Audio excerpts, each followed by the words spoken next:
Australia has over 50,000 kilometres of coastline. Despite performing thousands of rescues each year, surf lifesavers can't be everywhere. So stop, look for the red and yellow flags, or for signs like these. Always assess the conditions based on your own abilities. To help us out, Surf Life Savings created the Beach Passport. So before you go into the water, stop, look, and stay alive.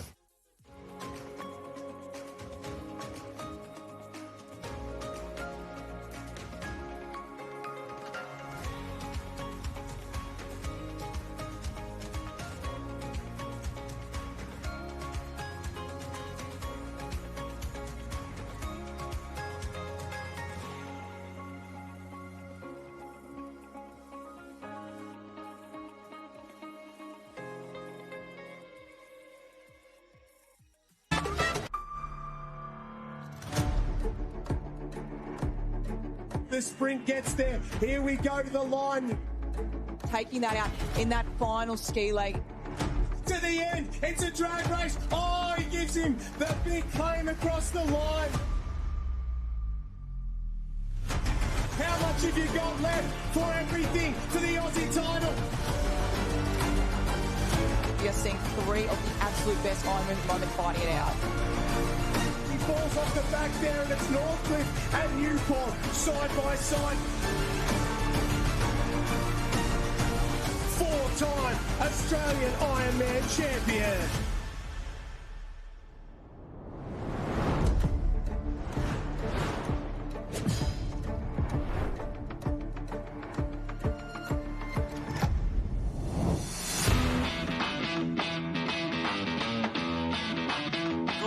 And welcome back to the beautiful Gold Coast on Queensland's holiday strip for day 2 of the Australian Surf Lifesaving Open Championships. My name is Sam Jordan. I have the great honour of sitting in, well, one of the most beautiful parts of the country alongside one of our sport's greatest athletes, two-time world Ironwoman board and ski champion, Christy Munro. Christy, good morning.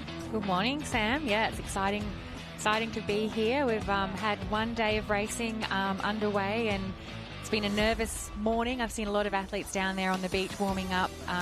We'll hear from Georgia in a little while with the conditions, but a little bit different from yesterday. So, yeah, a little bit more for our athletes to contend with. Yeah, that's certainly been the big talking point around the beach so far today, is just what we would see today and what the conditions would allow us to get through in terms of events. And this is what we are looking like. So the program is a go for today. We will see board races right through and including the semi-finals. We get underway with the opening rounds of all of our Ironwoman events across the age groups and across male and female arenas as well. And then a little bit later in the day, we have the Taplin relays, the heats and the semi-finals of those two massive events in the men's and women's area, as well as the under-17 male board relay heats and the final two. And it's not just us at North Kiro who will be calling the action today. We have streams across the beach because the beach sprints are going to be in action, and also the boats are in the water a little bit further down the beach at Balinga as well. So you can see streams for both the beach and the boats at Surf Life Saving Australia's YouTube. But for now, well, we're focusing on the blue and white arena to begin things this morning, which is the under-17 arena, because they are into their board races, and we are beginning with heat number 1. It does feature day from Elliott Heads. We have clubs right across the country, including Warilla Ballock Point, Semaphore, Maroochydore as well, and they are already in the starter's hands. Chrissy, we're going to start before 9 a.m. Yeah, there's a lot of excitement down in that under-17 area. I was down there on the beach for a little while yesterday while they were getting through their swim teams, and they were really keen to get their board races underway. So we've got to start now in heat 1 of 15 heats. So a lot of racing for our under-17 men to get through, and a lot of nerves. You can see they've started at a pretty hot pace for their first round. Yeah, that's right. You can see Griffiths on screen there from Swansea Belmont on that red board, leading things out at the moment. Now, For context, this is our northernmost arena. So the blue and white arena is on the northernmost side of our Aussies setup. Traditionally over the past few days, or what we have seen certainly over the past few days, is that there seems to be a little bit of a shorter inner break. There's a longer gutter for the competitors to work through, and of course that bank out the back. We will look to be crossing to Georgia Fitzsimmons, who's on the beach for us for a conditions report in just a little bit. But the big story today is that the swell has dropped off, well, more than what was forecast from yesterday afternoon. So the swell has dropped off, but there is still a wave on that back bank,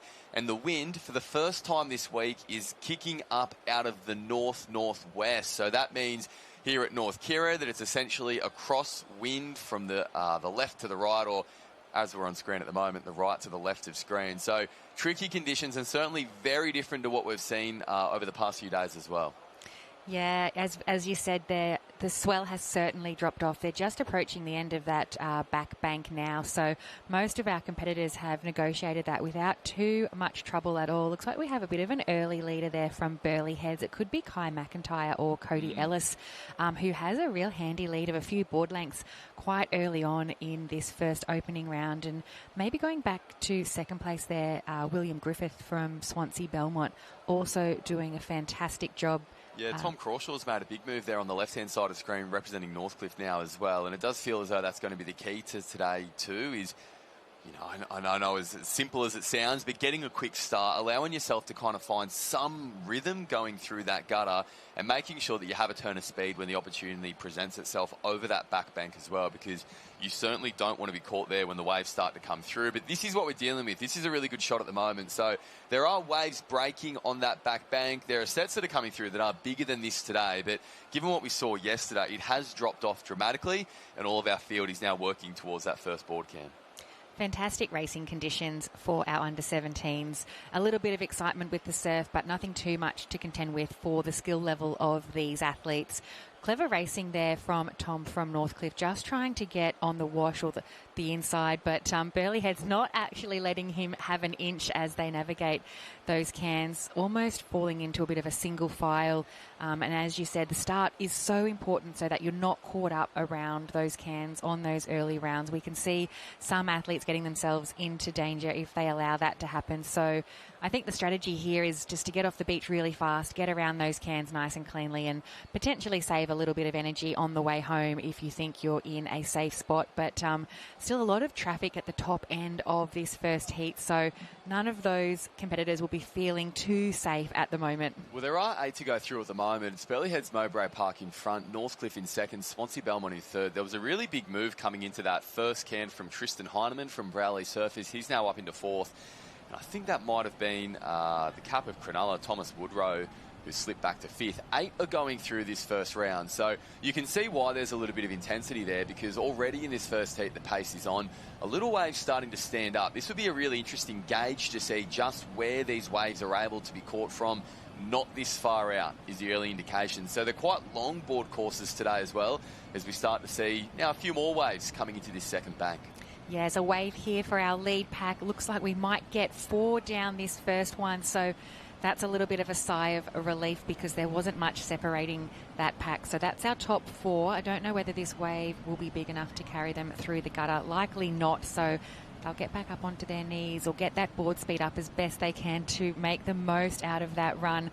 The middle of our field, they're doing the best, milking it even into a little bit more of a second wave. Oh, one of our competitors has fallen off his board. So Could be Crawshaw from Northcliffe, yeah, falling off his board there. It's Burleigh Heads Mowbray Park out in front, Griffiths from Swansea Belmont in second. So these two have been leading the pace so far. We do believe it's McIntyre from Burleigh Heads Mowbray Park and are going to be rewarded for it. But really interesting insights in this first race that we're seeing today, Christy, because like we had seen across the course of the week, it's a big gutter in this area, and there aren't going to be that many waves that run all the way through. Of course, our two leaders got a really nice lift there, but when it came to Woodrow from Cronulla on the bottom of screen, he actually had to do a fair bit of paddling.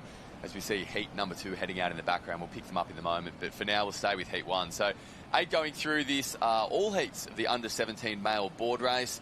The leader just getting back on his craft, and now we can start to shut down and switch off a little bit. But really interesting to see, Christy. One thing that's standing out to me, even one race in, is that you can't let up in these conditions. You really need to make sure you've done the work, you're around the course before you can think about clocking off, because there is going to be a very big sprint finish for the final 4 places in this heat. Yeah, that's 4 almost across the line there, although our 4th competitor's going to want to get a bit of a move on. And as you said, only 4 more to go through. So the pace is on. It looks like it might be Maroochydore claiming one of those spots there. Just trying to pick up those caps for you. Surfers, Warilla Barrick Point, and coming across the line very close there between Cronulla. So that was Cronulla and Wanda coming across the line for what we believe was the 8th spot. So we'll have to check in on who that cap was that was in 3rd. We thought it was a Cronulla cap, but it looks like as though it might have been another competitor there. So very tight racing in this opening heat of the under-17 opening heat of the board. Let's check in with heat number 2, who are now making their way across that bank, where we can see some waves starting to stand up. Yeah, the competitors getting to their work now, just popping those boards. It's really important to do a really quick pop, get your board speed back up. Oh, some of our competitors just adjusting the course there, or actually just waiting for the power to be gone out of that white water a little bit. Smart racing from our leader. Yeah, that's right. And that leader is Kai Cook from Redhead, who's out in front. He's just sitting up on his board and waiting for these waves to break as the rest of the field is doing the same. So we have competitors from Dickey Beach, Warilla Barrick Point, Redhead, Wanda, Semaphore, Sorrento, Umina, and just being stopped once again, Glenelg, Grange, Wollongong City, South Maroubra among the clubs represented. It looks as though an opportunity is presenting itself now, because you can see that rating lift and the competitors starting to move. One more wave to get over. Most of them will. There is a roll there from one of our competitors that may have been from Avoca Beach there, but they're in now and our leaders are through that break. Christy, an interesting moment to see them sitting and waiting for those waves to break. We know at North Kira that it does unload with a fair bit of power, but it's also important to be in the right spot. That's something Cook did really well just then from Redhead, was that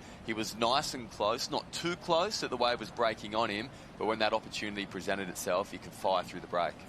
Yeah, that was really smart racing, and it can take a lot of experience to know when to just pause, let the wave break, let the power drop out of it before you attack it again. And I'm glad for Kai Cook that he has been rewarded to hang on to his lead. He was really aggressive as well as being smart through that break zone. So he's leading the pack around the first of our apex turning marker. It looks like Robbie Duffy sitting in the middle there, potentially from Sorrento.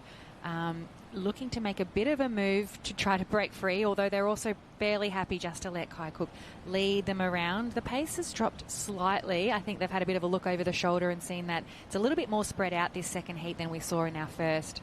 Yeah, that's right. It might be Aidan Renford from South Maroubra. It does look like the 2 shades of blue and the white striped cap from South Maroubra on the inside of this turn there in 2nd.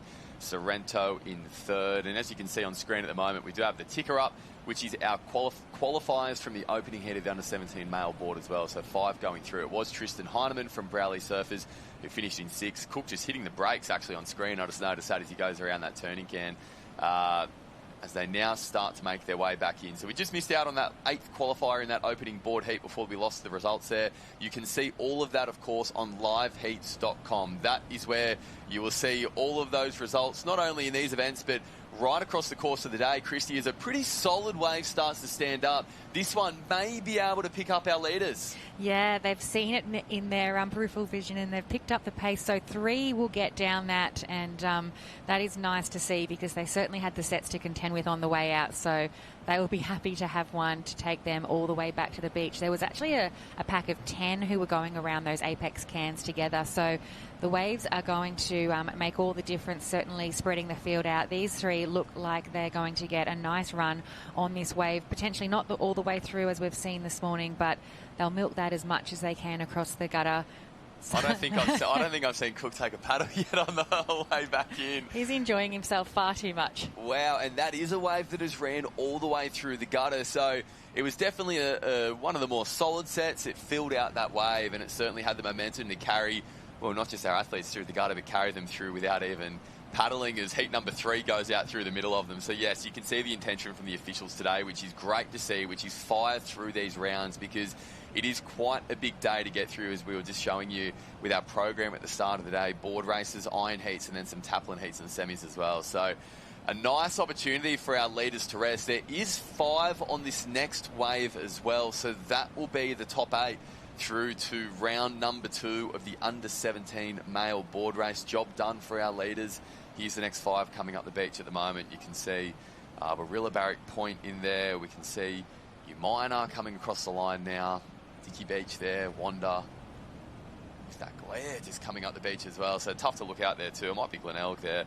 Lachlan McGregor from Glenelg as we get a little bit closer to that cack. Yes, it is. And there's Dicky Beach too. That might be Tyler Ritchie. He's just the unlucky one to miss out there in 9th place in that under-17 heat. So, yeah, plenty of action out in the water today, Christy. I'm liking what I'm seeing so far from these conditions.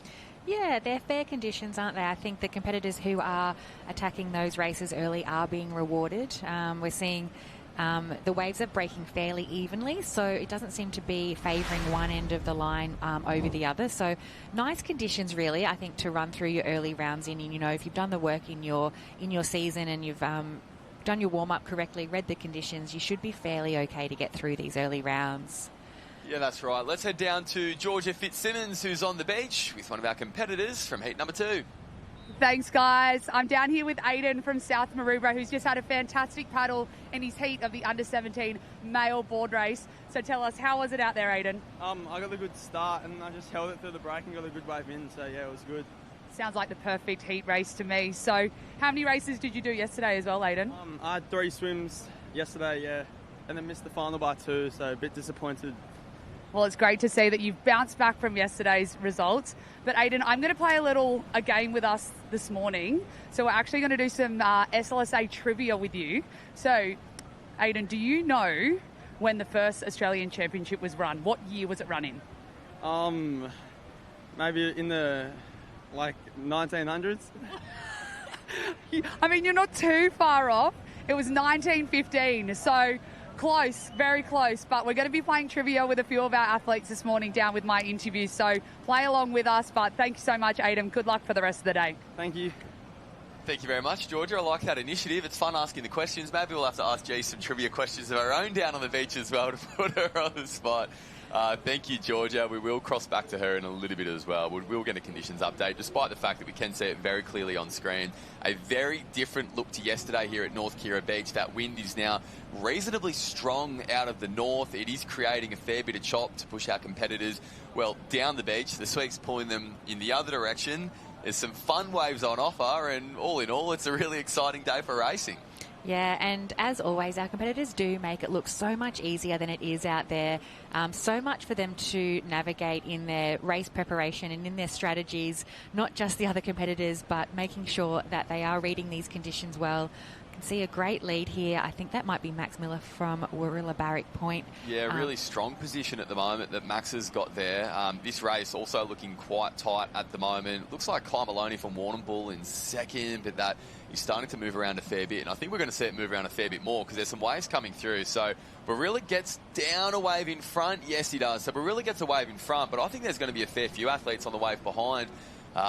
Thankfully for Max out in front, he doesn't so much have to worry about that. And again, just another reminder, lifeheats.com for all of the results as they are coming through. I did call, and an apology to Kawhi Benson from Clifton Beach, who has a near identical cap to Umina. Clifton Beach, black with the blue and white stripe. He was in 4th rather than Umina. So, yeah, you can get those results at lifeheats.com. Christy, you look at these waves starting to come through in this gutter now, and they're actually still standing up with a fair bit of size really on the way through. So even if you don't get that initial wave all the way through the gutter, there's plenty of opportunity to get a second lift in momentum like we're seeing now on screen. So someone's just come off their board. A competitor is off their board. I think that could have been Drew Potter from Wollongong City. His race isn't over, but he has to get a move on because 5 from that pack that we did just see will go through to the next round.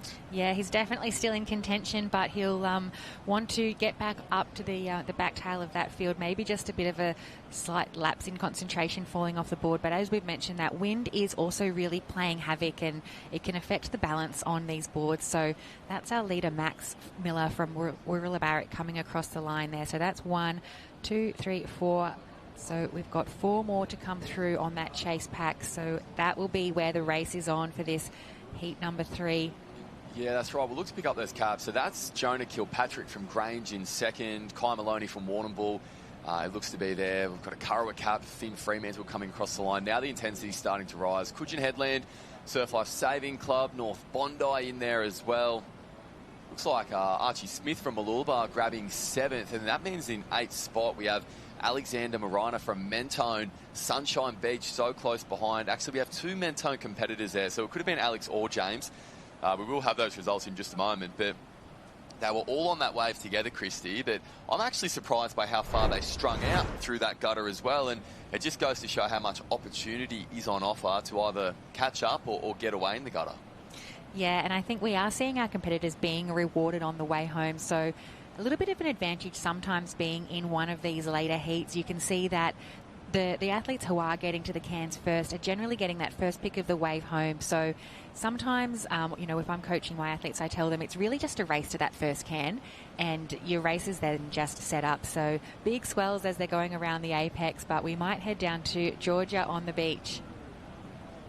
Thanks, guys. Yeah, I've got a conditions report for day 2 here at the Australian Titles. So we're seeing a really strong northeast wind that's come up overnight.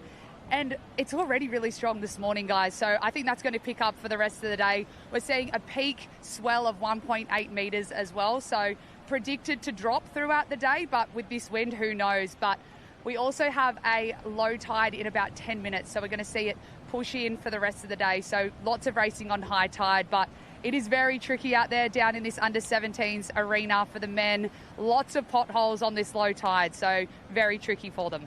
Yeah, thanks very much, Georgia. Tricky seems to be the word of the day as well, because it is really interesting, as G noted just there, that the predominant swell overnight was out of the east. We're now starting to get a wind that is stronger than what was forecast to be this morning out of the north. It's going to build throughout the course of the day as well. That's going to bring a secondary wind swell with it, and I think we're going to see little waves popping up all over the place, which makes for very exciting racing for athletes that can bring a few nerves because of just how unpredictable it is. And I don't say nerves in terms of the challenging nature of the surf, more so if you get checked on the way out, if your momentum comes to a halt on the inner or the back bank, then that could be a really big moment in the race. And we are actually seeing some big moments in the race at the moment as they make their way back in through the gutter. Our competitor from Alexandra Headland on the far left of screen there has got that wave all the way through. That was really well ridden.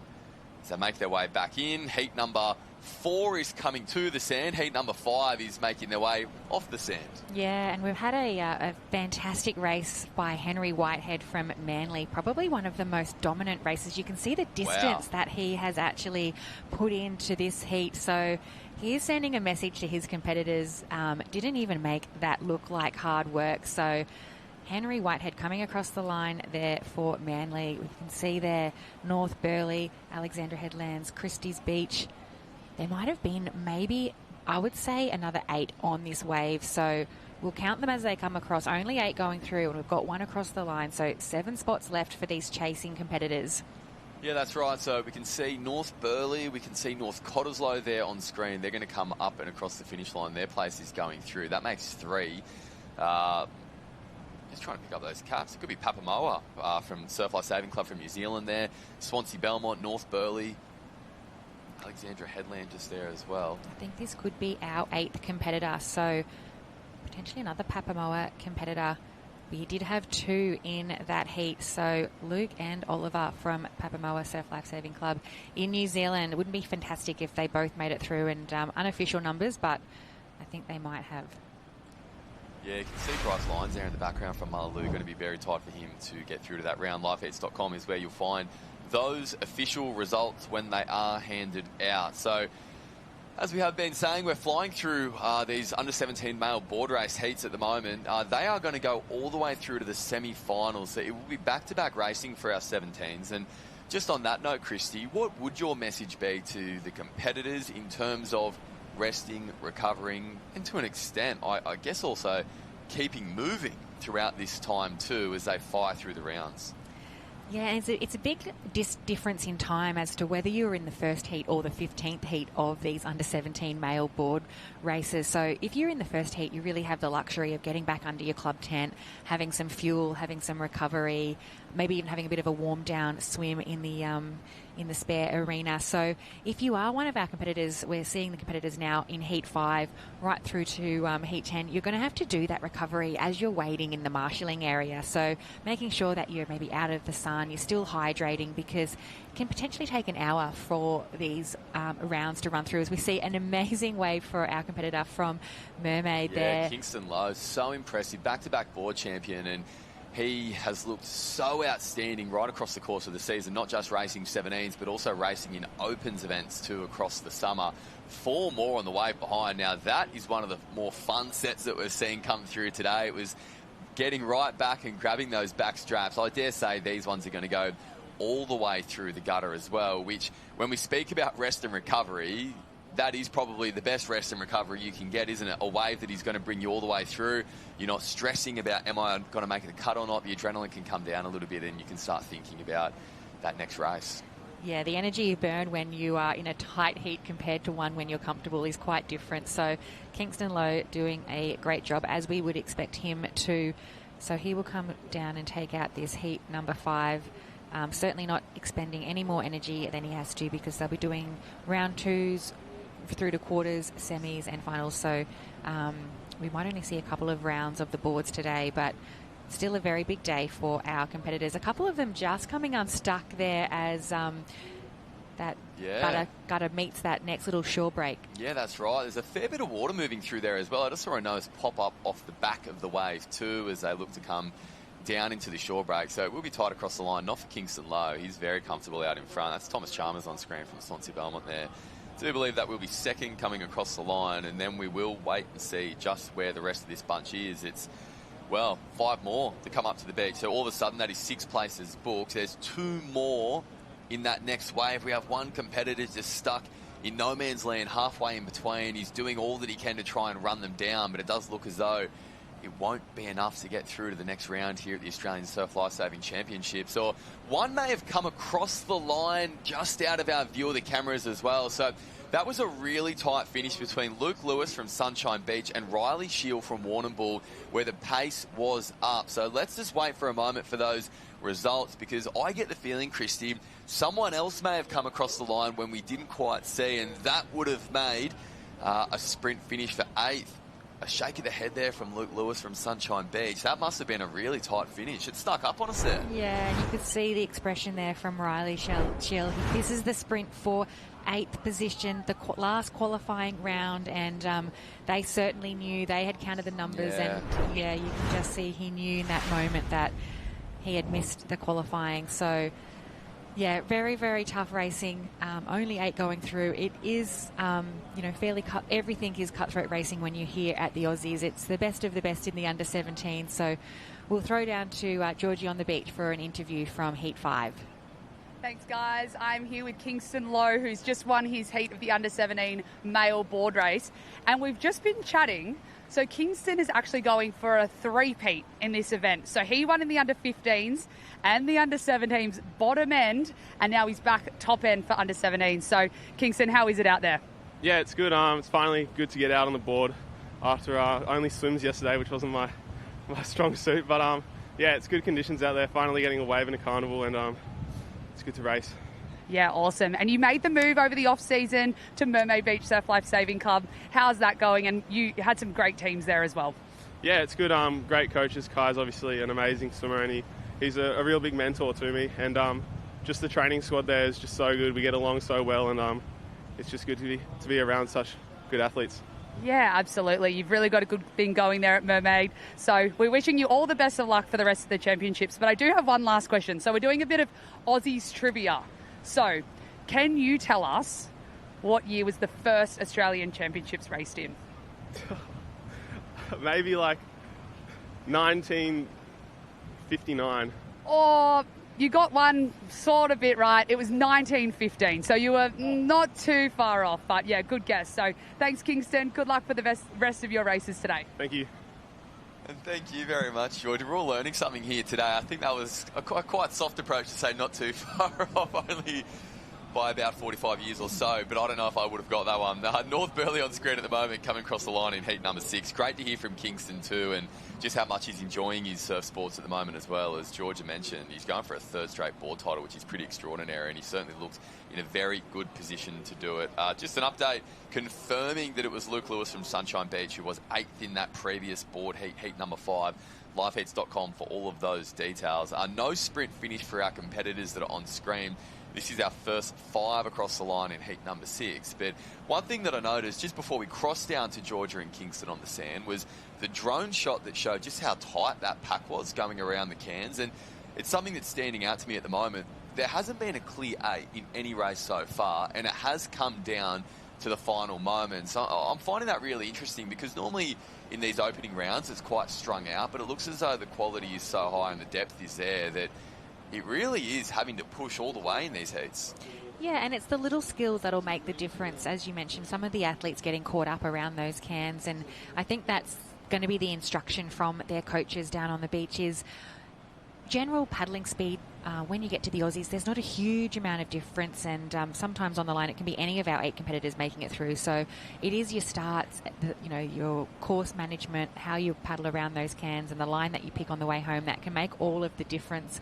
You can see in the background there some of our competitors so disappointed just to be missing that cut, but there was absolutely no trouble at all there for our leaders in that particular heat 6 from North Burleigh. Having a look at the shots now here from heat number 7.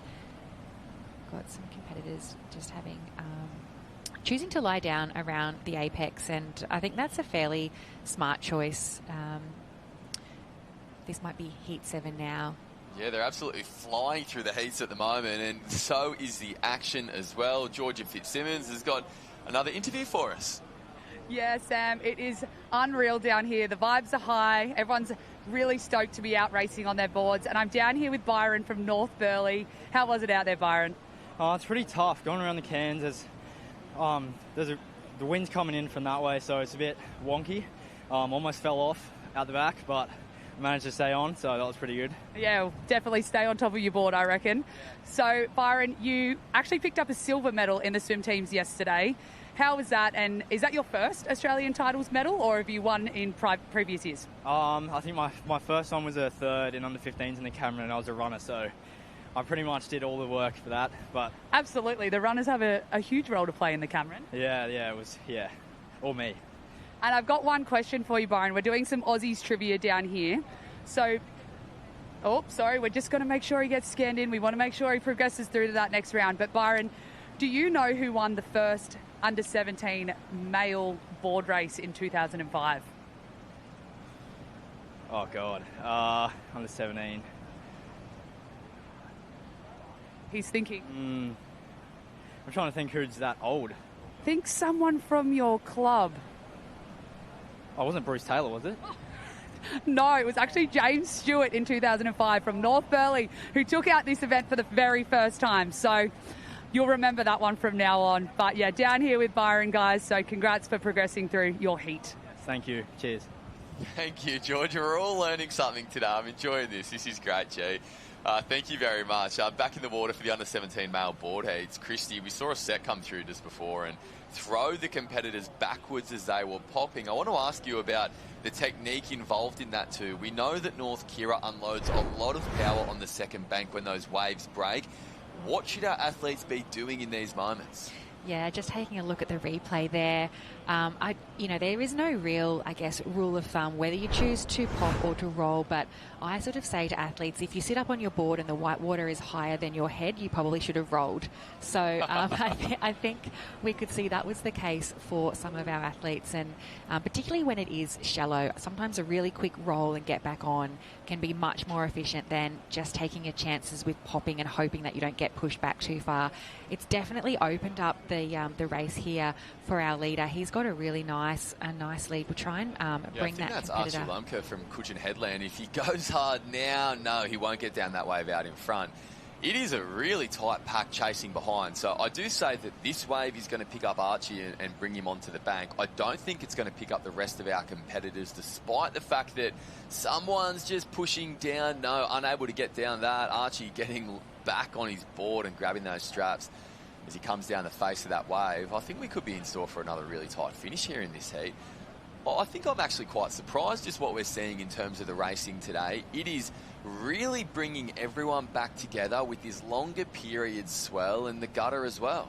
Yeah, so we've got 4 on this wave, so that brings us to 5 competitors, and as we've seen all throughout the morning. The race is really on for those last 2 or 3 spots. So here is our leader on screen here, Archie, and so he was rewarded with that great work in the start, getting that clear lead, and there's nothing, I guess, more satisfying than a wave on your own. It really takes all of the nerves out of it, all of the stress, and you can just enjoy the remaining part of that round 1 heat. So very casual up and across the line there for Archie from Coogin Headland.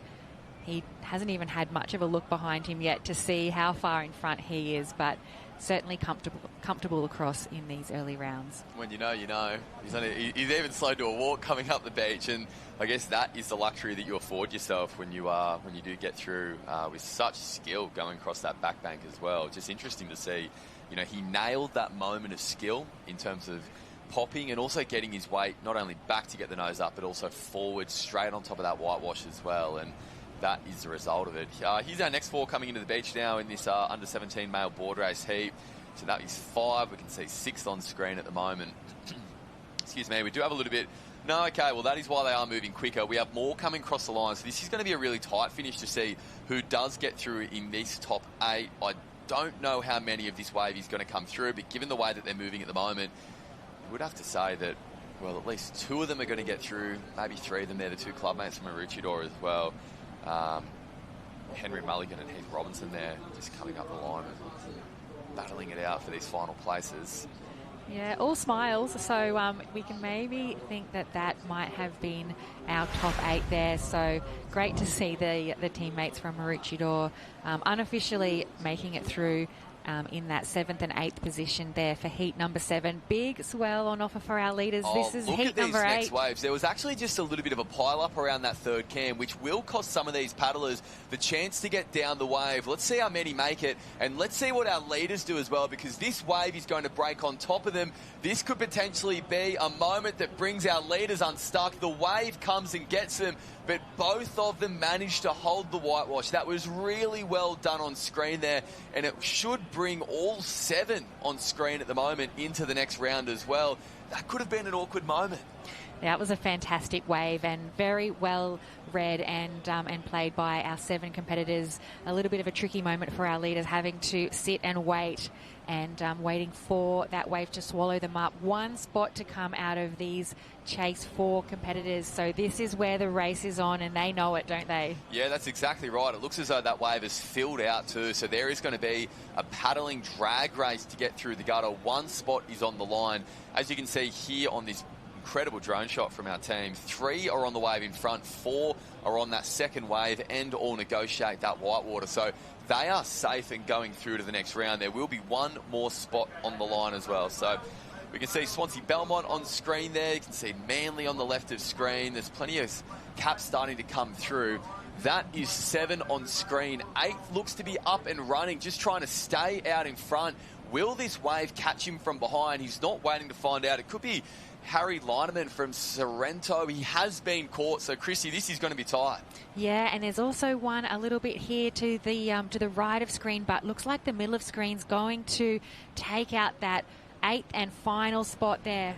Looks like Finn Barrett from Mullaloo, so really well done, Finn, to keep his nerve and composure in what was a high-stress situation there. Sorrento, it was Harry who tried to outrun that wave, but unfortunately he could not do it. The wave catching up, and that gave the rest of the field a chance to progress, and it was Finn Barrett who goes through in that round.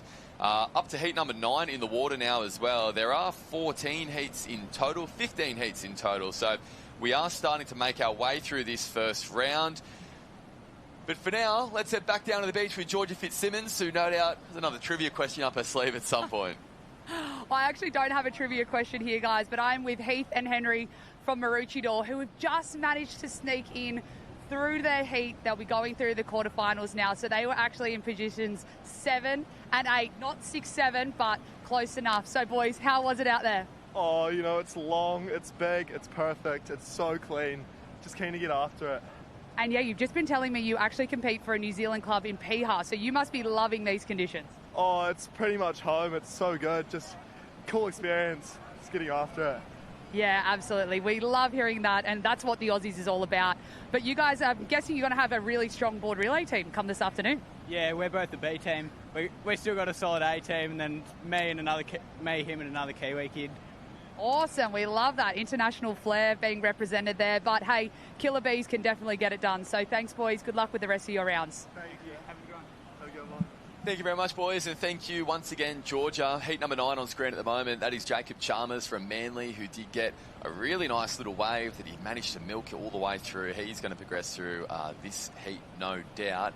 In what is pretty rapid-fire racing, we're seeing it on screen at the moment. The officials flying through. They will fly through the rounds as well. So we are going to go all the way to the semi-finals in all of our board racing today as well. We've been bringing you the under-17 races so far, which has been great because we didn't get to see a lot of them yesterday. But all across the beach, board races are happening. If you want those results, you see some waves coming up for our heat number 10 going out at the moment as well in the background. Head to liveheats.com. That is where you're going to get it all.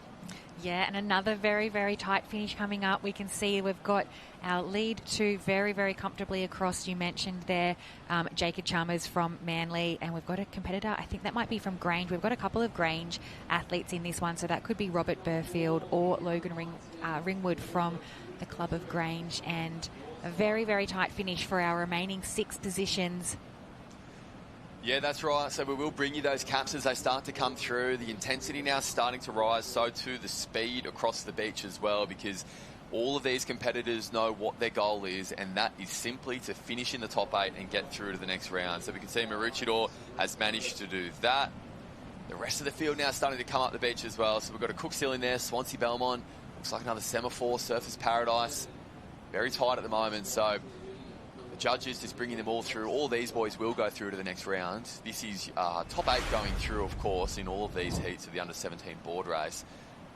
And they're pretty much firing the gun as they're coming around the third cam, which is, look, dare I say it, our officials always do a great job, but this is the kind of speed of carnival that I love to see. So some waves starting to stand up out the back once again. Not enough to pick up our leaders, but I think the next wave could have a few on it.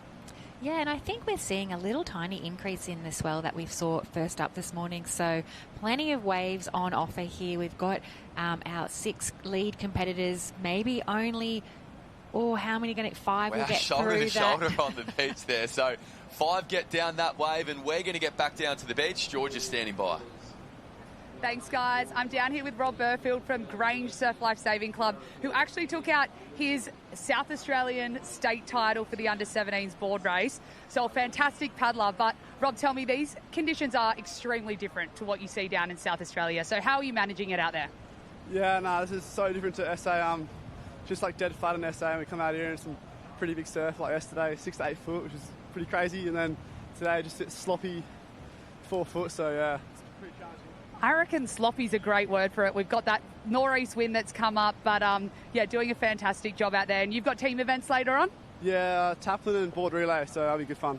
Yeah, absolutely. Well, we can't wait to see you out there again representing Grange. So thanks so much, Rob. Thank you. Thank you, guys. Great to get another conditions report update from Rob out in the water there as well. And it's actually something that we're hearing from a few of our competitors now too, is just how much they're enjoying racing in these waves for something different. But you know, Rob's right. It is actually a little bit messy out there in terms of that wind as well, and it is making those skills all the more important. You can see someone coming off their board in the background there once again. This is what starts to happen when we've got the sweep moving from the right to the left of screen. We've got the wind moving from the left to the right of screen, and there is a fair bit of water moving out there.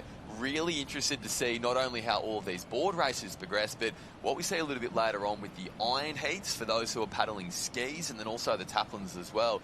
Tricky racing, challenging racing. We love seeing the skills tested, and also long races as well, Christy. Yeah, it's plenty of enjoyment among the competitors. It's always much more enjoyable when you're qualifying through to those next rounds, but it's fantastic to see. I think Ocean Grove did the best in that particular heat 10. So we had Michael Sheridan and also Riley Tolley both making it through in that heat. Not quite sure if these positions are still up for grabs, but racing to the line nonetheless. And that is what it's all about. Grange. Going all the way through to the line, making sure you're giving it your absolute all. Heat 10 that's come across the line. Heat 11, I can see racing off in the background as well. So, yeah, it is all happening at the moment. Board races right across the beach at North Kira. Christy, we haven't actually seen the start of a race for a little while now. Talk to us about what you're seeing with this inner break as well. It's a really tricky start and finish for our competitors because we can see right from the sand there's that little bit of deep water that the competitors either have to skim across on their knees or on their tummies before they're getting off to do sort of a few bunny hops or potentially a wade, depending on which end of the line you are and also how tall you are. The bottom of the screen or the southern end of the beach probably doing the best, and it does look to be a little bit shallower on that. So that's Aaron McQuinn from Burleigh Heads having a great start alongside Phoenix Preston there from Coogin Headland. And we can see the difficulty that they're having in those sprint finishes as well, because they're either up and they're running or they're bunny hopping, and then they've either got to do a quick lie back down and a few strokes before they've got to get off their boards again, just through that deep water. We will see that change as that tide changes throughout the morning, but a very difficult start and finish for our competitors to contend with. How tough is it in these moments to find some kind of pace, some kind of rhythm to settle down in, knowing that it is such a long race and also that you will have to have that turn of speed again on the second bank? In fact, Christy, we'll have to cut it there because George has got another interview. We'll pick that conversation up in a moment, but for now, let's head down to Georgia. Oh, I love listening to you guys up there. But yeah, I do have Ryan and Michael here from Ocean Grove Surf Life Saving Club down in Victoria. So it's Harriet Brown territory. So do you guys ever get any hints and tips from her? No, not too much like recently, but she used to come down and when we were nippers and sort of coach us and sign gear, which was pretty cool. So yeah, awesome. Well, you're learning from one of the best. She's an open board specialist champion, so that's cool to see. So boys, the conditions are really tricky out there today, but great that we're on boards this morning, right? Yeah, it's great to be on boards this morning, especially after we had swim only yesterday. So I love the board. It's my main event, so I'm hoping to get a good placement today.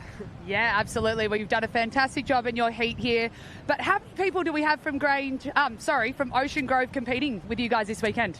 Well, in the seniors we have about maybe 10, including boys and girls, and then in juniors we had about the same, so 20 all up maybe. So it was a full trailer. So yeah, full trailer. We love to see it. So good luck, guys, for the rest of your rounds. We'll hope to see you later.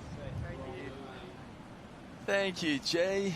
Making our way through these under-17 male board race heats.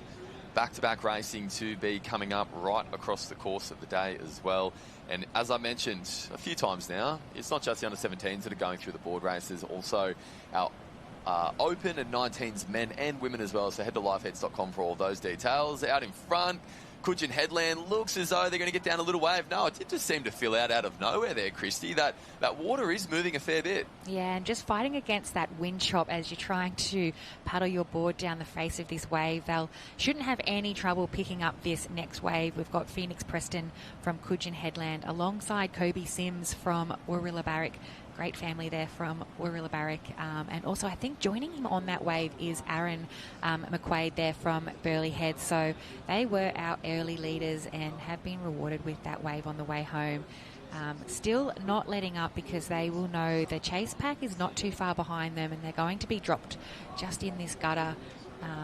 And you can see the difference if you really work that runner. That's probably the difference of 30 to now maybe 40 or so metres. And it has, in fact, turned into another little wave. So we're going to see not so much playing effect in these early rounds, but come those later rounds throughout the day, that's going to be critical.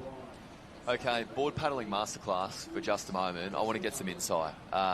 When you're on a wave on that back bank and you're starting to approach that gutter, obviously the goal is to stay on that run all the way through to the beach. How are you going about doing that?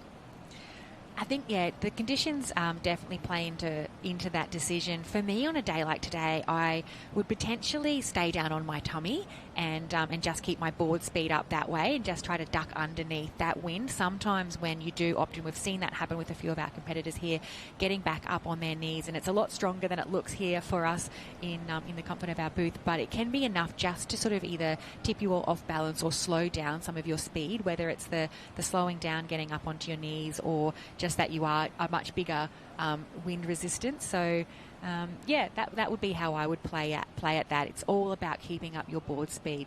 Yeah, it's a really good point there as well, and I guess it's all about keeping that momentum up too. So if you are on your knees, keeping your body weight moving forward. All the competitors on screen we can see at the moment did a really good job of that. They were all comfortably through to the next round, and we're actually going to get another opportunity to take a look at it now as well. So Yeah, it's something that we saw across the course of the youth events over the weekend too, was that if you had the ability to milk that runner for as long as you could, and even if it was an extra, 5 seconds that you could stay on that run, like you mentioned, it does translate to about, 20, 25 metres, and that's where races were won. Yeah, and essentially important in these board rounds, but as we see maybe some of the Taplins and the Ironman races later on, that 30 or 40 metres in a race that's more than one leg is just so critical. So you can see our competitors on screen having a little bit of a look out to see they can see that swell coming, and they've just readjusted. Oh, they're a little bit too far out to pick that one up, but they were certainly excited by it, and having another little look around and hoping that wasn't the last wave of the set.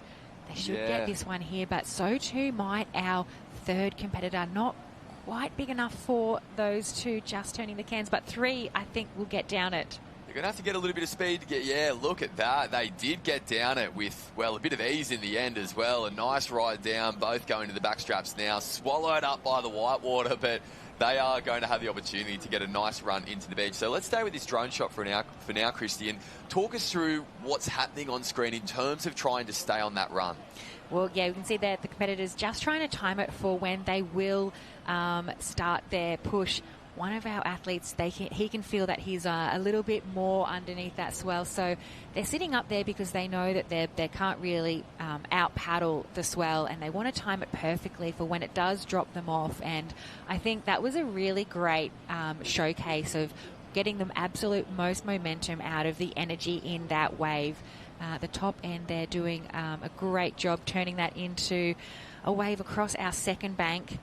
Yeah, that's right. And it looked as though that, looking for the opportunity, looking for the hole where exactly there is a little bit of a trough, so to speak, for you to put the nose of the board in to try and keep that momentum running as smoothly as possible. Because the moment that you run into the back of the swell that's in front of you, well, that's it. You're not going to be going through that one or over the top. So looks as though there might be maybe a little bit of confusion there just in terms of lining up those finishing flags. I think we also have picked up a competitor from the heat in front as well. So I do believe we have 4 coming across the line in what is heat number 12 of the under-17 male board. One extra competitor there from heat number 11.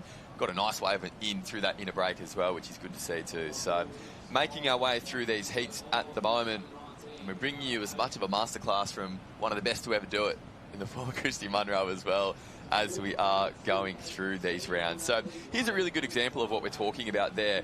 As the nose starts to lift into the air from hitting that run in front, you're not going to be going anywhere. Your speed's come into a hole and your momentum's gone. When you have the opportunity and the board is up and running, it's all about doing everything you can to keep that board planing. If the board is planing, you're likely still moving, and that means you're going fast. Yeah, and as I was talking earlier about my choice on a day like today to potentially stay lying down across that gutter, it's not necessarily because lying down is faster. When you're fresh, being up on your knees is where you have your most power and you can create your most amount of board speed. But we are seeing these races are very, very long, and a lot of our competitors, when you see them sitting up on their boards, it's because they need a rest for those big leg muscles. And if you are potentially a little bit spent, a little bit tired, you've used a lot of energy in that early part of your race, that's when it is potentially a smarter decision to stay lying down. But I would expect some of our competitors come the finals, they should have done the work, they should have the fitness, and they should have that mental toughness to push through on their knees. But it'll be interesting to see what choices they make there. Well, we're going to see a little bit more of it coming up now. That was the end of heat number 12 that we just saw. Those 3 competitors that came across the line, we believe, are all inside that top 8 as well. Had a couple of sprinting steps when they first got off their boards, but they were pretty content to cruise up the beach. Now, this is heat number 13, and this is something that we actually haven't seen so far in the Aussies so far. So we will just wait for confirmation on that. I believe this could be potentially the end of heat number 12. So that did get quite strung out over the course of the beach here at North Kira. That is what is on offer in the surf today. But for now, let's head back down to Georgia, who's standing by on the sand. Thanks, Sam. Yeah, I'm down here with Bede from North Burleigh Surf Life Saving Club, who's just taken out heat 12 of the under-17 male board race. How's the numbers? We have 15 heats of the under-17s. Great competition, hey, Bede? Yeah, way too many, though. Takes too long to get them through, but it's good for the carnival.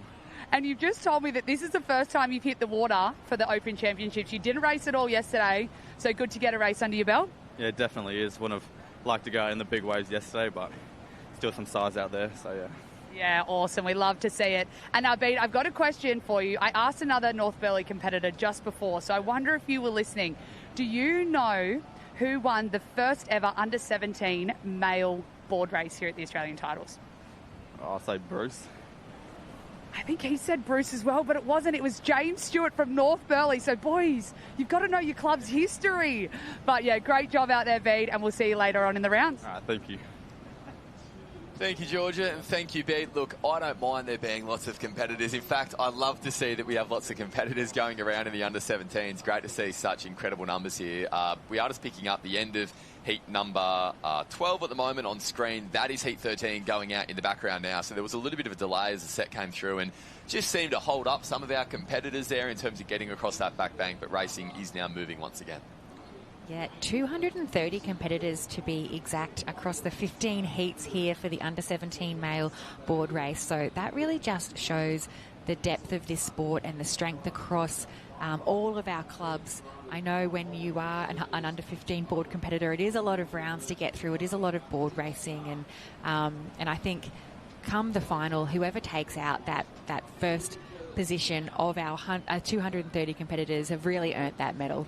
Yeah, that's right. So there is an opportunity to move out through the break at the moment, and that is what we are seeing from our leader at the moment. The ratings starting to climb from all of our competitors too, and it looks like a pretty sizable gap as well. So this is really the first opportunity where you can start to, I guess, take a look around, just make sure that, you know, you have an opportunity to slow down and relax and maybe conserve a little bit of energy.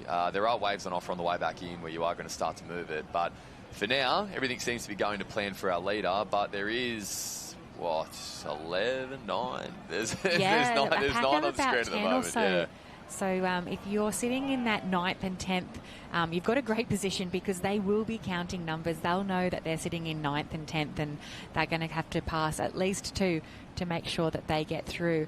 It's a bit more difficult if you're sitting in that 6th, 7th and 8th position because you're not quite sure, is there one behind, is there 2? You really just got to put your head down and maybe claw back a little bit of ground around the back of these cans. You want to be maybe sitting in the top 5 before you'll be sort of thinking, okay, I'm a little bit comfortable to qualify through. Yeah, that's right. So that is what we are seeing on screen from heat number 13 of the under-17 male board race. Just having a little bit of trouble picking up those caps on the with the morning glare. I'm sure the officials are saying that every single time they're down on the beach, but one thing we do know is that there are going to be 8 going through, and at this point of the race, there's more than 8 in contention.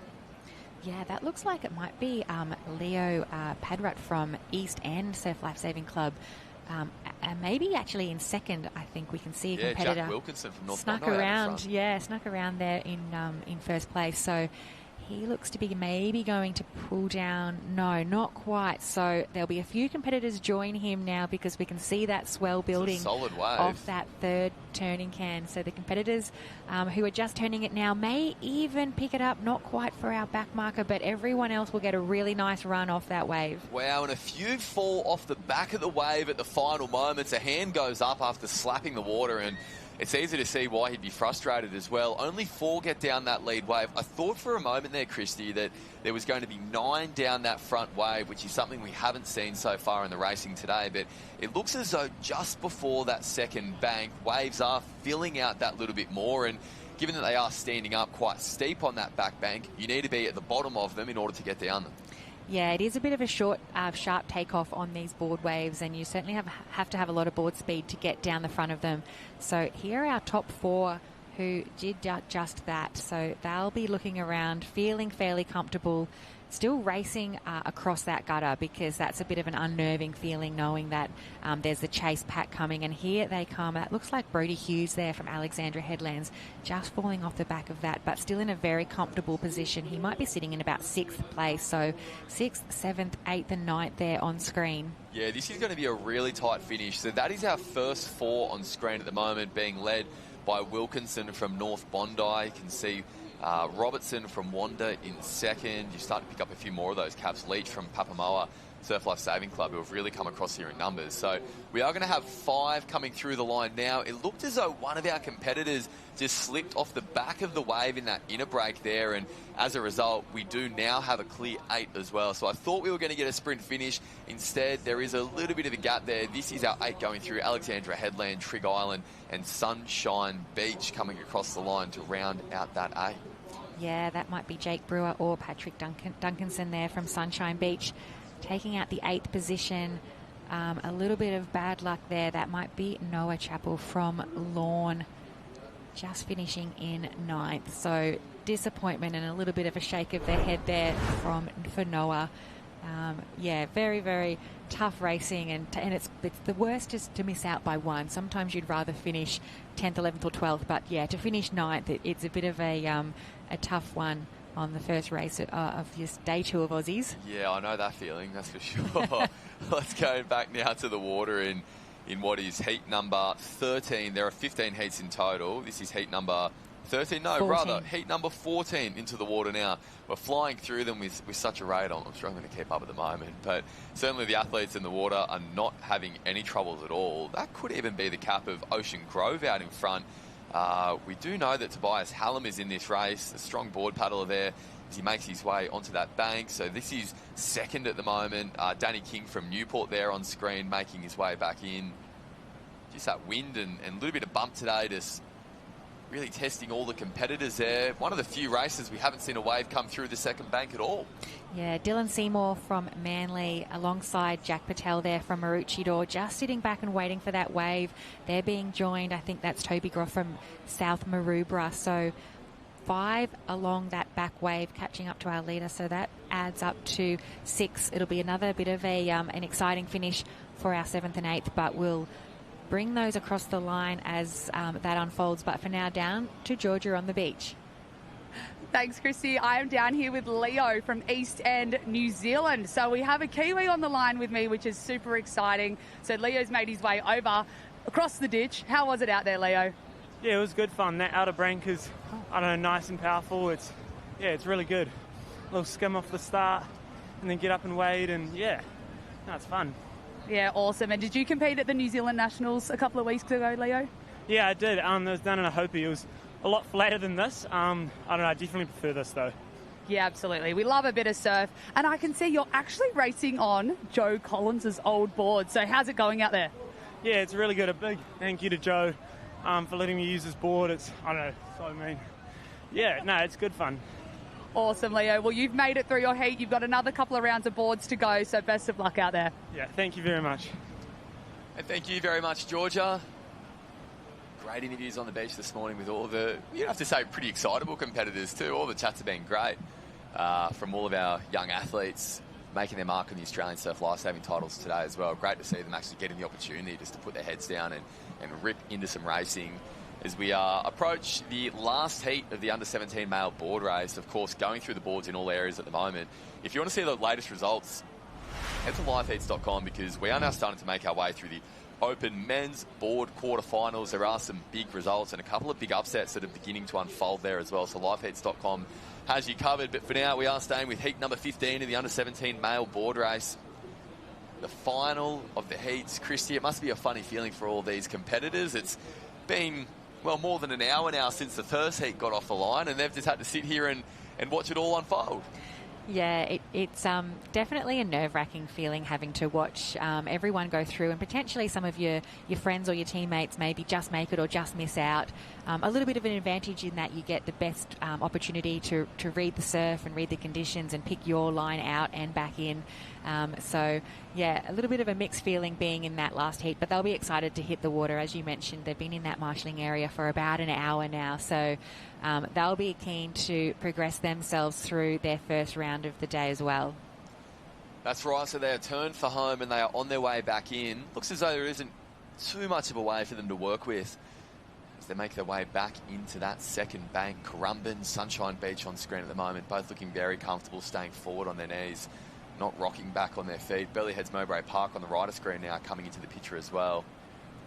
Yeah, Nicholas Peachy there from Currumbin and Darcy Tarrant from Sunshine Beach, just having to wait a little bit for that wave there. So, No problems at all for our top 3 competitors. Just getting a nice run in. That's right, and that wave now picking up our leader as well, who was chasing a little bump that wasn't turning into anything for him. You'd have to feel hard done by if you're out in front. You don't get a nice little rest on the way back in before starting to work through this gutter. We've been speaking a fair bit this morning about what it takes to catch a wave all the way through. Really good example of it just there. Looking for that hole, as you can see, now he's starting to fill up. Burleigh Heads Mowbray Park just not able to get down the front of it as it did stand up in front of him, although Sunshine Beach and Currumbin are going to get that one all the way into the sand. I don't think Burleigh will mind too much because there's another wave coming behind and they are comfortably through to the next round. But all about just keeping alert, keeping your eyes open, looking for the opportunity that is presenting itself and sending your nose in that direction too. And a great shot there from the drone. You can really see that deeper section that the competitors have to navigate just before they can get onto that sand. So some of our competitors choosing to paddle a little bit down to the south to the shallower end of that bank, and Burleigh Head's doing a great job just coming across the line there. A bit of a smile knowing that he's in third. So that's 3 across the line. Here is 4th. 5th looks like they've just lost their board, so they're running in to retrieve that. And this is our 6th, 7th and 8th competitors really sprinting towards that line. Really tight racing at the moment, so only a few spots are up for grabs. We think that there may be 3 on the line here as they make their way up to the beach. The rating is flying coming into the beach. You need a clean get off and grabbing that handle, and it's going to be really tight. It is going to be really tight on the flag there as they come up across the line. Northcliffe with a late lunge at the line that I thought for a while there that our competitor was out of action, but instead I think it's going to have to go to the iPad. It's going to have to go to video review for that one from the officials there. Really tight. Elio Vizzola as well from North Curl. I think he thought he might have been home and hosed. He was running through the line, but very tight there to finish off our heats of the under 15 board. So we've been taking 8 through all of those rounds now. Instead, more races are happening up in the green and gold area where we are heading for the very first time. It is the under 17 female board race. As we have been saying, for all of the latest results, head to liveheats.com because that is where you'll find them. A little false start there from one of our competitors on the line. They will bring them back. Interested to see for just a moment what the latest is, because I know the officials sometimes show a little bit of grace, and I think we are going to see that right now as well in these heats of the under 17 female board. And they're away. So we're bringing you now, we believe this is heat 3 of the under 17 female board heats. Or it may in fact even be up to their quarterfinals. So we'll bring that start list to you when we can. But you can see the competitors in this area chose to run a little bit to allow for that sweep. We haven't seen that so much in the under 17 males because they had a little bit more of a shallow bank to contend with, a bit more deep water in front of the athletes in this southern arena. Yeah, that's right. The beach changes dramatically in the space of a few hundred metres. That is what we're seeing at the moment. So for now, let's head to Georgia Fitzsimmons, who is going to bring us the latest. Thanks, guys. I'm down here with Matt Paul. We've had to take his microphone off him. He's going to use mine for this interview. So, Paulie, how are the conditions down here this morning? Oh, gee, it's unbelievable today. Fantastic conditions. We've been down here for 15 heats of the under 17 males, and I tell you what, it's testing their skills. Nice low sandbank here. We're sort of hit the bottom of low tide now, but out the back there, not as chaotic as yesterday, but a nice little challenging wave. And I tell you what, all the boys are coming in smiles on the beach here because they're dropping down some big bombs out the back there. Yeah, it's all smiles. It's good down here. Yeah, absolutely. We've seen the vibes really high down here in the under 17 male arena. But, Paulie, I've got some trivia for you this time. So we've been playing it all morning with some of the boys. So, Paulie, can you tell us, we've got iron heats later on, so I'm going to ask you an iron question. Who won the first ever male under 17 Ironman at the Australian Championships? Think hard about this one. It was 2004 and 5. It was Matt Paul of Queenscliff Beach. Ding, ding, ding. I get a free holiday. You win the lotto. Great trivia there, Paulie. We'd be worried. By the way, either. We actually stumbled across that this morning. I would have been really worried if you got that one wrong, but you were correct. So thanks, Paulie, for our interview. We'll see you on the beach later. Thank you. Thank you very much, guys. Gee, congratulations, Paulie. A piece of history. That is what you won at the Australian Surf Lifesaving titles, and that is what our competitors are getting the opportunity to do at the moment as well. So we believe this is quarterfinal, heat number 3 rather, of the under-17 female board races. They are now into proceedings here. Mermaid Beach out in front. I believe that could be Dakota Fielding. In what is a pretty strung out field. Chrissy, we've been speaking a lot this morning about just the way that the conditions were dictating the racing that we saw in the men's arena. Up here in the female arena, there's a lot more, well, to be, I guess, frank, a lot more paddling, really, in terms of getting into the water. There wasn't kind of that bank you could run across. There wasn't that bank that was keeping everyone together. You were straight into it, and we saw some different tactics from the girls as well. Yeah, I can still see, though, the size of those swells coming in. Wow, look at that one. Yeah, they'll be a bit sad that they're still paddling out to sea and not turning back and potentially catching those ones in. So sometimes it can be a little bit deflating seeing those sets come when you're still at the Cairns. It might mean you've got a little bit more of a paddle on the way back home. So those big swells just coming underneath the bottom of the board there of Dakota Fielding from Mermaid Beach. She's doing a fantastic job, and really, really hoping that she might pick up one of the last waves of this set. So you can see her up on her knees. Second competitor trying to join her there. I don't know if they will have enough board speed to get down there. Still a little bit too far out. So they're approaching that bank now, and still plenty of little bumps on offer, but they're going to have to work a little bit harder for them. Yeah, that's right. This is our first race that we've seen in the green and gold area today as well, so it is going to be really interesting to see what the conditions are doing. A nice little wave now standing up for our leader from Mermaid Beach, and that's going to bring her, if not all of the way through, a fair way into the beach as well. So one, not only to keep an eye on the gutter, but two, just where those sets are breaking as well. I thought for a moment there, the way that wave was standing up, that it actually could have been caught from around that third cam, but not quite to be. Yeah, they are still taking a little bit longer to get into that break zone, which is what we saw in the under-17 male area as well. But you can see from the drone shot just the lead that Dakota Fielding from Mermaid Beach has opened up on the rest of the field now. She's still really working hard across that deep water. Doesn't look to be coming into a shallow section as we saw in the under-17 male area. So a little bit more work to be done for these ladies as they make their way into the beach. We saw, I think it was a competitor also from Coogin Headland, Isabella there, doing a fantastic job, as with the Northcliffe competitor. Georgie McIntyre was also in the mix there from Ocean Grove. So those competitors look to be fairly safe in this Heat 3 of the under-17 female board race. That's right. So 8 going through these heats of the under-17 female board. And that is the way you want to start it at the moment. A nice, easy jog up the sand. And that's a reward for the work that you do on the way out. So like we've seen right throughout the course of the morning, is that if you can get yourself into a comfortable position on the way out, then you do get the opportunity to relax on the way back in.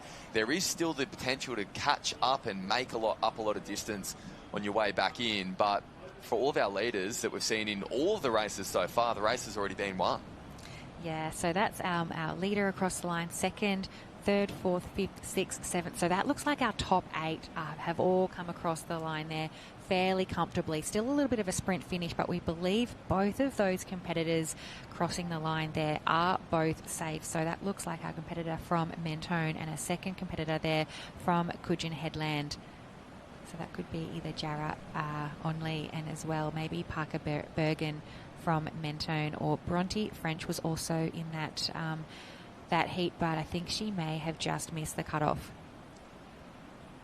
So we will leave that one for the judges to figure out exactly what's happening there. Under-17 female board heats, 8 going through on what is a really big day as well. You think about just how much work and how much training goes into preparing for this moment in terms of trying to get to a board final, and we're going to see these races fly back to back to back. So rest and recovery, hydration, nutrition, so important. This is a replay of heat number 3 that we're seeing on screen at the moment. So that is the kind of wave you want to get back into the beach. That is the kind of reward that you do want to receive for the hard work that you do on the way out. And that is what Mermaid Beach managed to do.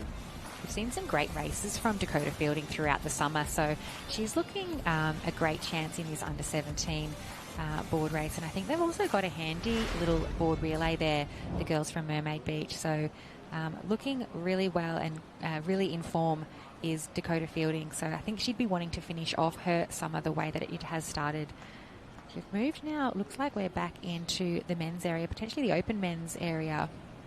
This could be getting ready for the Open Men's Board semi-finals. So they have been flying through these rounds this morning in the Open Arena with back-to-back racing. And there has been some really big stories that have developed across the course of the morning as well. Head to lifeheats.com to see just how each and every round did unfold. But we have said goodbye to some big names across the course of the morning. That racing is coming up. We will bring you that action in just a moment. But for now, a quick ad break before we get underway in the Open Men's Board semi-finals.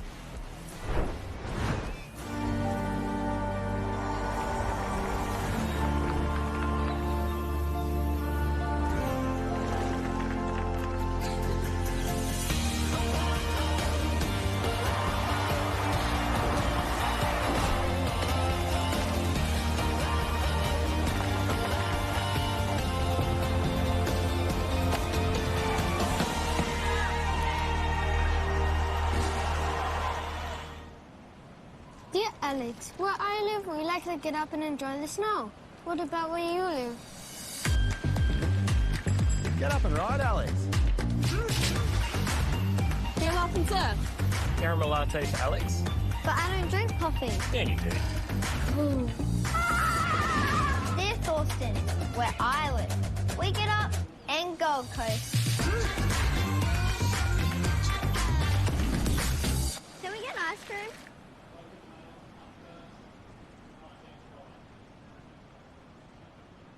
Australia has over 50,000 kilometres of coastline. Despite performing thousands of rescues each year, surf lifesavers can't be everywhere.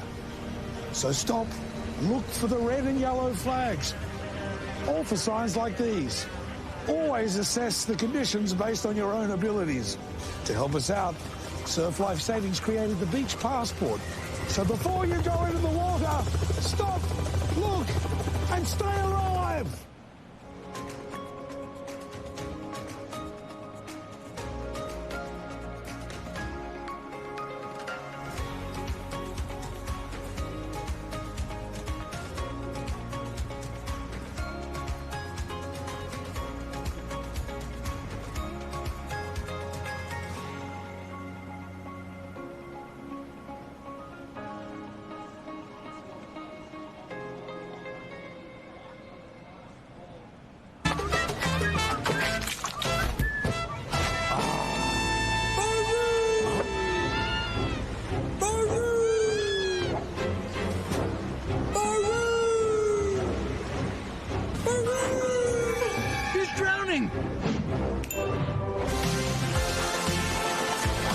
Oh, look at him go!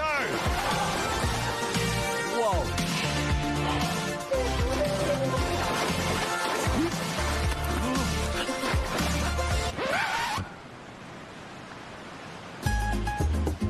Swim between the flags, bro! Speaking of saving, Step 1 and Surf Life Saving Australia have partnered to make these. They've even added these two flags to remind you to swim between them. And $5 from each pair will be donated to Surf Life Saving Australia to help keep our beaches safer. So buy them online at step1.life. Step 1! Get some!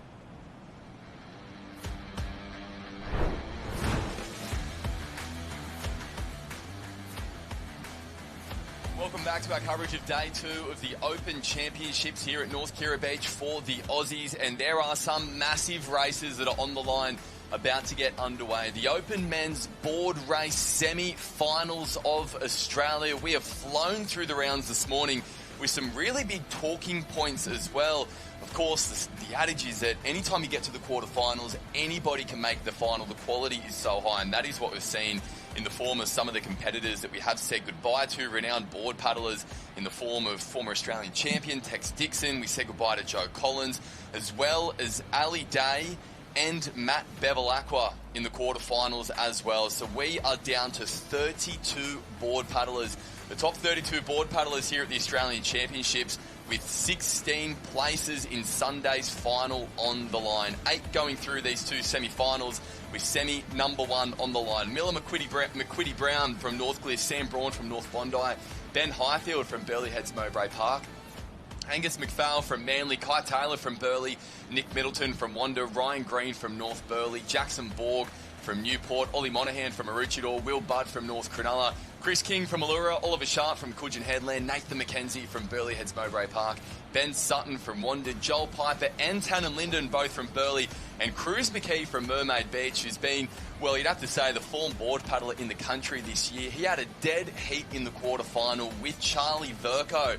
Two athletes who are certainly the front runners, you'd have to say, to win this Australian title, were given a dead heat to both progress. So they are now ready for a start and underway in racing in semi-final number 1. Christy, a big decision early from some of our competitors to run down the beach and onto the bank. Yeah, we can see bottom of the screen or on the northernmost end, Miller McQuinty Brown from Northcliffe choosing just to go straight in, straight forward. And at the moment, he's not too far off the lead, but we've got a little bit of a flyer at the top of the screen there. Can we pick up who that is? It might be Nicholas Middleton from Wanda.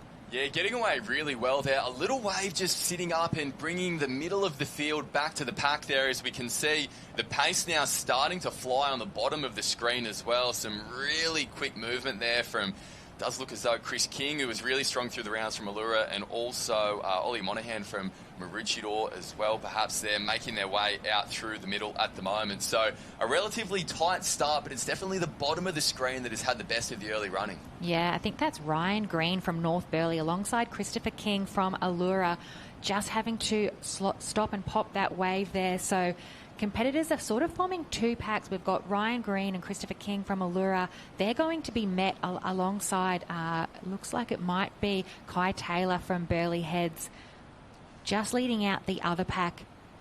Yeah, that's right. And a move now is being made from Will Budd from North Cronulla as well. He's just got his nose in front going across this second bank. Will, one of the most accomplished board paddlers that we have seen over the course of the past 10 years, always at the front of these finals. And although he's now become a first-time dad over the course of the last 6 months, he knows how to race these semis, and he's found himself at the front for now as well. So it is really tight racing. That is North Burleigh, Allura, North Cronulla.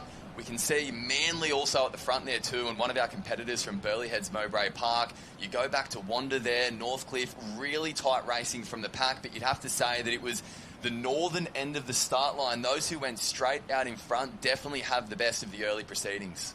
Yeah, so we're led around the cans. Burleigh Heads Mowbray Park, second then to the clubs of Manly. We saw Jackson Borg getting a little bit squished out in the middle there. He was up in contention, probably in line with the leaders, but caught up in that messy water. So he's sitting around the apex can in about 5th position. Probably not too happy. You can see the congestion there, just allowing our two lead competitors to get probably 4 or 5 board lengths lead on the rest of the field. That was a really big advantage for our leaders at the moment, and particularly helped by that wind swell as well, which is pushing from that second to the third can. So they are going to get first opportunity at this. Cruz McKee from Mermaid Beach on that red board, a really big mover there. He's got himself up into about 5th as a wave starts to stand up. So this could be qualification on the line in this wave in the opening men's board semi-final, and if not, the entire field could find themselves on this wave behind. It is a big set that is now starting to come through. Yeah, our top 4, they'll be relieved. The top 4 competitors have pulled down that first wave, but you're right. I think this next wave that we can see on screen is going to pick up almost all of the rest of the field, and it has. Wow, that is one of the waves of the day as somebody buries their nose into the water and is thrown off their board. Heartbreak for that athlete who is no longer in contention to make an Australian final, but this is going to be an extraordinary finish. So we had 4 on the wave in front, although only 1 remains now because they are going to have to paddle their way back in, and that second wave is caught up to the front wave. The second wave has pushed all the way through that gutter, just dropping off 3 competitors there, so it is almost still a scratch race for the rest of the field.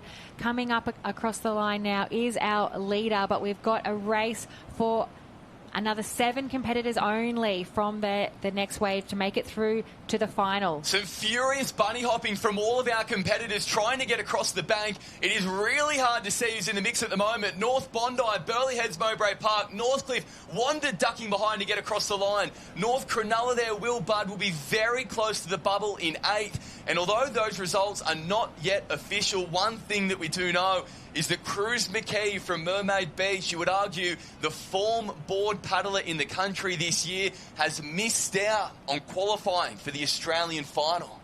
Yeah, we've seen, as you mentioned, plenty of upsets in our quarterfinals. Unfortunately, more upsets to come in our semi-final, and that's certainly a big one. Got a feel for Cruz McKee. He had a great start, and I think was one of the competitors who did run a little bit down to the south. Was still in contention around the cans, but as we saw, the entire field coming down on that one wave, all but one holding their boards. That is the party wave of the Aussies so far. We have not seen anything like that yet. So, look, we are still trying to figure out how many from this sprint finish get across the line. Sam Braun there from North Bondi. If we are correct, we think that could have been a sprint for second onwards. So there is still a bit to be figured out for our officials down on the finish line as well, with places in the final on the line. But for now, let's head down to Georgia Fitzsimmons, who knows, well, certainly one guaranteed place in the final. Yeah, absolutely. I'm down here with Nathan McKenzie from Burleigh Heads Mowbray Park, who managed to take out this first semi-final, and I think his heart rate is coming down a lot better than some of the others. So, Nathan, how was it out there? Oh, look, it's hard work out there. It's pretty heavy out the back, and there's definitely like big gaps, so you could easily be in the front and end up at the back so easily. Yeah, absolutely. We saw the whole field almost come down that second wave, so I can imagine you were very relieved to be on that first one and be able to cruise up the beach. Yeah, it was a relief. The first, what is it, 3 rounds, I got stuck in the gutter, so to get one all the way through the gutter, like probably when it matters the most, is like a relief. It's like, I bet you know the feeling. Like, it's like I don't have to run now. Yeah, absolutely. Well, the hard work has paid off. You have booked your spot into the Open Male Board Final on Sunday. So congratulations, Nathan. We'll see you at the finals. Thanks, heaps. Thanks, guys. Thank you, Georgia, and congratulations to Nathan. Gee, we've been speaking all morning about the importance of working the run that you get all the way through the gutter, and that has resulted in Nathan McKenzie taking out semi-final number 1 and booking his place in Sunday's decider. He's the only confirmed progression at the moment, Christy, into that Australian final on Sunday. The rest, you would argue, given by the body language of semi-final number 2 on screen, it could be a little bit of a wait. Yeah, we'll give our officials a little bit of time to get that all-important decision correct. Just probably rechecking the video as our competitors crossed the line in that first semi-final. One confirmed qualifier is, Nathan McKenzie, and he was really rewarded for the work he did on the way out. These competitors know that waves are on offer from that third can, so you really need to be in contention when you're turning that apex, otherwise you're really leaving it for a little bit of luck. So this is a start list for our second semi-final that we're about to get underway. And some really, well, as is always the case with the semi-final, but some really strong names in there. One that is a little bit of a surprise, and no, let's just get straight into the racing as well, because we are underway in semi-final number 2. Once again, the field spreading out right across the line. One thing that I noticed straight away was towards the back of that field is the yellow board of Corey Fletcher, one of the best board paddlers our sport has, but he's actually racing with a broken foot, which is extraordinary that he is on the line. And already after a slow start into the water, he's caught back up. But out in front at the moment, it was a really impressive start from our competitor on the bottom side of the screen, just trying to pick that up. That could be Sam Harris from Maroochydore.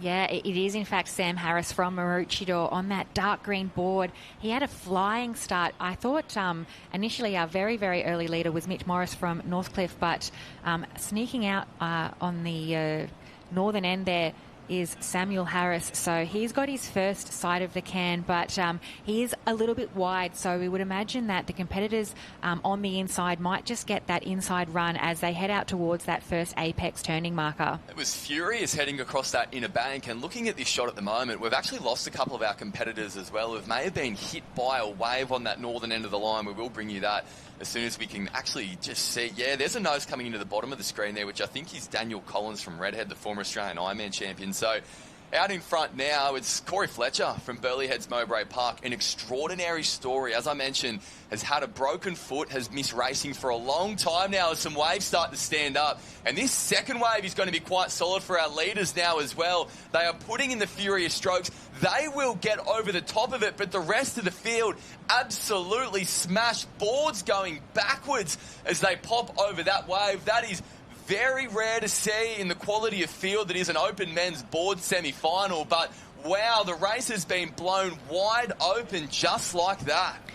4 competitors only out in that green water, and the scramble is on for the rest of the field. They have lost so much ground and so much momentum by that second set. You can see on the replay there the boards just going flying and everyone taking a hit. So a really nice lead opening up for our first 2, and then back to our 3rd and 4th competitors who are looking fairly comfortable out in the green water. And now there is some panicked paddling happening behind as well, because it was a very tight bunch heading across the bank. It was being led by Harris from Maroochydore, and just like that, the door has been kicked down and the race blown wide open as well. So it is Burleigh Heads Mowbray Park out in front, a clear 2 leading at the moment, as you can see on this incredible drone shot. Then there's a gap back to 3rd and 4th, another pretty sizable gap to the rest of the field as well. So our leaders praying that a set is starting to come through, and we are seeing waves starting to build on the horizon, and that is exactly where you want to be. The first opportunity at the ocean, and I think it might work in their favour. Yeah, there's definitely some bumps coming, so a little bit of a look over the shoulder there now, making sure they want to put themselves in the best position to come down these waves. So that's our leaders there, Burleigh Heads Mowbray Park in 1 and 2. Back now to 3rd and 4th, who may just get a bit of a run. They're a little bit too far out to sea to pick up this, but it might just get our leaders here. I think it will. So our first 2 competitors are going to come down the first of the waves, but you can see the sets building. So we might have a similar situation that we saw in semi-final number 1. A dream ride back to the beach, and look what he's standing up behind. Some of our paddlers turning and going back out to sea in order to get a clean run down the face of it. Look at this set, boards flying, everybody now holding on to the back straps and getting thrown around in the whitewater. We have 4 athletes out in front. The rest of the field is behind, and someone's lost their board. A paddler has lost their board on the northern end of the wave. That could even be Harris from Maroochydore. So he has lost his board. That is heartbreak as he makes his way back in. Another competitor has gone off the back of the run, and now is the scramble. They are absolutely flying to try and get into the beach, because spots in the Australian final are on the line.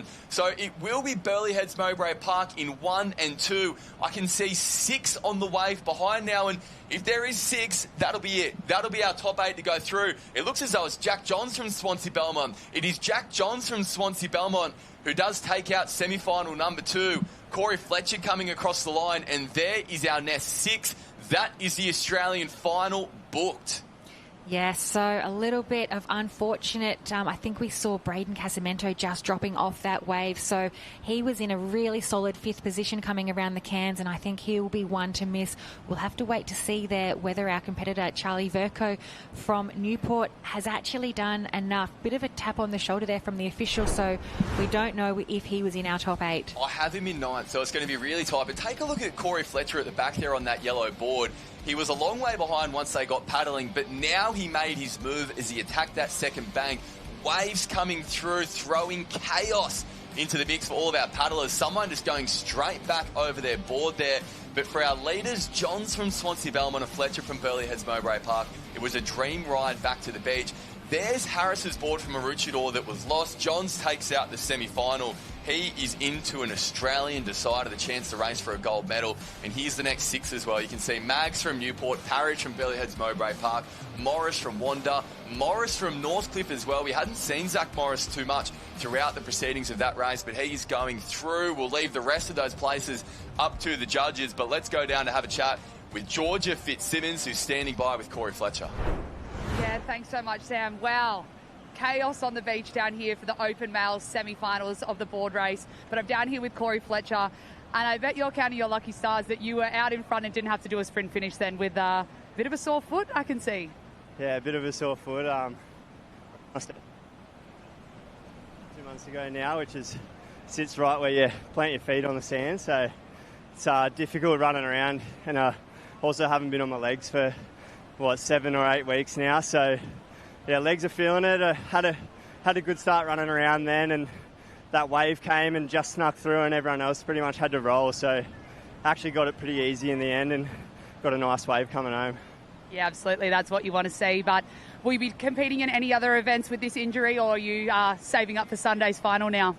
I'm taking it as it comes. I'm in for teams. I've already made the decision not to do the iron. So For me, it was bare minimum, get through the ski and the board and see what teams I can do. The transitions aren't helping and the bone is still broken, so I'm just monitoring it as I go along.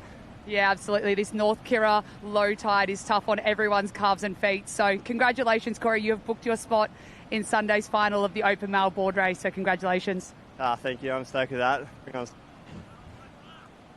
Thank you very much, Georgia, and congratulations to Corey. That is an extraordinary story. It is nothing short of extraordinary. So let's just revisit the results that we do have already locked in. This was semi-final number 1, taken out by Mackenzie from Burleigh Heads Mowbray Park. Piper goes through in second, his clubmate. Ryan Green from North Burleigh gets the reward for his hard work leading that one on the way out. North Burleigh, he's in third. Angus McPhail from Manly having a great year.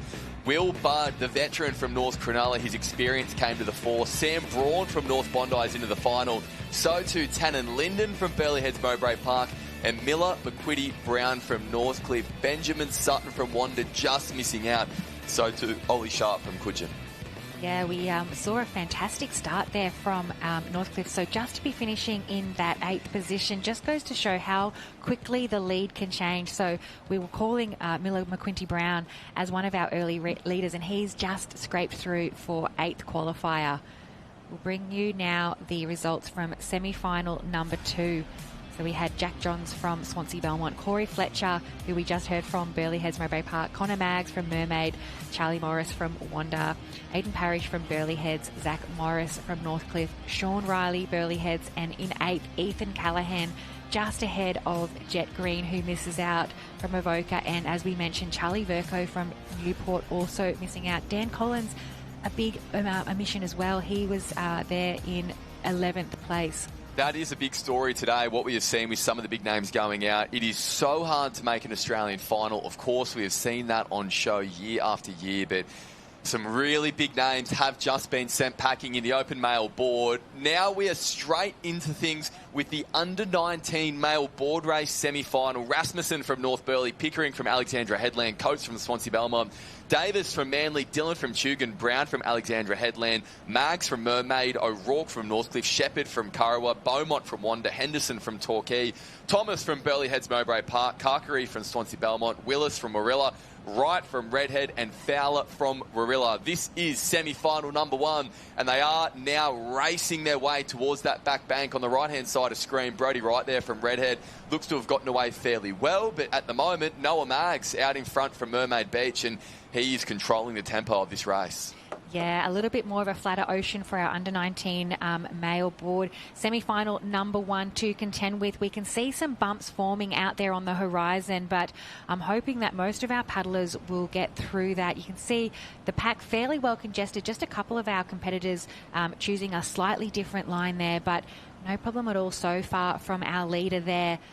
Just choosing to lie down on the stomach as they can course correct a little bit easier. Noah Maggs, yes, one of the fastest board starts getting around, not just in the juniors as he has to roll there, but also we have seen in the Opens as well, of course, leading around the Open Male Taplin Relay Final last year here at North Kirra at the Aussies too. An opportunity presents itself. Maggs ducks through. Davis from Manly has to roll. And now there is an opportunity for the rest of our field. So the opportunity is now on to try and scramble and get yourself into clean water. The field has strung out ever so slightly. We do have Maggs from Mermaid Beach in 1, Davis from Manly in 2, one of our cats from Marilla. It does look like they're in 3, Northcliffe 4, Kurrawa right there, so too.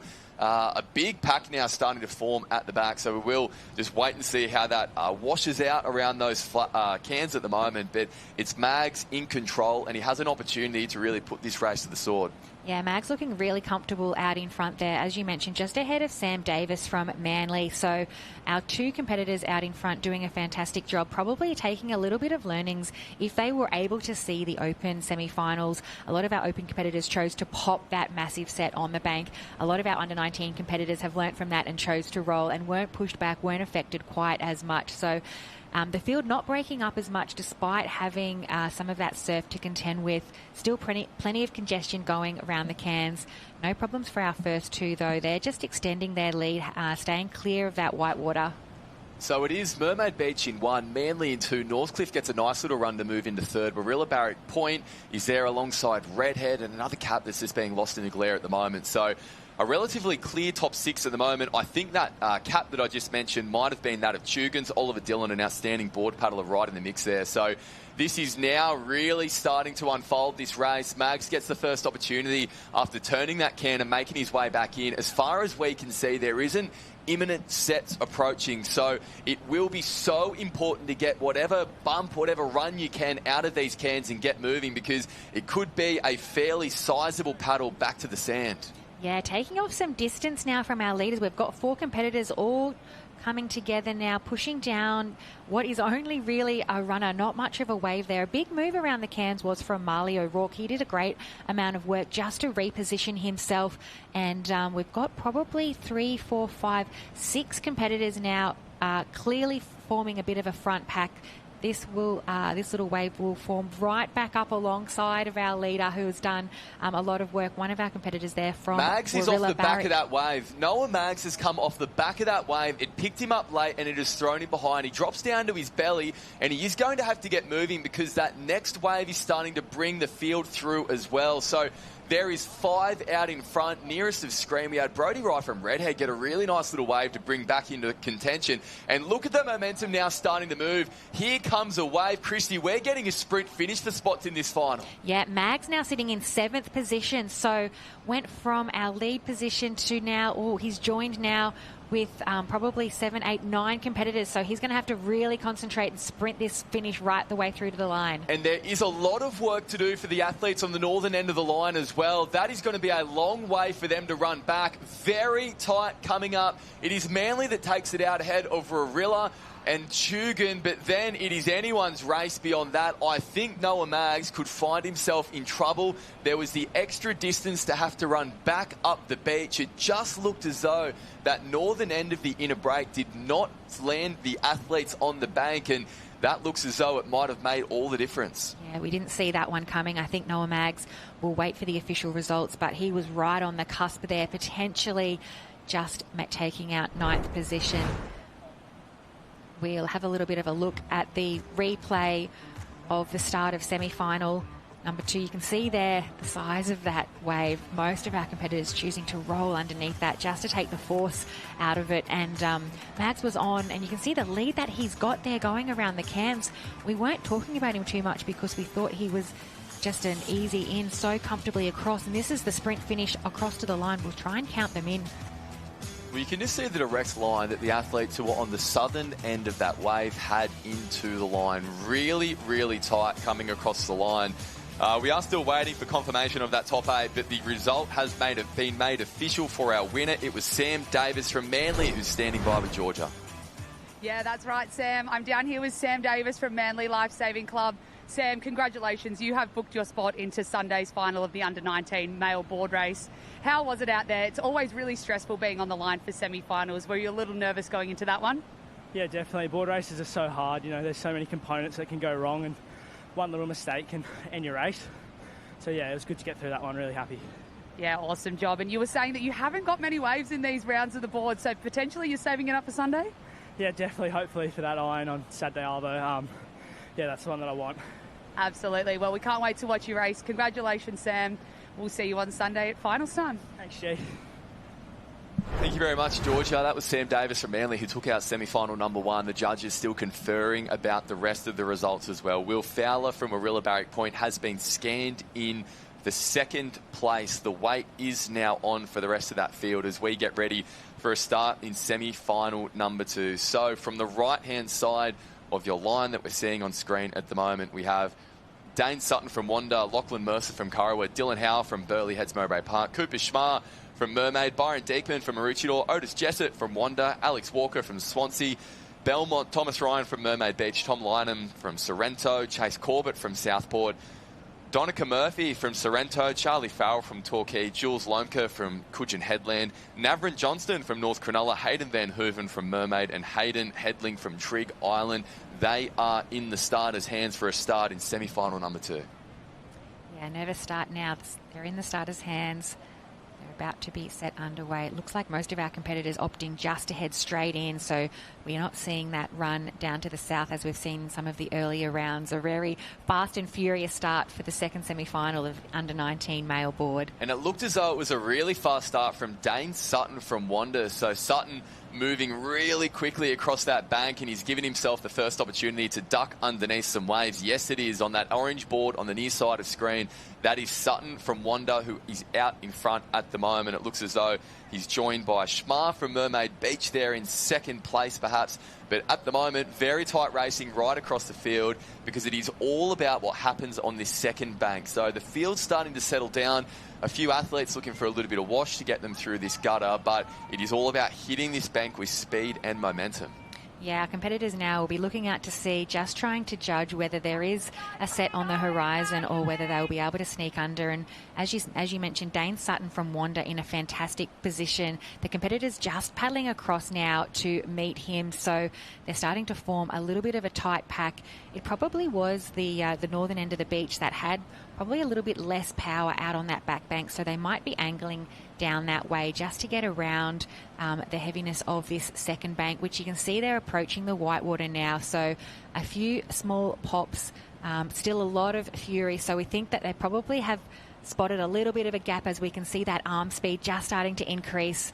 One last pop from the rest of the field. The northern end of the line didn't have to worry about that, but there's a pretty solid wave that is starting to roll through, and it is going to break. The field all opting to roll, except for Sutton from Wanda, who ducks it underneath on his belly. And look at that. Our leaders are rewarded for rolling the dice, and they are through. That was a really close call. A few athletes forced to roll. The rest of the field further behind, getting dragged back as an even bigger wave starts to stand up. That is very solid for all of our athletes trying to punch through, and they were spat backwards. That was one of the more solid waves that we have seen so far today. Yeah, absolutely. Some of our competitors still having a lot of trouble negotiating that break. We've got a lost board in the middle there, so race over potentially for that competitor. So this is back to our lead pack there. We can see Dane Sutton from Wanda still in that top pack. Don't know if he's still hanging on to that lead. That might be Byron Dickman from Maroochydore has chosen to take the lead around the cans, and we saw it really was that northern end of the start line and that northern end of that back break, which was a little bit more forgiving, and our competitors just able to either duck their noses under or roll under a less heavy part of that bank. So we've got a Mermaid Beach competitor up there as well. I think you mentioned that was Cooper Schmar from Mermaid. So that's our lead pack of 3. We go back there to another pack of 4, 5, 6. So our top 8 are potentially already out and around our apex cans. Wow, that was one of the more solid sets of waves that we have seen today, and these athletes did not hesitate to try and roll the dice and get underneath it. So our leaders at the moment, we have Maroochydore, Mermaid Beach, and also Wanda there out in front. They're going to get an opportunity here with what looks to be a nice, pretty friendly wave starting to come through if they can get down this wave. If not, there's waves standing up further out behind, and there is going to be the potential for another sprint finish. So yes, our top 3, they are down that wave.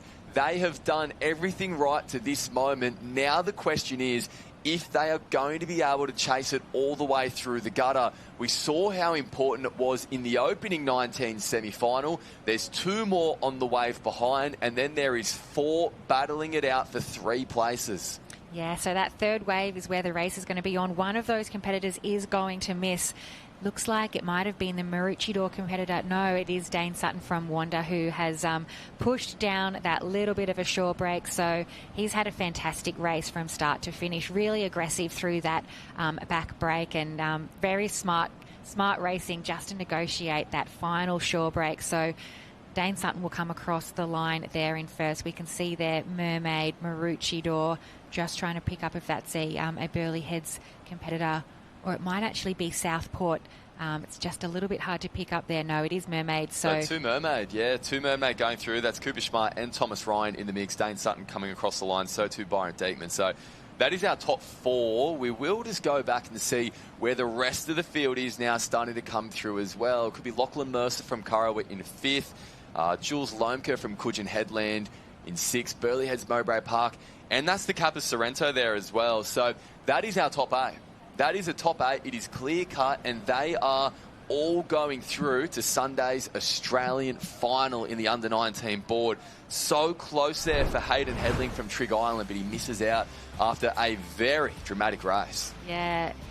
In it right to the end was Hayden Hedling from Trigg Island. He knew it, though. He just didn't do quite enough across that gutter. And there is that wave that you spoke about that really, really split the field. So our top 4 getting through it. And that's a great shot of just the size and the power that confronted our athletes. There goes one of our athletes' boards flying. A really hollow wave too. Up and over for our competitors, and it's a nice feeling when you're just on the other side of a green wave like that. Yeah, that's right, and everyone did, well, everything right on the way back in as well. They used that momentum through the gutter, and it has brought them not only into the beach, but also into the under-19 male board race Australian final as well. Among that crew of competitors crossing the line was Dane Sutton from Wanda, who is down on the beach with Georgia. Yeah, that's right, Sam. I've got Dane Sutton here. Gosh, Sam was in the first semi, but I've got Dane here from Wanda Surf Life Saving Club. Dane, tell us about your race. You said you actually decided not to run around the field off the start. So what was the mindset going into that? Yeah, it's all luck out here at the moment. I just was watching the surf. I saw there was a bit of a flat zone in front of me, so I just pinned the ears back and got out pretty cleanly with the boys. And, there was a few sets that came through, so that spread out the pack. And luckily I got a good wave to finish it off, pretty chill. Yeah, pretty chill. That's what you like to hear about an Aussie semi-final. So, Dane, you've had some great championships. You had a win in the Iron in the under-17s last year. You're now bottom end of the under-19s. So what's the goal going into these championships? I want to go back-to-back in the Iron, of course. And, I haven't really put together the board races I would have wanted in the last few years. So to be back in the final is great. I'm going to give it a good shot, try and win that as well. Yeah, we love to hear that. And obviously Nathan Smith down at Wanda is doing a fantastic job with the club. And how is it having him as a mentor as well? Yeah, it's so good. I used to go down to the Nutrien Ironmans and I had a little poster with his name and face on it, which, he was my idol back in the day, still is. And it's great to have him as a coach. He's a great mentor for all the boys at Wanda. Oh, that's fantastic to hear. So congratulations, Dane. You will be lining up in the under-19 male board final on Sunday. So we can't wait to see you race. Thank you.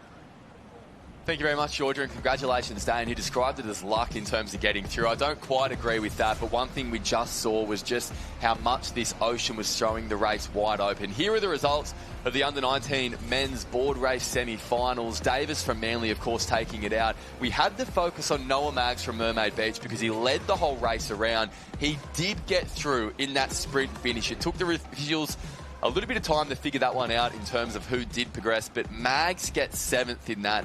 Riley Rasmussen from North Burleigh in 8th, and just missing out is Shepherd from Curraway and also Beaumont from Wanda as well. A very dramatic finish. The results are now confirmed.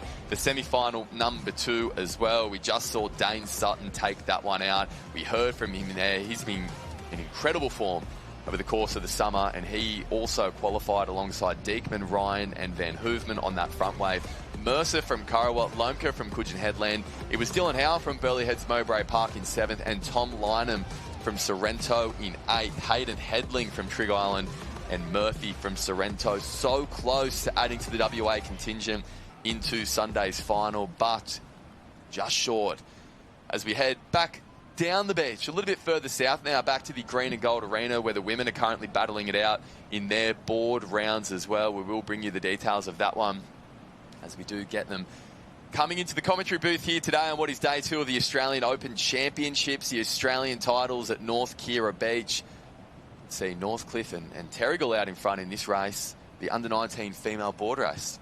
Yes, round 1 for the under-19 females. That might be Molly Lang from Terrigal out there alongside one of our Northcliffe competitors. It might be Freya Stolly from Northcliffe. So, yeah, not a huge amount of urgency. Back round to round 1. It's a change of pace going from the semi-finals back to our opening rounds of a board race. And certainly we can take a little bit of a breath here in commentary after some of the excitement of those semi-finals. Great news there for Mags. We're relieved that he has made it through to the finals. And yeah, the under-19 females doing a fantastic job. They're down in the green and gold area, potentially split across a couple of arenas. So here's one of our other heats. This is heat 3 of the under-19 female board race. You can see a couple of our competitors there from Alexandra Headlands, Tugun, Trig Island coming across. So we'll try and bring some of those results to you as they come through. Yeah, that's right. So it is. It's all happening at the moment down across the beach. Some really tight, dramatic racing in what is proving to be nothing short of thrilling conditions as well. There's enough of a wave to flip races upside down and bring back markers right to the front, to send front markers right to the back as well. And we are bringing you these board races as we do progress through them here. The under-19 female board. That's Britt Ackley. She's just being interviewed by our beach commentator there on screen ahead of Millie Peterson. Don't quite have those top 8 through. That was the conclusion of heat number 3. These are the competitors in heat number 5 on screen. So we're looking at just the odd number of heats in this particular arena. I think the women might be going across 2 water areas. So heat number 5, we believe, is the next one to get underway in the opening rounds of the under-19 female board races. So it has been a thrilling morning, really exciting last hour as well here on the beautiful Gold Coast. Ideally place to come for a holiday, ideally place to come and race as well, but I'm sure there's some competitors on the beach who are just ruining the amazing surf and the wonderful conditions that we do have on offer here at North Kira after some really dramatic racing as well. Liveheats.com has all of the details, because the story of the morning so far, as is always the case as we push towards Australian finals, is who made it and who misses out. And there are some really, really big names in those who have missed out on qualifying for all of our finals, but particularly that open men's board final. No Charlie Verco, no Cruz McKee, no Matt Bevilacqua, no Ali Day. Gee, the amount of board race wins that we have between those 4 athletes alone in recent years is nothing short of extraordinary. None of them will be in the final on Sunday. And it goes to show just what we're being met with here at North Kira today. The surf dropping off from yesterday afternoon. We're having some really exciting racing here, and we have more exciting racing to come as well on day 2 of the Aussies, the Open Championships here at North Kira. We will be back in just a moment.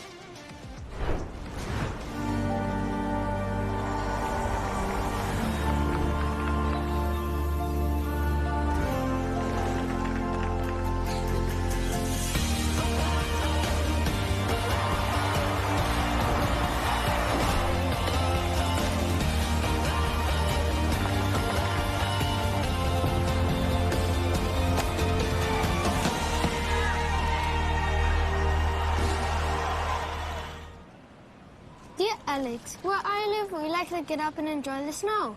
What about where you live? Get up and ride, Alex. Do you laugh and surf? Caramel latte for Alex. But I don't drink coffee. Yeah, you do. Ooh. Dear Thorsten, where I live, we get up and Gold Coast. Can we get an ice cream?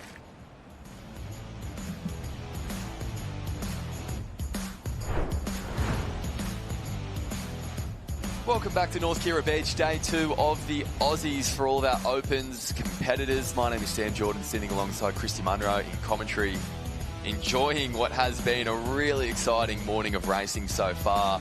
We are down to our Australian finals in the Open men's and under-19 men's board races. Those semis have just unfolded. Liveheats.com has all the details of the 16 competitors in both of those age categories who will battle it out for the Australian title on Sunday. We have just headed a little bit further south along the beach, back to the Green and Gold Arena, where we have our under-19 female board races that are currently making their way through the rounds. We are in round number 1 at the moment. Heat number 5 is on the line.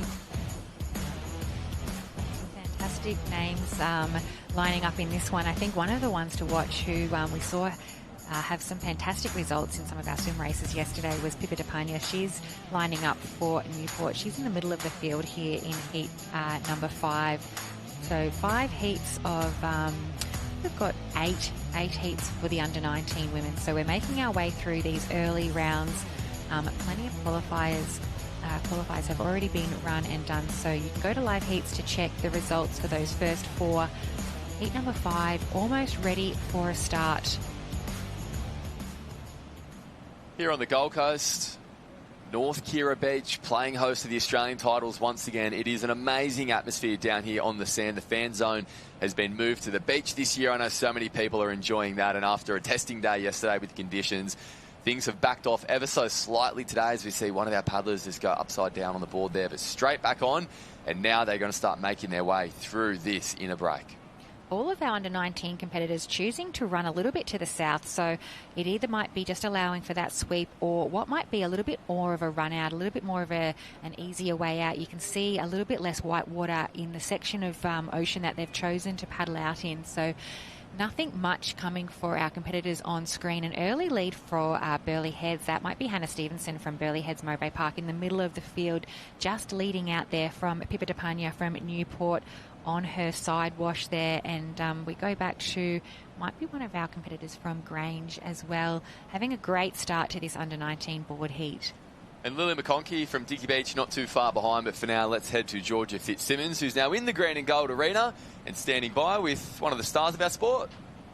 Yeah, I am down here in the green and gold arena, Sam. An area that's quite familiar to me, and I'm seeing a fair few familiar faces. And I've got Hannah Scully here, who has actually won the Australian board title in, what year was it, Scully? 2022 at Kira Beach too. Oh, so you like Kira Beach. So you're up to round 2 of the board rounds right now. How have you been feeling this morning to be out on your board finally? I know you were under the tent for a fair while yesterday. You didn't get a race, but you're now out in the water. Yeah, day off yesterday spectating. But yeah, it's interesting. It's very tricky out there. You know, we're doing the figure 8 course.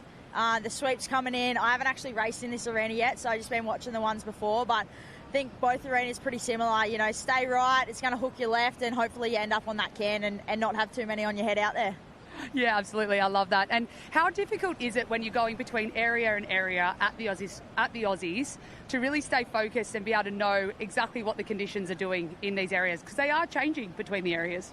Yeah, they're definitely a bit different. I think it's just make sure you get here before you race and looking, you know, from my heat race to now, the conditions have changed again. I think that's one thing about Kira, it is always changing, and that sweep sometimes stronger, sometimes a bit weaker. So just watching the races before, and then, you know, as I'm heading in, make my decision and just back that in. Oh, we love to hear it. Thank you so much, Hannah Scully. Good luck for the rest of your rounds. I'm sure we'll be watching you and hopefully another interview later. Thank you. Thank you, Georgia. Hannah talking about watching the races before. Well, there's plenty to watch at the moment. That was a solid set that came through on that back bank and opened up a huge advantage. Pippa De Pagna from Newport Surf Life Saving Club sneaking underneath those waves. She saw her opportunity and she took it with incredible skill, and as a result, it has given her a 1-can lead over second place at the moment, and it is a long way back beyond that as well. Taking a look at the replay there, we can see Pippa De Pagna just getting through into that green water. The rest of the field really getting cleaned up and probably being pushed back best of maybe 15, 20 metres. Some of the athletes still going backwards on that white water. So just turning that third can, that is Pippa De Pagna back to a competitor. I think that might be one of our Trigg Island competitors in second. We've got 2 athletes from Trigg in this particular round, second place, so we can see that's third, fourth, fifth and sixth on screen. So the drone shot just showing the size of the lead that Pippa De Pagna has. That's our second place competitor there. Could be Sienna Howard or it could be Grace Atchison, so we'll bring that to you when we know. But Pippa just really taking it fairly leisurely, sits back but doesn't quite miss that one. That's a nice size one that she will get, well, we'll see, maybe right the way through to the beach, but at least across that back bank. It's pretty close to the perfect heat, isn't it? You know, to have an opportunity open up and to take it in the way that Pippi did, fearless in terms of attacking that set and getting underneath it, and that is a reward, a nice opportunity just to relax a little bit and shut it down a lot further out than maybe she otherwise would have on the way back in what is heat number 5 of the under-19 female board race. Heat split across the 2 areas at the moment, so we are seeing those results come through on liveheats.com. Gee, that is as big of a lead as you'll see over third place. It's extraordinary. Yeah, she's a very classy competitor, is Pippa De Pagna. We've seen her race for many, many years now. It's hard to believe in a way that she's still in the under-19 age group. She's been at the top of her sport for quite some time. Fantastic in the water as a swimmer, and she's just shown how good she is as a board paddler as well. So, yeah, she will take out this heat number 5 of the under-19 female board race. So that's one position sewn up. We'll go back there. I think it'll still be the competitor from Trig Island in second. I think Hannah Stevenson was still hanging on to that third spot. She was sort of an early leader for us in this heat alongside Pippa DePagna, Hannah from Burleigh Heads. So there is the competitor there from Trig Island. And now you can just start to see the intensity climbing a little bit. One of our competitors off her board. She's going to get back on the board and continue on that whitewash there out the back. That was really well done, and it has given her an opportunity to still progress through to the next round. So Trig Island in second, Burleigh Heads Mowbray Park coming down a wave in third place at the moment. It could be the Manly cap. No, there is a stripe in there on the far right-hand side of the screen. Maybe. Yeah, that's right, coming down a wave, and then it's going to be really tight beyond that. So we have one across the line. We now have 2 across the line in the form of Trig Island as the intensity starts to climb. Yeah, 3, 4, 5, 6, 7, 8. So still very, very spread out. We can see our 7th and 8th competitors coming down that wave now. So maybe not a sprint finish in this particular heat.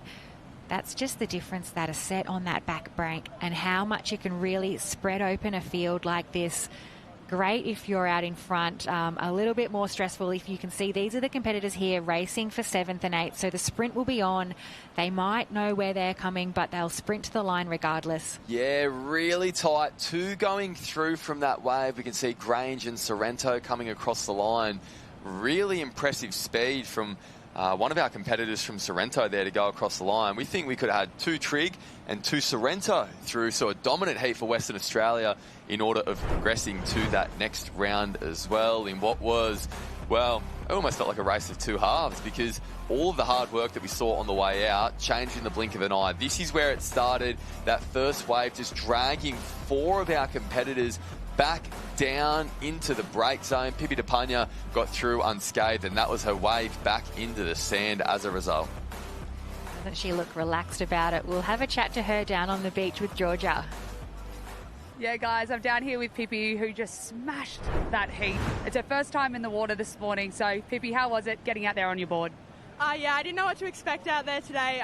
You know, the conditions have changed from yesterday, and you know, I was just so excited to get out here because Aussies is one of my favourite events of the season, and yeah, it's been really fun so far. So you say Aussies is one of your favourite events, but you actually went over to New Zealand a couple of weeks ago and you competed in New Zealand Nationals, which you did incredibly well at as well. So tell us about that. Yeah, it was so awesome. I won the under-19 and open iron, which is such a special thing. You know, I couldn't believe it when I crossed the open iron line at the end, and yeah, I'm so happy with myself. And you know, Aussies is so tough. You know, all the girls are so amazing here, and yeah, I'm just going to give it my best on finals day, and yeah, hopefully I do well. Yeah, and I remember last year you had such a massive program here at the Aussies. Have you decided that you're going to do all of those events again, or have you sort of pulled it back a little bit? No, I pulled it back this year. You know, this is my first year in the 19, so I just wanted to go out there and, you know, give it my best. So I pulled back from most of the open events. But yeah, it's been so fun regardless. Awesome. We love to hear that you're having a great time here at the Aussies, and best of luck for the rest of the week, Pippi. Thank you.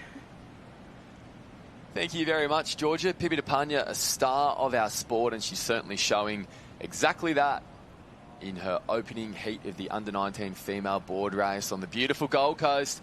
You can see the surf on screen there at the moment. That has had everyone very excited at the moment as well.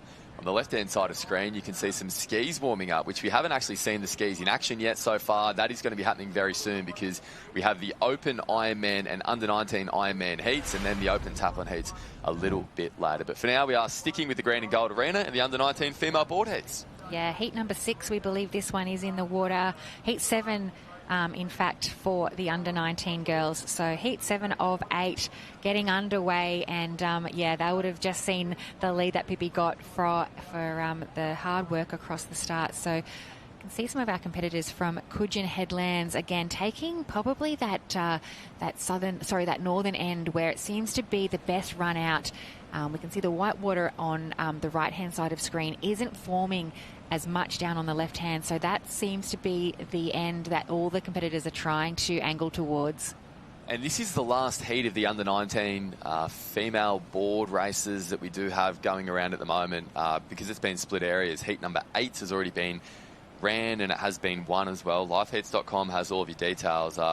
And it has been a long wait. You could hear it from Hannah Scully, who we caught up with before, one of the most skilled competitors in the ocean. And Hannah was talking about just how much it has been changing over the course of the morning as well. And Christy, is someone who's experienced what it's like to be not only on the start line, but winning races like this as well. What kind of work do you have to do in these early rounds just to make sure you're across these races, given there's so long between normally your warm-up and when you first get an opportunity? Yeah, you really can't take too much for granted in these earlier rounds. Even if you do think you are in form for that particular year, you have to almost treat every round like it's a final. You can probably back off a little bit once you turn that third can, but certainly on the race on the way out, it's pretty much as fast as you can go. You don't want to leave anything to chance. And as we can see here, some big sets sitting up in front of these under-19 competitors, and you have to hit those with as much speed and as much skill as you can. That's right, and they're certainly doing that at the moment as the ocean opens up and gives our leaders a chance to sneak through. Burleigh Heads, Mowbray Park, Manly in the middle, Burleigh also on the bottom of the screen there as well. A few more rolls and pops from the rest of the competitors, but our top 3 is going through. I do have to say that it was a pretty gentle start to the morning in terms of the surf, but it almost looks as though that wind has not only dropped off ever so slightly, but that bankies is breaking with a little bit more power now as well. Still plenty of lulls. We didn't see as much of a break between the set waves yesterday. It has dropped off today quite considerably compared to yesterday afternoon. But tell you what, there's still a wave on offer to really throw a few curveballs into the mix. Yeah, and that set has done exactly that. We can see there's 7 of our under-19 competitors comfortably out through that break, and there's quite a big gap there to our 8th, 9th and 10th competitors. So that just goes to show that if you can really put in that work across that bank, you can set yourself up for somewhat of a comfortable second half of your board race. Our lead competitors just turning that can there now. So we've got Burleigh Heads, Manly. I think we go back there to Morty Alec, Alexandra Headlands, Coogin, and potentially another Burleigh Heads. Oh, sorry, might be Swansea Belmont coming around the can there. So that seems to be our top 7 athletes, working very hard as a group, but a bit of a strung out group. They're almost in Indian file. We'll go back here now. That's our, I think, 8th competitor just hitting our first can.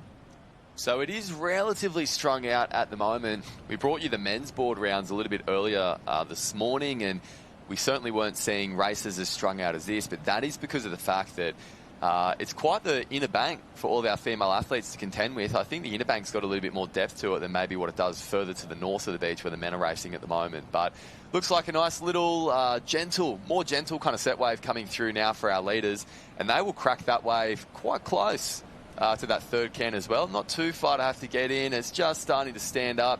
It will pick up our leader, and that is it, I would have to say. In fact, you know what? It's filled out there as well. That bubbled out of nowhere, Christy. Not quite, yeah. It's hard to tell. Sometimes from that drone angle, it looks from our side that it might pick them up. I think that's Sienna Bush out in front from Burleigh Heads. So she'll be joined now by 2 other competitors. She won't be too phased by that. So we've got 2 Burleigh Heads competitors there. So Olivia Dotty and Sienna Bush coming down that wave with what looks to be maybe Gemma Holt there from Morty Alec.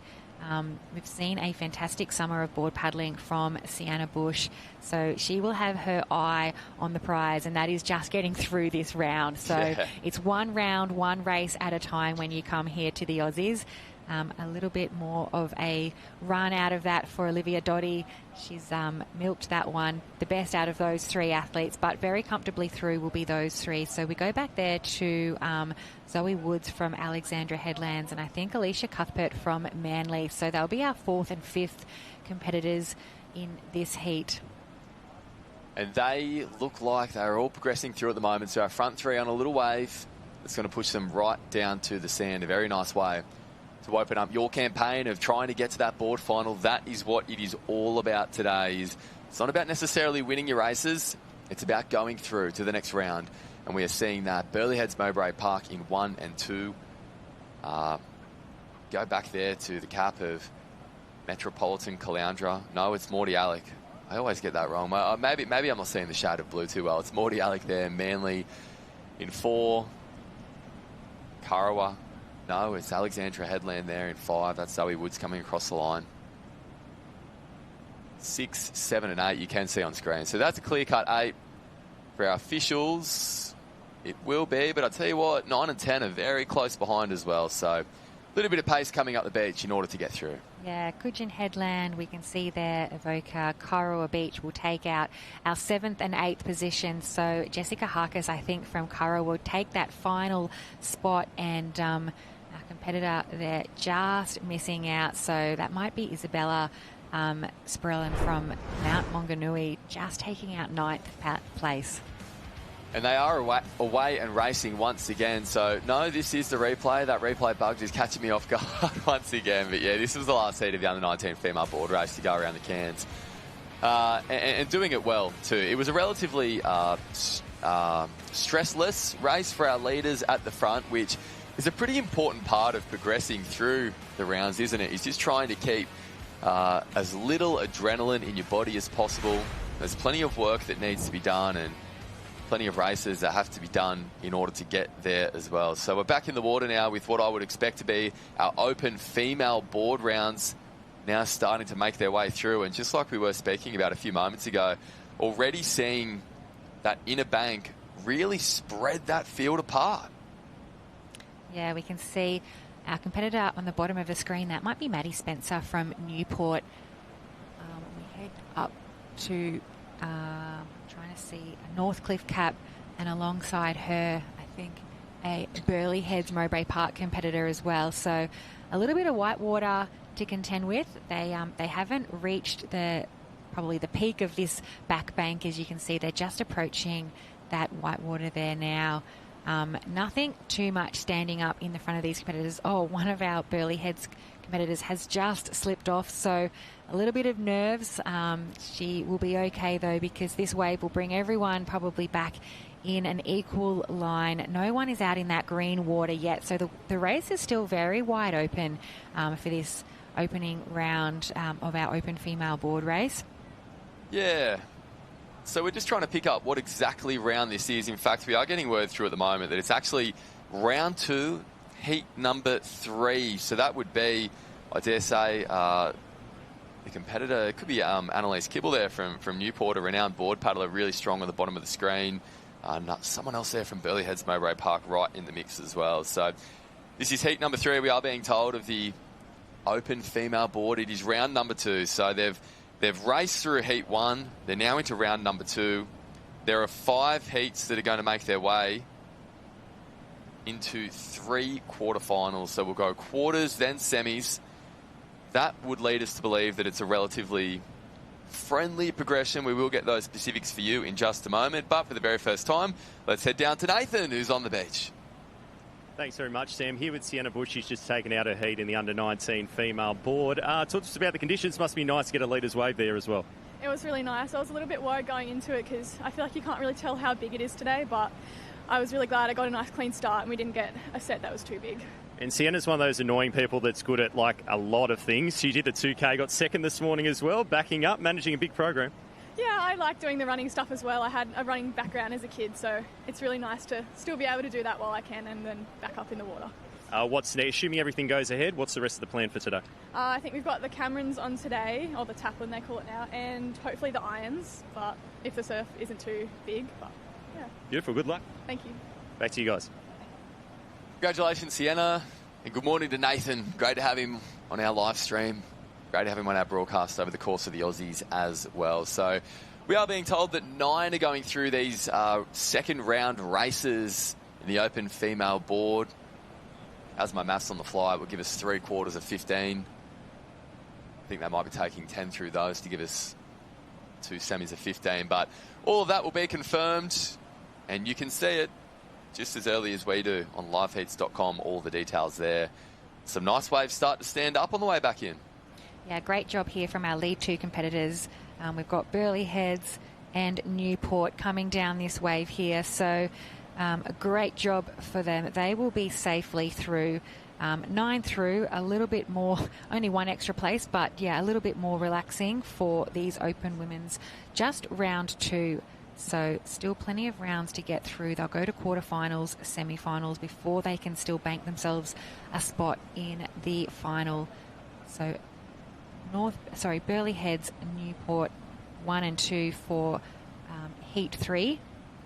A fairly large gap, Sam, back to the rest of the field. Can't even see them on screen at the moment.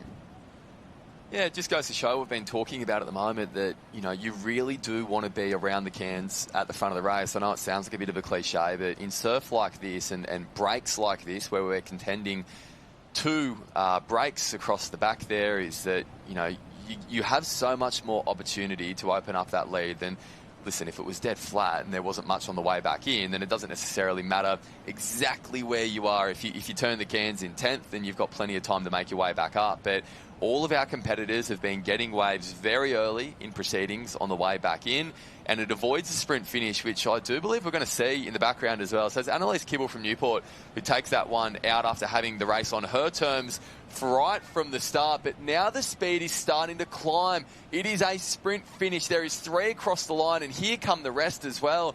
Tiani Massey there from Maroochydore doing enough to get through to that next round. Yeah, I think 2 of those competitors were going to miss out. I think that was a total of 11 coming across the line there, so they'll all be waiting to see who the judges have picked for our top 9. 2 of those athletes will be waiting potentially for that hard news. Yeah, that is going to be really tight.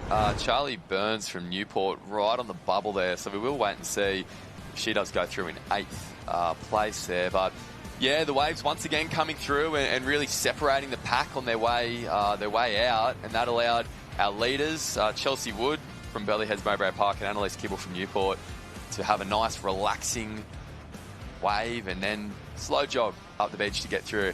It's Dom Stitt in 3rd from Mooloolaba across the line, Tiani Massey in 4th, Charlie Burns might have got there in 5th. It's going to be close for the rest of the places, but we do know that Tiani Massey has gone through as Shaw and Partners Iron Series champion, and she's down on the beach with Nath. She is the reigning Shaw and Partners Iron Series champion, and 4th place, yeah, it was a close one. Talk us through that race and some of the conditions trying to navigate on the way in. Yeah, look, it's a tricky beach, Kira, and it's tricky conditions out there today. It's kind of, you know, you can get a break and then everyone comes back together, and then, you know, you're in the way in and everyone comes back together again. So going through the rounds, it is tricky because you never really save at any point. So it's just making sure that no matter what, I don't back off and, you know, be smart where I can be. Just one more quick question. Talk to us about the mindset and some of the prep and the warm-up as well, the constantly changing environment. How are you managing that at the moment? Yeah, well, we didn't really get to do any warm-ups, so it was a bit tricky to know, you know, the power of the ocean compared to yesterday, and I didn't get a race in yesterday because I was waiting for the boards and they never got run. So I kind of, you know, you have to try and get the feel for it in the swim and do the best, and then the best you can, and then in the round 1 I got to have a little feel for it, but like I said, it's a tricky beach and I'm still trying to get a grip on what's going on out there. Well, good luck for the rest of it. You're alive and you're still kicking. Thank you.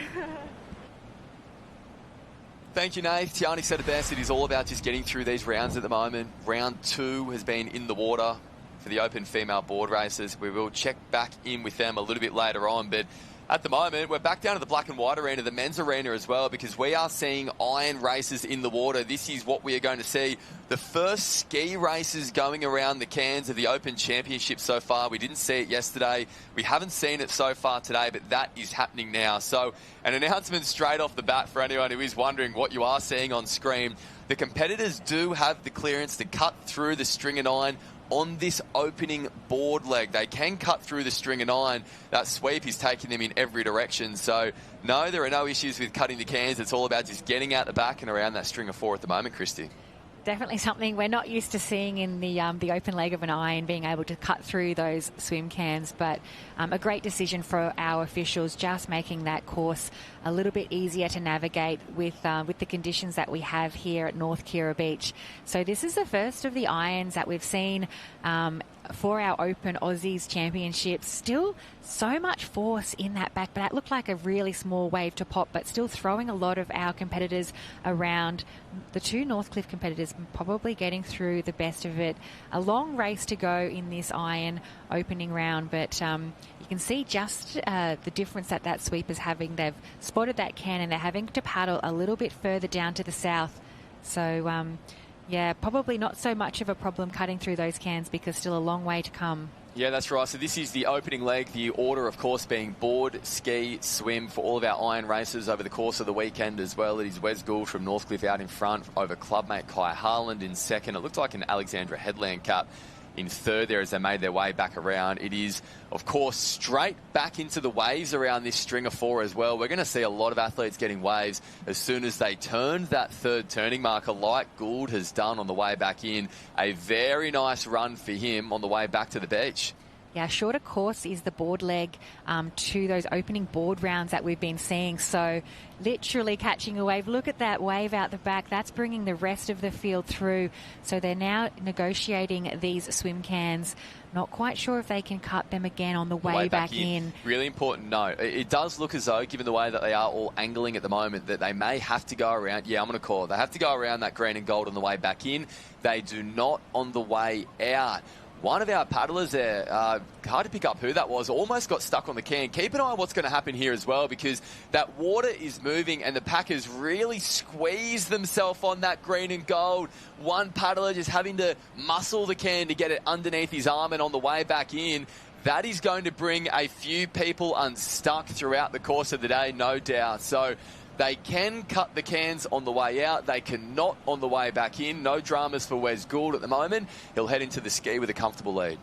Yeah, so just confirming there, we can see our competitors, they cut the cans on the way back, on the way out, but they've got to negotiate the course with that sweep on the way back in for the board. So all of our competitors doing that fairly safely now. You can see most of our athletes approaching transition, their ski handlers holding their skis a little bit further out. They're just going to run through that deep water out onto that shallower section before they actually jump onto their skis for the second leg of these iron round one. I'll tell you what, who's getting excited to see a bit of ski paddling? I know I am. I'm actually going to be having a race.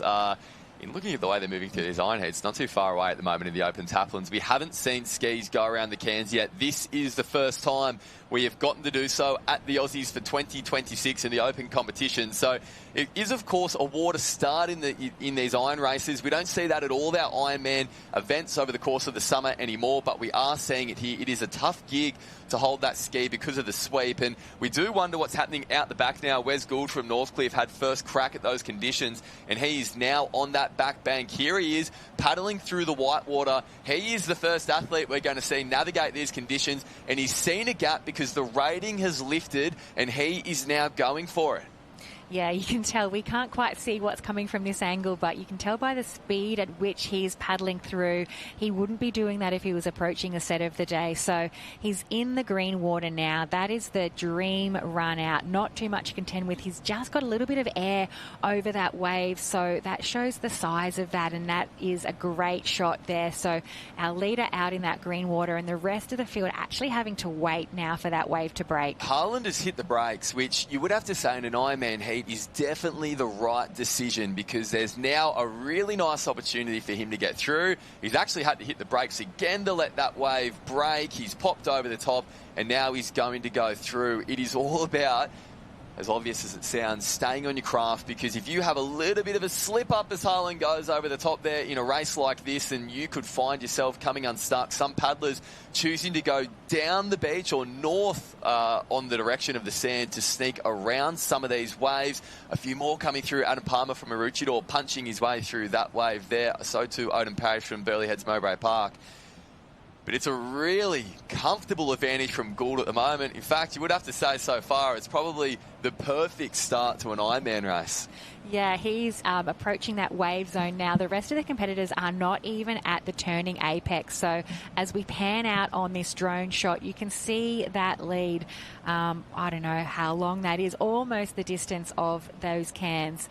Not much assistance, though, as he paddles his way back in across that deep water, just going past the swim cans there now. But I'm sure he won't mind either, because I think that it is going to be a challenge catching waves on the ski. We can see on the board that you can get back and grab those straps and let the wave throw you around, but I think we're going to see a lot of people come unstuck today as those set waves unload on the bank. No dramas for Wes Gould. He has a huge lead in this opening round of the Ironman. This is heat number 2 that's in the water. Heat number 1 has also been split across the second area in this black and white and pink men's arenas at the moment. So it's Gould out in 1. We will wait and see what's happening out the back for those ski competitors too. Yeah, some really friendly waves coming through. This is exactly what they would have wanted, Christy.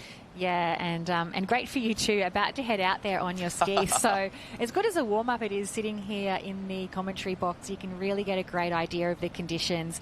It has filled up a little bit underneath, so not quite as shallow on that bank. You can see the competitors just having to negotiate getting around those swim cans. But yeah, definitely a nice easy wave in for everyone. So that's a really nice break in the middle of an iron. You can catch your breath and you can drop your heart rate quite significantly catching a wave in on the ski as they'll head into the swim leg. So board, ski, swim is the order of these iron heats. Well, as it'll be the same order throughout the entire weekend. So board, ski, swim, and potentially, 100 and 150 metres sitting on a wave on the ski is a great thing leading into a swim leg. Yeah, that's right. So it's Wes Gould with a huge lead heading into the final leg in 1. Kai Harlan from Northcliffe in 2 at the moment.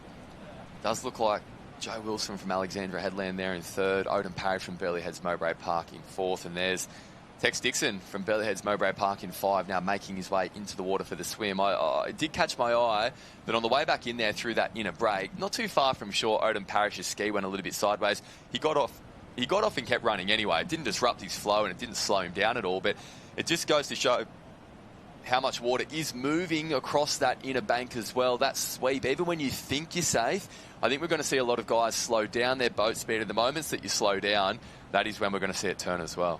Yeah, a lot more pace here for these athletes who are right on the cusp of qualifying through, and it is only a short swim. We could see where those swim cans were throughout those board and ski legs. So a very, very short swim, which means the pace is going to be on. You don't have a lot of time to catch up if you've got some ground to make up. So the athletes who are hitting the water now know that they have got that work to do. Our leaders are already turned and along the back string of those 9 swim cans. That's a great shot there, isn't it? Really good shot, and they're swimming against the sweep as well. So there's no reverse order for these iron races today. We saw some reverse order action in different events over the course of the day yesterday. Now that swell has dropped, rather considerably, you would have to say, given what we've seen so far today, that they are having to swim against the sweep. So they're relatively short swims in terms of distance, but when you look at the time and you factor in this sweep as well, there's still quite a sizable swim.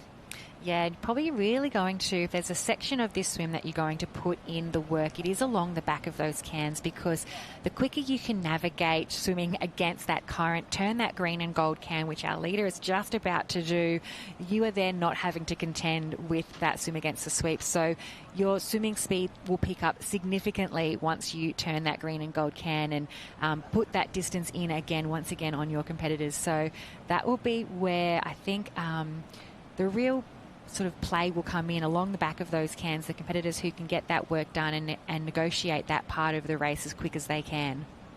So Wes Gould from Northcliffe has had a very impressive performance to kick off things in this open Ironman rounds. The broadcast, the first we've seen today of these iron races.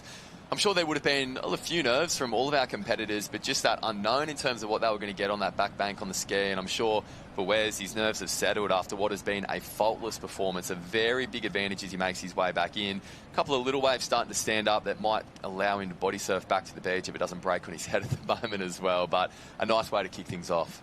Yeah, and he's done a fantastic job there. They're not easy to pick up, those broken waves.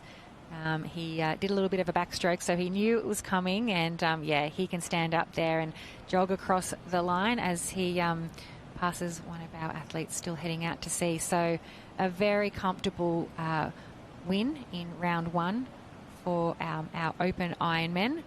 Going through a few heats this morning. Yeah, 8 heats of the Open Ironman. 8 are going to be going through to those quarterfinals, which are going to be raced shortly. So they're going to do the Open Ironman heats.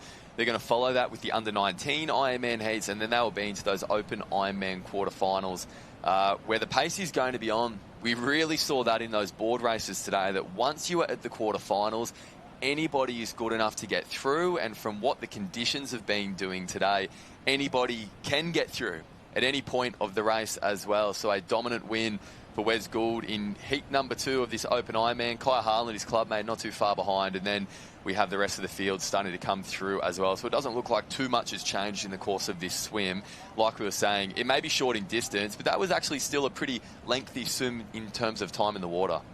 Yeah, so still very spread out. I don't know if we'll see the same play out across some of our other heats. I think in that opening board leg and those sets that came through really set that race up there for Wes Gould. But potentially, depending on what happens with the surf, we may see a lot of these heats actually be a lot closer than this. So, yeah, a nice set coming through in that opening board leg. And then not much to contend with in that ski also really helped that race, not just for Wes, but also Kai Harlan, that we can see coming across the line there ahead of one of our Burleigh Heads competitors. Alexandra Headlands in 4th. Burleigh Heads will take out 5th.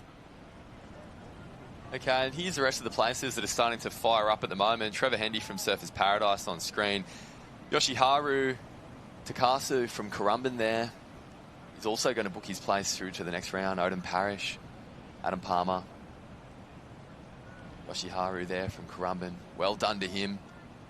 Taking in the big breaths there. Well done. Through to the next round. Yeah, I think he had to put a little bit of work in. I saw he was a little bit back on that ski leg. So fantastic swim to cover that distance and get himself a qualifying position.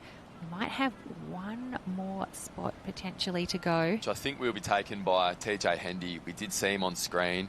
The slow jog slowed to a walk as he was going along the back there, and that is what you can do when you have your place booked in these open iron heats.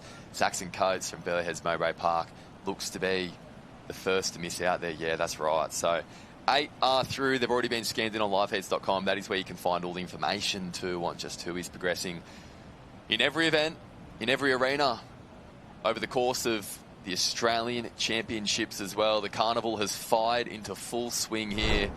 It has been a great day of action so far, and we're seeing that in our first heat of the Open Iron.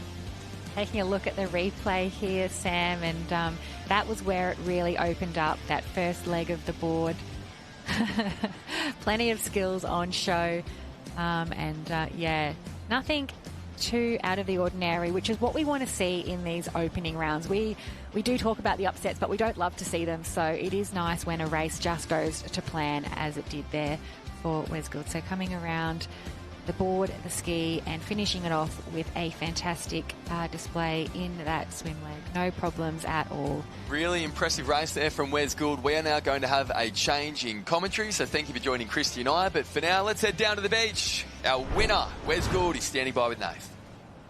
He certainly is, and he was comfortable and relieved as well. He said it was a while to get out, but quick to get out, and then it took a while to cut across the cans. But when you're giving yourself that time and space, it must be a good position to be in. Certainly, I think really important to manage the course today. I don't think it's too much on how quick you go on the whole time. If you nail your lines, it makes a massive difference, especially trying to get out on the back bank when we got a few waves coming, trying to nail little things like your pops, little rating changes, and then, nailing the line, I think, was really important. Yeah, so some of those things, a couple of them got held up, particularly on the ski. Did you have to shift your plans at all, like going in, because the conditions have been changing quite considerably even since yesterday? Not too much. I set my race up in the board leg. I think I got around and then really rated up off that last can. Just made sure I spotted the green and yellow, because it's actually quite a while to come back to get around it. But on the ski, because I was kind of in a good spot, I could choose my line really nicely, out of a bit of space, which was nice. Well, you banked a few heartbeats, mate. Good luck in the next one. That's it. Thank you very much. Thanks, mate. Great interview there. Thanks, Nath, with Wes Gould, who just was seamless there. But we're on commentary now, Paulie, together. So you're listening to Georgia Fitzsimmons now and Matt Paul. We're going to bring you all the action live from North Kira Beach here at the Australian Championships, day number 2. So we now have Ironman in the water, which is super exciting to see. I know we've been looking forward to that one, Paulie. So this is heat number 4 of the Open Men in the black and white arena. So you can see them. They're just heading out for their board. If you haven't been watching, we are doing a board swim. Oh, sorry. No, board ski swim is our order for the irons. Sorry, I'm getting all my orders mixed up, but the boys are just heading out in their first leg of this heat number 4. So lots of action across today, which is super exciting to see. Yeah, very exciting, G. I'm excited to be on the broadcast with you. And we're calling some iron heats too, so plenty of action here happening at the moment. As we saw, it's just started to feel like it's filling up as we approach that sort of a high tide mark now. We saw a little bit of action on that outer bank this morning, playing chaos for the boys across all of those board heats. Very, very exciting too. Some big knockouts in the Open Men's board races. I was shocked as I was seeing the some of those heats dropping in and some of the near misses. But yeah, we're seeing one right there who unfortunately got knocked in his quarter, Matt Bevilacqua, but he's doing a great job on his board now, in second position there. So that's what we want to see. Bevy's a fantastic competitor, and he loves a board race, so he'll be very disappointed, but it's good that he's sort of shaken that one off now. He's back in the water for the iron heat and doing a great job. So we also have Currumbin Cap. That could be Riley Brennan out in front in that one there. We also have Joe Collins. So what a tough heat this one is, Paulie. And we can see, look at these waves coming through. The boys will sit up, turn, get down this from the board cans. Have a look at that, wow. G. That is what you want, turning those cans. That's a ticket. How wowee. Henry Simpson, Riley Brennan, Matt Bevilacqua. We got one from Kurrawa as well. Sorry, we'll just have to that could be Johnny Hagan there, or Jackson Bond from Kurrawa. So 2 Kurrawa competitors, and then we also have another 5 athletes on that next wave. So that is exactly what you want to see. You want to be able to run these waves all the way through this North Kira gutter. You can see how deep it goes in that green water. So the boys really working hard. Oh, we've just had someone come off.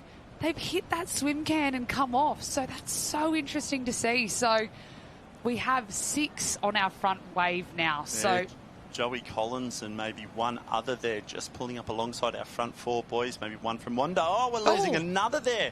What's going on here? He's swimming on the wave. He's left his board. He's gone, no, I'm just going to ride it in like that. So I think it was Riley Brennan. He does love a swim leg, so maybe he's thinking swim, ski, swim is the best way around for him at the moment. Exactly. And that's Noah Steiner. So he's had a fantastic season, and I'm really looking forward to seeing him racing over these championships. And he's such a beautiful runner, isn't he, Paulie? Yeah, he just looks very light and on his feet. And it's funny you say that, G. So of those front 6 boys there, board leg first, they're running around. Noah Steiner, Joe Collins and Matt Bevilacqua went out in the board heats there. So there's no doubt about it. There's a little bit of frustration potentially in there where they're like, you know what? When you come to the Aussies, you just can't make mistakes. You can't take your foot off the gas. Otherwise, you just, especially really at North Kira. We just see time and time again that back bank, the second bank there, it just plays chaos so often, so especially with the jagging. So these boys are certainly leaving nothing to chance in this one. Noah Steiner, Matt Bevilacqua and Joey Collins, all gas, no brakes at the moment in this opening heat. I think what's the really cool thing about Aussies is if you do have a disappointing race, you just have to put it to bed. You can be disappointed for 5 minutes, but then you really have to move on quickly, like these boys are doing now. So it's great to see that they've sort of shaken that off now. They're into probably their favourite event of the championships, the Ironman race. So it's great to see Joey Collins, our token Kiwi athlete. I'd call him pretty much Aussie by now. He's lived here for quite some time, but yeah, it's really relentless out on that back break. So the boys are going to have to be careful here. It is just a heat, so they'll want to play it safe, I think, Paulie. They won't want to put themselves in that danger zone where you're sort of under the lip of one of the bigger ones and could really do some damage. Yeah, it's the ski leg that makes you nervous, right? The board and the swim, you know that you've always somewhat got a little bit more control, I feel, over the predictability around that back bank there. But it's the ski leg's the one where, wrong time, wrong place, especially on that back bank. We've just seen it absolutely blasting down, so much power and force. So You know, that's the one where the skis can be so difficult to handle and control with the sheer force of that back bank. So Joey Collins there sort of is taking the lead at the moment. Noah Stein on the inside, Matt Bevilacqua. And when you look at the rating there, that's 3 very experienced Ironmen, and that's where they're thinking, you know what, let's leave nothing to chance here, get around the cans on this ski, get back to the beach. The swim leg's the one where I reckon they'll maybe knock it back in the second gear and think, you know what, we're pretty safe here. Not entirely, but pretty safe. Yeah, absolutely. And because that swim is in the gutter, you're not going to see the jags like we're seeing from out this back break. So you can see Joey Collins has just rounded that final can, and this is what the one you want. Yeah. Straight onto a wave. It's not huge. It's definitely going to have some punch to it, but he's incredible. Look at Bevilacqua here. Ooh. Look at the Do wave you take it, he's on. Paulie? What would you do in this situation as a heat of the Ironman? I tell you what, Noah Steiner has opted not to go it. I thought he might have gone it there. Bevilacqua punched it a little bit wider. He's gone sideways there as well. Has he managed to hold on? Chaos and drama are plenty right now, G. Matt Bevilacqua has gone sideways on that back bank and lost his ski. And you can see he's actually having to swim with his paddle because he's so far away from the beach. Look at him now, one-handed stroking. It's like he's doing pool rescue out there with his paddle. So it's so lucky that his ski didn't go the whole way in. Very lucky. Very lucky indeed. Noah Steiner there, I thought he was being maybe a little bit too conservative with not going that wave. It's obviously hard to see from the booth here and the shot from the drone just how steep that back bank is, but Noah Steiner opted to pull off it. Matt Bevilacqua went further down to the south so that he could get a little bit more speed onto the wave, but even still, we just saw so much punch on that wave. He went sideways, he lost his ski. I mean, he's not out of the race, but wow, he'd be a little bit of panic stations nervous, for sure, wouldn't he? And I mean, that's not what you want at this time of day. He's obviously been a little disappointed to be knocked out in the board, but he's still in that top 8, which we're taking through, which is good to see. So, yeah, Matt Bevilacqua, you don't see him make those mistakes too often. So that's very unlike him, especially in these conditions. He wants the big surf. He loves it. So. Yeah. We've got some transition footage now as well, so you can see the boys. That's Riley Brennan there, Bevy. And that would have taken a little bit of wind out of him as well, having a swim. So he's going now into that swim leg, but you can see the boys coming in on their skis, so they're hot on his heels. So he's going to have to get moving, and I think he would have preferred to sort of switch off in this swim like Joe Collins is going to be able to do, and he is our leader out in front there at the bottom of screen. Yeah, Joey Collins has got a great little lead. Certainly he'll be managing to keep that heart rate down, the stress levels down. He's doing it a little bit easier, but yeah, Bevy's in about 6th spot at the moment. He has the feet of Henry Simpson and Riley Brennan in front of him, so 2 very, very good swimmers, and Matt Bevilacqua is a seasoned competitor. He's very aware of that. There's no doubt he would have worked a little harder across that bank there, as we can see he has, just to get up onto the back of the feet of sort of Riley Brennan and Henry Simpson to give himself, I guess, the easiest or the best way to get around those swim cans. You did mention, G, with it being in that break there, it is only short. It's not the back 4, but certainly 7th, 8th, 9th, 10th, as we can see there. Dolphin diving across that bank there. They're not too far behind. Again, if you see one of these sort of like waves come through and they pick it up, it's it could change, couldn't it? But Joe's done an incredible job there to really manage that course. So he landed straight on that red and yellow can there. So great direction there by Joe. But you can see how hard it is to swim. I was just about to say that. Are we in slow motion or what's going on? He's on a treadmill. But yeah, he's doing a great job. He's managed to keep that lead there, but wow, this North Kira sweep is tough. He is one of our look at that. strongest swimmers, I would say, in the Ironman field, and he looks like he is really finding that tough. You can see he's looking under his arm, checking out where he is, but yeah, Joe Collins, nearing that string of 9 cans. He's got to try and turn that and turn for home as quickly as he possibly can, because he is swimming uphill at the moment. Yeah, but I mean, fortunately for Joe anyway, that they all are. We saw the women yesterday in those swim races, and certainly the surf teams. The sweep was just like we'd never experienced before. The amount of girls that were sort of just missing that green and yellow can with going that reverse right to left was insane. And they reversed it back to the traditional order of left to right today, but just already we can see, Joey Collins, as soon as he turned that red and yellow, it almost looked like he was in slow motion. Like Johnny Hagan there, Noah Steiner, Riley Brennan, Henry Simpson, you know, they're some of the best swimmers in the field. Certainly Riley Brennan and Henry Simpson anyway. And look at them get around that green and yellow can there.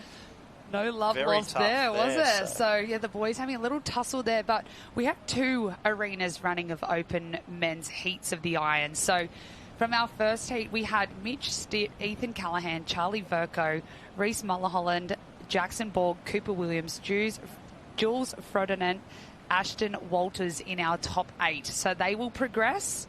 So, this is heat number 4 on our screens right now. This is round 1, so heats. And the boys doing a great job. We have heat number 3 in the water in another area. So we'll bring those results to you. Make sure you jump on live heats. Follow along. Search up your athlete that you're looking for. But the boys just looking cruisy now. I've got to say, I believe it's Jackson Bond of Karawa, there. That's a great opening heat there for him. He managed to pick up a little wave on that back bank there, and he held it past Joey Collins. So I know it's only a heat, but a great opening start to his Ironman campaign for Jackson Bond there, Joey Collins. So Bevilacqua through, nervous, but he's through, and he'll be a little bit frustrated with himself with making those sorts of mistakes we talked about.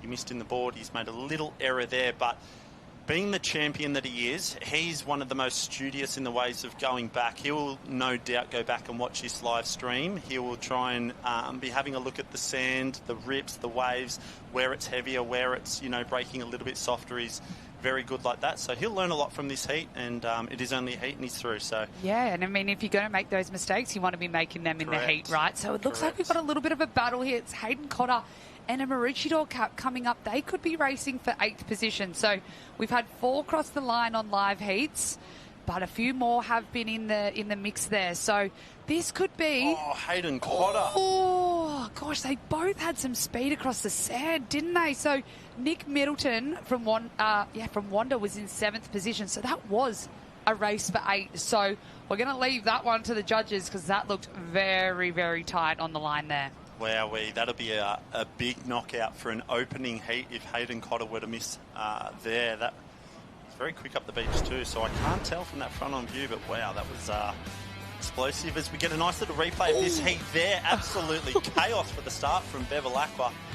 Yeah, wow, I think you'll be happy that he just put that race to bed. Move on. Yeah, sometimes you just, have a look at that green and yellow can there, just trying to surf it, edging it ever so tight around there and not making it around. But, yeah, it's testing the skills, Very testing the skills, and this is where he went off. This was the crucial moment. So you could see he tries to hook that leg over to hold onto his ski, but he just got sort of bucked off and couldn't really do anything about that. He was very lucky that there is a gutter there, so his ski just sort of floated into that. So what a whammy that was. Whammy. Wow. Hayden Cotter there in position 8. So he got dropping there. in. Hayden Cotter stays alive at the moment, but we're going to throw it down onto the beach with Matt Bevilacqua. Yeah, thanks, Pulley, down here with Bevy, and a few nervy moments, a little bit of a hiccup there, mate, but you pulled yourself together and you reset, yeah? Yeah, absolutely. I mean, you just got to survive. It's pretty tricky conditions out there. The sets are hard to hold, and then sometimes it goes dead flat. So, yeah, you got to be on your toes with your head on a swivel. But just stoked to get through the next one. What was going through your mind at that moment there? Are you able to quickly reset? Obviously, after all these years, you're able to give yourself those little cues and refocus. Yeah, absolutely. Like Steiner just pulled off that one, and I ended up swimming to my ski and kind of getting a wave with him. So it's really fickle out there. Some of the waves catch the ones in front. It's not really like racing on an open beach where it's a right-hand point break. So everything's a bit strange, but, you know, we've got to do what we can. At the end of the day, that's what makes the sport so good and exciting, mate. Good luck in the next, and all the best. Thanks. Cheers. Thanks, Nathan and Bevy. Yeah, what a great chat. And you can see he's ready to just sort of put that one to bed and move on. But this is our top 10 on screen now for heat number 4 of the Open Ironman. So we had Joe Collins in 1, Jackson Bond, it was from Karawa there, Henry Simpson in 3, Matt Bevilacqua 4, Noah Steiner 5, Riley Brennan 6, Nick Middleton in 7, and Hayden Cotter got that lucky number 8 spot and will progress through. So what I'm loving seeing about the Open Men is that we have 8 heats. So huge numbers in the Ironman field right now. So it's great to see. But I can see you looking at something on Live Heats, Paulie. What are you seeing? I've just seen there dropping into that heat. The one that we missed was Jet Green, the reigning New South Wales Open Ironman champion right, of Avoca Paulie. Beach, going out in the heat there. That's devastating for Jet. He was coming into the titles here in red-hot form, having taken out the Open Ironman at New South Wales State there. So devastating for Jet, but no doubt he's a young lad. He'll learn from this. He'll bounce back, and I tell you what, the Aussie titles, when you come here, you've got to be ready to party, right? Like, it's Absolutely. just, oh, wow. Even in the heats, you're just seeing so much consequence from the boards already now into the irons. And Yeah, absolutely. And Avoca has such a strong contingent here at the Australian titles. We saw that in the youth competition last weekend. There was just Avoca caps everywhere. And it's great to see that they're transitioning that over to open competition. So Trev G down there doing a fantastic job at coaching. So we love to see the Avoca cap getting around. But yeah, unfortunately, Jet Green missing out in his heat. He was our New South Wales state winner, but we have heat number 6 in the water right now. So I'm going to run through the start list of that one. We have Nick Green, Jack Breesley, Mitch Morris, Douglas Lewin, Connor Maggs. So he's one to watch for sure. Harrison Brew, Bailey Christeffi, Hamish Miller, Harry Towner, Anthony Doyle, Daniel Shangen, Taylor Chamberlain, Harrison Wicks, Joe Quick, Charlie Winkler Minor, Zale Outram. So, wow, look at these sets coming through, Paulie. We've just seen the back half of the field just get obliterated by that. And you can see the boys quickly trying to turn the black and white six, sneak around onto this one, and they have. Late drop for our lead 2 competitors, and he got absolutely folded on the back bank there. Oh my gosh, gee, he just went underwater. I saw the board pop up first, and he was spat out the back. So we could only get the shot from behind there, but wow, it must have really stood up on that bank there. He hit the back straps, but it still must have swallowed him whole and spat him out there. And you can see some of our boys actually just waiting for waves. So Nick Green from North Burleigh is out in front leading at the moment. And then we have a group of 4 there just trying to navigate their way around that swim can. And look, some have had to sit up. Mitch Morris just sneaking around, so very lucky to get around that one there, but he's managed it well. So you can see that was tight there, Paulie, trying to sneak around that, because the waves are almost breaking on those swim cans. So the boys do need to go around that swim can. On the way out, they have clearance to cut the cans. On the way in, they have to go around. Yeah, right, there we go. So we're just starting to see now the waves are actually breaking, not only on that green and yellow on the front 9, but certainly on the back 4 as well. So once you get out the back, generally you're used to sort of turning the cans and just getting yourself on a couple of runs, but the guys are popping waves at the back 4 and spinning that 4th can and dropping straight into a wave. But the challenge for them there is being able to surf it south or surf it to the left, against the sweep, and still get around that green and yellow string of 9. That's where the boys, as we've seen in these last 2 heats, are having a little bit of drama. I think what's really interesting is that it is breaking so far out, and we're sort of on our way to approaching a high tide. It's still a few hours away, but you can see it's starting to fill up on this inside bank here. So almost an awkward depth for the boys to run through right now and jump on their skis. So this is where we're going to keep an eye out. This is the one that I think can really change things in this iron leg in these conditions. So we've got boys coming through the transition now, but Nick Green and Mitch Morris from the B&D Northcliffe Club doing a great job out in front there. So we'll see if they can sneak through this gutter, and timing is going to be everything for this back break. Definitely. The shore break's playing a little bit of chaos, but nothing like the back bank. We called it on that last heat. The board and the swim, you seem to have so much more control over, I guess, not only your craft on the board, but even in the swim being quite short, you have a lot more sort of, I guess, control over the race, where it's this ski leg where the boys are definitely going into it, say, with one eye open, especially eagerly watching that back bank. You know what it's like, G, when you're paddling at the back and you can see something stand up. Timing is so important. And as we notice here, because it's not a long break, it's only 10 metres of just absolute explosive force on that bank. If you put yourself right under one of those sets, yes, there's obviously big consequences, but if you actually just sit back in that gutter, let it break, it hits that gutter section, dies out, you can get through and you'll actually keep your momentum. You don't lose momentum, you're going to do yourself a lot of favours. But yeah, and we're seeing it's definitely has a lot more lulls today than it than it did yesterday. So that's interesting to see. It is predicted to drop off this swell as our competition keeps progressing through. So Mitch Morris out in front on that beautiful red Race 1 ski. It's very easy to pick up.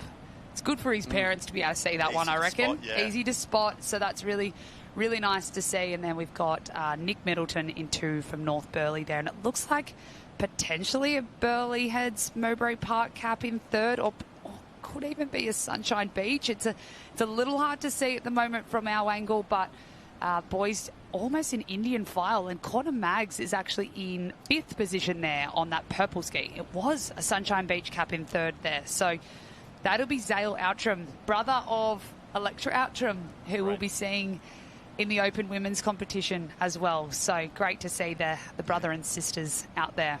Really strong 2 of 3 legs into this Ironman so far from Zale Outram. Mixing it with the big boys at the moment as we see Mitch Morris just dropping down a nice little wave there. I don't think he'll have too much problems with that, but Connor Maggs in 5th spot at the moment there. These boys not really getting too much of a wave at the moment. They're sort of on a runner, but you know what? Sometimes that's safe, isn't it? These skis, they can still pick up those runners. They'll be able to milk it most of the way, if not all the way through that gutter there. And it's the big sets that probably make you more nervous, because that's when you've got to make the decisions, right? Like the Noah Steiner-Bevy situation. Do I go? Don't I go? Well, if Connor. you do go, you've got to get around that green and yellow. He thread the needle there beautifully there. That was a lot of experience there. So it'll be Connor Maggs is on there. North Burleigh is Nick Green there. There's also Anthony Doyle from Newport has come into screen there on that blue ski at the top of our screen. So he is actually the brother of Emily Doyle, who's also racing. So great to see some brother and sister action out there. So Zale Outram. yeah, so that's cool to see. And you can see the boys now coming up to the transition. It is a really long transition, Paulie. So if you were racing, what would your tactics be going into this transition? Yeah, look, I think with the swim leg's quite short, generally with that long back break, I like to try and keep my heart rate down and settle the nerves and stuff. So obviously the first leg, you've just got to treat it explosive, right? It's too hard to race from the back. You've got to get off, now you start. If you can be on that front wave, I'd always say in the first leg, I feel like everything just rolls on. You know what it's like. When you're out in front, it feels effortless. Definitely. The way you get in sync with the ocean, the waves are on your side coming in, going out, you get the lulls, it's always fun. It's when you put yourself in that pack, in that chase pack, that everything becomes more frantic. And certainly I never like to leave anything to chance, and unfortunately I did plenty of times here at Aussies, and it was always very stressful, not just for me but also for my dad there handling. But yeah, and the handler's going to play a huge part in this. A lot, especially this order. So board, ski, swim. You're going to need 2 handlers out there. So that's a big effort from our team members. Yeah, it's all on the person racing, but you need your gear to be in the right spot. You need your paddle the right way when someone's holding it. You might need to swim with goggles. So there's so many things to remember. Well, the biggest that comes thing to this. I always found in races like this where it is quite spread out, say if on the first leg or second leg you were back a little bit, handlers were very good for telling you, right, you're in 6th, but you're going into a swim leg and you've got XYZ behind you. That's what I always found really good as a handler. I'd always have my dad tell me exactly what position I'm in, how many spots to go, and also who's behind me. Because, I mean, if it's board leg last and your dad's telling you Zach Morris, Bevy, and, Charlie Verco are behind you, it's quite terrifying. So yeah, absolutely. That's where, your handler can play such a big part in For sure, and just that encouragement there as well is always nice to hear when you're in the hurt locker and you've got your handler there, and they're just giving you those words of encouragement is always really nice. So we will see 2 handlers for our Ironmen and Ironwomen when they've got 3 legs in this order. So some of the boys have really overshot that can. You can see some of them still heading out to this red and yellow can. But they're on top of screen here, so they have a long way to swim back. They're almost in the middle of the cans, and they've just spotted them now. So they'll head further north to try and get around this can cleanly. Yeah, those boys have gone a long way down there. So maybe they've really accounted for the course, sweep. it would have been a little bit more favourable. But if it was yesterday, I'm thinking that would have been the right move. But we're definitely not seeing as much water moving today, which is great news because it was really tough yesterday with that North Kira sweep, but it's still there, but not as bad as it was yesterday. So I don't great want to call it too early, but it might be Daniel Shanahan of Mount Maunganui Surf Club there, potentially in position 8 there. So that would be fantastic if that is Daniel Shanahan, for him to get through. It looks like he might be in 8th spot at the moment, so we'll have to wait and see. He was making his way along that string of 9, but wow, it's just tough going against that sweep there. So there he goes now, rounding that green and yellow can. It's going to there'll be a sigh of relief from our boy from Mount Maunganui there as he makes his way back to the beach there. Oh, a few boys have picked that one up. Yeah, a couple of little ways on offer there. Could be Connor Maggs, potentially. A fantastic swimmer, great skills. And he's at the Mermaid Beach Surf Life Saving Club under Kai Hurst, so who better to teach you, really? So that is Connor Maggs, yes. So he'll be happy with that. And Anthony Doyle from Newport. So a great race for him. Tick that one off and we move on. We've got lots of rounds to get through today. This is day 2 of the Australian Championships. We're watching the Open Ironman heats at the moment on screen. The Open Ironman do have 2 areas, so if you're looking for someone in particular, make sure you jump on Live Heats. Live Heats has been fantastic for getting all those live updates. I was down in the 17 men's board races earlier today, just watching the results drop in from that Open men's and staying up to date on all the other action. It was just unbelievable. Yeah, and speaking of numbers, we're seeing 8 open male iron heats, but there was 15 under 17 board heats this morning for the men. Incredible depth. Incredible depth, and we want to try and hold on to those boys for as long as we possibly can. We want to see them transition over to the 19s and then into the open competition. So the boys doing a fantastic job out there navigating the course, and we can see Wanda crossing the line there. Sunshine Beach doing a great job. So getting a couple of names just dropping in from that Heat 6G. Anthony Doyle in 1, Connor Maggs in 2, Mitch Morris Northcliffe in 3, Nicholas Green North Burleigh in 4, Hamish Miller 5, Bailey Kostevsky Wanda in 6. It was Zale Outram in 7th spot there, and we're just waiting for our 8th spot. Oh, it was Taylor Chamberlain of Taylor's Mistake there, taking out the 8th spot. Taylor's Mistake. Taylor Chamberlain racing for Taylor's Mistake, New Zealand. Taylor Chamberlain. I've actually never heard of that Surf Life Saving Club, so you learn something new every day at the Aussies. There you which go. Which is always fun. So I hope everyone was tuning into my trivia earlier in the day as well. I had a few interviews, but how'd you was go? Good fun. How did they go with their trivia?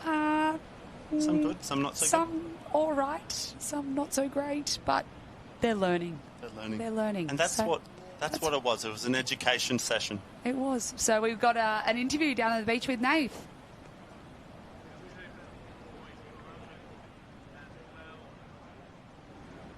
So we're here with Taylor Chamberlain from, just got to get this right, from Taylor's Mistake in New Zealand. First off, where is that on a map, mate? Talk to us about your club and where it's from. Taylor's Mistake is from Christchurch, New Zealand. We're from the deep South Island, and we just come over for the trip and make the most of the good weather. You know, we're from cold water and horrible weather, so it's just amazing being over here and compete with the best of the best. Can you compare the conditions at all compared to what we've seen today and yesterday? I mean, we get a lot of surf like this, but the water's only 18 degrees, so you're in wetsuits and, you know, get a brain freeze when you're swimming, so it's completely different. But the surf is pretty similar, yeah. Well, mate, hope you've been to the quarters before. Hopefully you can get through the quarters next and into the semi. Is that the goal here this weekend? The goal is to get through as long as possible. But I'm here with a few other club mates as well, and we're a ski club, so hopefully ski relay and that gets run tomorrow, and that's our goal to make the final there. Beautiful, mate. All the best. Thank you. Great interview there with Taylor. So we got a little bit confused because we're used to seeing Taylor in a BMD Northcliffe cap. Yes. So not in that cap anymore. He's with Taylor's Mistake. And the accent was a dead giveaway, wasn't it? Wasn't it ever? He's an unbelievable athlete. So it's great to see Taylor Chamberlain in Taylor's Mistake cap again. There you go. There's a bit of a tongue tie for you, G. Yeah, so that was heat number 6 of the Open Men heats of the Ironman. We will now keep rolling on through. There is 8 heats in total. So Boys are now on the line. This is just a replay. My apologies. So look at this set here, Paulie, that we saw the boys just sneak under. And that was actually Taylor Chamberlain who just snuck under that one. So have a look at that. Sorrento. Wow, just Isn't getting that exciting? munched on that back break. It does look fun, doesn't it? It does. It does make look really you fun. miss being out there, G? Have you got the itch yet? I haven't got the itch just yet, but I'm sure come some more team event finals, because they were my favourite races at the Australian Championships. I'm sure once we start seeing some board relays and some ski relays, I'll start to get the itch. But at the moment, I'm really enjoying the commentary. It's a different perspective. It's a nice sort of stand back from it all, but it's been really good to be involved and be down the beach and see everyone. It's such a great community, surf life saving, and seeing everyone from around Australia on the beach is always so nice. So we've got Braden Casamento there with a big smile and a thumbs up on the beach. And we've got our start list of the Open Ironman heat number 8 on your screen. Read through that. Then we got Darby Meyer, Braden Casamento just on screen there. Lukey Chapman of Southport, CJ Brennan of Currumbin, Campbell Guthrie, Alexandra Headlands, Nicholas Pozza, Thriller Barrack Point, Finn Askew, Surfers Paradise, Ben Carberry, Burleigh Heads, Mowbray Park, Benjamin Zool of West Beach, and Tannen Linden, Burleigh Heads, Mowbray Park. Page now we got Lachlan Washington of West Beach, Jack Defer, Northcliffe, Boyd Warringah, Mentone, and Jack Webster, the boys from Mentone, hip to hip there. Nathan J, Burleigh Heads, Mowbray Park, and last in, Chucky Morris of Wanda in our heat number 8 of the Open Ironman final of the Australian Surf Life Saving And has Championships. everyone just been loving following along on Charlie Morris's journey? He made the board final. Did he? Chucky Morris is in the board final. Wow, unbelievable. I have loved following along on his journey. And if you haven't seen it, jump on Instagram or jump on TikTok. He's been doing such a fantastic job of covering what he goes through to try and be a professional Ironman. And he has fully, he's made the open board Very final, exciting. which is fantastic. I know that was one of his goals, was to make a final at the Australian Championships this year. So fantastic result for him there. And I'm actually going to watch another person who took out the open male semi-final of the board, Nathan McKenzie. He's in this heat now, and he had a fantastic board race in that semi-final. So he's one to watch, especially with board first. So we've also got Finney Askew there on that pink and black board there. Looks good, doesn't it, that pink and black race one board? It does. It looks really fast. And it's good because not too many boys have the pink. So, again, it really stands out. So that's awesome to see there. But who was that out on front in that? Could be Corey Fletcher. I'm going to say Corey Fletcher, but I had a chat with Corey Fletcher after the board semi-final, and he did mention that he wasn't going to do the irons. So we're going to get... Yes, that's who it'll be.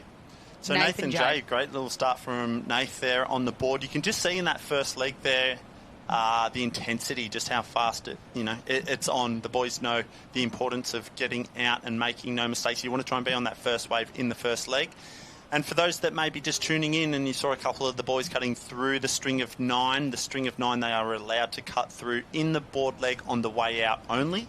Correct. On the way back in, they must go around the green and yellow cans there. So Finney Askew doing very nicely at the moment, just doing that little belly to knee pop there over a little whitewash wave as they make their way out to that string of 4. But I tell you what, I'm excited to see the cans. If the last 2 heats are anything to go by, the string of 4 is not a safe place to be. Not at all. The boys have been popping some big sets rolling through on those back 4 cans there, and they've been even turning the waves on the 4 and dropping into a nice little set. So yeah, we've seen some carnage there, haven't we? Yes. So this is a really hot heat. Have a look how close this one is here. Tannen Linden there taking a very fine line. He's in about 8th spot at the moment, just cutting in on that first black and white can. But Finn Askew around in 1, Nath J in 2, CJ Brennan in 3 at the moment. So those 3 boys, Finn's paddling south down the beach there. He must have seen a little bit of a wave here. We're seeing 4 going to drop down that wave, doing nicely. Yeah, that's Campbell Guthrie there from Alex, as well as pulled up to that lead wave. So Campbell might want to surf Charlie that up Morris a little bit to the south. Just missed it, unfortunately. So we'll see these boys are going to have to angle further to the south to get around that swim can. So these 3 boys CJ Brennan surfing. Wow, that was very... Have a look at the way he did that. Yeah, but Campbell it's interesting Guthrie to see misread that, Campbell didn't he? Guthrie really... Maybe he thought that they could cut it. So He's seen the other boys and put his legs over, done a big stop, turned to the south and paddled around that. So Finn Askew been leading from the front, doing a great job there. So he'll also be disappointed. He got knocked out in the board quarterfinals, I believe. So, but this is the race he wants. He's an Ironman specialist, I would say, and doing a fantastic job in his heat here. So it's always good to... Little get up. The reigning world champion, showing a little bit of his pedigree as a surfer as well. But have a look at that replay on the bottom right screen there. CJ Brennan cutting this thing on a knife there. He did that so well. Surfed it around to the left and back to the right. But the way that he cut back, he actually set himself back up and went back to the steeper part of that gutter section. So Finn and everybody else was a little bit flatter, and he knew that if he kept surfing it down, it might have dropped off a little bit. So the way he got around that can and surfed it back, his board skills have come a long way in the last 12 months, CJ Brennan. He's really shaping up to be one of the, certainly one of the top Ironmen in the field at the moment, and he'll be one to watch. With this board ski swim order, he'll be, if he can get himself into that final, it certainly suits CJ Brennan down to the ground. Absolutely. And I mean, we know we talk about which order you prefer and things like that, but you have to be good at every leg, right? Yeah. So some orders suit different people more so than others, but you've just got to be good on your craft. You've got to be good in the swim. So, yeah, CJ Brennan really is the whole package, along with Finn Askew. They've really come a long way over the last couple of years, so it's been great to see their progression, and they're really sort of the big boys now of that open age group, which is great to see. Yeah, definitely. It's certainly a changing of the guard now, as we see one of our elder statesmen, Tannen Linden. They're still very much in the mix. He's on the road back from a little bit of an injury. He's been out for a little while here. I had a good chat to Tano a couple of weeks back, and you know, he's one of the elder guys in the race. Benny Carberry too, in the sport, but Benny Carberry as well. But you know, he's still fighting fit and showing as soon as he gets back from injury just how dominant and he can be. And it's great to see that Tannen is just so supportive of his beautiful wife, Ali. And Ali ran lightning fast. Did you see that 10K time of Ali Linden? Gold Coast, race. Only last weekend, so it's great that Tannen's out here racing, and I know Ali will be down here. She ran at 31 minutes, I believe, or 31:10 or 32:10. It was either 31:10 or 32:10. Whatever it was incredibly fast. Yeah. So it's great to see that Tannen was there supporting her, and now Ali, I'm sure, will be on the beach supporting him. So I wonder if she did the 2K beach run at Aussies. I would have thought she might have. But so we're going to see. That might be on later today, actually. I believe it was on this morning, so we might pull up some live heats results from the 2Ks and have a little look at the results there. But you can see Finn Askew just turning those ski cans there, doing a great job. Looks very relaxed, Finn does, so he will be loving these conditions. He loves the big surf. He loves when the swell's on, so it's great to see him out in front. We've got CJ Brennan in 2 and I believe Nathan J in 3rd. Benny Carberry's pulled up to 4th as well, so you can see him there. An incredible ski paddler, Ben is. It's great to see Benny back as well. He's had a little bit of a quieter start to the season, but it's fantastic after, last year he had one of the most impressive Iron Series we've ever seen, taking out the World Ocean Series, and just looked so fighting fit and dominant. He had a little bit of time off, but it's great to see him back in good shape and looking well in this and he actually won the Open Male ski race a few years ago back at Maroochydore, so a phenomenal ski paddler, and I'm sure we'll see him later in the program in the ski races and in the ski relays and Taplin. So awesome that Benny's doing the irons too. We love to see him out there for the iron. But you can see our top 3 competitors now coming in. That's CJ on our bottom of screen on the race blue and white race 1. Finney just pulled up stumps there. Waiting for the wave. He's probably thinking, I'm pretty confident right now. Top 3, feeling good, going into a swim leg. I'm sitting with Nath J, CJ Brennan. He's probably thinking, you know what, I might wait for the wave, run around with CJ, jump on some feet. Who knows, Yeah, it would be interesting to see these tactics. So all 3 boys out in front are phenomenal runners. So we'll see if anyone sort of puts the foot down in this transition, but Finn was up nice and early, looking really comfortable. We've got our next 3 coming through now. Is that a boy from Mentone? Yes. Yeah. Great to see. Yeah, so that's awesome to see. But the 2 boys from Mentone in here. We got Jack Webster and Boyd Warringah of Mentone. So one of them in 4th at the moment, and it looks like Benny Carberry was in 5th, 6th there, and Tannen Linden now, he's in the pressure zone a little bit here with Chucky Morris, Tannen Linden. And Kai Onley. As well. From the Fried Egg, Southport. So this is where it gets really interesting. These three boys here. And we're going to wait and see. I wouldn't say any are renowned swimmers, so we're going to wait and see.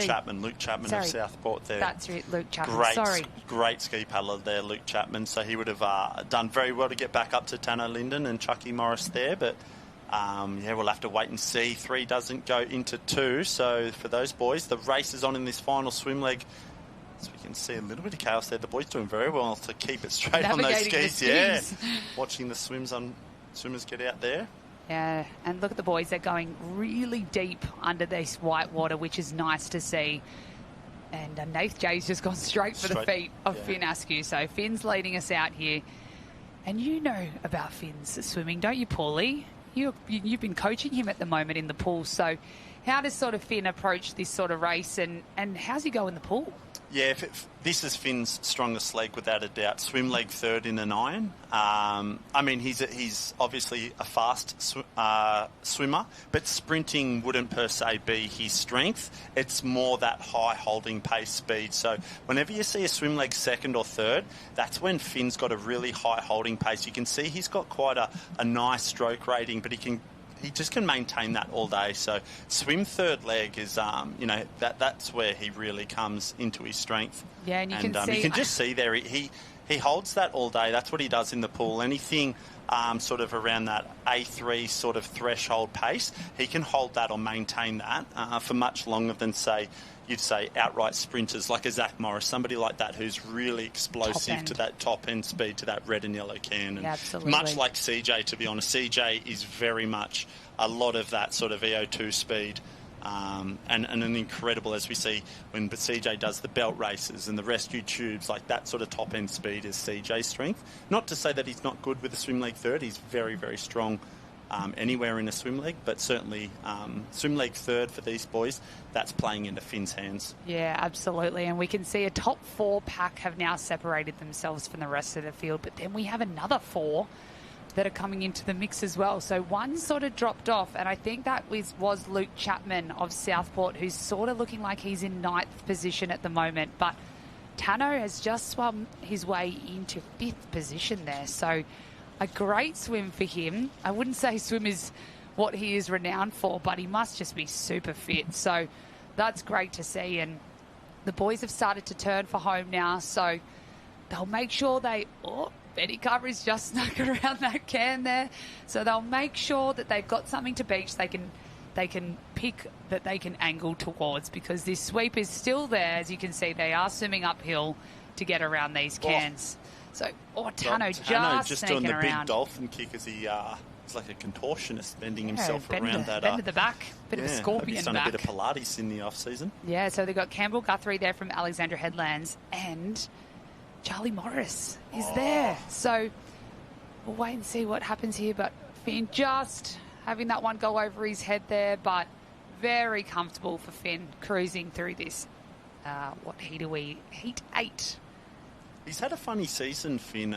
We spoke about earlier. He's the reigning world's Ironman champion at the moment. And in the Iron Series and the World Ocean Series this summer, he looked just so dominant through the earlier rounds, and then in the finals was unfortunately where he had a little bit of bad luck here and there at Miami Beach and then at the Eckstein Classic. But other than that, he just looks so dominant and strong all summer long. He doesn't have necessarily the result to back that, but he's been up in the mix all summer long. So he'll be one to, I wonder if he'll be the one, he'll be sort of, there's 5 or 6 guys, I think, that are really hungry to get this title. Probably none other than Ali chasing that fairy tale finish. But do you think Finney would play spoiler to Ali's fairy tale finish if he got the opportunity? You know what? I think he would, and I don't think anyone will blame him if he took that opportunity. Like, racing is racing, and Ali would say the same thing. Absolutely. So I think if the opportunity was there, Finn would take it for sure, as would any of the boys. So an Australian title is so incredibly tough to win in the Ironman race. We've only seen a handful of winners over the past sort of 10 years. So Ali being won 4 of them, and then we saw Dan Collins take one a couple of years back. And then before that, we saw Max Brooks take one out. So we really haven't seen too many winners across the field of the Open Ironman. So if the opportunity is there, I know it's Ali's last hurrah, but I think the boys would definitely take it, and Ali wouldn't blame them at all if they did. So got Mentone crossing the line there. This is heat number 8 of the Open Ironman heats here. So interesting to see. We're going to have some results coming across the line. So it was actually Callum Brunnan in 1, Finn Askew in 2, Nathan Jay in 3, Benny Carberry 4, Tannen Linden in 5. That was 3 Burleigh Heads Mowbray Park boys in a row there. So incredibly deep amount of talent from Burleigh Heads Mowbray Park we're seeing. It was Charlie Morris in 6, Luke Chapman in 7, and Campbell Guthrie has taken out lucky number 8. So he'll be on his way to the quarterfinals. And I wonder if we are going to do another round of the Ironman today. I believe we are. I believe on the program at the moment we will be rolling into a second round for the Ironman before we get in to the blockbuster event, the 6-man Taplin. So we'll throw it down onto the beach now with Nathan for an interview with one of our Open Ironmen. Yeah, down here with Tannen Linden. He's one of the most experienced in the field. Mate, when was your first Aussies, and how does it compare in 2026 to your first one? Jeez, yeah, it's a lot different now. I reckon my first one was probably at Kurrawa many moons ago. But still hanging in there, still having fun, and she's tough now. The boys are absolutely flying. Mate, that swim leg of yours as well, not normally your strongest of the 3, but you swam through a few people there, your desperation stations, but you got the job done, but you're pretty cooked to the line, understandably though. Yeah, I had a bit of a big morning doing the board and making the final. That's the first time I made the final since under 19, so yeah, she's a fair while since I've been in that, so put a bit of effort into that. But that was good. I've done a fair bit of work on the swim lately just because of my injury from the series trial. I tore my Achilles, and on the comeback from that, and it seems to be shaping up all right. Beautiful, mate. All the best. You've had a good day. Hopefully, a few more good days to come. Yeah, absolutely. Cheers. Oh, don't we just love Tano? Absolutely love Tano. And what an injury to come back from as well. The Achilles torn that he did in the trials. It's a tough one to come back from. So niggly and so brutal. But it's great to see him back and getting through that round there. He's like he never left. That's absolutely. Great form. And I loved what he said there, that he had that injury, so he's done a lot more swimming, and you could see that it's paid off. He had a fantastic swim there and managed to claw his way back into it. So the boys, this is our replay here. I love seeing that. CJ Brennan gets my Skills of the Day award with that little Rio, little kapow off that turn there. Yep. Whammy. Yeah, that was a whammy there, and you can see he has great skills. So managed to hold his ski straight there. I think once he puts the foot down, he's going to be dangerous. Yeah, CJ Brennan's looking dangerous. Yesterday we saw he was one of 4 that took out the Open Men's Currumbin surf teams there, so he was in great form. I think he came in around 5th or so, but his swim legs is just unbelievable. So he's shaping up to have a great campaign at the Australian Championships. But we'll throw it over to an ad break for now, and we'll be back with you very shortly.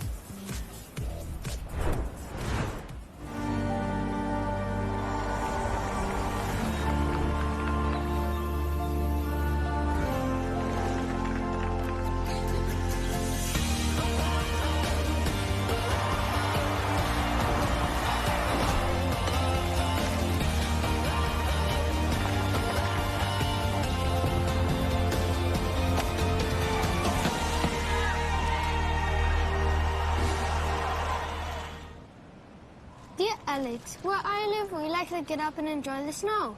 What about where you live? Get up and ride, Alex. Get up and surf. Caramel latte for Alex. But I don't drink coffee. Yeah, you do. Ooh. Dear Thorsten, where I live, we get up and Gold Coast. Can we get ice cream?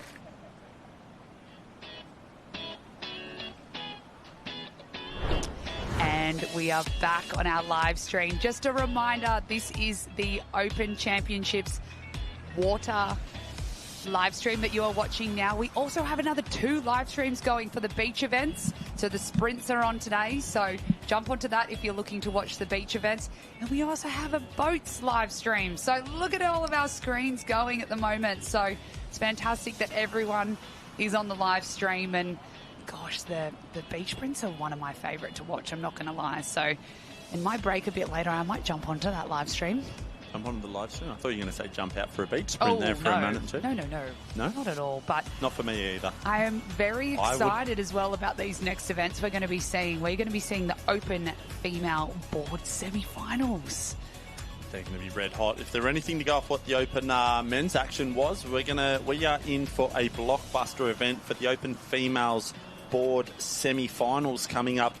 Just having a little bit of a browse across that semi-final number 1 there, so yeah, some big names in there. Yeah, what I'm noticing actually, Paulie, I've gone back on live heats and having a look at the quarterfinal results, and I believe if they were taking 8 through on those quarterfinals, Brody Trinker has potentially missed out on making the semi-final. So that's a huge upset if it is. So Brody Trinker has actually been taken 9th. Oh no, sorry, she's on our screen right there. Sorry, my apologies. I'm looking down at my phone at the live heats. I'm so locked into the live heats, but they must have been taking 9 through. So that would have been close there though. So she has actually won an Australian board title. So interesting to see that there, but we had a couple else miss out. Lily Finardi from BMD Northcliffe also missing out there in 11th spot in her quarterfinal. So that's another big name as well. So these are going to be really tight. Got, I believe, a silver or a bronze at the Worlds this year as well. I think it was a bronze. Morgan Trinker, sister of Brody there at Southport, and she's just having a bit of a browse over because she's gone out in that quarterfinal heat there as well. So yeah, it's just so tough, the racing, as we spoke about before, just so much depth and talent across all these guys and girls in the racing, and certainly we're seeing that here. Once you mix in a little bit of a sweep and banks and outer banks there, it's just, you don't have to make too many mistakes, and you just have to you'll really pay the consequences for it. So there we go, we're just starting to get a start list for that semi-final number 2 there. Yeah, so Charlotte Hart there, Burleigh Heads, Mowbray Park, India Hulbert, Wanda in 2, Lucy Derbyshire, Dakota Fielding, Lizzie Wellborn, Liv Corrin, Tilla Garrett, Tiani Massey of Maroochydore, Carla Papak, Burleigh Heads, Mowbray Park, alongside her teammate Chelsea Wood. And as we roll over the page, another Burleigh Heads, Mowbray Park in Dakota Luke, Georgia Singleton, Brody Trinker, and then the duo from BMD Northcliffe, Emily Doyle and Emily Gould. Wow, So that's a pretty red hot. That is a red hot semi-final. Look like a final. So yeah, I am going to say it. I think that board semi-finals at the Australian Championships are the most nerve-wracking event of the whole carnival. You just want to be in that final so badly. So I can imagine the girls are a little nervous standing on the start line here, especially with the conditions that North Kira Beach is serving up. So the girls are in the starters' hands. They're looking ready, and we're away. So it's going to be really interesting to see who has a good start. That tide has started to come in. So have a look at Brody Trinker. Isn't she electric across the beach? Always, or for as long as she's been around, leading these board races, her starts are just unbelievable, as we can see there straight away, pulling a board length on what looks like Tiani Massey. So, we know the skill of Tiani Massey there, but straight away the rating is up, and the little pocket rocket jumping straight onto the sidewash there of Brody Trinker. So they've got a nice little lead at the moment, getting through that short bracket. Oh, and the girls are just getting clipped there. So that's still our inner break. We've still got another outer break to navigate. So the 2 girls out in front have just really put the foot down. Exploded. And have really gapped the field already. So this is incredible to see. They're in great form. So we've got Brody Trinker out in front. Tiani Massey's there. We can see Chelsea Wood and Emily Doyle, along with Emily Gould, Carla Papak, Lizzie Wellborn, Lucy Derbyshire just tucked in behind Lizzie there. Liv Corrin as well. So Liv Corrin has won a board title as well. So she's we have sitting 2 in maybe past 9th place Australian board titles winners in this semi-final. So incredible depth here for the open women, and you can see them just popping over. Tiani Massey just didn't nail that pop there, unfortunately, but it hasn't cost her too much. But this is a bigger one, so this is going to be really testing for the girls. Really clean pop there from Brodie Trinker. She barely lost any momentum from that one, but straight away there must be a little bit more of a wave coming there, because we could see, she sits back and pops that wave. That brings her back into a line there, and it's M. Doyle now at the top of screen, scrambling to get under that one.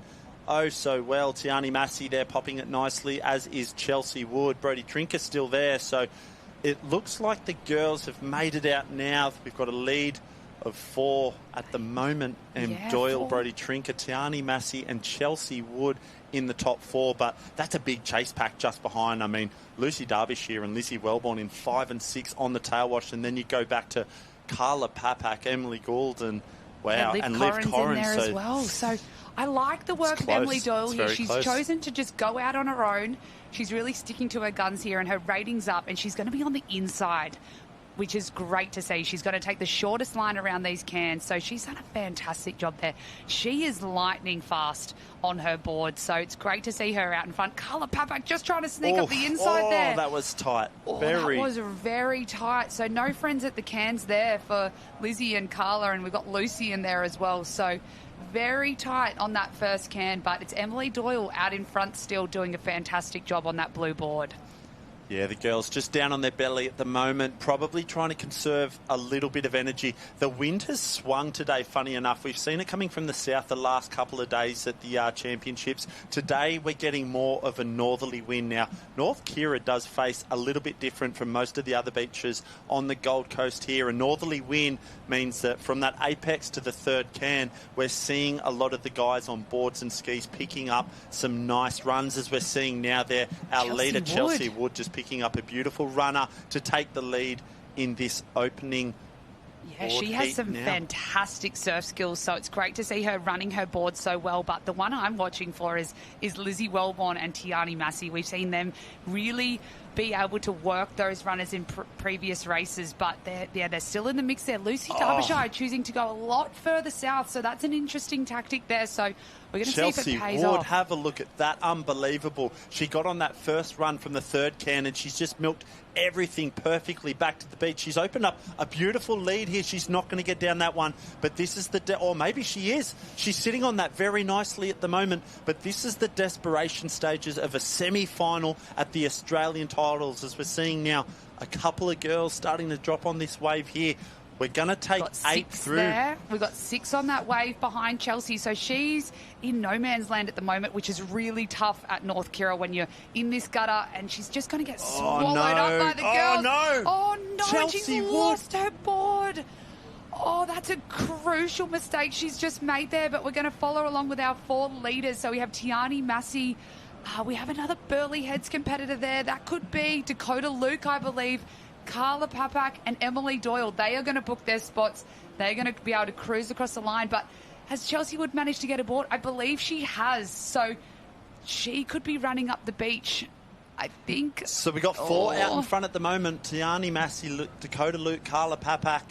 Emily Doyle, Lizzie Wellborn there as well. Wellborn in 5. So we're going to have 3 spots in the mad dash up the beach at the moment. 1, 2, 3. 6 girls does not go into 3 spots. Brodie Trinker. Oh, this is going to be a tight Georgia finish. Singleton and Emily Gould, perhaps. But I think we've just seen our race leader in Chelsea Wood potentially miss out. I didn't see her on that wave then. So what a huge upset. She just buried the nose, and that's what can be so tough about North Kira racing, is that when you are in that gutter and the girls come from behind, it's tough because you don't have any momentum pulling. It's very hard. It's very hard in that gutter, and I feel horrible. I've given her the commentator's curse there, G. I just said she was doing everything right. As we can see on screen now, she was milking every runner, turning every runner into a winner for the best part of that, but that's what North Kira does. As we see here now on screen, she was in the worst place in that gutter, but the wave picked her up. She was too far forward on her knee pads,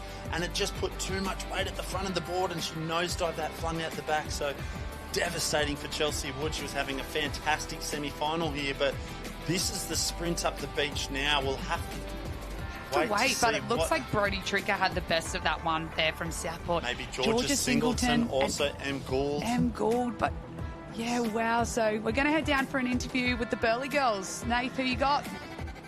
Yeah, we got Dakota and Carla here who are comfortably through, but a bit of carnage as well, unfortunately, for Chelsea. But 1-2 for Burleigh, got to be happy with that. Unfortunately, couldn't get all three, but still good result. Yeah, really happy. Sad for Chelsea and Charlotte. I know they tried so hard. So, yeah. And Carla, how was that, navigating these conditions and chasing those runners with the chop coming up? Yeah, we were joking about it before that board semis are probably the hardest race to do. But yeah, I've been trying to really work out the chop on the way in. Obviously, you got the sweep heading north, but the wind's kind of pushing a bit south, so I've been playing around with it. I don't think I've nailed it, but I got a pretty good wave from the back, so I was happy with that. Well, you got to be in it to win it. Now you're through the final. Good luck. Thank you. Go Burleigh! The girls are having a great time. It's like nice to see them relaxed after a board semi-final. Yeah, so Carla there and Dakota. So they have booked their spot to Sunday. So that's exciting to see. But we're going to bring you more action. Look at all the tents there, Paulie. Look at all the people on the beach. Isn't it so great to see? And we've got our beach track up there as well. So if you're looking to watch the sprints, make sure you jump on the live feed that is streaming for the beach area as well. It's all happening here, G. We've turned it into an education session. That looks like 316 clubs, 7,000 competitors here at the Aussies. Is that right? It does. That's what it looks like on the beach. Not just a pretty face can learn too, huh? Yes, but I'm excited for this one. This is semi-final number 1. So we just saw semi-final number 2. This is number 1 in the different area. So we're going to run through a start list here. We have Nikita. I'm not even going to attempt her last name, but she's from Northcliffe. Electra Outram, Lexi Tate, Freya Wilson, Annalise Kibble, Dom Stitt, Emily Hollyman, Julia Padroot, Bronte Ayres, Alyssa Onley, Isabel Wolfe-Davies, Michaela Whitney, Holly Holmesby, Hannah Scully. She's going to be one to watch, as well as Lily O'Sullivan and Emma Woods. So a huge semi-final here. Yeah, Can't wait to see how this one plays out. Big semi-final, and Lexi Tate having absolutely an unbelievable start to this semi-final at the moment there of North Bondi. She's out, and it looks like Electra Outram just starting to take the lead of Sunshine Beach. We know how much of a dominant, incredible paddler Electra Outram is there, so it looks like she's taking the lead at the moment. And it's really interesting to see that sort of two packs have started to form. You've got the girls on the northern end and the girls on the southern end. Hannah Scully starting to creep her way over towards Electra there, but Lily O'Sullivan down on the belly, just conserving some energy. And we also have Julia Padroot, who's a fantastic ski paddler. So she's chosen to do the board as well, so that's great to see. Emma Woods also tucked in there. So this one's going to be tight as well, Paulie. And in these conditions, we saw it change so quickly then. So the girls are just making their way out to the back break. Clean pops there from the girls in the lead. Hannah Scully, so great in these conditions. So she's won a board title as well at this championships a couple of years ago. So she's one to watch, that's for sure. Yeah, Hannah Scully is so impressive. Her surf skills never cease to amaze me there. As we can see now, she got the best at that run there. Clean pop, and now she's taken a nice little lead. That southern side there. She's got Lily O'Sullivan on her tail. Electra Outram, though, from that northern side. She was on the lead pack. She's just trying to join and desperately get up onto the side wash there of Hannah Scully. It looks like we might have Dom Stitt there in fourth spot at the moment. So starting to bunch back up a little bit now. A little bit more spread out than our semi-final number 2 we just saw earlier, but certainly Electra Outram, though, she didn't wait around at all. I thought she was going to go up to Hannah Scully and try and conserve a little bit of energy into that first cam, but she said, no thanks. I want to be in this final. I'm not waiting around for anything. And she's really made it tight there on that first can.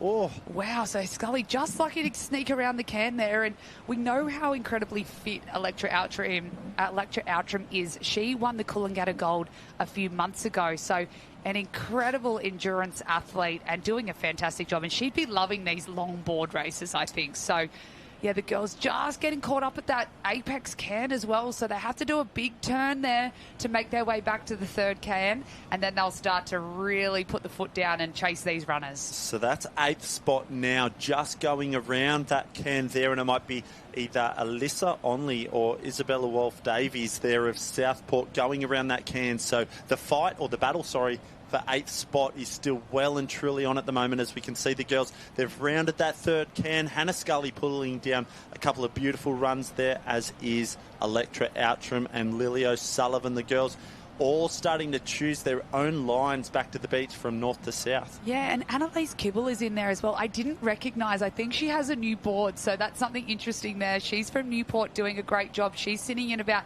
6th or 7th position. So we're going to wait and see what these waves do here, Paulie, because it really turned on its head in that first semi-final. So the girls making their way back in now. It's quite messy out there with this wind, and it's really choppy. So some girls choosing to be on their bellies, other up on their knees, and Lily O'Sullivan doing a fantastic job. And here comes one behind Dom Stitt from that Mooloolaba club there.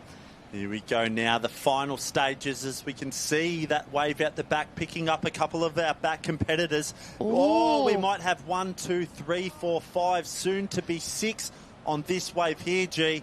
We 3 have in 9. front.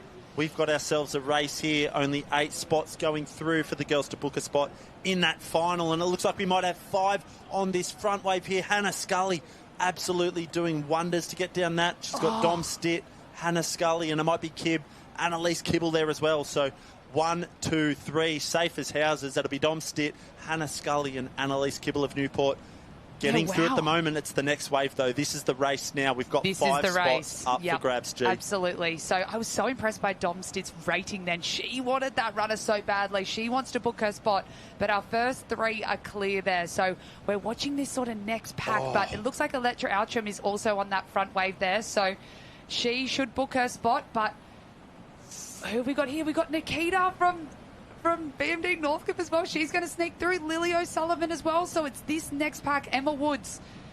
Who else we have there? Potentially a Southport cap and a Burley cap. So we're going to bring those results to you shortly once they come through on live heats. But wow, that might was have a been tight Emily one. Hollyman and Holly Holmesby there, actually, I think, from Burley. So see the rest of the field coming up now, and Lexi Tate, she had a fantastic start, but must have just got caught up in that wave zone. That's Yulia Padruk there. She's going to be one I'm watching in the ski races later in the day, or later in the program. Actually, they're not racing skis today, so maybe tomorrow we'll see look some at ski that. action. Great skills there from the girls there, popping those little waves out the back. Oh, it's tight on those cans. Those first green and yellow cans. There's no love lost around there at the moment. Look at Dom Stitt here. This is what I want to see, this replay here. What look a at runner. her chase that. What a runner from Dom Stitt. She was on that lead wave, so she got that all the way through there. That was unbelievable paddling from Dom Stitt. But we'll throw it down on the beach now for an interview with one of our ladies. Yeah, Annalise Kibble here is the winner of that one. A few nervy moments. It looked like there wasn't much on offer, and then it sort of came up. How'd you find it coming in? Oh, yeah, absolutely. I was a little bit worried that everyone could come from behind, and they almost did. And it was just about picking the right line from then. And every now and then it peaks on the left, then it peaks on the right, and sometimes it's just about luck. In the other semi, Dakota and Carla said they get more nervous for the semi than the final. Are you in the same boat with that one? Yeah, I think everyone can agree with that. The semis at Aussies are like the hardest race you'll race all season. So, Well, good luck in the final. You're going to be one of the ones to beat. Well done. thank you very much. Thanks so much, Nathan. And yeah, what an incredible athlete Annalise Kibble is. And I tell you what I love, Paulie. Oh, I love the number on her cap. Could we just see a little 6'7"? I think we did. So very cool to see that. So, yeah, we've got our under-17 female board races in the water at the moment. So we're going to keep an eye on these ones. This is actually a semi-final. Semi-finals. It's getting... This is exciting. This is very exciting. So, yeah, Thursday, throwing up some big races. The girls would have been around the cans a lot of times already this morning. So, long courses as well, Paulie. Really long board paddles. So, they'll be tired, but this is the one where it counts. They want to be in this final come Sunday afternoon. So, look at these sets, though, coming. We can see the girls just trying to sneak over. Maybe some of them are going to have wait. a look at roll. that. Oh, we've seen some roll. Chaos there. One of our girls getting spun around 180 degrees on that back bank there. So still plenty of punch on the those waves there, as we can see the semi-final of our under-17 females board race here on screen. Got one out in front doing very well at the moment, but it looks like there's a big chase pack there through that impact zone there. Oh. Also close. She's surfed that backwards very well there. One of our competitors. Oh, no, that is not what you want to see. The girl from Mermaid, unfortunately, just been backshot there, and she's back on her board. She's starting to try and get through that white water, but you can see the girls out in front looking very comfortable. Some choosing to be on their belly. I believe that could be Mary Thompson from Maroochydore out in front, who is incredibly strong in this under-17 age group. So another Manly cap, it looks like, and then potentially a Tugan cap and a Newport cap. So there's a breakaway of 4, and the girls are going to have to be careful that they don't get stuck on this first can with that wind really starting to pick up from the nor'east. Yeah, it's a interesting surf conditions out there, G, today, because the sweep is still going right to left, obviously, but the wind's going left to right, which is quite unique. So you've got a bit of a cross. Bit of a crossover sort of with the wind to sweep conditions, which can be a little bit confusing, but on the way out, that's why we're seeing a lot of the competitors still going from right to left. But when they're coming off that apex can to the third can, and especially in these board races, our athletes are just picking up some beautiful runs all the way across and turning that third can, milking it back to the beach there. So our lead competitors at the moment in this semi-final, number 1 for our under-17 females board race.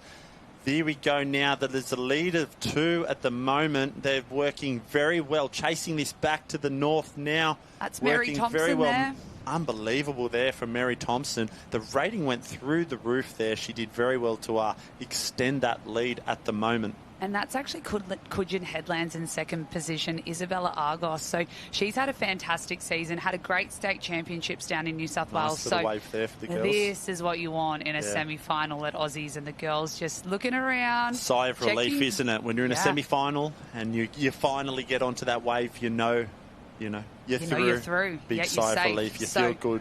Yeah, the girls will just try and chase this through the North Kira gutter there. You can see how deep it goes there. Yeah, it it's does just crazy. So we've got 3 on that next wave as well. That could be some Newport caps, a Tugan cap as well, which are quite similar, and potentially a Alexandra Headlands cap. Maybe, gosh, they're all very similar with the yellow there and some stripes. It could be Tugan there. It could be either Holly Corgi or Grace Hughes of Tugan there, surfing that one down to the north. They're working very, very well. So we got 1, 2 that are looking safe, but the rest of the pack at the moment, we can see those 5 girls just joining the 3 in front. So 2 to miss out from that pack of 5 there, G. Yeah, and we can see a girl from Amano Beach, Harlow Horn, as well. So she's from New Zealand, has made the journey over here. She could potentially be booking a spot, but she's going to have to get a wriggle on there. Really tricky in this shore break. Some of the girls just sort of dipping the nose under but pulling it back out. So we've got 3 across the line. Lots of relief there. You can see the smiles. So we have 3 across the line. It is the mad dash now. So we can see our competitor there from Amanu just picking up the board, running up the beach. Oh, we're going to have to wait for an official's judge. Oh, yeah. That was very close. We're going to have to wait for an official call there. Dakota Fielding of Mermaid Beach there. It could have been Sadie Maggs as well, so I'm not too sure. A few Mermaid girls in the mix there, so a couple of Newport caps in there and a redhead cap. So we're going to wait till live heats gives us those official results, but fantastic work by the under-17 girls there. And that was Harlow Horn from Amanu, who just got absolutely annihilated by that wave. She went sideways but managed to pull it back. So great job by her to stay cool, calm and collected and progress through potentially. I think she was going for that 8th spot there. So we're going to head down the beach for an interview with Nace. So let's hear what he has to say. Yeah, here with Isabella Argyros from Coogin Headland. She was second at the state championships, but looked very comfortable then. That gutter's a little bit tricky, isn't it? Did you get nervous through that section? Yeah, definitely. Like, no matter what you come, you can't count yourself out. Like, that gutter's just so jaggy and insane, so a bit worried. And you've had a terrific competition so far. Did you have any goals sort of leading into the Aussies issue? I definitely just wanted to be up there in the board. Would be really good, so aiming for that. Beautiful. Well, you're on your way to the final, and it's anyone's race, and hopefully the conditions play to your favour, and it's a fair race, but good luck in the final. Thank you so much. Yeah, there we go. The under-17s females semi-final number 1 going out. But now on our screens is semi-final number 1 of the under-19 female board race. And that is Isabella Tate at the top of the screen there down to the south, doing very, very well at the moment. But Gemma Holt of Mordialloc is an unbelievable paddler there. She's had a very strong summer, all summer long in our Battle of the Bay competitions down south for World Ocean Series and every other event that we've had this summer. Yeah, and we can see Sienna Bush as well through the middle there on that sort of black and white board there for Burleigh Heads Mowbray Park. She has had a fantastic season as well. She's been choosing to go up into the open categories and doing some really great racing there. So really tight racing. We've also got Millie Derbyshire, who's sister of Lucy. So it's great to see her out there. She's had some great results over the summer as well. So all of the under-19 girls now heading out. We're seeing Pippi Tapania sort of in the middle of the field as well. So she took out her heat and she smashed that. So I can imagine she's just going to work her way into this race as well. So keeping an eye on Pippi there from the Newport Club. Yeah, they're all very fast, the semi-finals, once we get to the Australian champs. But this is a red-hot semi-final number 1, as we just had a little bit of a browse over that start list. So Isabella Tate at the moment at the top of screen, just edging out ahead of Gemma Holt there of Mordialloc. And the girls, they're not opting to take Gemma Holt, probably looking over her right shoulder at the pack there to the right and thinking, you know what? I can do the work. I'm going to stay out wide. I'm going to back myself. And maybe she's feeling she's got a better line or run into the can there. She's not going over at all. There's a big chase pack desperately trying to hang on to the tail of Izzy Tate at the moment. So, yeah, that's interesting to see there that she's decided to just take her own line. She's going to want to be careful, though. You don't want to be stuck too wide on those cans. So I think she'll sort of start to tuck over onto the left side of those girls' boards and get some wash. Yeah, here she comes. She's headed over there to sort of near Sienna Bush there. So as they approach this first can, it's going to be interesting to see if there's a little bit of carnage. So they'll turn right and head out to that apex can. So this is a semi-final of the under-19 female board race. So a lot at stake here. All the girls will be really wanting to be on that final on Sunday. So lots of pressure, and it's really starting to string out though. So we've just seen the races really change, though, when they've turned this apex can and headed for home. So we'll keep a close eye on this one. Yeah, the top 8 at the moment ever so slightly has a little bit of a gap as we see our girl from Northcliffe there. Oh, just as I said that, the top 8 were ever so slightly clean cut there, but our BMD Northcliffe girl got stuck up on that apex can there, and now all of a sudden 9th is back up hot in the mix there. So that's Riley Meyer there from BMD Northcliffe doing a great job. She's nearing that 3rd can and she'll be looking to turn for home and hopefully get a wave. But all the girls really choosing their own line to come in, which is interesting. Yes, as we see now, the girls going to work. Pippi Tapania starting to move her way back into this race. She was a little bit back there, but she's just pulling down a couple of nice runs. But down to the top of screen there, it could be Gemma Holt there of Mordialloc just falling off the top of that wave there, and Izzy Tate down to the northern side now. So the girls have done a little bit of a crossover there, Gemma Holt and Isabella Tate.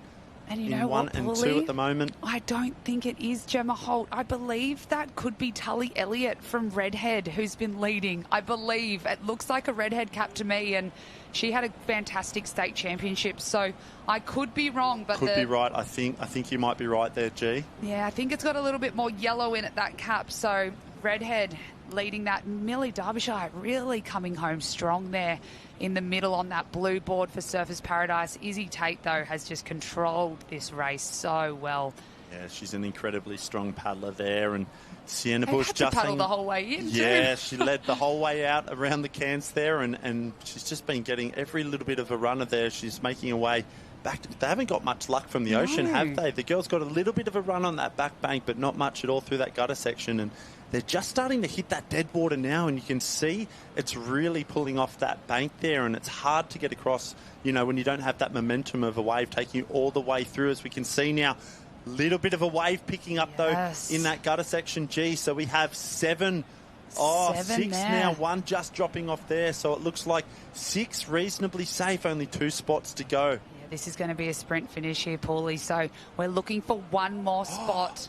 So we have a sprint finish on the way here. We've got a girl from Trigg, Wanda, Northcliffe, and I believe that could be Gemma Holt on this next wave. So Pippi Tapani is going to book her spot. The girl from Tugan as well. So this is it. Is Riley Meyer from BMD Northcliffe going to grab it? I believe she may have. That could be Riley Meyer in 8th position there. So they all sit down. They're all a bit so nervous. Close. I could see the girl from Trigg just doing some last-minute calculations, counting the numbers. There was Sienna Howard there. I think she might have just worked out that she was in 9th. So just falling short, agonisingly short. So, wow. And Riley Meyer, that sigh of relief there. She's counted how many heads are in front of her, and she's gone, I think I'm in 8th. So, Riley Meyer just grabbing that last spot. But we've got a replay here. So we saw some action as the girls headed out, but it was all Isabella Tate from Didn't she look comfortable from start Headlands. to finish there? Isabella Tate just looked unbelievable. Nice, high stroke rating. Didn't look like fatiguing at all. And she just knew with those semi-finals, you can't leave anything to chance. There's no point sitting back and looking for a wash. You've just got to back yourself, back your fitness, and get it done. So we'll throw it down to the beach now for an interview.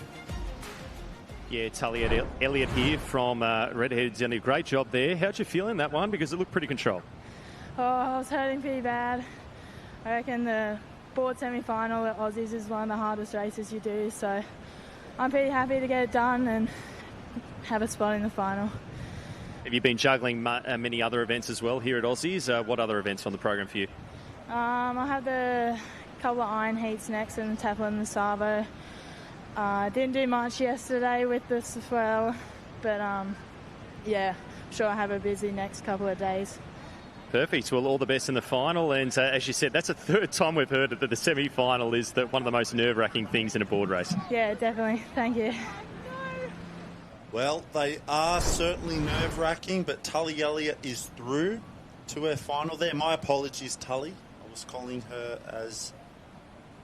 Yeah, you're calling her as Gemma Holt, but another fantastic competitor. So it is hard to get... It is easy to get mixed up, but we are going to cross back to the men's arena for some more iron action, which is super exciting. So we have the under-19 men's. We are in heat number 6 at the moment. So the boys doing a great job out there.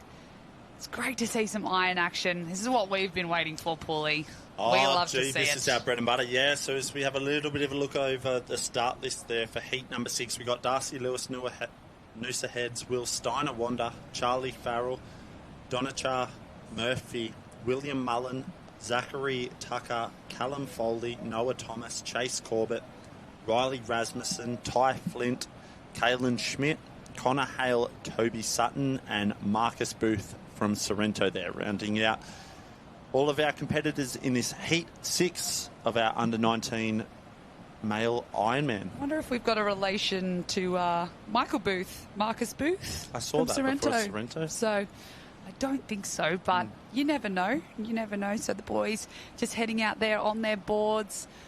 They'll be headed out to the past the back break for this board leg. So the order is board, ski, swim, and the under-19s do have ski in their Ironman races. Look at these things coming. A little bit of a big wave there as we see our lead competitor having to roll that there. I love that he chose to roll there. When Smart. in doubt, roll, and he's come off unscathed there. So that was a fantastic job that he had decided to do that. And it is tough in those situations when you see those walls of water coming towards you. Do I roll? Do I pop? Do I speed up into it? Do I slow down? So many decisions that need to be made very quickly, and so he did a fantastic job there. Yeah, it was unbelievable there. It might be Riley Rasmussen there of North Burleigh. I'm not 100% sure, but it was a great decision for him to roll there. I think it will be, yeah. He He is the only North Burleigh competitor in there, so that will be him out in front. And then we have a Burleigh Heads Mowbray Park cap in there, so we'll keep you posted. That could be Noah Thomas in second position. So it's great to see some of the under-19 boys in action. We're trying to cover as much as we possibly can in our water events, but just events here, there and everywhere. So nice little way for a couple of our lead competitors there. It looks like North Burleigh and Burleigh Heads Mowbray Park getting a little bit of a runner. Not much at all as they make their way. They're trying to head south there, make sure they get themselves around that green and yellow can. Yeah, that was interesting as what we saw from the open male iron heats was that so many of the boys were so close to missing that swim can, but these under-19 boys have cleared it easy. So they would have been watching the open heats going, okay, got to make sure we angle further south. We don't want to leave that to chance. So great course management there by the 5 boys in the lead. But here comes the rest of the field. Big chase pack must have been picked up by a wave out the back there, because the boys didn't get much of a wave through the gutter. It was what we were noticing in the open men's was those that were getting the waves straight off the back 4 were finding it really hard to get around that green and yellow, whereas those lead competitors there had a bit more time to run it back down to the south off the black and white 4 cans, and so they were able to get around the green and yellow a little bit easier. But the boys on that chase pack, they came in quite hot there at the end. They did, didn't they? Nipping at the heels. Yeah, really bunched up our field. We have 5 out in front, so doing that transition. And what a great drone shot this is of the whole Aussie titles. This is down in the men's arena. We can see, look at all the craft on the beach and all the tents. So handlers in the water. So at the Australian titles, we will have a handler holding the skis for the competitors. So we don't see that too often throughout the season, except for state and Aussies. So it's a high-pressure job, that handling of passing over the ski to the athlete. So they're all doing a great job there. But, yeah, wow, what an amazing view we have here of the Gold Coast. It's beautiful. We're very fortunate with the weather so far. We had a little bit of rain through our youth competition as we just see one of those North Kira shore break waves just putting the handbrake on one of our competitors. Yeah, that's interesting, Paulie, because we have had a low tide. We're coming up to a high tide at about 3 p.m. this afternoon local time here in Queensland. So that should be starting to get a little softer in that shorey there, but that really packed a punch there for that under-19 boys. So, yeah, look at the Gold Coast skyline. Down the glitter strip, surfers paradise in view. So we're so lucky here. We have such amazing beaches, and it's really turning it on for us here at the Australian Championships Open competition, day number 2. It's all happening now. We're starting to get to the business, and we saw a couple of finals yesterday. We got through the surf teams, open male and females finals, run and done yesterday. It was the Currumbin men's team that took out the open male surf race. That was an exciting one, wasn't it? Very exciting. And then it was the Northcliffe girls, Team A, and then Team C took the Quinella 1 and 2. Yeah, absolutely. There were some really exciting races there. Yeah, it was good, and they were both very different events. So the men's surf race was out the back, around the back 4, much longer surf race, but the girls was inside the gutter up on the southern arena there. So it was a much more sort of short, sharp, explosive race. You know, you couldn't afford to have a slow start in the females area, whereas the men's, it was a much longer swim, and they could certainly get into a bit of a rhythm and a groove. And, you know, if you didn't have the best start, you still had plenty of, I guess, swimming to get yourself back into the event. And yeah, absolutely. And we saw Bailey Armstrong have a fantastic swim, but just got swallowed by a huge wave from behind. So look at our under-19 boys there coming in. And this is a great angle to show the size of the swell that we're seeing here at North Kira Beach. It is still packing a punch, that's for sure, but very manageable conditions. Challenging, don't get me wrong, but everyone is doing a fantastic job out there. So it's great to see that we're really into our racing today. We're getting through a lot of heats of things. We've got people that have booked final spots already into Sunday. So we have our swims that are already through to finals on Sunday. We have our board races that are already through to final on Sunday. So lots of events being run and done, which is great to see. So we're just currently watching the under-19 Ironman heat number 6 in the water. So the boys doing a great job at navigating the course there. Coming into that shorey. Great skills there for our lead competitors, pulling down a nice little wave there, holding it all the way to the beach. So yeah, I believe that could be Will Steiner there from Wanda out in front. So he's doing a great job there. And really opened up a lead there. Look, you can't even see our third competitor. Here they are coming around the swim cans. So, wow, look at the gap these two have. Oh, we've got some swimming. He's left his ski. He's gone, you know what, I don't need that. I'm just going to swim the rest of the way in. So, yeah, that'll be Will Steiner there from Wanda doing a great job. He's under the guidance of Nathan Smith.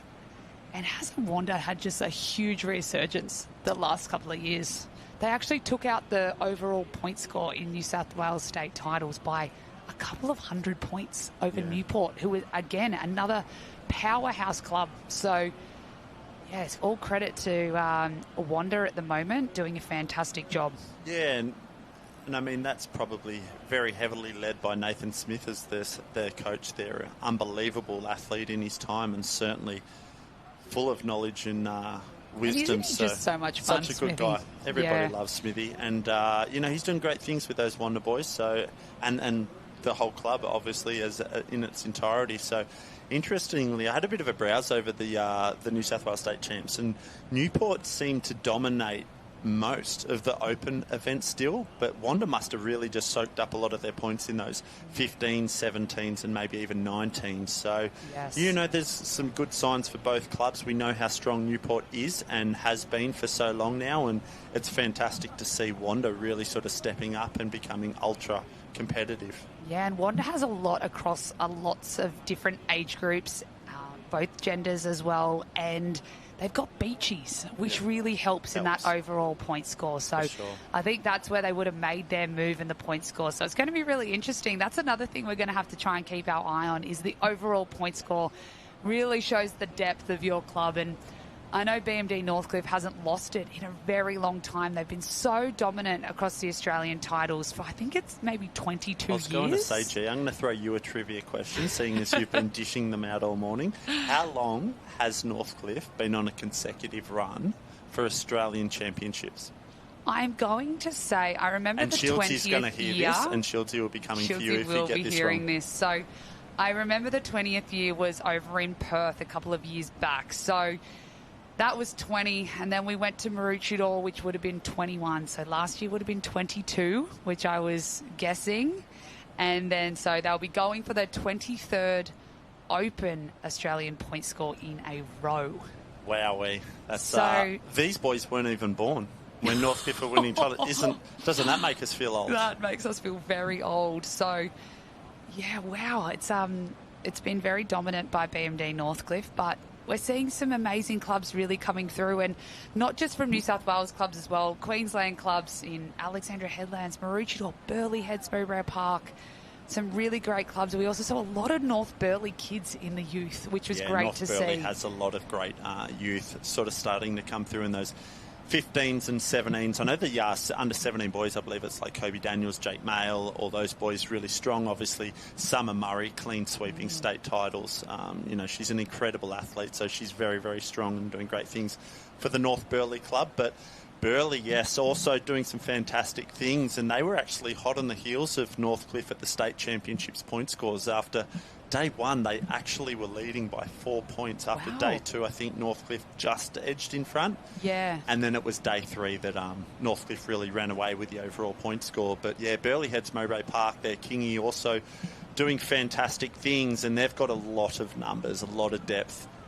In those 17s and 19s, males and females. And I know it might come off a little biased, but we have to give it to BMD Northcliffe. They do an incredible job at the Australian titles. They absolutely are really across everything. So it's great to see, and it brings such great competition to the racing. So that's what we want to see at the Australian titles.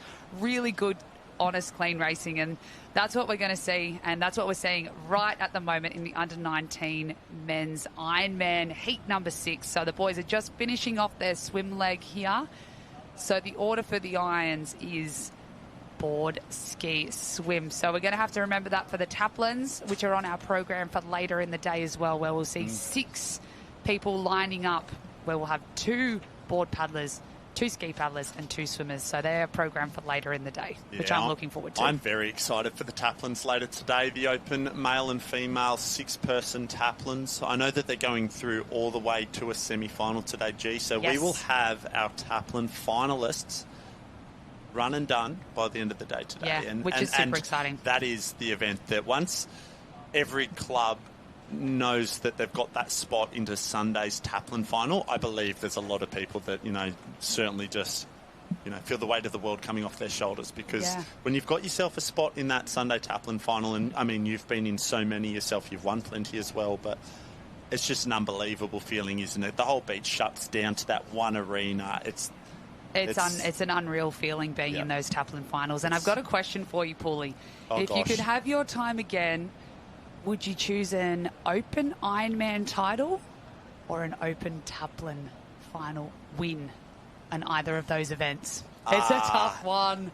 Well, I've had a silver in both and a gold in neither for the Opens. So ooh, that's a touchy subject. It is a touchy subject. Maybe I shouldn't have brought that up. Sorry, Paulie. I don't.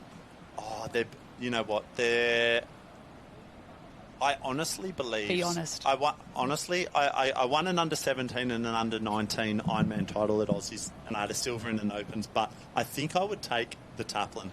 I think I would honestly take the Taplin. I think it's it's the last event at the carnival. It's just the greatest feeling for the athletes, the coaches, the entire club.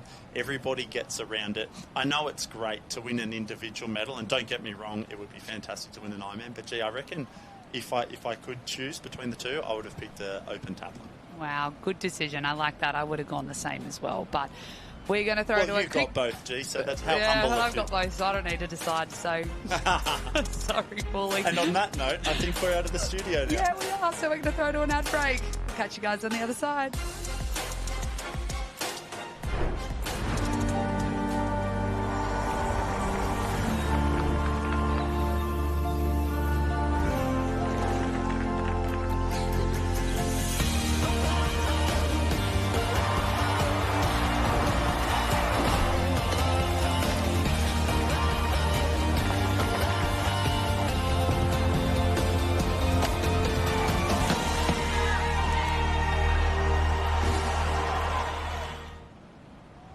Alex, where I live, we like to get up and enjoy the snow. What about where you live? Get up and ride, Alex. Get up and surf. Caramel latte for Alex. But I don't drink coffee. Yeah, you do. Ooh. Dear Thorsten, where I live, we get up and Gold Coast. Can we get ice cream? It is 1 o'clock, which means it is the Jenny Parry and Harold Marshall show here for the next 2 hours. It's been a long time coming, Jen. I am absolutely pumped, excited, and energised for what we've got on this afternoon. Absolutely. When I saw on the roster that we had the 1 till 3 shift this afternoon, I thought, jackpot, here we are. And it's not just that we get to hang out for a little while, Harold, but we've got some incredible racing on the way, and you can see heat number 2 for the Open Iron Men in action at the moment. And the topic of conversation this morning, a few surprise casualties in that Open Men's board race. And some of those boys are in action right now. They'll be looking for redemption. They'll be looking to secure a big final come Sunday. And that was an important topic that Georgia and I had yesterday. So Wednesday primarily has always been individual iron. Moving day. We set up the morning, right? We get through our irons, we get the momentum, we have everything moving forward, and then change the program now a day later, and they've all basically need to fire up boards this morning. Now it's time for iron, and then errors early. Is that TJ maybe off there? The boys just having a little bit of drama there. Remembering, jump onto liveheats.com, and that is where you will find the draw and all of the results for this championships. And it's not just the Opens, the Masters, the Surf Rescue, the Surf Boats. Everyone will be there on liveheats.com and just watching the boys make their way through the conditions at the moment. Tough racing out there. We'll pick up a few caps. We'll make a few friends. We'll see who's going to be there. But most importantly, who's going to be in maybe that top 8, top 10 to go through to the quarterfinal, which will be the next round. One thing I do love about Aussies, especially when you get through your early rounds, round 2, quarterfinals, everyone's like, oh, stacked. Oh, I'm in the wrong heat. This one's stacked. I thought, look at the other one. And exactly this is what we're looking at here. And this is just our early round 1 heat. So round 1, quarterfinal, semis, then booking that spot. Unfortunately, no easies. No easy rounds here, no easy semis as the boys make their way up and around. I think this is heat number 2. I just saw a few Currumbin caps in the mix. That'll be Charlie Walker and CJ Brennan, fresh off a gold medal in the Open Surf teams just yesterday. So fantastic racing across the board there. And that's Wes Gould on the yellow board out in front. He's wearing the Northcliffe cap. That is the white cap with the maroon star on the top there. Wes Gould would love to get through to the next round, would love to be in the quarterfinal, but a lot of work yet to do. So the man that I'm watching lurking just on that outside right there of boys coming up on the inside is Ethan Callahan, the young, huge, massive man who is a technician across all three. Can swim, can board, can ski. They're just going to be lurking. We're still just dropping the hammer a little bit, and this is what we love to see. When we get through to the bigger boys out there on the boards, just picking up every single little runner, Gould up early, just getting an extra little push, and then they're going to be making their way back south. Waves are coming. The guys are trying to find something, little slingshot through there. That's what you want to see. She gets a microphone on, and here we go. 5 on that lead wave. That is absolutely fantastic. This is where you want to be. The moment you give people like Ethan Callahan and Wes Gould, CJ Brennan, a little bit of a lead, this is where you can get into a little bit of drama. But looking at how the boys went on the way out, it looks like you can cut those cans on the way through. So you can see they are still angling a fair way down the beach, though, trying to get around that green and gold can there. But a nice lead now. CJ Brennan looks to have the best of the runners, but a few coming through behind. Yeah, just sitting up just nicely, just angling that board back to shore, trying to minimise that run, because day 2 of 5 action, low tide, very, very heavy stuff. Tannen Linden's had a great morning today. I was going to say, let's talk about Tannen Linden. So excited to see him and his moustache down here at the Aussies in a fantastic position at the moment on that lead wave, as well as they make their way through. Anytime that we get to see him, the frother king of Clubby Nation, in the mix here. And have a look at that. Harold's doing sums right now. Unfortunately, someone is off the end as well. That'll make it really difficult as we see them come through. Currumbin, that's CJ Brennan, Tannen Linden of Burleigh Heads Mowbray Park, looking comfortable for now. A long way to go. Here we go. Where are you? Where's the next? Because we are looking at who is in 6, 7, 8, 9, 10. That's the red zone. So CJ Brennan leading us through at the moment. Jen, you've been around the Australian lifesaving team for a little while. CJ Brennan, can we call it burst onto the scene this year in the iron standings? Because he's been in multiple Australian teams, very, very strong on the pool, great surf swimmer, but everything has now just seemed to be just little 1% of improvement each and every day in what we're seeing now, and a man that is at the top of his game. Yeah, definitely a breakout series for the Shaw and Partners Iron Series there, you know, announcing himself on the podium with a few round wins as well. And they are rare. When you look at the quality of the field that lines up every single year, the fact that he has multiple podiums and podium victories as well, we should say, just phenomenal. Really proving that it wasn't just 1 or 2 good races. It wasn't a fluke. It wasn't just the particular conditions on the day that suited him. He's gone from someone who's been good, and now he is someone who is truly great and one of the most versatile athletes, I would say, in world lifesaving. Well, that's what I was going to get to. So, world titles last year, he was doing some amazing things at the pool at Southport, and then that momentum just come through, that self-belief. Yeah, absolutely. He's gone from, you know, probably what I would have considered someone who was really putting their name forward for Australian teams for the surf and the pool rescue, for the pool rescue events. But now he's really, you know, one of those top Ironman contenders as we make their way through. And it looks to be Tannen Linden who's had the best negotiating the surf at the moment. You can see them just stop, wait, let that white water come through, take a little bit of power out. Oh, no! Tannen, I'm so sorry that we chose to really highlight you, where he's just gone over the side. And this is the danger zone right now. They've got to get back. They've got to get back on really, really quickly as Ethan Callahan makes his way through the field.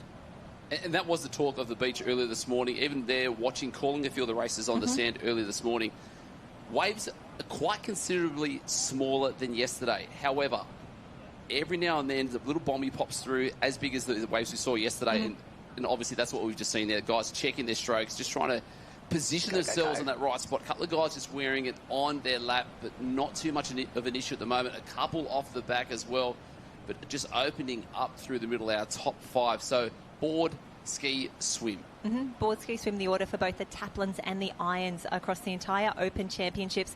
And you can see the field really start to settle into that rhythm now. It's still quite choppy out the back, and that's probably, despite the surf going down a little bit, that was the big change from yesterday to today. We rocked up to the beach early and we went, oh, she's windy, and she's windy early. It's really tough for the competitors out the back. Even speaking to some of the women who are in an arena a little further down to the southern end, they said what's really surprising is just how windy it is out the back. You're contending with the sweep going one way, but then you've got this wind trying to knock you off your board as well. It's really tough out there. And traditionally, at this stretch of beach, when it's windy early, it means it's windier later. Yes, yeah, it's not going to get any better. I'm so sorry, team. This is Yeah, no one's getting nicer across the championships here as we just keep an eye on the results here. I'm just trying to pick up who else is potentially in that danger zone as we see Jay Brennan pull down a perfectly sized little runner out the back as they make their way through. And here we can see just a few of the boys stopping, waiting. Ethan Callahan just pulling up and over on that one, choosing a smart and probably more of a controlled way back to the beach. Yeah, control is what we want to be, especially when it comes to heat number 1 a couple of rounds to go. Minimise the errors. For some of these guys, it's going to be a little bit elementary, turn up, go through the motions, and it's going to be more than enough for them to book their place into the second round. And it's the names like Callahan, Brennan, that are just going to want to go through, throw the arms over, minimise the errors, tick the box, make our way through the next round, feel the water, see what's going on. But that secondary chase pack, just having a look over the shoulder, swim leg together, I'll try and get some sort of recovery rest through there for these guys, and they'll be back in and through to the next round. That's Henry Simpson that you're looking for on the far left-hand side of the screen there, the purple craft with the yellow cap on his head. Only a year or two out of the junior ranks and really establishing himself in the Shaw and Partners Iron Series as CJ Brennan makes his way up and around. Also trying to keep an eye out for Oliver Sharp. He's in there from Coogin Headland. That is the white cap with the pale blue star. He was up there early. We'd love to see if we could get a few more of the Coogin Pirates through and around. But keep your eye out as well. 2 from Wanda in the mix here. 2 competitors from Wanda, not on screen just yet. But there we go. Henry Simpson, Sean Riley from Burleigh Heads Mowbray Park, teammate Ethan Callahan, Wes Gould still in the mix. Tannen Linden makes his way through, and it's TJ Hendy from Surfers Paradise. That's the blue cap with the yellow star. TJ followed around by Zach King. Oh, Hayden Cotter making their way through, Chucky Morris as well. And then the other Wonder cap is Bailey Kristevsky. So top 8, this is getting really, really tight through here. So there's a couple of notable swimmers that are going to be working ultra hard to make their way through. CJ Brennan obviously going to be one of those guys. Ethan Callahan, the best in the world at the moment in my non-biased eyes, if I can say that. If I remember back to the Iron Series a few years ago, they always give you keywords that you use, and one of them was unstoppable. And when I think of unstoppable at the moment, I think of Ethan Callahan. If we had to give everyone a special little a name out there or theme them, that's who I'd be talking about right now. And swim last, this is really going to play into the hands of Henry Simpson there. Again, yes, good point. Another versatile athlete, Australian Hugely. life-saving teams. He is probably not even close to where his ceiling is, because this guy could do it all. Unbelievable swimmer, really nice frame, but an even nicer young man. Oh, absolutely. He is on the way up. So watch out for him. And as you said, especially he's got a weapon of a swim leg to bring in now as well. So that's what we'd love to see. And Alexandra Headland's really strong in those iron categories. We've got Emma Woods in the women, and then in the men, you know, Braden Casametto, Cooper Williams, Henry Simpson making his way through. So expecting big things for the Alex team. And something that I really like that they are doing on their social media at the end of each day, they give like a nice little Alexandra Headland's wrap up, and they tell you how each of their competitors across the board riding and the masters and everything have done. And I know a lot of clubs do that, but the way Alex formats it, it's a really nice way to celebrate everyone who's been around the cans or been in action across the day. So good work, Team Alex. Whoever's managing your social, love your work. Speaking of socials, one to watch out, Chucky Morris.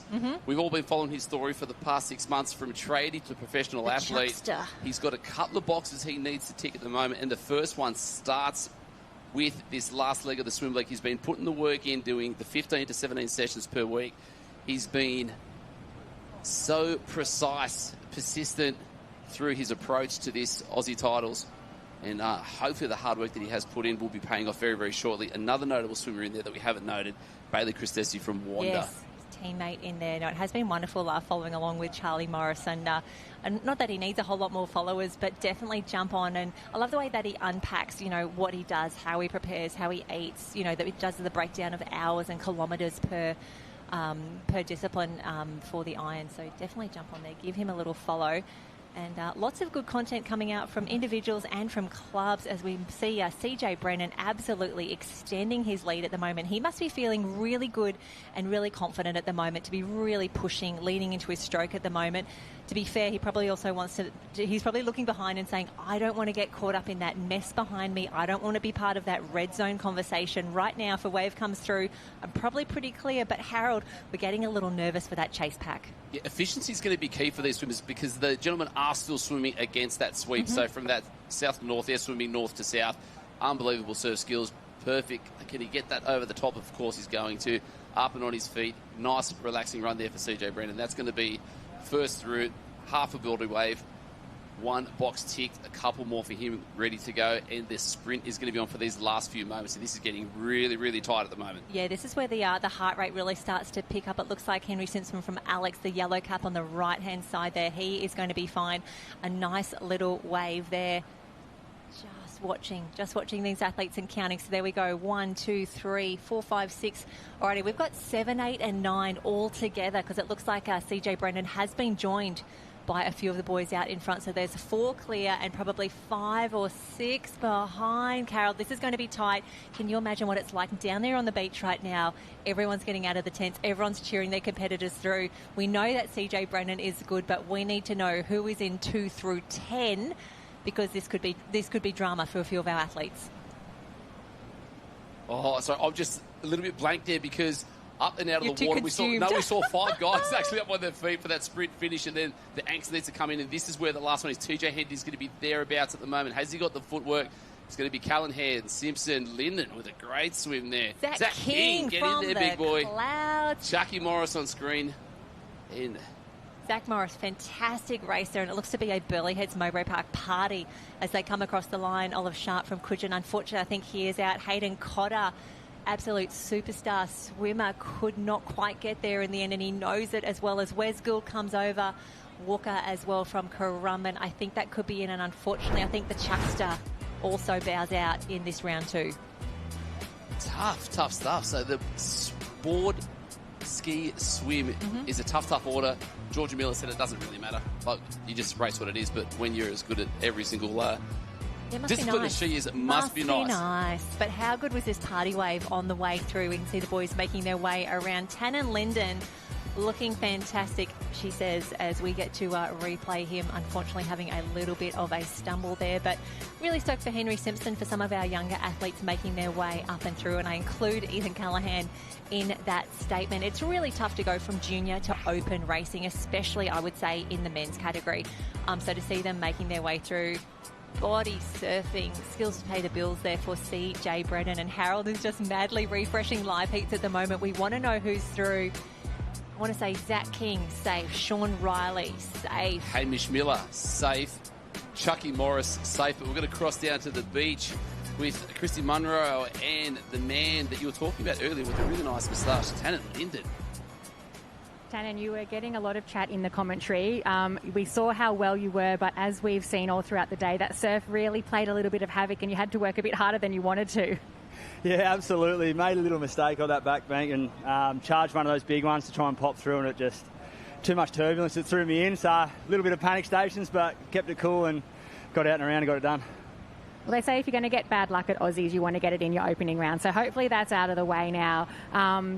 Board ski swim, you pretty happy with that order? Yeah, absolutely. As I got into the board final, so now I've sort of seen a bit of form on my board. So yeah, it's not too bad.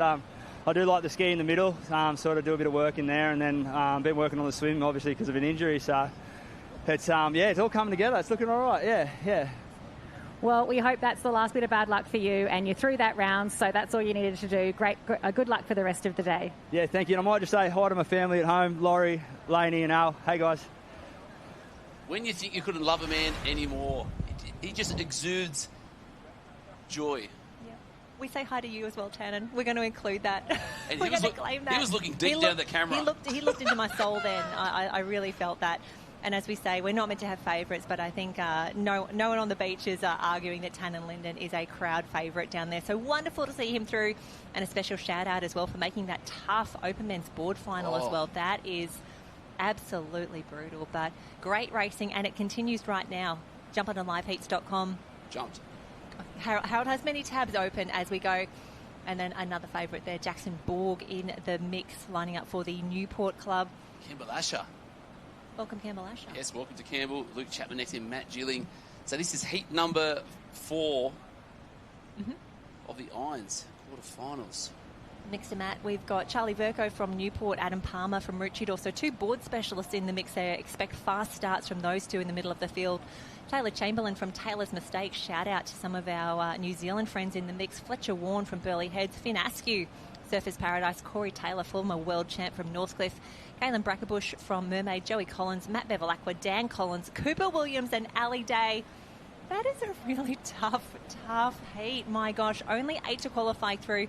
Remembering we've got some absolute board superstars in the mix here for the quarterfinals in the irons. I don't want to pick this one. I'm not emotionally ready for races like this. And Harold, something that I did want to talk about, we've seen Charlie Vercoe, speaking again of the social medias. I love Charlie Vercoe's social media. He's been really open about, what he's been targeting, what he's been doing, the training he's been doing to get there as well. And for someone like Charlie to miss out on the open board final, which was a race that he was really targeting, I love seeing athletes take a beat, recover, recuperate, and then refocus now. Here he is. He's in the quarterfinals of the Open Ironman, a really tough spot to be in, but he gets to go board first. He's going to put absolutely everything into this race. He knows we're all cheering for him as well, but that mental resilience, that toughness that we see, there'd be so many hard luck stories across the beach here at Aussies. Charlie Vercoe just showing, oh no, someone's been caught. They're still caught on that green can. Oh, buddy, no. Oh, sorry. And again, Harold is absorbed in the moment. We're trying to pick up a club cap. That was tough, my gosh. And it just goes to show how, we talk about conditions, we talk about what's going on. This is absolutely rough. But the pack out in front, that looks to be, I want to say, Finn Askew on the pink board. We've got Dan the Man Collins, former Aussie Ironman champ, in the mix as well. Who have you got? It was hard in throat. I thought it was Ali Day that got stuck on the can. I was like, not this way. Not this way. So, all right, we are good. But back to Charlie Vercoe. Mm-hmm.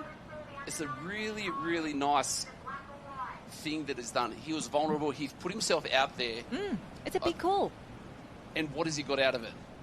Not what his goal was. But there's a huge lesson for us all to be learned with that as long as you back yourself, it be as real as you can be, and that's exactly what he's done. So regardless of what the result is, the fact that he's actually gone out on a limb and said, this is what I'm doing. I'm changing up my training to be specifically a board paddler because I want this title, and has missed it.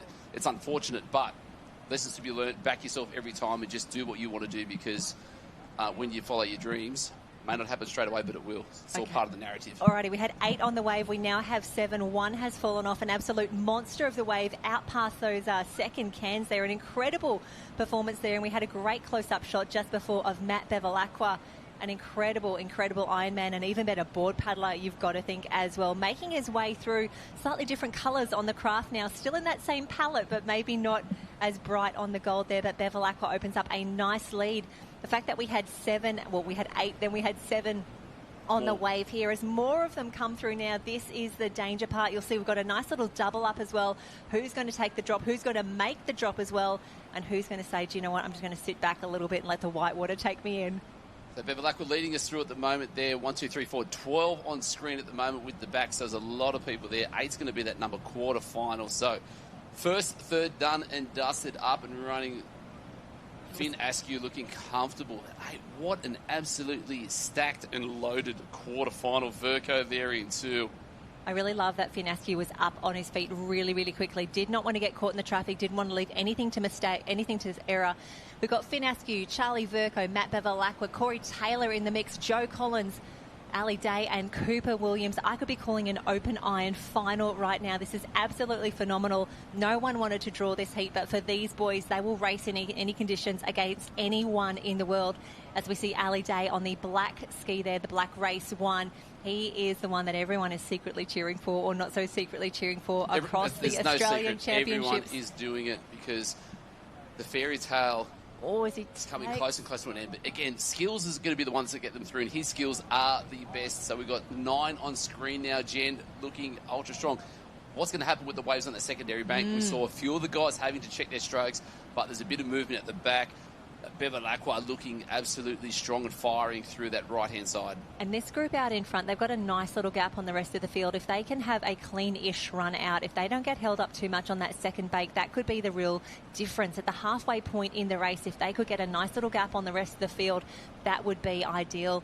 On screen, you can see Ali Day, the black craft, and it was Corey Taylor, the Kiwi champ. He's been around the can so many times, and he's been an absolute stalwart for the New Zealand Blackfins, which is what we call the New Zealand life-saving team. So here we go. This is the danger zone, Harold. Here's where we hit the whitewater. How much will it hold them up? How much will it allow the others to catch up? But They've got to get through. They've got to get out. They've got to get in green water.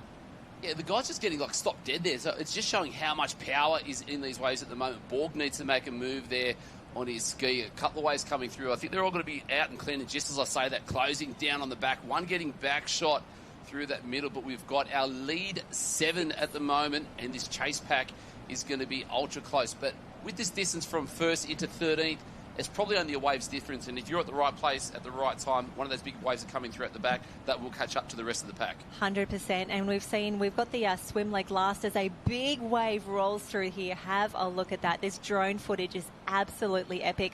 Loving the work of the Big Voice media crew bringing us this incredible footage as we see Matt Bevilacqua now take that inside leg, leaving nothing to chance, because we have seen, and I'm thinking about those open surf teams yesterday, there has been some upsets in swim legs already this championships, and if you're going into that final swim tired, under a little bit of duress, anything can happen, and that's where you start making mistakes.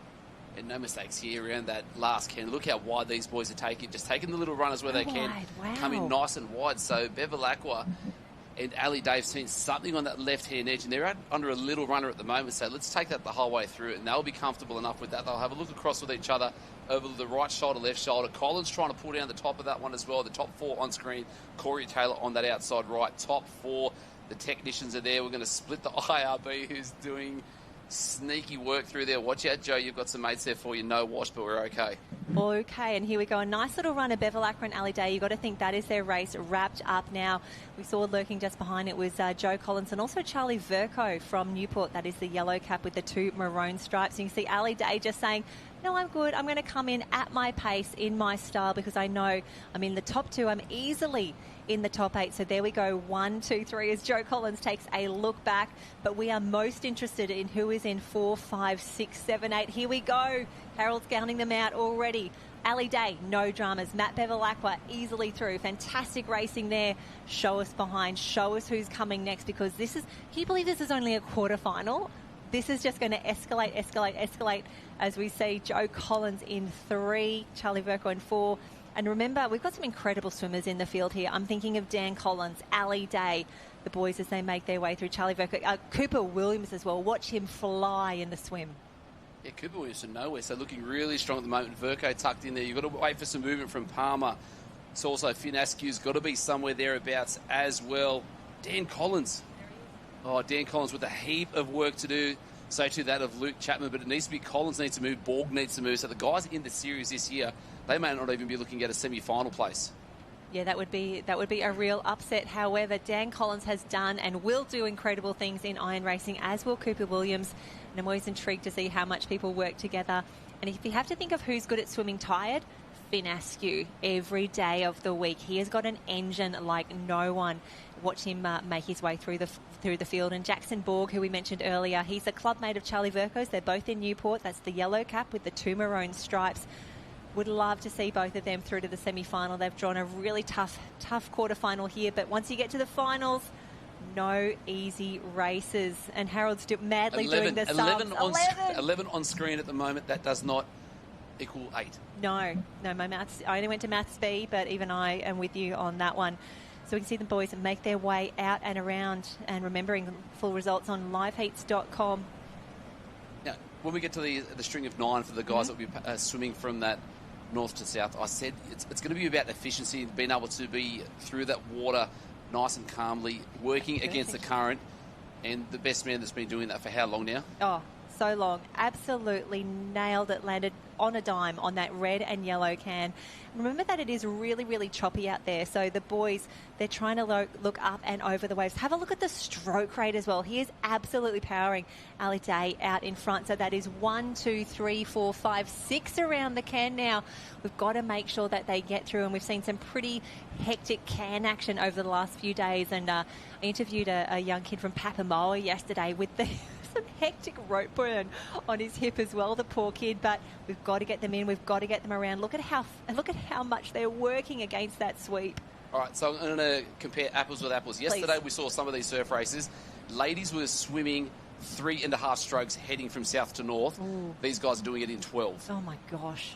That's ridiculous. You can see how tough it is when Ali Day needs that many strokes to get around a can, and he is the best in the business. Absolutely. what I'm really looking at, Harold, here is just how much this pack has started to come together.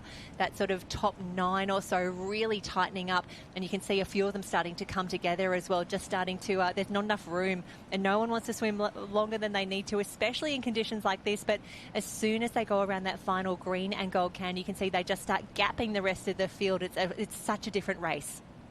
So the water they're swimming through is green at the moment. When it's green, there's no waves that have been broken, but hopefully something's going to jack up from behind, because it Dan seems Collins is up there. Wow.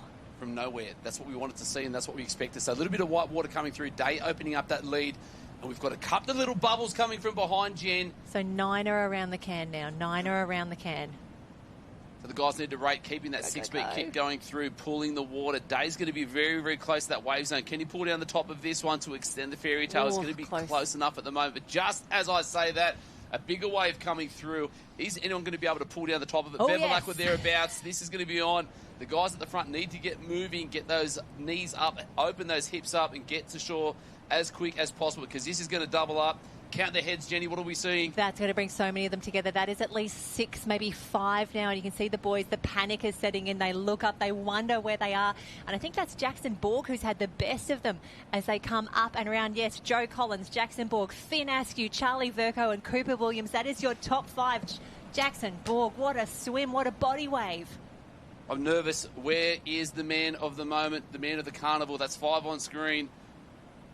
6, that's Cooper Williams. Ali Day, all right, we're good. Ali Day's in 7, but who's going to be there in 8? Is it going to be Corey Taylor? Is Dan the Man Collins, the former Ironman champ, about to miss out on a big final here? We are counting them madly. Bevilacqua is through. Corey Taylor, I think Dan Collins from Redhead may have just run out of course. That was ridiculous. That was ridiculous. Absolutely. Bevilacqua, what a finish there for him. But Jackson Borg, the right wave from the right place at the right time. Charlie Verco lives to fight another day as well. And how good is it that liveheats.com is updating already? Harold has the official results of who is through in this open iron quarters. I'm not giving results yet. I just want to take a moment. No, give Matt props to you, because you said the man who swims the best under duress, the man who swims the best tired was Finn Askew. Comfortable. So it was Jackson Borg in 1. Great swim from there. Finn Askew, Charlie Verco. That was your 1, 2, 3. Joe Collins, Corey Taylor in 5. He's had such an incredible run of form. I know he didn't quite finish exactly where he wanted in the Iron Series, but he was just strong in those final races. It was so wonderful to watch, because he's been going around the can so many times, like that man right there, Ali Day. But Finn Askew, fantastic work. There we go. 1, 2, 3, 4. Still only officially down to 5 in the live heats results, but Christy is down on the beach with our quarterfinal winner. Thanks, Jan. I'm down here with Jackson Borg. Saw your handler come up and check that you were all right. Talk us through what happened out there. There was a few changes in the lead. Yeah, no, going to the front wave, which is usually a good thing for me. I'm usually a slow starter. But then in the sort of commotion of us trying to get around that stream of 9, we sort of argy-barged and I came off. You know, in the heat of the moment, you sort of get passionate about it, but, you know, you stop, cool down, and, yeah, it's all fair game. All's well that ends well, and so we are glad that that didn't cause too much of a concern for you making it through. Did it put a little bit more pressure on in the swim leg in terms of just not taking the foot off the pedal? Oh, yeah, definitely. I jumped into the swim 8th, 9th with probably about 11th with us, so it definitely puts the pressure on, and, you know, you don't get the dictate, which I sort of like to do, especially on the ski. But, yeah, no, definitely pressure, a bit stressful, but we're through it now. Well, well done on making it through. The pressure's off now. You've got through the next round, and good luck for that one. Thank you. Some more nice people on the beach. Jackson Borg through. Update, Cooper Williams from Alexandria Headland, 6th place. Ali Day, 7. And Matt Bevilacqua through to the next round, which is the semi-final for the open males. Hot dog. Hot dog. Hot dog, whammy. They are through. Here we go. So that was quarterfinal number 4 for the Open Iron men. I think the 1 and 3 are up in a different arena. Keep your eye on liveheats.com as we watch more. No, here we go. These look to be, I see a Sorrento cap in the mix. Who have we got? Sorrento. I think we might be down to the 19s now. Yeah, it looks like it. Not as broad on the shoulders, I'm going to say it as nicely as possible. So guys making their way through. Yeah, we could see the Noah Mag. So 19's iron is what we're looking at the moment, leading their way out for this board ski swim order.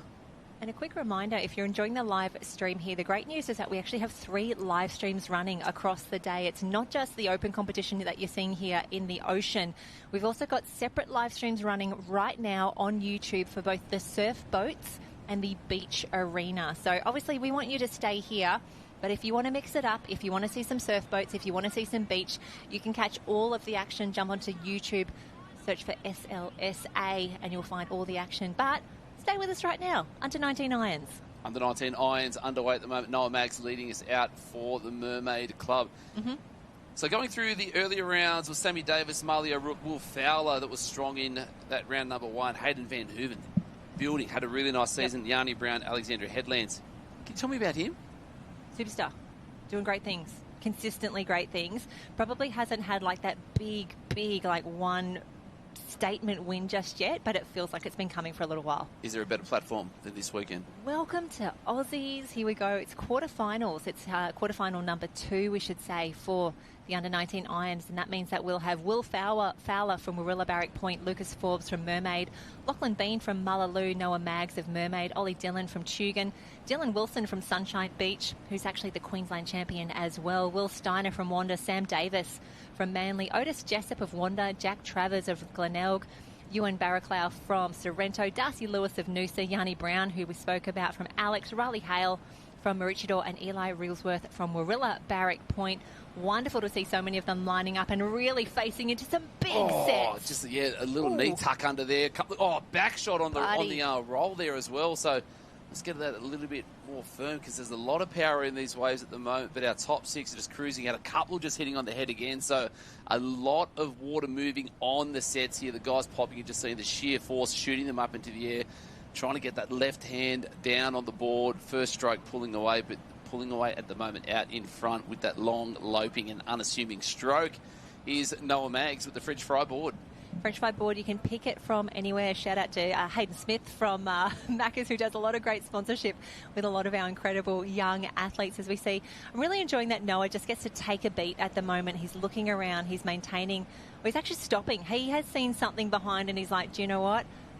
That is exactly what he's seen. He's going to wait. He's going to build up a little bit of board speed. No late takeoffs here, but hopefully just enough to bring him in nice and comfortably. And just a special note that it was actually his brother Connor Maggs who took out this title, the Australian Under-19 title, last year. Was it? Far out. I know. I just feel like he's heaps older, but he's not. No, he's only 12. And great skills there. Just as we get a little bit older, great awareness is what you want to see. Again, minimising the errors, just sit back nicely, but keeping that board speed coming through has been the key today. We saw earlier today a lot of the board races, people out the back end of the bigger waves with all the momentum getting to stick it the whole way from shore. So I'm confirming on the board paddle the way out, can cut the string on the way out, can't cut it on the way back. Yeah, really interesting, and that's why it's so important. If you're a little nipper and you're watching the Open Aussies with us, number 1, thanks and welcome. But number 2, this is why it's so important that you have to listen so carefully when the officials are giving you that pre-race briefing. We are having different courses day by day. Yesterday we reversed the course. Today it's around a different way, but the start and the finish lines are swapped. We're doing like a figure 8 on the way through. When can I cut the cans? Is it different on the way in or the way out? You can't just trust that the person in front of you knows what they're doing and follow them. Not if it's me, anyway.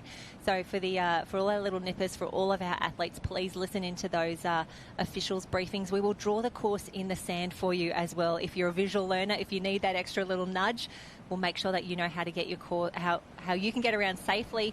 And again, we're on the count. 1, 2, and 3 are in their skis already and paddling quickly, trying to get through this white water. You can just see that sweep there. So all the handlers doing a great job keeping the skis pointing directly into the direction of the water so that we can get out nice and clean.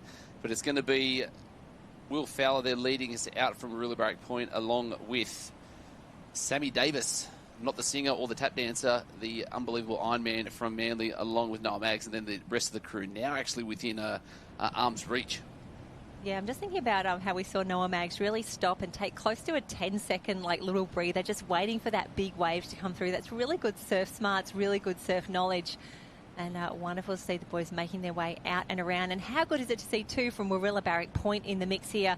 Eli Wrigglesworth and Will Fowler both in the mix. We've seen some incredible performances at the Aussies over the years from Warilla Barrack Point.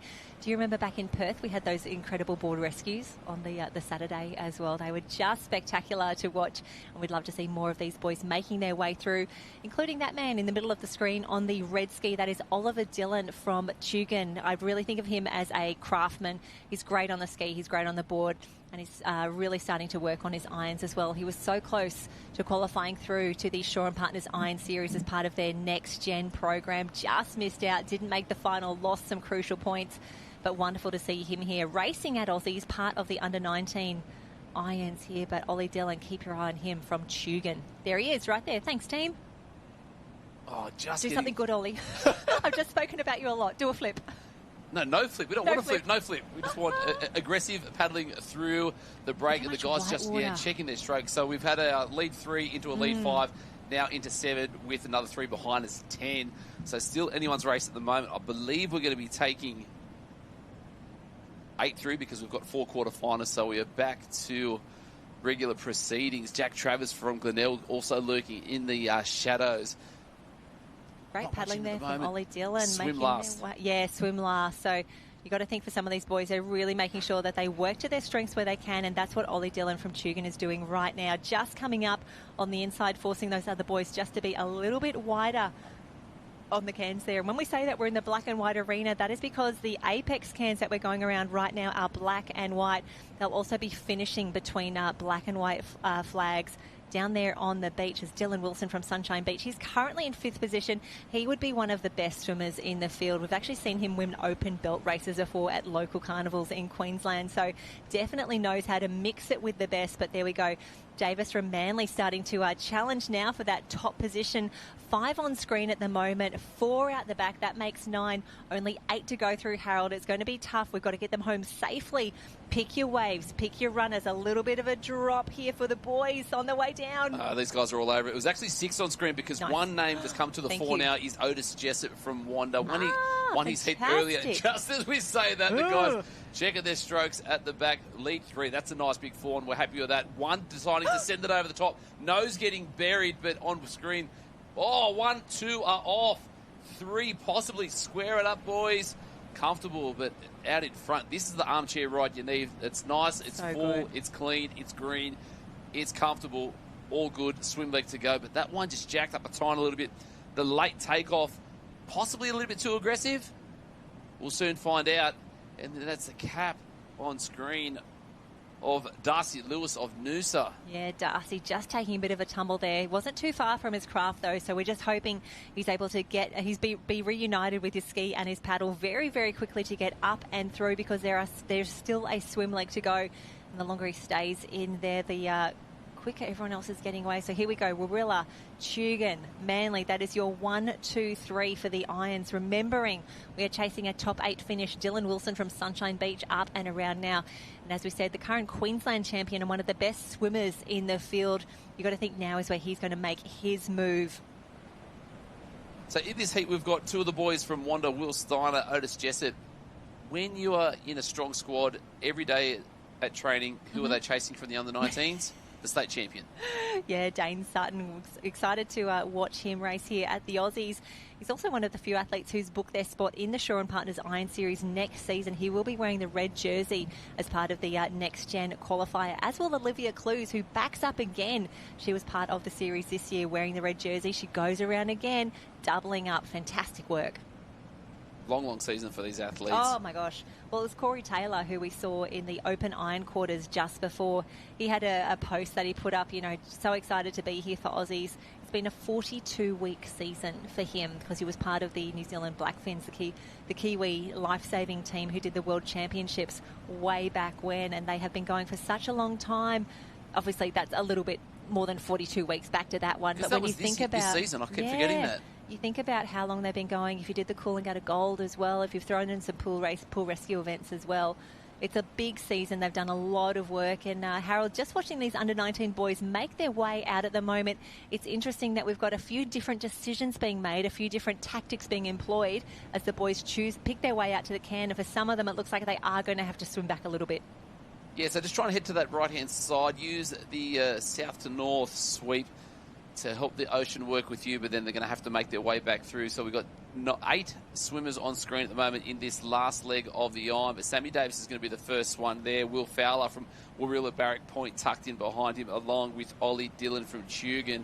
And then Otis Jessup there from Wanda, your top 5. And then here comes the cavalry, because it's going to be state champ Dylan Wilson tucked in behind him. And then the secondary cap of Will Steiner from Wanda. I was going to say Will Steiner from Otis Jessup, which is technically still correct. Technically, yes. I think we've got Noah Maggs up in the mix as well. He's got that blue and red cap of Mermaid Beach. And I tell you what, those Mermaid Beach boys at the Queensland Championships, they were absolutely everywhere. They were incredible in their team events, and it was 2 of the young boys, Noah Maggs and Kingston Lowe, who actually took out the open board rescue at the Queensland Championships. I did see that. And they were absolutely loving it. And I'm pretty sure they're going to do the same here at the Aussie Championships, lining up in the opens. They are absolutely fearless. Are you calling it they're going to win the open? No, they're lining up again at Aussies. That's what it sounded like what you said, Jen. Confirmation just here. Jen Perry makes big call on Thursday of Aussies. Clip that, share it around. Will Fowler in the lead at the moment. So we've got our top 5 around that last can. Dylan Wilson, what a swim from him. Shades of Jackson Borg from the earlier race. Little wave coming through. I think that black and white can, sorry, on the white one, white and blue, is going to be position number 8, 9. Stand corrected, because we've got that lead 5 at the moment. So someone needs to get moving. And that is the cap of Yanni Brown. Needs to get moving, because the last spot there from Riley Hale. Let's go, Riley. We need a bit of Jen Parry water luck through here. Is that a thing? I hope so. I'd love some of it. And I think that could be Noosa Head's just Darcy Lewis making his way through as we see a beautiful body wave. And I tell you what, that would have felt absolutely fantastic when he pulled down that one. And here we go, the wave behind. We've got 1, 2, 3. Dylan Wilson just not down that one, but he's up into 4th position now, so looking far more comfortable as they make their way up and around. But it's all Wanda as they made their way through. Fantastic work. Here we go. 1, 2, 3. Up and around. Come on, boys, let's get you home. Let's make it official. Let's make it live heats official, because that's when it really, really counts. It's not what Harold and I say up here. But the boys looking very comfortable, and you've got to think they've got so much racing to do today. It's all about, today's the grind. Heats, semis, round 1, round 2, quarters, back to semis, back to quarters, running up and down the beach. It's a big day here, the boys making their way up through. Here we go, Wanda, Manly, Warilla Barrack Point. Yanni Brown. They're right with the body wave from nowhere. What a superstar. So that is 4, 5 and 6 on screen. Mags is going to be 7, 1 spot left. It's another Wanda. How good's that? Will Steiner. Fantastic work, team. But that is what we love to see. Otis Jessup with an unbelievable swim to finish off. So taking out that one in front of Sammy Davis and Will Fowler. Yanni Brown, that was unbelievable. Yeah, that's really great. Really great to see. Fantastic racing, and it just goes to show in conditions like today, even though it's not, massive seas and wild surf, there is so much that can happen at every single stage of every single leg in a race. And with the fields that we have assembled, this is going to be fantastic. And you can see the boys already moving, looking for the water bottle, getting ready for the next race as we get ready for the next interview down on the beach with Christy Munro. Thanks, Jan. I'm down here with Otis from Wanda, the winner of that quarterfinal. Pretty tough tussle all the way through. It must have been nice to pull down that body wave in the swim. Yeah, absolutely. I had a pretty shocking get on the ski, so I just had to remind myself to stay in the effort, and I knew I was going to have a pretty good swim, so I'm just glad to get that body wave to seal it. You had the benefit of watching those open rounds going through earlier. Did you take any lessons or learnings from those races? Well, my coach, Smithy, always tells me to watch the races before, and it is really important to know where to run in, where people mess up and stuff like that, and to watch my role models like Ali and stuff in his final year do that. It's good inspiration. It's very, very inspirational, and you've got one of the greats, Nathan Smith, as your coach there. What do you think he'll be telling you coming into these next rounds? Today's been a big day, so I'm sure he'll be saying refuel, must do a cool down, and just get ready to lock and load for another few races today. All right, great advice. I'll let you go and get ready and prepare, and all the best for the next round. Thanks very much. The non-negotiable cool-down, Nathan Smith's direction to the Wanda athletes, and the fact that these young, impressionable males are taking heed of what the coach says and applying themselves is fantastic. As the wind picked up again. We have changed arena. We are now down in the with the open iron women, so we can see a heat making their way through, and they are all over the course at the moment. I'm wondering if they've actually reversed the course down here for the girls. Oh, good work. Thank you. That's right. That's why I am here. I'm Harold. I'm here to help, and I'm here to tell you what is happening around the field at the moment. Just trying to pick up a few caps as the girls make their way through. I think I saw a North Bondi in the mix as well, but we are up to round 1, heat 1. So that was Piper Harrison just leading us off on that ski leg at the moment, looking comfortable at the moment. Oh, but again, the chop, just, this has built up a little bit. So this is going to be interesting. So we're looking at a new arena. We haven't been down here for a little while. The waves probably aren't as prominent and as heavy on that back bank as we've seen in the previous areas. But one thing is for certain, that when you're talking to everyone on the beach today, it was a resounding overall yes that the ladies had the hardest arena yesterday, and they've backed up again here today. Oh, if anyone's going to deal with it, it's these girls. And a big shout out as well. You mentioned Piper Harrison here. She's actually the current New South Wales champion for the open iron. That was a real breakthrough win for her, a big statement. And it was actually Newport in 1, 2, 3, 4 and 5 in that race. So absolutely dominant, the Newport ladies in the open iron. And Piper Harrison continuing that good form here at the Aussies in round 1. You've got to think sometimes the nerves for these qualifying races are even worse than anything else. Yeah, I was fortunate enough to call that race. She went into the water, I'm going to say about 6th or 7th, and then had the ski paddle of a lifetime. She's probably saying that the ski is now her best leg, which is kind of odd because she's a really good board paddler and she's a great swimmer. But she's got a lot of weaknesses. No, and I'm finding that most of the Ironwomen and Ironmen these days, there's no real specialist. The specialist is the event. Yep, absolutely. We can see her, a perfect wave on the way through there, just really, I don't want to call it an armchair ride because she had to really work for it, but she allows herself a little smile as they make their way through, has a little look over her shoulder as well. Remembering this is just round 1. There are lots of races yet to go if you want to be in that big open Ironwoman final come Sunday afternoon. Harold's holding up some numbers. What sort of... 5 heats. 5 heats is what we're looking at for the ladies, into a quarter, into a semi, into a final. So we're going to try and get through all of these today, which is going to be a really long and arduous day for these ladies. So it was a later start, 9 o'clock this morning, but we are now firing on all cylinders. Yeah, and this is a really impressive field as well. We've got Lani Waller from Burleigh, Alyssa Johnson from Warrnambool, Sadie Proctor from Seacliff, Brodie Trinker, board specialist from Southport, Lexi Tate from North Bondi, Sarah Burkett from Burleigh Heads, Katie Nat from Kurrawa. She's already got a medal at this championship. She was part of the bronze medal winning open surf teams yesterday. Incredible race. Sarah Cleverly from Alex, Charlotte Cross and Chelsea Wood from Burleigh Heads. Gemma Smith-Welsh won the surf teams yesterday with her team from Northcliffe. Tilla Garrett, Isabel Bassett Foss from Alex, Piper Harrison, current leader, Olivia Corrin, the Kiwi superstar, and Tiani Massey rounding out the field from Maroochydore. Imagine lining up and having that. Yeah, it's rough. We can see Tiani Massey just entering the water now. She's nearly even with Piper Harrison. She's incredible on the transitions, Tiani, just so quick across the sand, and that's Olivia Corrin on screen right now. She's been an absolute powerhouse for the Kiwis, the Blackfins. Wonderful to see her going around as well. We'll need to count them. We'll need to see where they are. I think that's Cleverly from Alexandra Headlands. That is the bright yellow cap with the 3 black stripes as they make their way through. And it does look a lot like a running race at the moment. The girls are doing so many kilometres on the beach at the moment.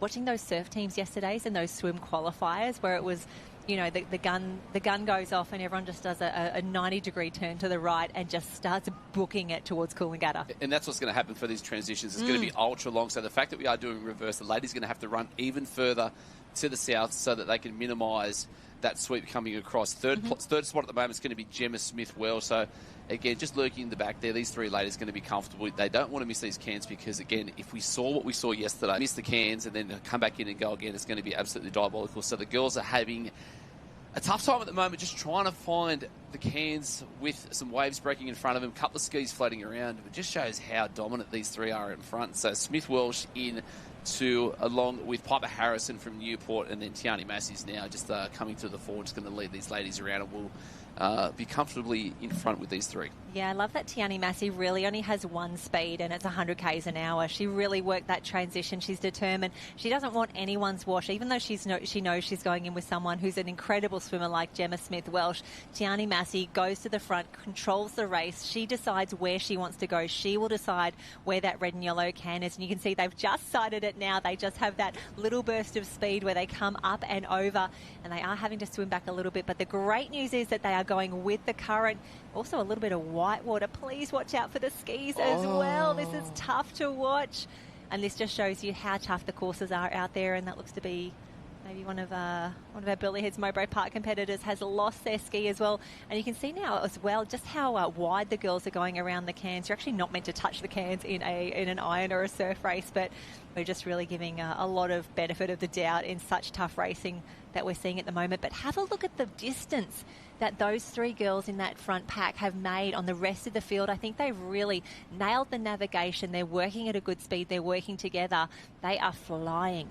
And that is going to be key, just overshooting.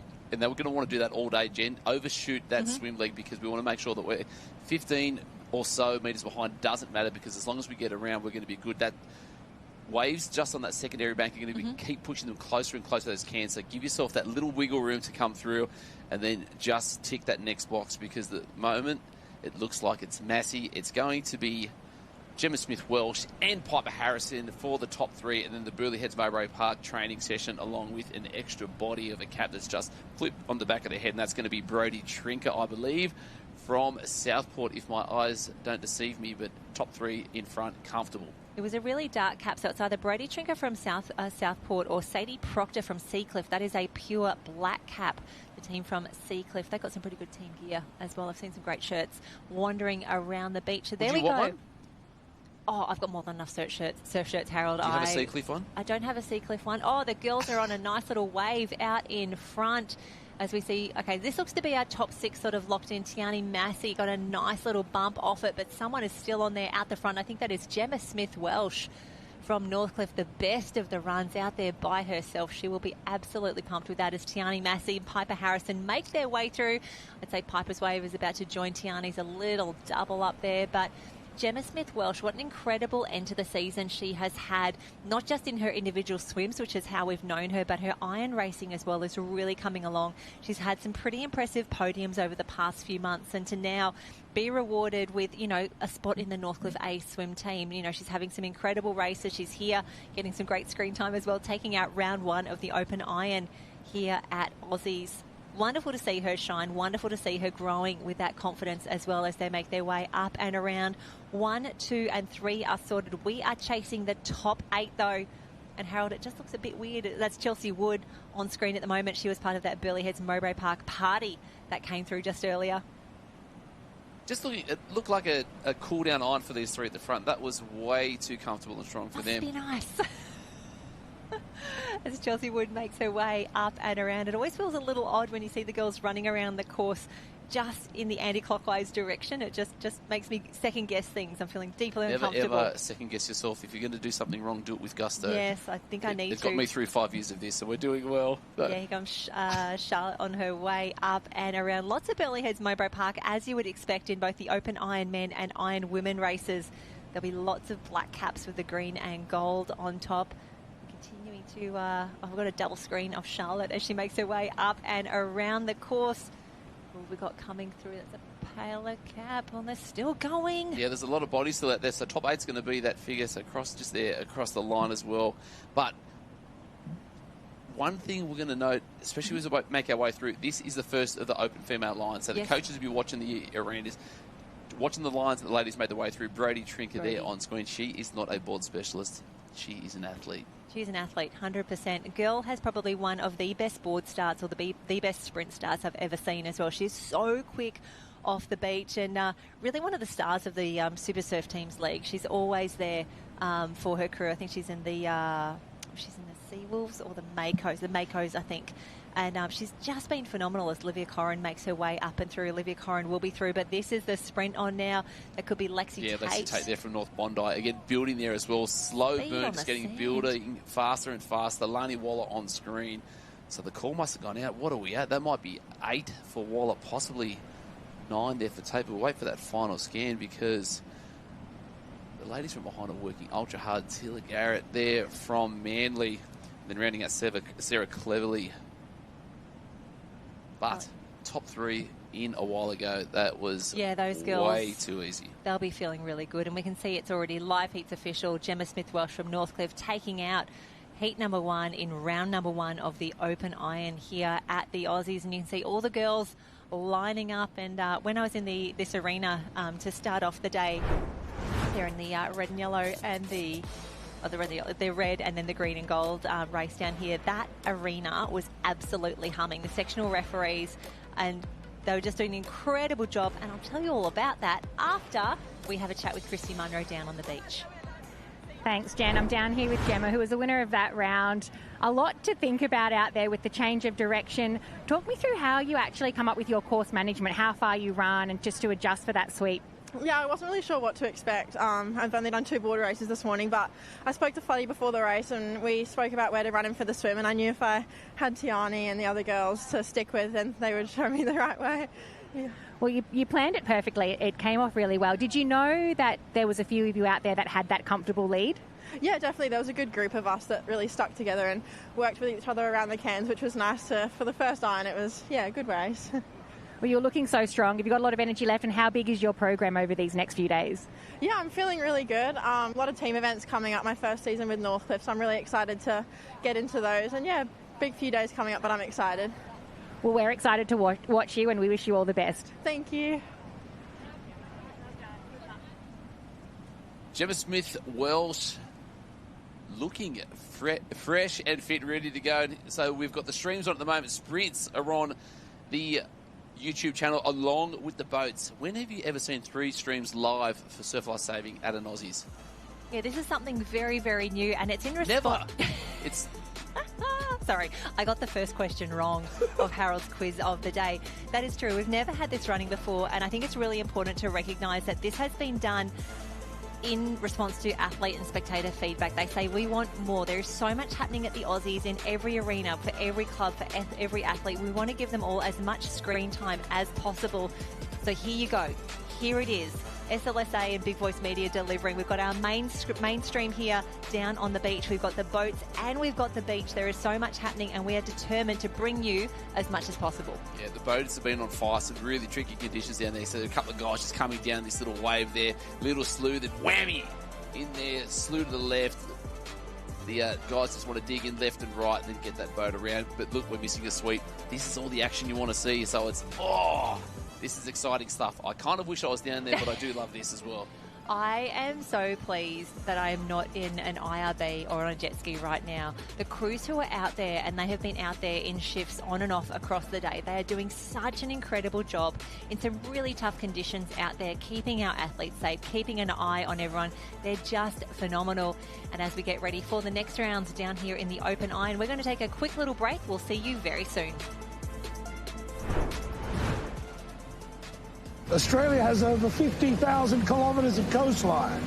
Despite performing thousands of rescues each year, surf lifesavers can't be everywhere. So stop, look for the red and yellow flags, or for signs like these. Always assess the conditions based on your own abilities. To help us out, Surf Life Savings created the Beach Passport. So before you go into the water, stop, look, and stay alive.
between the flags, bro!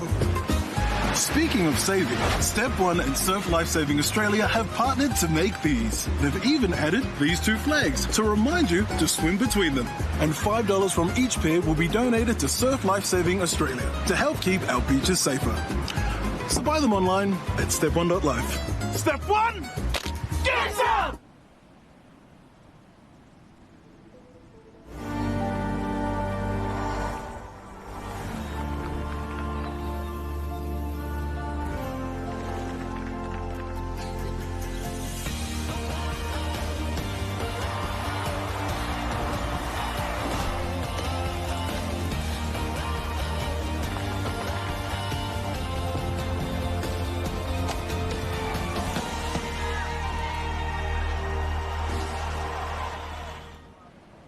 Dear Alex, where I live, we like to get up and enjoy the snow. What about where you live? Get up and ride, Alex. Do you like and surf? Caramel latte for Alex. But I don't drink coffee. Yeah, you do. Ooh.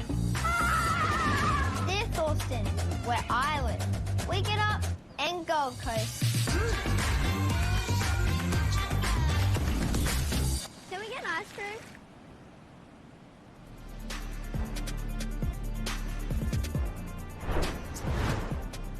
And we are back for some more water action here. Day 2 of the 2026 Australian Surf Life Saving Championships at the beautiful, picturesque and perfect North Kira Beach here. And there's big thanks to Experience Gold Coast for having us here again. Harold Marshall in the commentary box with one of my good friends. Hello, Jenny Parry. We are on for some more irons. Thoughts on the last few irons that we saw earlier? Oh, they have been absolutely fantastic, and we are heading back now to the under-19 Ironman. We're in the quarterfinals now, so you're about to see the pace really start to pick up. Now, these boys have already done round 1, quarterfinals up next. Have a look at who is along the field here. An interesting move already, Harold. Some of our athletes choosing to go far, far down to the southern end. They have seen something they like, probably the best way to negate that sweep as well. We've also already seen a few of these races done.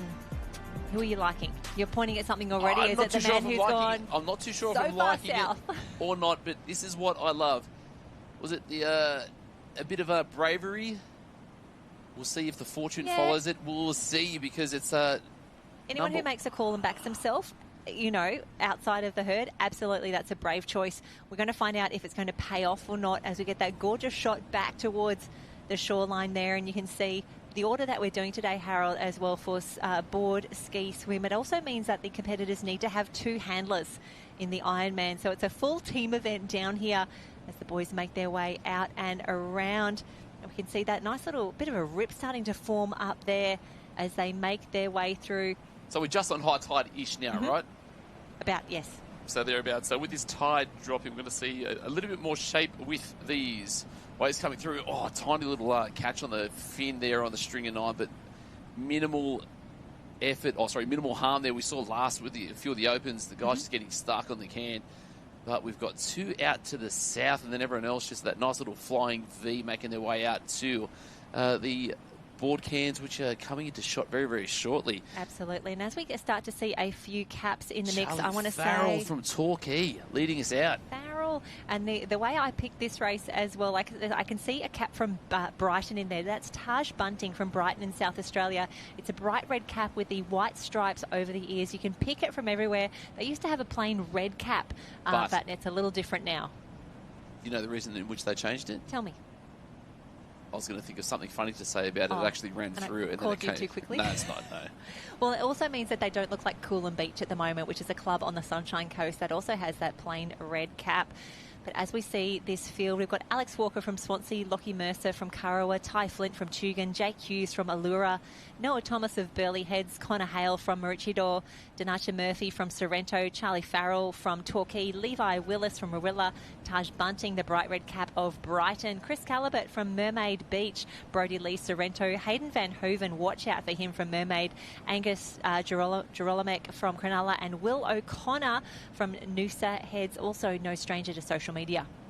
He did a great interview yesterday with the man on the beach. Definitely clip that and watch it. But I'll tell you what, out in front, Hayden Van Hooven from Mermaid just leading through strongly. Oh, look at that. Woo. Oh. Fantastic work. Stay Hayden. with it. Don't give up on it yet. Get those rate up. Big wave coming from behind. Oh my gosh, look at this party wave out the back. Who's going to be there? Who's got enough board speed to make their way through? Maybe 3 or 4, and that means that Hayden Van Hooven out by himself at the moment. The wave behind looked even bigger out the back, and this is why we love coming to North Kira, even on the days where we go, oh, this is the backup plan because it's nice and flat. North Kira delivers. Party wave is on, Harold. And it does bring the back markers in with the rest of the field, and this is what you love, especially if you haven't had the luck. You will find a bit of luck here, and just getting slungshot through us. I think that's actually picked up 4 or 5 from the back markers. They're going to be on that secondary lead wave. Top 8 is going to be that number. We've still got a few more legs to go, noting that it is board, ski, swim. Awkward double up through there. A couple of areas which could be costly early, because this could be the difference between you getting it nice and clean on that ski leg or wearing a couple on the lap. Lockie Mercer on screen at the moment. But we've got, was it Hayden Van Hooven comfortable out in front, just about to finish off his transition. Ski handlers there, hopefully the paddles around the right way. Mermaid in 1, and it's going to be at least, 50, 60 metres for the rest of the pack. Yeah, Angus Drellimek on screen there, tucked in with him, the big boy Charlie Farrell. Torquay, it's blue, it's yellow, let us out early, but there's not too much of a hurry about the rest of these boys at the moment. Yeah, they're just having a look around. They're seeing where they're at. There we go. Burleigh Heads Mowbray Park, Sorrento in the mix. Warrilla makes their way around. Great to see Cronulla in there as well. Swansea Belmont, I think that will be Alex Walker. And there is O'Connor from Noosa Heads. That's the white cap with the 1 maroon stripe. Noosa Heads having a fantastic season, really starting to build great in those team events. Seeing what they can do here at the Australian Championships. And as we said, 2 handlers per athlete here when you have this order for the Ironman. You need someone to collect the board on the way through, and you need someone holding the ski already out there in the water. But, Harold, this feels like the danger. If you don't get on really quickly, and we're seeing 1 or 2 athletes really having some drama down there on the water's edge, and unfortunately that means that they are also causing some dramas for the people behind them. So what we just noticed, they're just out of shot. All 14 starters are now on their skis, so everyone is away, and we're probably, 35 metres from our first place through to that last place. So the guys are going to be working ultra hard at the moment. All bar 1 are going to be out past that really messy wash, but out in the lead, 1, 2, and 3 comfortable, just past this string of 9. And then we'll see what transpires over the next few moments, because this is where we got to that awkward, heavy secondary bank where the decisions need to be made. If you're thinking you need to do something, just go with that first instinct, because any sort of thought or second guessing is not what we want. Yeah, the indecision is what will really get you out here. And the great news is the boys have been around the cans a few times already for those individual qualifiers. And of course they were out there yesterday, but things are changing hour by hour. And you can see they've got some real confidence in their stroke here. They're really starting to put the rating on. They're nearly in the green water now. They may nearly be out. They might have had probably one of the luckiest runs that we've seen. Unfortunately, one of the athletes is off a little further back, hopefully very close to his ski and his paddle. But you see the boys just trying to recover, and that lovely group of 4, they are clear out in front. Have a look at that chase back behind. That is where it gets tough. That's where it gets really messy. And if you're not a strong swimmer, this is probably where you're starting to panic and just looking at who's around you and what's coming next. Yeah, so much power in these waves at the back. You can just see a couple of guys just getting shot up, getting up and out of the seat a little bit. They're 1 off on the side there as well, but just so much power. We're a solid 250 metres from shore at the moment, so this is a really, really big second leg for these guys. And then out in front, just the blue cap, I'm going to call that the Cronulla cap. So Angus Drellimek, really, really strong ski paddler, leading us out for this heat 1 quarter-final round. Yeah, we can see Mermaid Beach still looking really comfortable, really confident as they make their way through. And here we go, 1, 2, 3, 4 are around that next sort of 8 or 9. Very, very, very tight around that apex can as we get that gorgeous shot back towards the Gold Coast skyline. The waves come through, boys. Who wants this one? Who's going to take it? I think they're all saying that's a big yes. Yeah, Van Hooven just firing through at the moment, wanting to get as clear as possible and out in front of that smaller wave, hopefully, because coming from behind, 1 slew, 2 slew.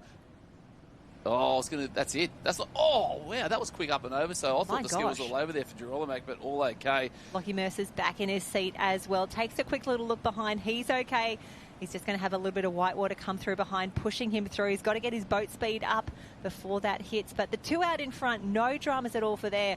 I tell you what, that was incredible. That boy who got back in his seat in about half a second. It looked like a barrel roll or some sort. That was incredible. Mad skills. Someone's been doing their roll.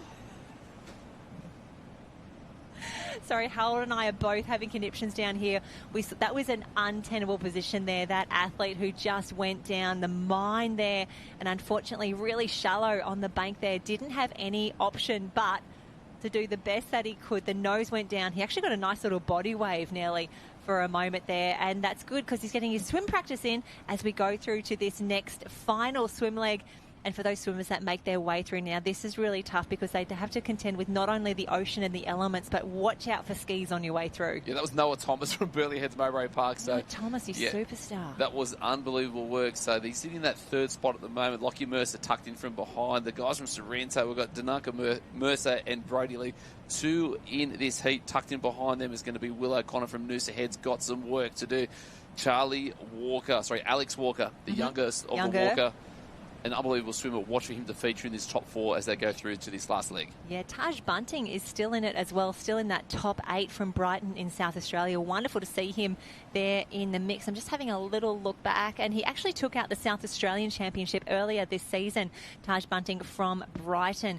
Fantastic work there, just having a look through. Yeah, it was Joseph Corbett from Brighton who took out the board, Toby Sutton from West Beach who took the swim, the ski was Aidan Hall from West Beach, and Taj Bunting from Brighton, the iron. How good is that? 4 different winners, I should say, across the water events there at the state champs for South Australia. Would you think he'd feel a little bit more pressure, not only representing his club, but also turning up to the Australian titles as the South Australian champion? Oh, I think he'd be loving it, honestly. Like, to win a state championship is really, really special. There's no easy age group. There's no easy races. So to know that you're the under-19 South Australian champion is something really special, and you should wear that with pride as you make it through to Aussies. We know that anything can and will happen once you get here. You've got equal opportunity with everyone else who puts themselves on the line, but hopefully for Taj and also for Aidan, for Joseph and for Toby, they're all taking that confidence through to the Aussie Championships. Most definitely. I believe we've got the Mermaid guys leading us out strongly at the moment. So just long, heavy, loping strokes. So if these guys can get through this heat, top 8, they're going to have one more effort this afternoon to book the Iron final on Sunday. Yeah, a lot of racing still to go as we watch the boys make their way out and around, remembering that they are doing the course, what we would call the traditional way here, left to right, starting with that red and yellow can on the northern end of the field all the way through to the green and gold. Some fantastic shots there. We can see, even though it is a little choppy, it does look quite nice out there for swimming as the boys make their way through. Still a lot of whitewater out the back. The cans are set in the gutter here, so it means they're not going out to that back break.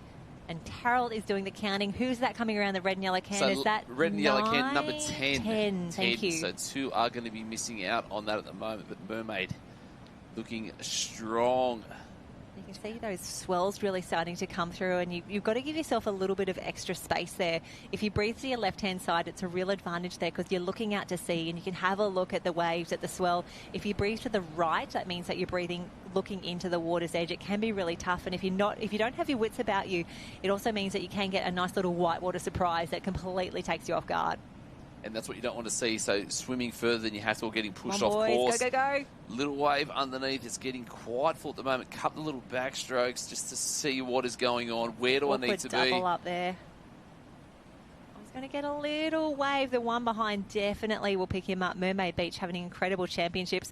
We've already spoken about how good their 17s are. Their 19s not too shabby either. As you can see, that little break starting to come through. It's really tough to pick up a broken wave in lifesaving. It's one of the toughest skills, but no dramas at all, says Mermaid Beach. Yeah, nice work, Parry. It's real hard as he makes his way through, but nearly at the water's edge. Fantastic way to finish off an under-19 iron. Fantastic skills. Yeah, I feel like 8 or 9 years ago, you're watching that going, wow, I just picked up a broken wave. That's unbelievable skills, but just everyone Nippers just sees... are doing it out the back. No, that's great work for Mermaid Beach. We know how strong they are, the 17s and the 19s. I also got to speak to Sadie Maggs down in the women's arena earlier. She had a great start to the day with the board races early, so hoping that she's still in the mix. She's still progressing. She had an incredible Queensland Championships. The first time she's raced at the Queensland Championships for Mermaid Beach, formerly of Newport, and we had a little chat about how she was feeling racing for a different club here at the Aussies, and you know, she's someone who's having a great time regardless of where she's at. She was really enjoying the conditions. But it's all about the count now. It's all about, yes, Mermaid is through. Show us who is coming next. No dramas at all for them. Zero drama. So Mermaid in 1 and 2. Is through. Is that Torquay? Was it Mermaid again? No, it's Mermaid in 1 and 2. Yeah, that's what I thought the whole way through. Gosh. So Chris Calibert, Hayden Van Hooven in your 1 and 2. Hayden Van Hooven just taking that one out. That was very, very clinical. Your mate tucked in that second spot. Walker. Is that the Tugan? I think that's Walker. Oh, sorry, it is Walker there. We said he was going to have a great swim, and he's done that. Angus Girolamic there. Levi Willis from Wheeler Point. That's an unbelievable swim. He went into about really 9th or 10th. Noah Thomas from Burleigh Heads Mowbray Park tucked in next to him. Is going to be Lockie Mercer, and then Taj Bunting going to make his way through. Fantastic work. Lots of good Aussie semi-final. Yeah, they're into the Aussie semi-final, as is. We're hoping Will O'Connor as he makes his way up and around. We've got to wait till it's live heats official, but great work for the officials. They're really starting to turn that around. Hayden Van Hooven, Chris Calibert, Alex Walker, Angus Girolamic, Levi Willis, Noah Thomas, Lockie Mercer, and it's Taj Bunting, the South Australian champion, who's the final qualifier there, the bright red cap of Brighton in position number 8. Oh, look at the body wave. Jammed up through there for the guys, just on the top there. No space there for Brody Lee, just getting pushed off the back of that one. But again, Hayden Van Hooven and Chris Calibert were instrumental. Little slew through there. Watch this one, Girolamic. Did he go over or not? He kind of, wow, he was half off. No way. And he kept that one up. How was that possible? That is shades of like a whitewater rafting kayaker or something, because that was an unbelievable effort to have that ski nearly over on its edge and get himself back to upright. See the boys just making their way through. Very comfortable, very happy to be done. That is the first heat there for the under-19 irons, and we're going to head down on the beach now. Christy with Mermaid Beach. Thanks, guys. I'm down here with Hayden and Chris, who took out 1-2 in that round for the Ironman. Looked pretty comfortable. You're hardly even puffing. How did it feel? It wasn't too bad. It's been a long day, but we've done work in the off-season. Chris and I have, so it wasn't too bad. Talk us through some of the work that you have done over the summer to get yourselves here. What is your program like? It's not too bad, just every morning, afternoon. It would be 3, but we got school, but it's been a long off-season. We did a lot of work with Kai and Andrew in the off-season, long kilometres, so it's kind of what's made us fit for this Aussies. Certainly looking very prepared. I love that answer. Not too bad, twice a day. I'd like to do 3, but you've got school in the middle. It's a huge program. I know you've got some team events coming up. What are you looking forward to most? The team events, we've got really good teams. We took out the surf teams yesterday, so we're looking forward to the board relay and Taplin relay to come.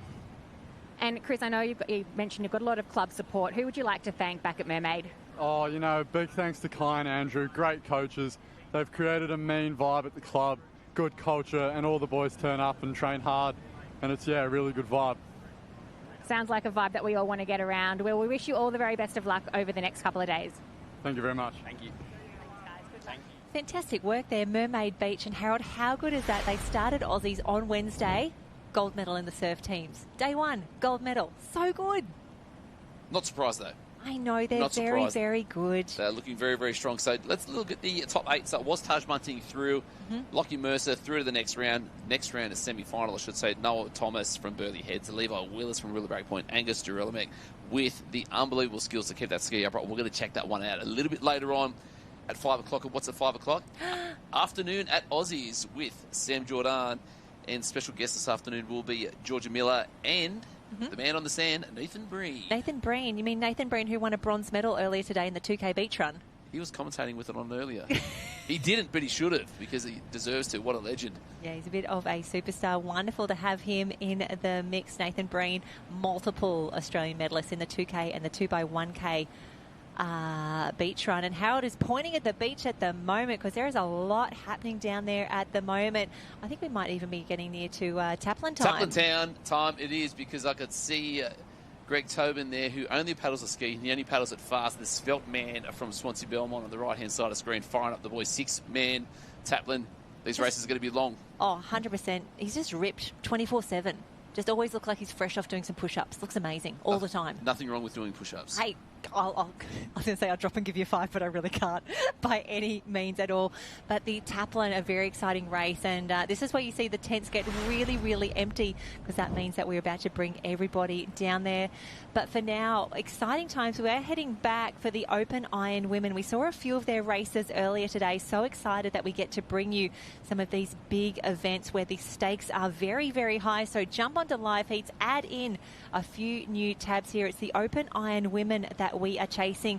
We're in the no, we're still on round 1. So Heat 1 is done. Heat 2, this could be Heat 3. Let us grab some caps for you. Papak out in front. Number 3 is what we're looking at Uno Momento, which is Spanish for one moment. Oh, Harold. That's right. I'll bring you all the amazing stuff, but it's going to be Burley Heads out in the lead.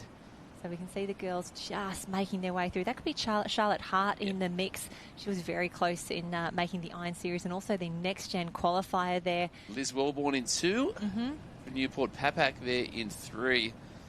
And then it's going to be Emily Doyle, I want to say, on that blue ski in 4th there. As we can see the girls really stretching all the way back there.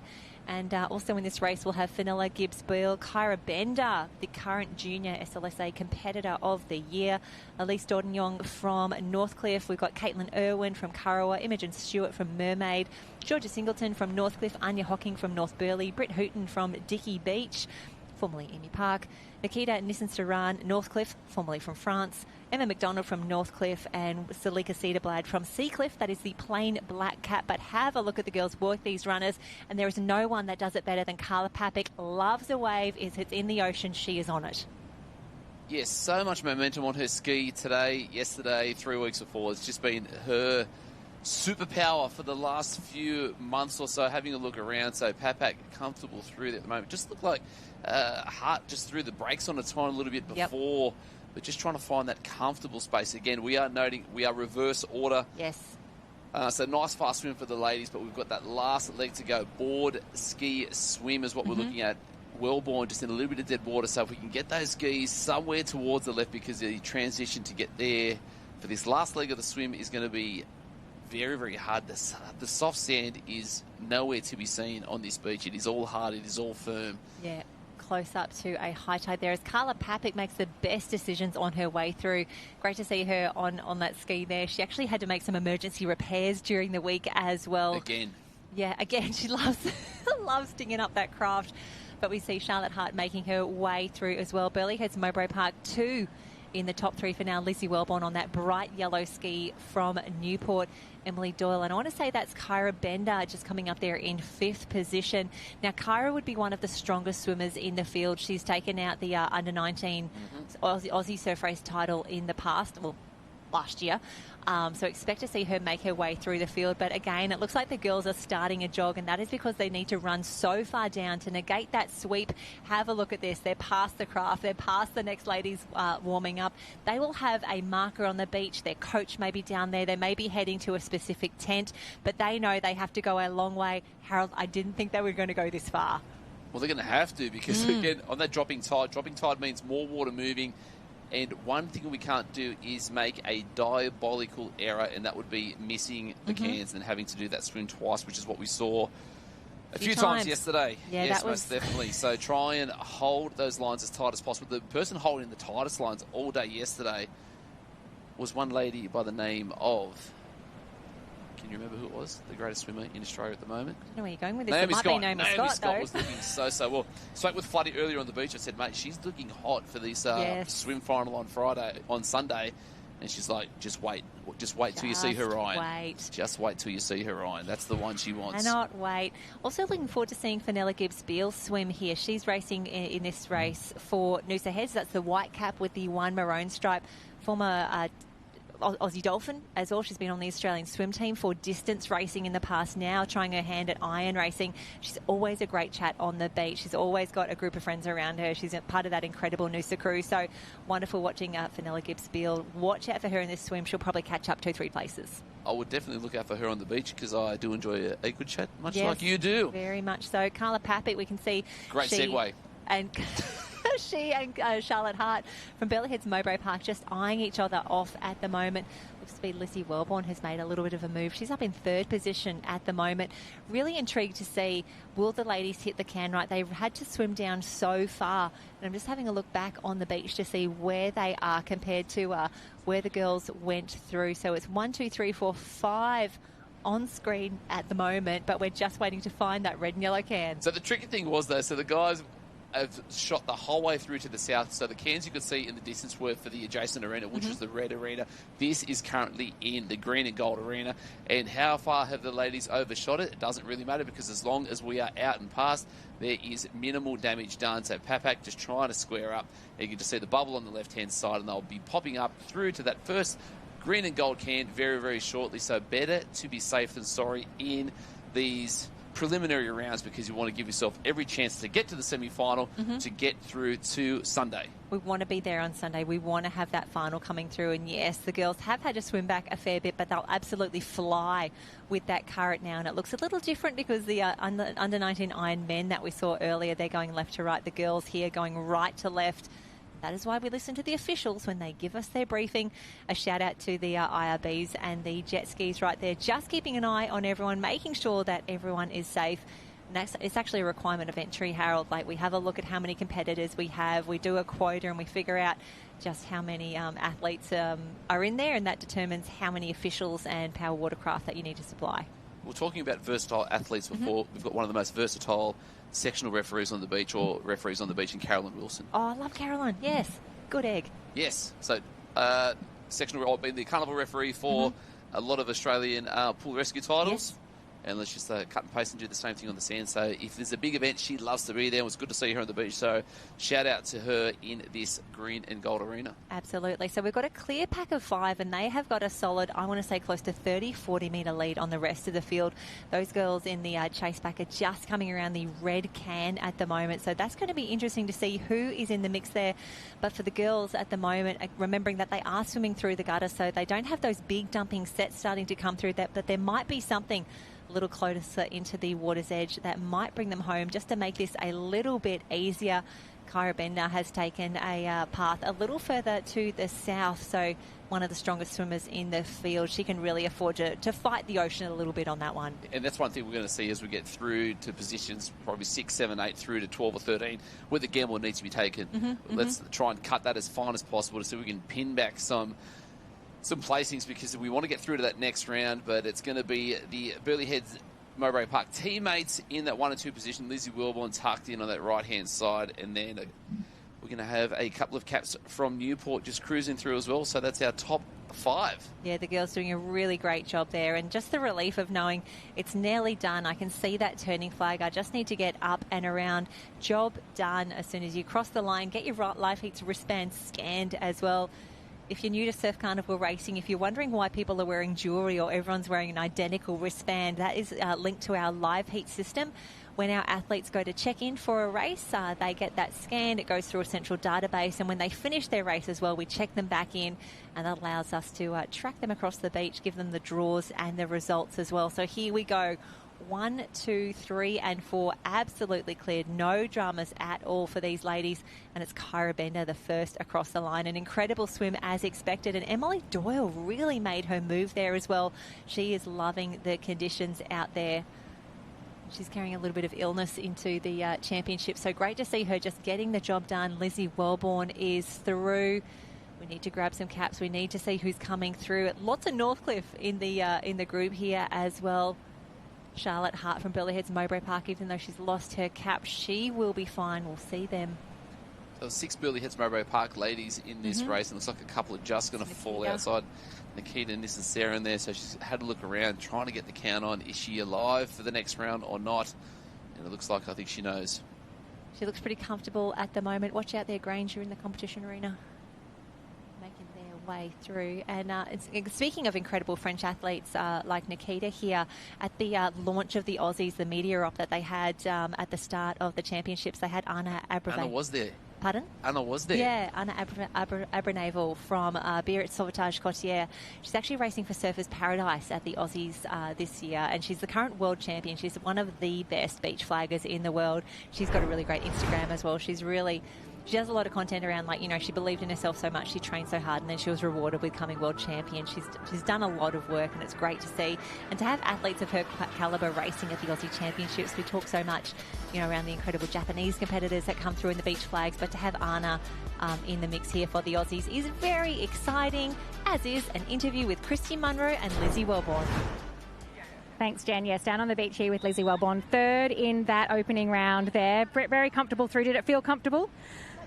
I mean, I think everyone has this idea that the heats will, like, be more comfortable, but I feel like every iron race done at Aussies is still hard, and I definitely found that challenging. It's challenging conditions, but it's also, I feel like, really great conditions for Aussies as well. But yeah, every heat is hard, definitely.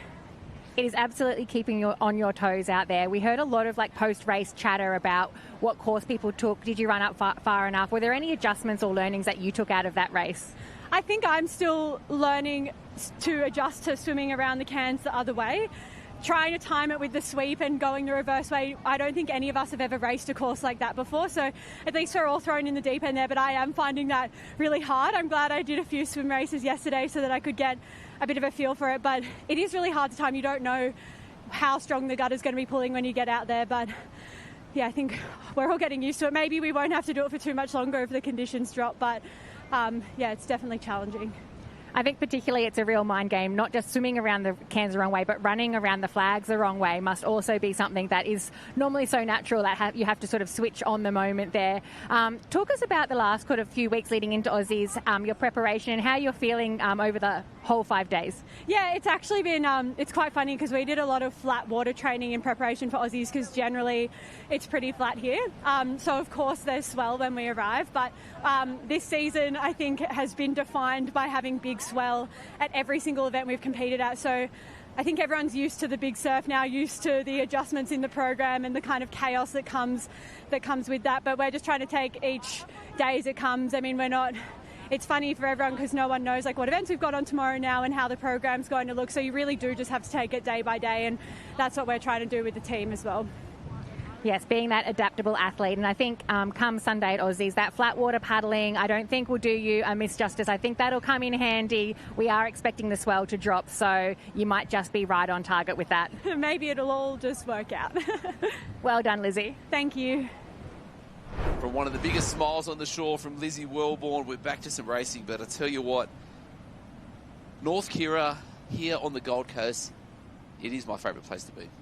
Absolutely, and have a look at those sets roll through. This conditions absolutely perfect as the girls make their way up and through. We think that this is heat number 5 of the Ironwomen as we thank our major event sponsors, Experience Gold Coast. We can see some gorgeous footage there. I've actually done one of those hot air balloon rides back in the day. Never, yep. ever.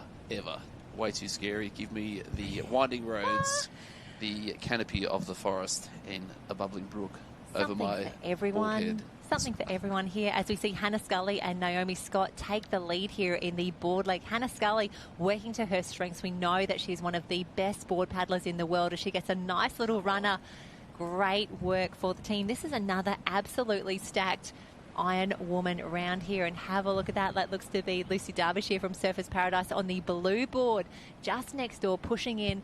Nice wave out the back. May bring a few of them through as well. This is going to be a party wave, Harold. Have a look. 2, 4, 6, 8, 10 on screen at the moment. Scully still trying to drive out in front, but this is going to be exciting as we make our way through. But the ladies can't cut the string, so on the outside left, trying to fight.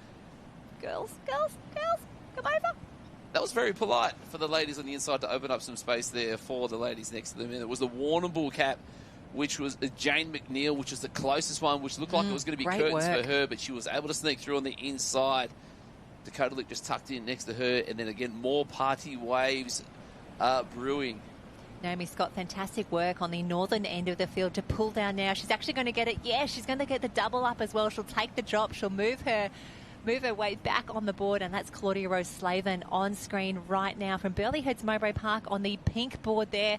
We will have 5 of them after all of that drama on the way through. Top 5 on screen right now. Derbyshire, the first to her feet, maybe got off a little bit early. Hannah Scully just getting the right move there. Claudia Rose Slavin and former world junior champ Lily O'Sullivan making their way up the beach here. Anybody's race, and you've got to think Claudia Slavin, she has got a weapon of a swim leg. She's actually won the Queensland Belt Race before as well. Phenomenal swimmer. I'm just shaking my head. This is an embarrassment of riches. So any of those 5 ladies up in front, technically, if everything goes to plan and they execute perfectly on a Sunday afternoon, could be walking home with an Australian Open gold medal for the Iron. So Derbyshire dragging that ski out, just trying to get a little bit more perpendicular to that white water, up and clean the way. Soft straddle on that side as she's up and away, rating through. So our top 5 on the skis looking comfortable. Scott had a really strong transition. She's going to be out on the farthest right, but it's Derbyshire, the one that's attacking this start a little bit more than the rest at the moment. Rose Slavin tucked in on the inside right. Scott just on the bottom of the screen. Tiny little bit of airtime. Girls trying to check their strokes and get into that green water through that bank. Oh, sorry, through that gutter. Yeah, Naomi Scott, the 2023 Australian Ironwoman champion. She has won this before in convincing fashion. We can see her really just setting things up nicely at the moment. She got a really great line out.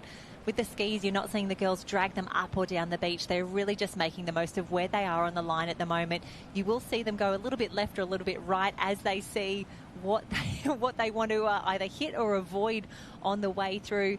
And you can see that's Hannah Scully on the white, purple and black craft there. But Derbyshire looks really, really comfortable. She had an incredible Shaw and Partners Iron Series on the podium 3-4 times. It was just phenomenal. And Lily O'Sullivan on the podium for the first time, a big breakout performance for her. Yeah, nice breakout performance for her. But even when you say that, the consistency from Lucy Derbyshire throughout the summer was unbelievable. But there is still so much more in the tank for her. When you talk about people having the skills across the swim, board and ski, she is the real deal. She's the complete package. She's up there with the fastest of the fastest. We'll see how she transpires, because I think this might be the year to get it done. It's the farewell tour for Ali Day.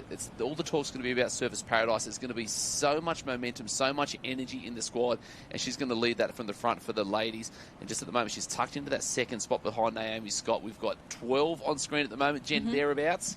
12 on screen at the moment. Really loving the work here as well from Jane McNeil from Warrnambool. We saw her just coming around the cans at the perfect moment there in the board. She's still up here in the ski as well, putting herself in a fantastic position potentially to qualify through for the next round here in the Open Iron. Warrnambool had an absolute field day at the Youth Championships. Billy Kerr took out a big win, I think, in the under-14 board race. So Warrnambool getting it done. The Victorians, I must say, in general, on fire this Australian Championships. Gemma Holt from Mordialloc, she and I had a good little chat about that yesterday. So wonderful to see so many clubs represented, and they're not here just making up the numbers. They are here to play. They're here to get some points. Just on the apex then, got a little bit tight, a little bit hairy there for Lucy Derbyshire in that second spot. Naomi Scott taking that really tight line and sort of just squeezed out. And then on the outside here, there's that moves coming, just taking that runner, eking everything out. So here we've got our 1 and 2 on screen at the moment. Scott on the white and Lucy Derbyshire on the blue. And then from the last race, we saw at the boards, a little bit of a bomb coming from out the back. What will happen as we get closer and closer to that wave zone? Swim leg going to come next. You know that Scott's going to be there and the big runners are coming through.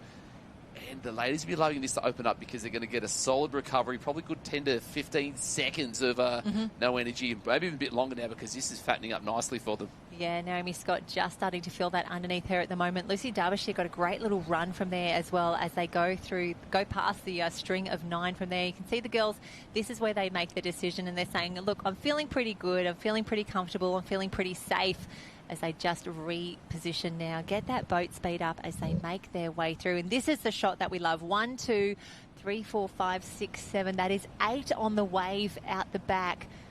So that is what we're thinking at the moment. If the girls hold their position, if they hold on to their craft, this could be the top 8.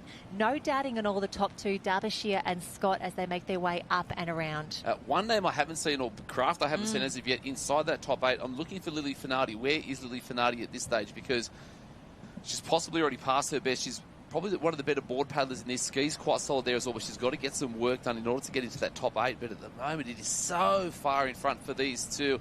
Claudia Rose Slavin there in 2. Next one up, O'Sullivan in 3. Yep, no dramas Rose at all. Slavin there in that 4th spot. And watch this transition, because this is going to be really, really interesting. And I'm not sure if we've even got ears down there for our lady on the beach, if we could possibly even just check in to see what we're looking at, because I'm getting a little bit anxious here, because we are, what are we? Heat 5 of the first rounds. That's Dakota Luke. She's currently in 5th position. I think that could be one of our Alexandra Heller competitors. We've got Poppy Cook, Leah Pilkington and Jemima Asher all in the mix here. There is Lily Fernardi, and that is Hannah Scully just making her way through, probably doing a little bit of calculations at the moment, trying to figure out where she is and what she needs to make up. Behind her, I saw this cap earlier, that's Freya Wilson of Sunshine Beach, up and around. She's got a good little swim on her as well, so now's the time for her to make a move. She is going to be trying to mow down Hannah Scully, and you can see the determination on her face as they make their way up and around. Fantastic work, the bright red cap of Sunshine Beach. So Freya Wilson on screen, looking strong. Yeah, one of your favourites. She's looking strong and fit at the moment. Looking reserved. I think there's a bit in the tank here. So if there's one person I want to get through, let's go Jane McNeil, because Warrnambool from Victoria. What a transition. Yeah, she's moving. Now, tight lines. Best of the best of everyone yesterday on screen was that. Naomi Scott was absolutely dominant there. We've got Lucy Derbyshire just having a couple of polo strokes, trying to have a peek around. How, if we've overshot it, how much is it going to be? But even looking at the markers on the inside, I don't think they've actually shot down as far as the ladies in that last race. Yeah, I remember Carla Papak and her crew, they went down a fair way, nearly into that next arena. So the way that we've set the courses, it looks like there's a little bit of a buffer zone between some of these arenas. And it's really up to the officials in each of those to decide, are we doing figure 8? Are we reversing the course? How do we do this best? Noting the people around us and keeping our competitors as safe as possible. But no drums at all for Naomi Scott. My heart broke for her yesterday in that open surf team. She led around, got absolutely wrong place, wrong time, and ended up in the 3rd line there for these surf teams, which is absolutely unheard of. But she's such a phenomenal competitor. That is absolutely the exception to the rule, and she's hit that absolutely perfectly. How good is that? Naomi Scott makes her way through. Derbyshire into familiar sight. These ladies, they feature at every single surf carnival. They're always in the top few. And we can see that they've got a nice little gap on the rest of the field. It still looks to be Claudia Rose Slavin and Lily O'Sullivan, who is one of the best swimmers in the business and one of the best swimmers in an iron. When Lily's a little bit tired or everyone's a little bit tired, Lily just gets faster. Yeah, just so strong, so powerful, and especially when the swell is big. Oh, she loves a wave. Now back to Naomi Scott. Yes. She's won an individual iron, individual board, individual swim, individual ski. Yes, incredible, phenomenal. Who else has done that in the ladies? No, none of the other ladies have done that. No, it's pretty phenomenal. So got the history books with us here. We've got them as a little ready reference. So we'll have to go back. And as I made that statement very confidently, I'm like, no, I'm pretty sure it's only Naomi. Especially because it's that ski. That's the really hard one to round it out as well. We've had so few iron women who have had enough to take out that open single ski race. And when she won that board last year, it was phenomenal. I got to interview her after the race, and she said it's something that she had been really focusing on. And I think we need to be loud and proud around, races that we're really focusing on and saying, yeah, I really want to win this. I've been working really, really hard. It's something that I wanted. I did the work, and here we are as Naomi Scott hopefully picks up this wave with Derbyshire. It is just going to be Naomi Scott, and that is a nice little reward from her. Good positioning there. She's just going to keep her head down as that wave doubles up. So there we go. Naomi Scott in 1, Derbyshire in 2. They will be the first qualifiers here from this race in round number 1 of our Open Iron Women. Harold's been going through the record books. Harold, what are you finding? Any a good little hot tips? I know Georgia Fitzsimmons is running a bit of trivia today, if you want to add to that. No, Naomi Flood's an absolute weapon on the ski. That is so cool to see how many times her name. What's that? 5 in a row. How do you win 5 in a row? Yeah, it's phenomenal. One of the toughest races on the program with the most amount of things that can go wrong. Is Naomi Scott. Nothing going wrong for her in this Open Iron Women. Looks very comfortable, very controlled, making her way up and around. But it's all about the top 8. The top 8 finishes in this race. And again, there are no easy heats, as we saw in both the Iron Men and the Iron Women. And we have got our eyes open for Jane McNeil from Warrnambool, seeing if we can get her into that top 8 as Naomi Scott strolls across the line. And it's actually Lily O'Sullivan who's going to come through in second position. I reckon that's going to be Derbyshire behind her there. Claudia Rose Slavin as well. The Burleigh Heads Mowbray Park ladies absolutely loving these conditions at the moment. No dramas at all for them. And hopefully we'll get a few more through. Dakota Luke and Emily Holloman both in the field.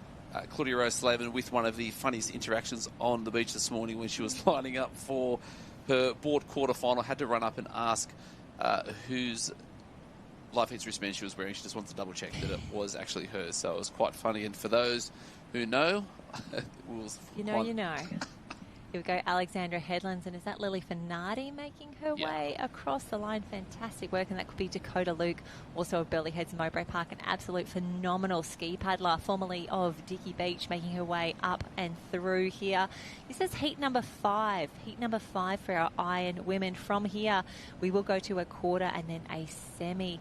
And then we see Hannah Scully. Unfortunately, Scully may be just out of that top 10, but we will find out very soon. It's not official until it's live heat's official. And if one person is going to sneak into that last spot just to do the bare minimum to get through to the next round, it is going to be Hannah Scully. And I mean that with all due respect, because she knows how to race for what's required, especially if there's going to be a big program on there. But she never gives too much away mentally or emotionally. Actually, we can see the replay already. The girls making their way through the field there. And I can see a Noosa Heads cap. That's Caitlin Brookhart. She is a South African living over here, racing for Noosa Heads at the moment. She actually did the longboarding competition at the start of the Aussies as well. She's quite prominent on socials as well. Yeah. Posts a fair bit. I do actually follow. Good follow. Caitlin, as we can see the girls just on the replay here. Fantastic work, Naomi Scott, all her own way. Absolutely phenomenal. Easy. I tell you what, now we're going to head back down to the beach. Christy has Derbyshire. I do, Jen. I'm here with Lucy, who is unofficially 4th place, we think, in that round. So through to the quarterfinals. It's a long wait when you're the last heat, isn't it? Yeah, it's definitely a long wait. It's been quite a long day down here. We had our board heats and then, getting into the iron. So, it's been a long day, but it's been fun. Yeah, good. I think we've heard that a lot today. It's really fun conditions, very, very challenging conditions. We're hearing long races, but a lot of fun out there because I think you just have to concentrate and think so much and work with the ocean. Yeah, 100%. I think that in saying that, it's long and a bit tricky, but I think this season we've raced in a lot bigger and a lot trickier. So kind of for us athletes, it's not really that bad, Has been the summer of surf. I've heard a few athletes say that you've had so many opportunities to get used to conditions like that, so everyone's fairly prepped for what we've got here at North Kira. Yeah, for sure. I don't think there's been many carnivals where it has been flat and not like crazy weather, so at least the sun's shining here. It's not too bad. I think it's meant to get a little bit smaller too, so it should be an awesome rest of the week. And you've got a fairly big program. Is there a particular event that you've really got your eye on here at Aussies, or you just want to give your best at everything? Oh, I think it's really hard because I think of myself as more as an Ironwoman. I don't really do any of the other individual events usually. So, of course, I really want to win the Iron, and then I have a few teams that I'm really looking forward to. Awesome. Well, we'll be going for you in that Iron. Got all the best of luck. Thank you. Lucy Derbyshire, smiles all around. So cruising through in that top 4. Couple more rounds to go, but it was Naomi Scott, ultra strong. What are you thinking? No dramas at all for Naomi Scott. And as you said, you've already spoken to Floodie, her coach down there at Northcliffe, and she said, just wait to see what her iron looks like. Incredible racing. But it's time now for a change of pace, a change of venue, a change of arena. We are going now to heat number 2 of the Open Men's Taplin. Throw another live heats tab in there, Open Men's Taplin. Now the order, Harold, stays the same, but we've got all our friends down here. We've got 2 of everything, and as you can see, the boys making their way around the green and gold can. Northcliffe, that looks to be in 1, just going to pick up these caps. Maybe Allura in 2. Wow, just making their way around the can there. That is Currumbin, Swansea Belmont and Surfers Paradise, the top 5 for the Open Men's Taplin. So swimmer number 2 is what we're looking at. So this order for this year is going to be board, ski, swim.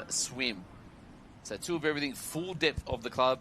In this one, we've got 2 of the Newport teams in the A and the C team, and a full embarrassment of riches as we're making their way through. So wait to see what we're taking through to the semi-finals, because we're going to have 2 semi-finals, 4 quarterfinals, 3 quarterfinals, so we're going to see 10 through for 2:15. So we'll be chopping these down, slowly whittling these away. And that looks to be a fantastic body wave there from Swansea Belmont. And we can see Northcliffe making their way through. I think Northcliffe have their A and C teams in the mix here. So lots of competitors, and it really shows the breadth and depth of the clubs. Now, on live heats, we do get to read who they have listed as their swimmers. So it's Zach Morris and Bailey Armstrong who are swimming for Northcliffe Team A. Ooh, and Team B is Matthew Kolodropoulos and Kai Gilbert in the mix. So swimmer number 1 in the water, 1 more swim leg to go. So the Swansea Belmont team, all the local legends. So they've had Kurt Murphy, Jack Johns leading out the board. Jack Johns won the semi-final this morning. That was a really, really strong paddle from him to make his way through. Josh Murphy, Greg Tobin on the skis, Alex Walker taking that first swim leg, and then he's going to hand over to Xavier Coates. That's a sneaky good team. Sneaky good team, and that is what we do love about the Taplin Relay. You just need, enough people. Like, clear the tent. Who have we got? Who's still there? Great news, you're in a Taplin now. But wonderful to see here in heat number 2. We've got Burleigh Heads E, Allura, Seacliff. That is the all-black cap from South Australia. West Beach, also South Australia there. Alexander Headlands Team B, Surfers Paradise Team A, City of Perth A, Trig Island A. Welcome to our friends from WA there. North Bondi, Swansea, Warilla, Currumbin, Burleigh Heads D, Mermaid Beach C. And as we said earlier, the Northcliffe teams A and C. And unfortunately, Tugan and Newport both listed as DNF, so something a little dramatic may have happened earlier in this race. Tied bodies is what it is. Not just the commentary team, but the men's Taplin as well. But we're going to, you got to think maybe top. What are we going to from here? We've got semi-finals after this. We've got 3 heats. I'm thinking top 10. Yeah, top 10. So the cut's not too hard at the moment. The guys making their way out. So back to that traditional left to right. Even I'm confused which way we go. Clockwise. That's it. Clockwise is what we're looking at. So it's 1 and 2 at the moment, which is Northcliffe A and Swansea Belmont. Yeah, the boys doing a great work. Currumbin as well in the mix as they make their way through. This is heat number 2.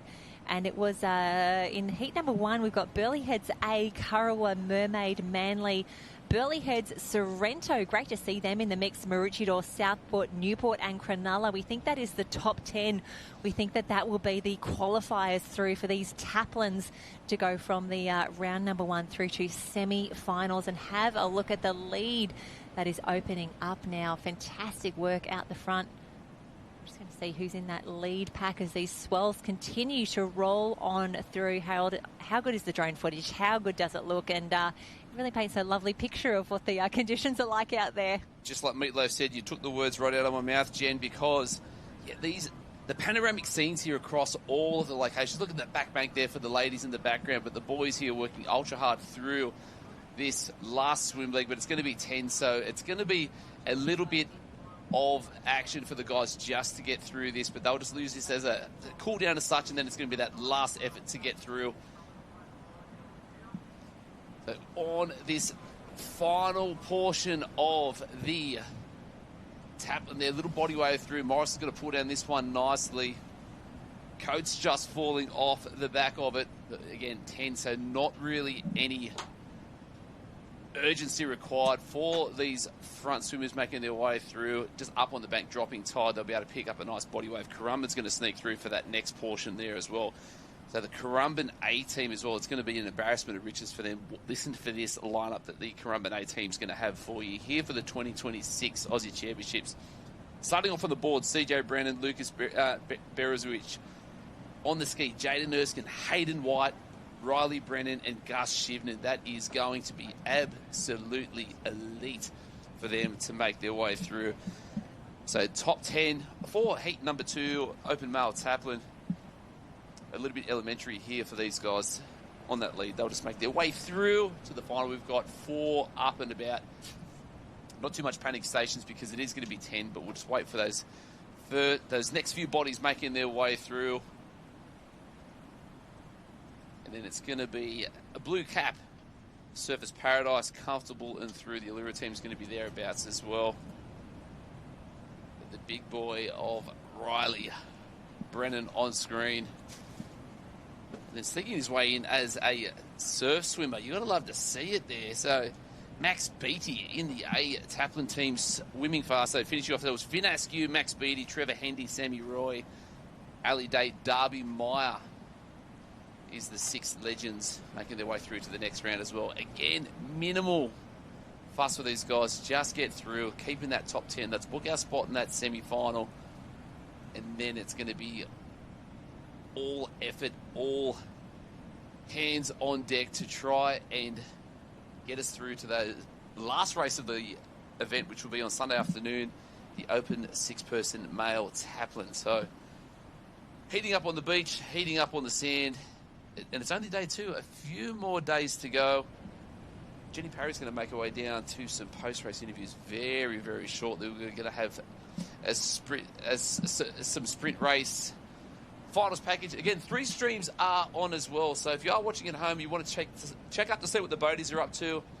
Jump across to the Surf Life Saving Australia homepage within YouTube and you'll see all 3 streams running concurrently, which does mean at the same time. And great work from the Big Voice Media guys, just getting it all done at the right time. Redhead on screen at the top there, helmets on. If there's helmets on in the boat, you know this swell is pumping. So the energy is there up at Balinga. So if you want to check that out, check out the secondary stream. But with the sand, it has been super fast, super heavy. Nathan Breen was down on the heavy and hot, soft sand this morning.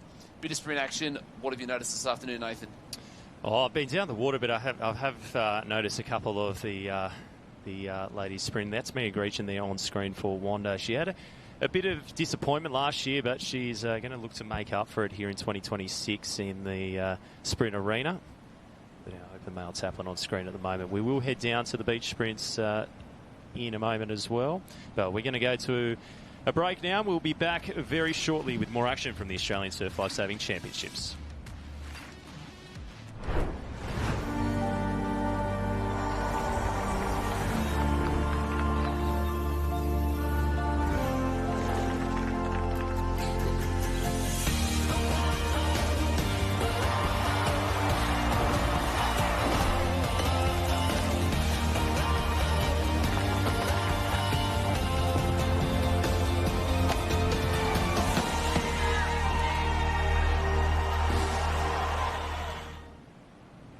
Alex, where I live, we like to get up and enjoy the snow. What about where you live?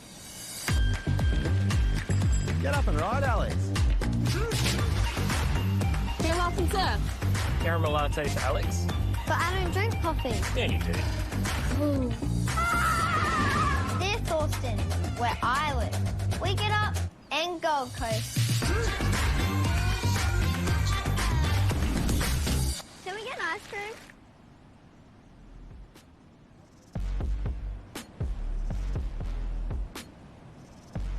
Australia has over 50,000 kilometres of coastline.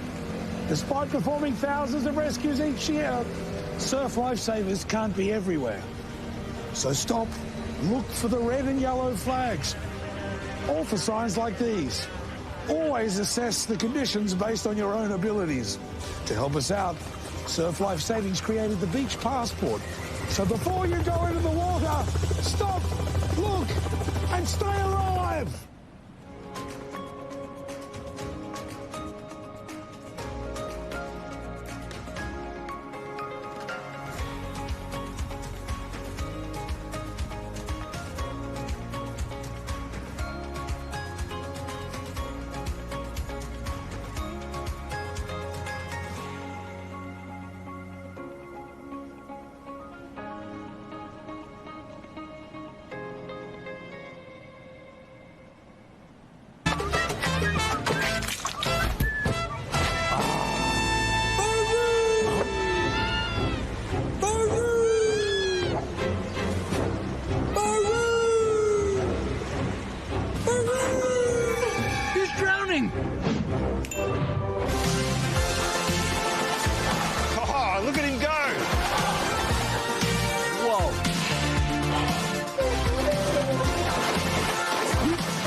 between the flags, bro! Speaking of saving, Step 1 and Surf Life Saving Australia have partnered to make these. They've even added these 2 flags to remind you to swim between them. And $5 from each pair will be donated to Surf Life Saving Australia to help keep our beaches safer. So buy them online at step1.life. Step 1! Get some! So welcome back to the action here, and you can see the conditions have really started to, well, you would say deteriorate, but some of the athletes are really thriving in these conditions. Nathan Breen with you and Liam Ryan. You were just down here, mate. You saw the first one in action. How did that one look? Yeah, I was just down there watching heat number 1 in this open male semi-final for this Taplin. And the teams that got away well at the board really set themselves up, but it was a ski leg that really was the determinant for the outcome. We saw teams get caught up on that back break on the way out, but more importantly, teams losing skis coming in from that apex as they made their way through that back break.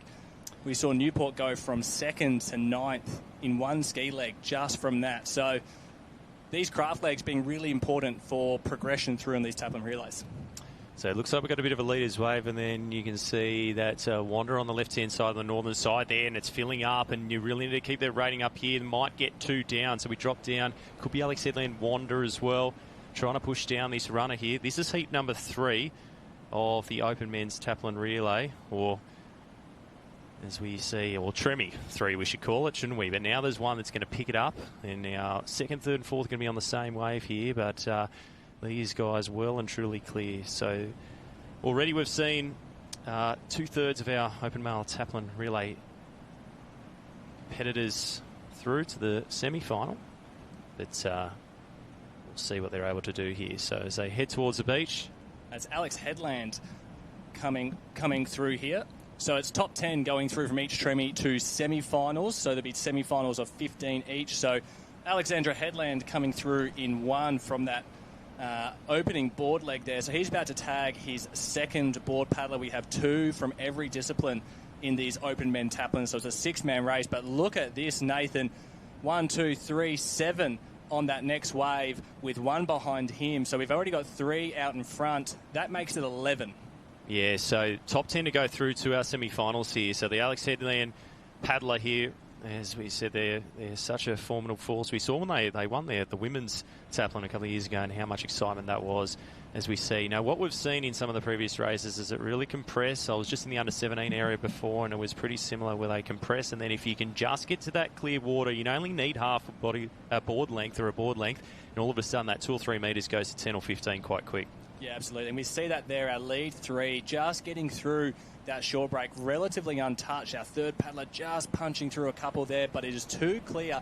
And as you said, those lead 2 have already put a board length into 3rd, who has then put another board length into 4th. So 4 clear. And look behind, we've had a couple go backwards, just trying to pop that short break. So you can see it's shallow. He's up and standing, but there's still a fair bit of power as that swell pushes right in onto shore. But Alex Headland still strong out in front. And he's able to slow down this rating. So he's able to bank a few heartbeats here, and you can see just how crucial they're doing it on the back. So you can see the difference in the urgency here because they want to be out of that red zone. Top 10, you'd think it'd be pretty generous, but obviously the Aussie titles, everyone is pretty strong. So already look at the gap and the margin these 4 have opened up. So that's their 10 there. So we've got 7 in, looks like, in that chase back, and 1 who's going to desperately try to put in another 15 or 20 seconds of aerobic work to try and get back up to that group and maintain contention. That's right. He would have had all his teammates yelling at him on the beach, knowing where they are coming in.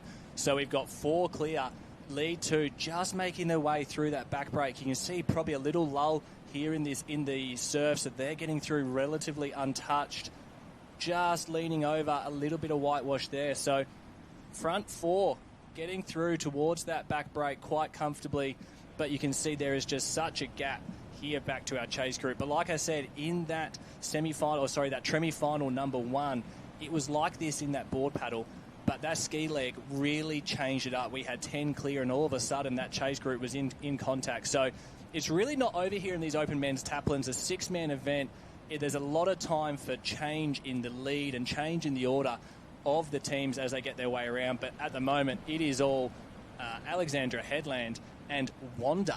Yeah, so Wander got a half a board length up, so that's Dane Sutton leading him through there. He's so young, and we're seeing a lot of this. A lot of these open teams, particularly the clubs with a lot of depth, are able to actually put some of the younger athletes in there. But you can see the urgency still to get that inside line from Dane. He's going to try and push ahead here. Alexandra Headland, could be Campbell Guthrie maybe there, the second paddler, and he's going to maybe take a separate line here as they get on the knees and try and get the ratings up and chase every single runner they can back to shore. That's right. We just saw Northcliffe paddler coming through in third place, so Northcliffe in 3. It's really important, though, that, as you said, they have to be smart with how they pick their lines because they still have to get around that string of 9. But we look here, Wanda, what a move. He's grabbed himself a great wave. Oh, that's a cracker, isn't it? And look at the gap he's straight away put on second place on Alex Headland. So Wanda, that is what you want to see. Your ski paddler's just getting a bit of a sigh of relief at the moment. Yeah, he's been in great form. I think he got the next gen spot in the Shaw and Partners Iron Series for next year. Dane, he's the under-17 Iron champion and 2 on the next wave. So Northcliffe and also Alexandra Headland will be second and third, and they're going to probably get down a little bit, probably another 5-10 seconds more of this runner. But there's 2-3 waves between, and that gap's probably out to almost 50 metres now. That's right, and that is some amazing surf skills. So he's taken that wave from out the back, and he has milked it all the way through the gutter and now into the shore break. So that is what you are looking for on any of these craft legs, is you want to try and take that wave from the back bank and then connect all the way through to the gutter, because it will accelerate that lead. It blows it out, and you can see now he's up and running, and that is way quicker than anyone paddling. So he is going to put more time into second and third, into the Alex Head and Northcliffe teams. And then behind them, we had a huge group coming together. So that back break has already brought probably 5th and through to probably 9th up to 4th place. So now it's going to be really tight. But we look there, it was the Alex Headland and Northcliffe team, but Wanda out and paddling on the ski leg, and Daylight to second. Yeah, absolutely. So they're off and away. And again, this surf, and makes things interesting as well, because what it has been, or what it hasn't been, is consistent. Some of those sets have come through just when it's been for 5 or 10 minutes flat. You would have seen that out there as well. And that in the open women's board race, there was some serious carnage done earlier on today. So Northcliffe changing now onto their opening ski paddler. They've still got a big margin. So the gap between 1, 2 and 3, it's not going to be like that for 4 or 5 through to 10. But it's pretty spread out at this point. And what lines are they going to take here as they head out to shore? This is quarterfinal number 3, 10 to go through to the semi-finals of the Open Taplin, the final event of the program of the Aussies on the Sunday, and we look forward to it every year because it means so much to these clubs. Yeah, that's right. It is the blue ribbon event. It is the one that every club wants to win. Really shows the depth of the club across all the different disciplines in these ocean events, now board, swim and ski.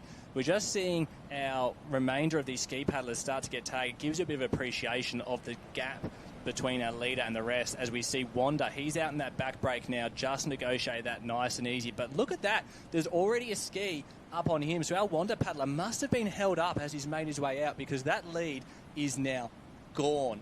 He had 50, 60 metres and he's already bunched up. We see those next few paddlers just getting slowed in that back break as well. So like we said, it is not over until that 6th swimmer, that final athlete, gets across that finish line, because we see a set building, and it is now bringing so many teams back into it. We look out to sea, and that looks like the Northcliffe paddler just getting his nose over. I think it's North Burleigh there as well.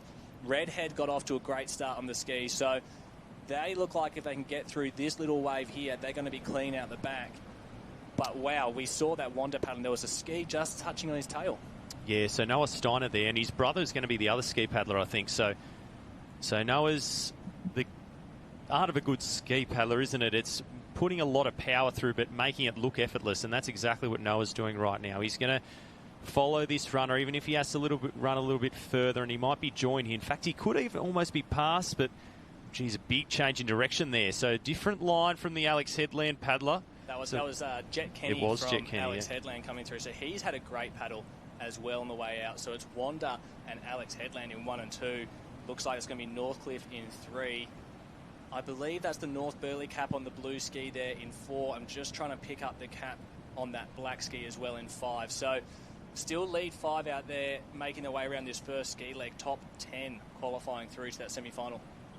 Yeah, so who's able to hold it? We've seen some key decisions being made here in this ski leg in some of the iron heats before. Sometimes some poor decisions, waiting and not going for a wave when they should have, but they've found the perfect little runner here.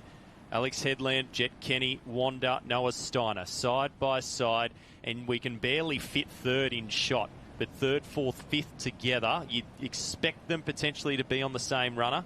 But these two, how comfy does it look for them? Yeah, they've done it really easy there coming through. So they'll be quite happy with that paddle. Jet will especially be happy to really close that gap down to first place. So, and you see them just working over that next little runner through that gutter. So Jet just getting the best of that. He wants to be up first and running first to give his second paddler the best chance to get around and negotiate that break without the stress of the rest of the paddlers pushing through. Certainly is. So, again, all these gentlemen battling juggling a busy program, a lot of them in the irons as well. And Taplin's been a big day of racing, multi-discipline racing here today. And you can see the conditions still tricky, but they'll be loving it out there. It's so enjoyable when you do have a bit of swell up, and we rarely see it at Kira, so we've been treated to it. Obviously, some extra challenges for our organising crew, but how about this? Wanda and Alexandra Headland absolutely consolidating on this lead. We talked about 50 metres before. Now it's got to be out to 100, 150. Northcliffe rounding the turning flag in 3.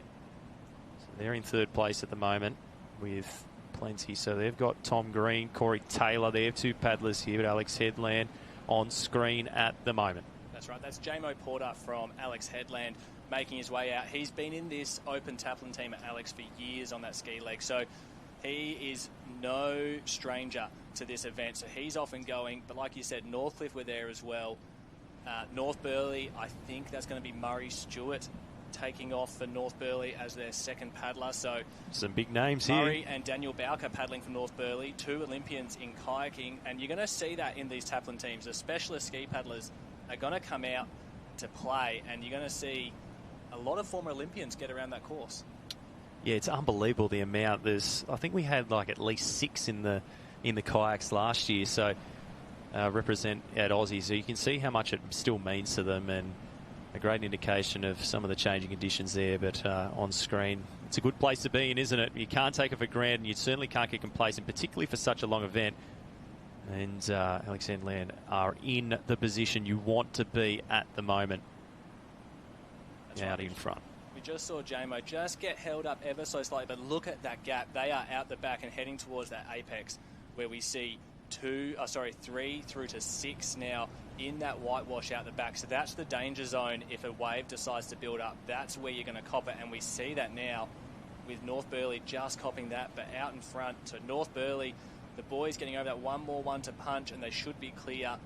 So that is our lead 6, making their way through that back break.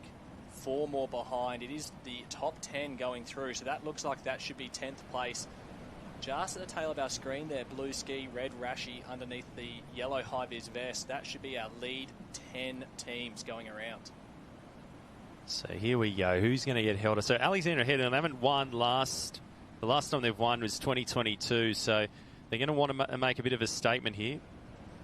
And I saw that in that 2022 team. Jamo Porter was in that team. So you can tell he's been in this Open Men's Taplin for Alex Headland for quite a while. And it is an event that Alex love to win. They love to bring out all their big guns for this event. So Alex Headland are going to be a team to watch as we progress through the rounds into those semis and eventually that final on Sunday afternoon. So we're still working away here in heat number 3 of our Open Men's Taplin. We had the team from Lorne there on screen making their way up from Surf Coast, Victoria, and that's great to see. We see a couple other paddlers who have just come unstuck, but to the right of our screen, Jamo Porter down a nice little runner. That is a perfect wave to pick coming through. We've got our lawn paddler. Great to see the Victorian clubs represented strongly again. We've seen plenty of our Victorian athletes getting around. So that'll be the first paddler from Lawn coming through. He's still got another ski paddler to go, and behind him we're going to see, so we see 3 ski paddlers still yet to start, but behind him, Jamo Porter, that's our race leader, Alexandra Headland. and he'll just be coming onto screen any moment now. He should be up and running. He was a wave behind our team from Lawn. There he is there. Yeah, so it's the perfect position for this team, as we said, and you want to be unscathed. It's all about trying to be as aerobic as possible for as long as possible. And if you can do that through the rounds, that's and particularly with so much uncertainties around the program and all that sort of thing, and Northcliffe coming through right now on a wave of their own, well clear of it and very controlled. So they need to come through. So where's the sight? We've lost sight of the Wander team. They might have dropped back, have they? We'll get sight of them soon, but Northcliffe definitely in a fairly safe, and we don't want to put the curse on them, do we, Liam? But fairly safe position at this point. No, that's right. We don't want to give them the commentator's curse. But that was Tom Green speaking of Olympic kayakers. There's another one, and he's in the Northcliffe B team. So it just shows you the quality of the paddlers that are getting around at these 2026 Australian Surf Lifesaving Championships here at North Kira. But Northcliffe getting off their first swimmer is now in the water, chasing down Alexandra Headland, and Wander is actually just on his feet there. So Wander have snuck through in front of us. So it's Alex in 1, Wander in 2, Northcliffe in 3, and it looks like the team from North Burleigh there in 4. So it's either Riley or Kai Harlan, the Northcliffe swimmer here, but you can see Wander, they're going to try and tag on here. So Jacko McCleary, such a good belt swimmer as well, and Nick Middleton, who is a very, very good, particularly in still water conditions, but he'll be wanting to make a statement here showing he can definitely match his pool swimming ability and his strength in the flat water in the surf. But Alexandra Headland is doing it at the moment. So Henry Simpson and Cooper Williams are two swimmers for them, and they might have to correct themselves a little bit here. So Wander have taken a much better line and going to head to that, and he pretty much has taken the perfect line, really, as we see Alex Headland are going to have to make up that 6, 7, 8 more metres. We saw that a little bit earlier in the day as well, where the amount that sweep was pushing those swimmers to the north was changing on a race-to-race basis. So on some races, they were getting pushed well past the can, and others, like we've just seen here, the boys are having to adjust and swim back with that current. Luckily, they're with the current on the way back. It's a bit quicker. But we saw a little bit of whitewash starting to come over that string of 9, so keep an eye on that as the tide continues to change. But now it is Wander out in front. He's got a can length on Alexandra Headland in 2. And then there is a nice solid gap to third place, which we'd imagine is still going to be Northcliffe. But look at that stroke from Wander. He's keeping his rating nice and high. Nice high elbows, so he doesn't get clipped by that little bit of chop. We've had this northerly blowing all day, so it's making that water a little bit bumpy. It makes it a bit difficult for these swimmers to get a nice fluid pool stroke. So we'll see the surf swimmers come to the fore. Certainly is as well, and knowing when to bring the kick in as well is such an art form as well. Knowing when that you can actually maximise that free speed, you call it, and putting in the effort, obviously down the waves, but knowing when you can feel that current under you, and you can see slightly lopsided stroke can benefit. So what might not be as efficient in the pool certainly can be quite effective in these conditions. You just got to get a good catch on the water, and the waves are breaking on that string of 9 land. That's right. The swimmers will be keeping an eye on that because that's what they want. All day they've had to swim quite a distance from that string of 9 to get that first real runner. And if a little one comes up like that, that can quickly bring you from second to first, third to second. So that's the stuff they're looking for. But we just saw Northcliffe making their way across the string there. So still quite a gap as we come towards the end of our first swim leg in this open men's Taplin. But it is still all Wander as he comes into that shore break. A little wave sitting up. He's going to elect to stand and wait. Alex Headland should get on this as well. So our lead two should come in together. There you go. Nice little body wave. They'll have their head down. Plenty of kicks. They'll hold that streamline.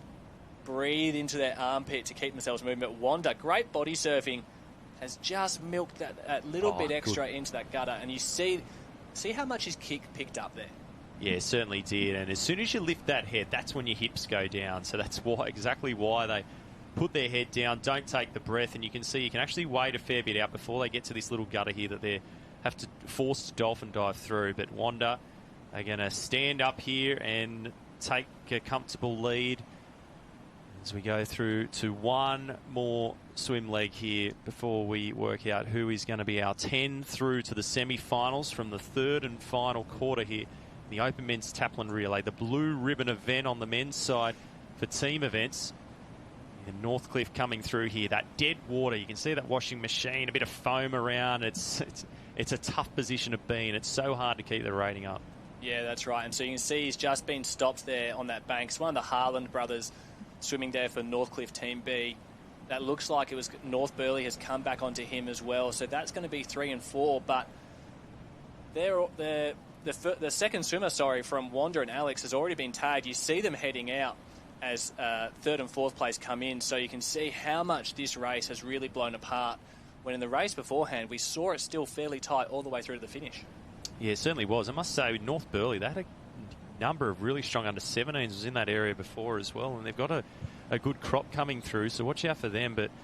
And it'd be interesting to see how many of those under-17s are doubling up. We have got a few 19s for sure, but that's the good thing about the Open. It really tests the depth, and one weak leg and you can be found out. Yeah, that's right. They do have a few athletes coming up. Riley Rass has been very busy today in that under-19 arena. He's been going quite well through the board and the irons as well. Kobe Daniel is the under-17 that's come up, one of our swimmers. So North Burleigh, like you said, they're having to look a little bit further down the ranks, not as big a club in terms of numbers in that open age group. So you're having to bring those younger athletes up.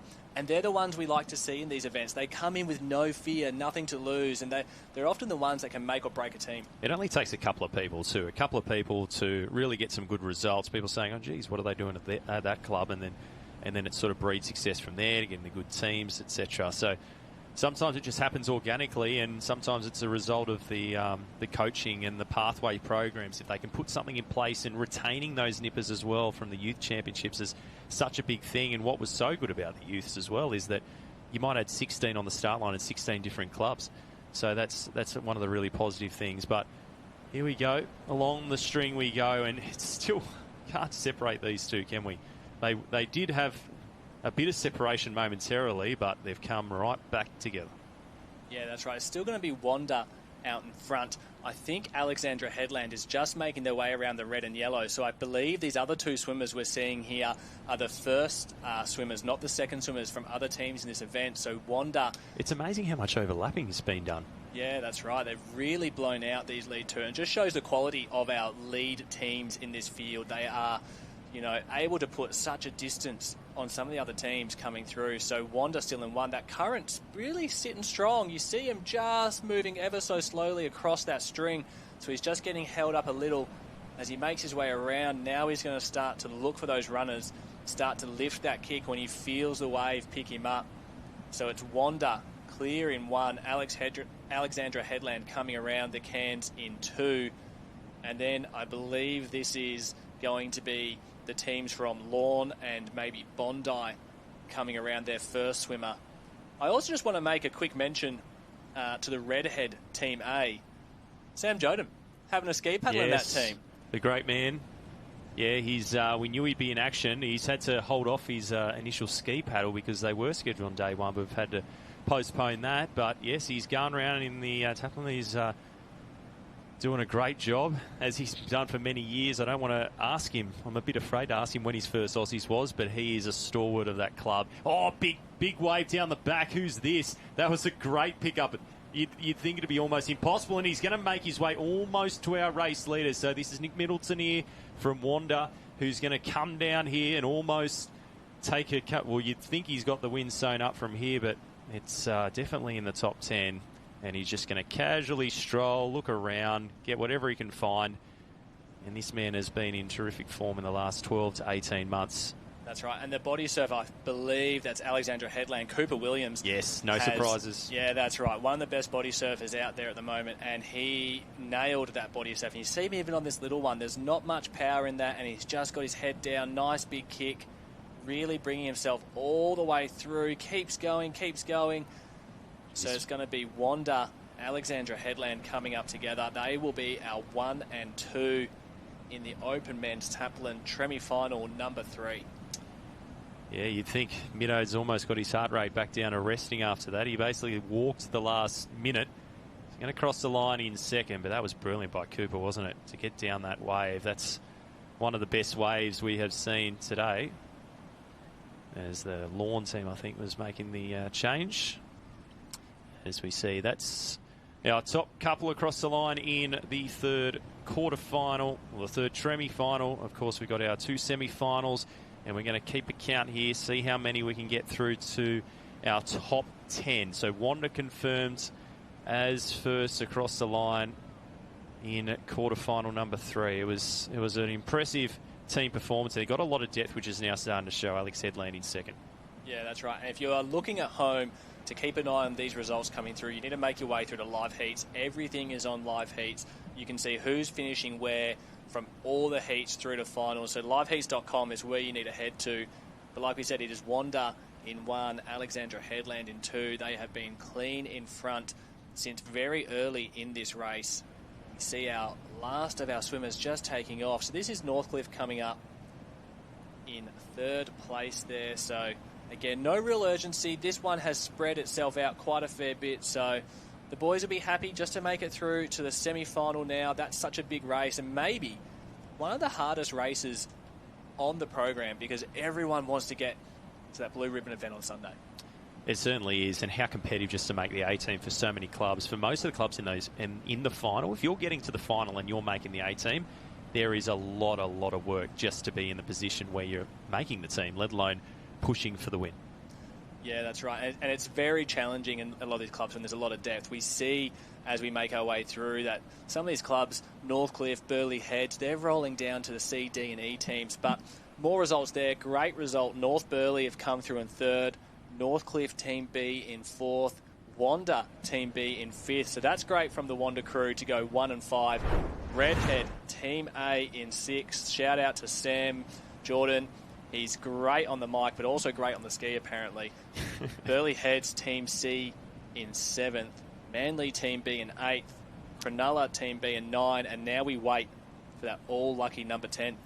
There it is, Mermaid Beach. And we know how good they've been going and the inroads they've made in the last 12 months or so. So they'll be stoked to make sure that they get themselves through. And that's their B team. So they'll have at least a couple of teams trying to push through to the final. And Coogin Headland, unfortunately, just missing out. But it was still a strong performance. As we head to the green and gold arena. And the women heading out now. So we'll get the update shortly for you. But the under-19s in action at the moment. And they've done plenty of racing today. They've been in action for quite a while, and you can see the lay-down paddlers starting. There's only one on the knees at the moment, trying to navigate these tricky conditions here as they head out to the Apex Camp. Yeah, that's right. We see plenty of different clubs represented here, but it's the under-19 Ironwoman, heat number 3 in the water. And opposite to what we've seen down in those men's arena, the under-19 women are going to be going from right to left. So they're going in that opposite direction around the cans. You see them at the moment. So that's just allowing for the sweep. When the sweep is up, the race officials can make the decision to run the course in that reverse direction. So we're seeing that there. The girls have come around, and look at this. Leaders pushing down a little runner. Burleigh Heads Mowbray Park. Can she keep on it? She's working. And she's down. She's got that. Beautiful. So that's a great little bit of work there from our athlete from Burleigh Heads. You can see she's already come around that red and yellow can, so she's negotiated the course perfectly. So Olivia Dotty here has got herself a very clear leader's wave, just the spot she wants to be in. She has a look at her surroundings. She noticed that might be Jamie Flanagan there from Janjuk on the left-hand side of your screen. We've got Coogin Headland, that's Scarlett George up there as well. So Janjuk, we've got 2 representatives here from them. Chloe Regni's there in the centre and making the most of it. Is that a Kurrawa cap? It's either Emily or Amelie. Emily Bear or Amelie Pearson here from the Kurrawa Club, who just got a little bit more, but they might come back up to her. But Olivia Dotty is the woman out in front in Heat 3 of the under-19 Ironwoman from Burleigh Heads Mowbray Park. Yeah, that's been a great paddle there from Olivia. She's got herself 2 waves in front of second place, so she's going to come up and around. As we saw in that Taplin relay, the order is the same, so it'll be board first, into ski, and then finishing with a swim. So she's going to transition around here. Her handler, you see them there in the background, handler getting ready to get her off onto the ski, and we're going to be taking the top 9 through from our under-19 Ironwoman. So top 9 going through from each heat. Hannah Horn from Redhead there on screen, making her way up into transition. And remember, for these under-19 Ironwomen, for those in the first stage of it, it's the first time that they're experiencing a ski in an Iron person event. As we see... That's going to be Charlotte from Chugan coming around there. So we see the yellow cap, 2 green stripes, and white in the centre is Chugan. Redhead coming through in third. And then the 2 Janjuk girls coming in together. So that's been a great opening paddle from Janjuk, Karawa, Alexandra Headland, and Sorrento WA. That's Harriet Chin from Sorrento. Coogin Headland coming through there as well. Yeah, Coogin Headland, Scarlett George, Chloe Wrenchies, and Jamie Flanagan, the 2 Janjuk representatives as well. You don't see that too often, but good to see them. They've obviously pushed each other along in training and have got themselves... And if you can create that competitive environment, particularly when you're amongst the nation's best, it can definitely drive you to be better and faster and stronger. And they've obviously got some motivation from last year, and we're just seeing them navigate. So this is probably where you'd expect it to spread out the most because of the disparity in skill levels, I guess. Those who might not necessarily prefer the ski, but really, really good swimmers and board paddlers who are sort of forced to do it in the Ironwoman, but it's going to spread out quite a bit, you'd imagine, although they've had a pretty clean run so far, and the cleanest of the runs from Olivia Dotty, who is just so comfortable, controlled and composed, out into a lead of about 40 metres. Yeah, she's been training hard there at Burleigh Heads under Michael King. Such a powerful squad, and they're producing results aplenty this weekend. So she's just making her way out into that whitewash, signifying that she is hitting that second break here at North Kira. Then we've got second and third coming in behind. And then we've got through to probably 10th or 11th, making their way past that string of 9. Now, on the ski leg, they have to head out to sea around the 3 apex cans. So it's the 3 cans furthest out to sea that they have to go around, but making sure that on the way out and in, you have to get around every other can that's out in that race. So course management becomes so important, particularly when we have a sweep, a current that is pushing them to the north, but with a northerly breeze pushing them back to the south. That was the word on the beach as well this morning on actually trying to make sure that you do manage that course and make sure you're flexible with your race plans coming in, because what might be the perfect line in one heat, like we had 11 heats of the under-17s before in the Ironman, and obviously there's hours between that, so what might be perfect for one heat or when you're doing your warm-up can be quite different. Still getting accustomed to this this direction around the cans, but we're looking for 9 through. But our leader here well out in front, she's doing such a good job. Olivia Dotty, Burleigh Heads, Mowbray Park.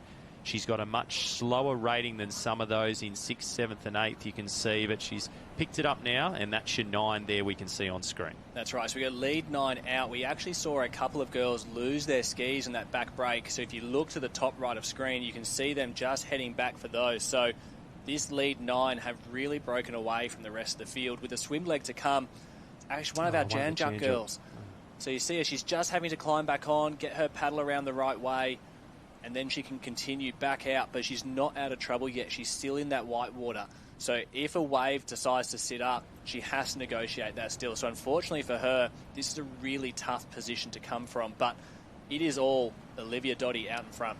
Yeah, a little runner here for Olivia, and she's just going to cruise through. She's looked over the shoulder a number of times there. You can tell and she does it again. She's very aware of her surroundings. She's got nothing to worry about. It might double up here, this one. We'll see if she can keep the tail in front and accelerate through, but it doesn't look like it's too sizable, so she might be happy and content just to cruise down. Now she picks up the rating, try to get the tail in front and hold that straight line. But it's filling up, so it's actually pretty nice for the ski paddlers at the moment. But we know that can change quite quickly.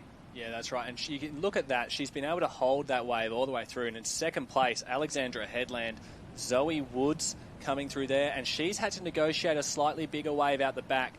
But look how it's just connecting through. So she gets to sit up, catch her breath, let that ski run, and carry that momentum through. And is what you want in this Ironwoman. So she's coming into that swim, about to really load her arms up, have a lot of breath holding to go. So any chance to lower that heart rate, you take it. But out in front, Olivia Dotty making her way in. But that's been a great paddle from Zoe Woods to bring herself clean up into second. And we look back out to sea, and we're seeing the rest of that 9 have got through that back break unscathed. So Olivia Dotty up and running into the ski leg. Alexandra Headland in 2. But it is all Burleigh Heads, Mowbray Park here in the under-19 female Ironwoman. Certainly is, and as you said, able to, if you can give yourself time and space. She shakes the arms out, so she wants to try and get some blood right up to the muscles that she's going to be recruiting here. Let's see how far she runs. It's quite a way, isn't it? So be interesting to see how far she actually goes. And all the girls are looking around. They know they want to control it, but just keep the pressure on the gas a fraction. So Coogin Headland and Sorrento. Harriet Chin ahead of the Coogin Headland athlete. Scarlett George there from Coogin Headland. So we've got Olivia Dotty out in front. Then it was Charlotte Corhe from Chugan and Zoe Woods, Alexandra Headland 2 and 3. Hannah. Redhead coming through. That will be 6th place. Yeah, so Hannah's in 6th. So again, it's not a comfortable spot, but she'll be eyeing up those in front, and she's got line of sight of them as we see. Northcliffe athlete, that could be Ella Sutton there, and just behind Trig Island, them, Sienna Howard coming through. So another one of our WA athletes, just about 5Ks down the road from the Sorrento WA Surf Club. So Trig and Sorrento going very well here.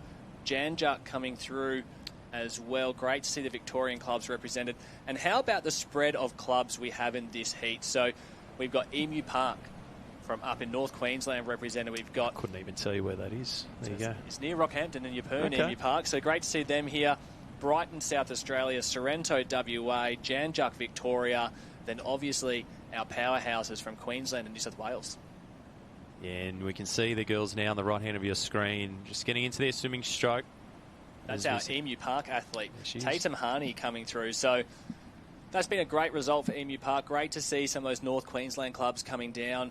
It's very early in their season as they make their decisions around when they get in the ocean with the Stingers. So great to see those North Queensland clubs coming down here for the Australian titles. Yeah, wetsuits for a different reason. We spoke to some of the Kiwis before, and they were talking about the 17, 18 degree water that they've had to contend with, but the wetties for the... And we saw some representatives from Cairns from... Oh, geez, that was a big change in direction. You could see when she sighted, she was doing like 4 or 5 water polo strokes because she really had no sight of the first Cairn. So Olivia Dotty has had to recorrect here, and she was swimming blind for a moment, but now she's back on track.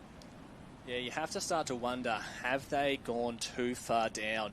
It's a really tough challenge because this is the third leg of the Ironwoman. They're going to be quite fatigued by this point. So doing a swim fresh is very different to doing a swim under fatigue, and it's all the difference in the iron as to how you're going to end up. So making that decision about how tired am I, how far do I need to run down, and then but you can see now she's picked it early and she's adjusted and she's bang on that green and gold can. So it is still all Olivia Dotty from Burleigh Heads, Mowbray Park out in front, but that gap has really closed to 2nd and 3rd.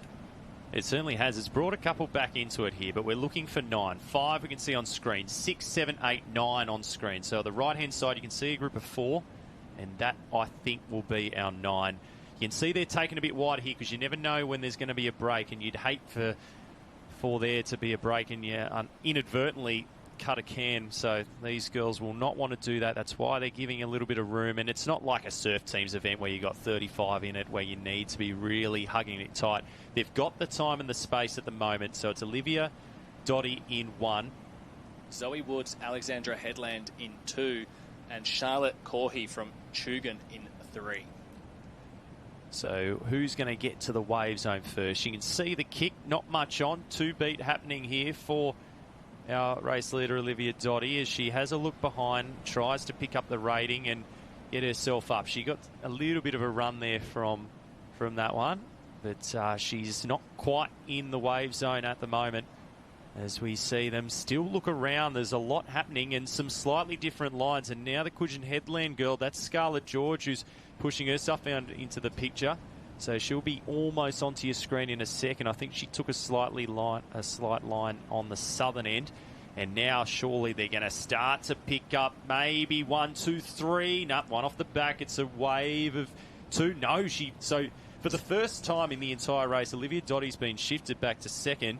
And Zoe Woods from Alexandra Headland, I believe, has taken that. So she's had the best run coming through that shore break. Zoe Woods, Alexandra Headland with some excellent body surfing. Just going to dolphin dive across this bank, sit up, wait for this wave. But there's not going to be any real concern from Olivia Dotty. She knows where she was going into that swim. She knew how much of a lead she had. So seeing one athlete get up ahead of her, it's not a concern. We have 9 qualifying through from this first heat. Exactly right. So let's keep account of it as they work their way up here. So very comfortable from Zoe Woods, and for the first time, it's I'll tell you what, it's not a bad thing to be first across the line. You can get that slightly more rest, particularly if they are backing up. I'm not sure if she's got anything else this afternoon, but Alexandra Headland will cross the line first here, courtesy of Zoe Woods in heat number 3 of the under-19 Ironwoman here at the Aussies for 2026, and she left it to the final stages to do so. But top 9 is going to go through here. So our leader for 95% of that, Olivia Dotty, is going to come through in second here for Burleigh Heads Mowbray Park. So Scarlett George might be up there, but we also might have the Tugun athlete Shart Coy. And that could be her. We're just trying to get sight of the cap. And then just behind her will be Scarlett George. So there's your top 4, 5 to come. That's right. Olivia Dotty can't be mad with that result. She's had a great race there. Second place is fine, but she led essentially from start to finish. So excellent first Ironwoman from these under-19 females. They've got a fair few rounds to go through still. So they're going to go from here into quarterfinals and then through to semifinals. So plenty more racing for the girls ahead. We see Trig Island coming across the line there. Sienna Howard's going to comfortably get herself through. So well done to the Western Australian there. And the girls having a little bit of a chat about it. And it's good to see how much they can switch between game mode and then friends as soon as they finish. And a few relieved faces, I think, there at the end as the redhead athlete Hannah Horn comes through. She's safe. That's right. And we also saw Harriet Chin there just ahead of our Trig Island athlete. And our Northcliffe competitor Ella Sutton has come through as well. So the girls making their way across this finish line. They'll be doing the math, making sure they're in that top 9. Their handlers would have given them a lot of feedback as they're going around the course. And how good are the handlers? Like, they're often their club mates. There's their parents, it's their friends, it's their coaches, the team managers. They're volunteering their time to make sure these athletes can get around the course in the best way possible. As we see our Janjuk competitor there, I think that's going to be Jamie Flanagan from Janjuk coming through. So great work from the Victorian as well. But how good are handlers? Oh, they are good. They are good. They some of them are appreciated just as much as they should, but some are definitely underappreciated. I think they do so much. They do love it out there. They do love being part of the action. A lot of them ex-athletes themselves, maybe Masters competitors. But, yeah, they certainly do a great job, contribute a lot to the sport and to these athletes. And here we see Tatum Harney from Emu Park coming around. So made the trip down here, probably a little bit cold for the Emu Park athlete, thinking, what is this, winter? But she's had a great run through there in some pretty challenging conditions as well. We see the next heat just getting ready on the line there with the starters' hands, but we're going to make a move up to the orange arena now. We're looking back in that men's arena. It's looking like the under-19 male Taplin relay out in the water. So this is the ski paddlers. They've already had the board. Now, when we move to the under-19s, this is a 3-man event, so it's one of each discipline. But we're going to cross now to Jen on the beach with one of the finishers from our under-19 Ironwoman. Oh, not just a finisher. I've got a qualifier down here, Jamie from Janjuk. How good does it feel to be through to the next round? Oh, it's so exciting. I'm really happy to get another shot in the iron. It's going to be super fun. Now, what are you learning from each race here? What are we learning from this one that we're going to take to the next round? Just learning how to handle such a strong current. It's a bit different to pretty much every other beach, so it's good to get some more races in and keep the practice up for it. And we love seeing the Janjuk cap around as well. You said there's about 14 of you here down at Aussies. Tell me, what's it like under the Janjuk tent? We make sure to keep it super fun and lighthearted under the tent so that everyone, stays motivated and is having fun no matter the outcome of the races. Yeah, we just want to make sure everyone is having a fun time up here. Do you think the pressure's going to build as we get closer to those big finals on Sunday? Yeah, there'll definitely be a bit more pressure under the tent, but we'll try and keep it as fun as possible just so it's not too stressful for anyone. Alrighty, team, I will meet you at the Janjuk tent. Sounds like a great time. Jamie, congratulations on making it through to the next round. We will be cheering for you. Thank you so much. Thank you, Jan, and shout out Jan Juk and the Victorian clubs that have made the trip up. But we are moving back now to heat number 3 in our under-19 male Taplin, and it is the Manly ski paddler out in front with Newport behind him. And we're just going to pick up that third cap when we can, but it is Manly in 1 and Newport in 2. We only have one Manly team in here, Manly Team A, and that's the same with, sorry, it might not be Newport. That could be an Alexandra Headland cap or a Kurrawa cap there. So we'll just touch back with that. But we see the boys getting a great little wave through that back break. We'll see that string of 9 come into play in just a moment's time. So they have to get around that green and gold can. You see them start to go separate directions through that gutter as they just try to connect from that back break all the way through. So lead 2 on a wave in front. 3rd place just behind them, and 4th, and then out the back, 5th and 6th making their way around. But there's a Northcliffe paddler there. So that looks like Northcliffe Team A in 3rd place. That is the team of Marley O'Rourke, Jackson Hall, and Kai Gilbert. So that's a powerful team there in 3rd place. But out in front, Manly and... Yeah, Alexander Headland, I think, there as we push up. We'll see.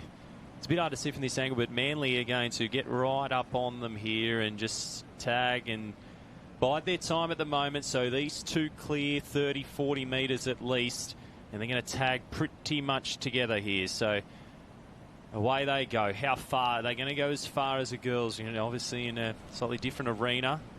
But, geez, ski paddle almost in the way there, but they're going to come through and try and conserve and slowly focus on the distance per stroke, I would say, here before they get the rating up if they need to, if they get a bit more company. And I tell you what, 3rd and 4th aren't too far away, so they might get up to the heels if they're able to stay on the feet a little bit longer, dolphin dive and really rip the ground and tear it. Yeah, that's right. And their goal here as they dolphin out through the shore break is going to be, as that wave comes, to be on the sand. The water will be pushing back out to sea the deeper they are. So the earlier they get under, crawl along the bottom of the ocean, they will accelerate their way out in front. And that's what we see the best surf swimmers are doing. They'll make that, they'll put a body length into you going through those waves. So we see the boys just getting through, our lead 4 coming together. We've got 5 in behind them as well. So 9 in the water. We see 10 and 11 just coming down. But now we are back in this men's arena. We go back to a left to right direction on this event. So the boys will have to make their way to that string of 9, the red and yellow can first, and then make a right-hand turn down those cans to the green and gold before they make their way back into shore. But we've got now 3 in this lead bunch. Our 3rd swimmer's just going to tuck in, sit on that wash, conserve energy, let the boys in front do the hard work.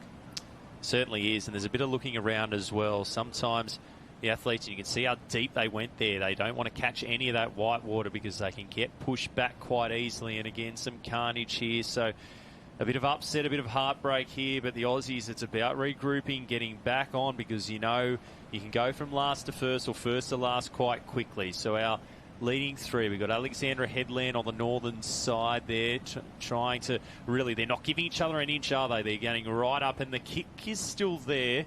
And the rating is still up as they try to correct. So they've probably gone a little bit too far here because they've had to really come back to that red and yellow can. It's going to make for a tight turn, but at least there's not 10, 12 of them around here.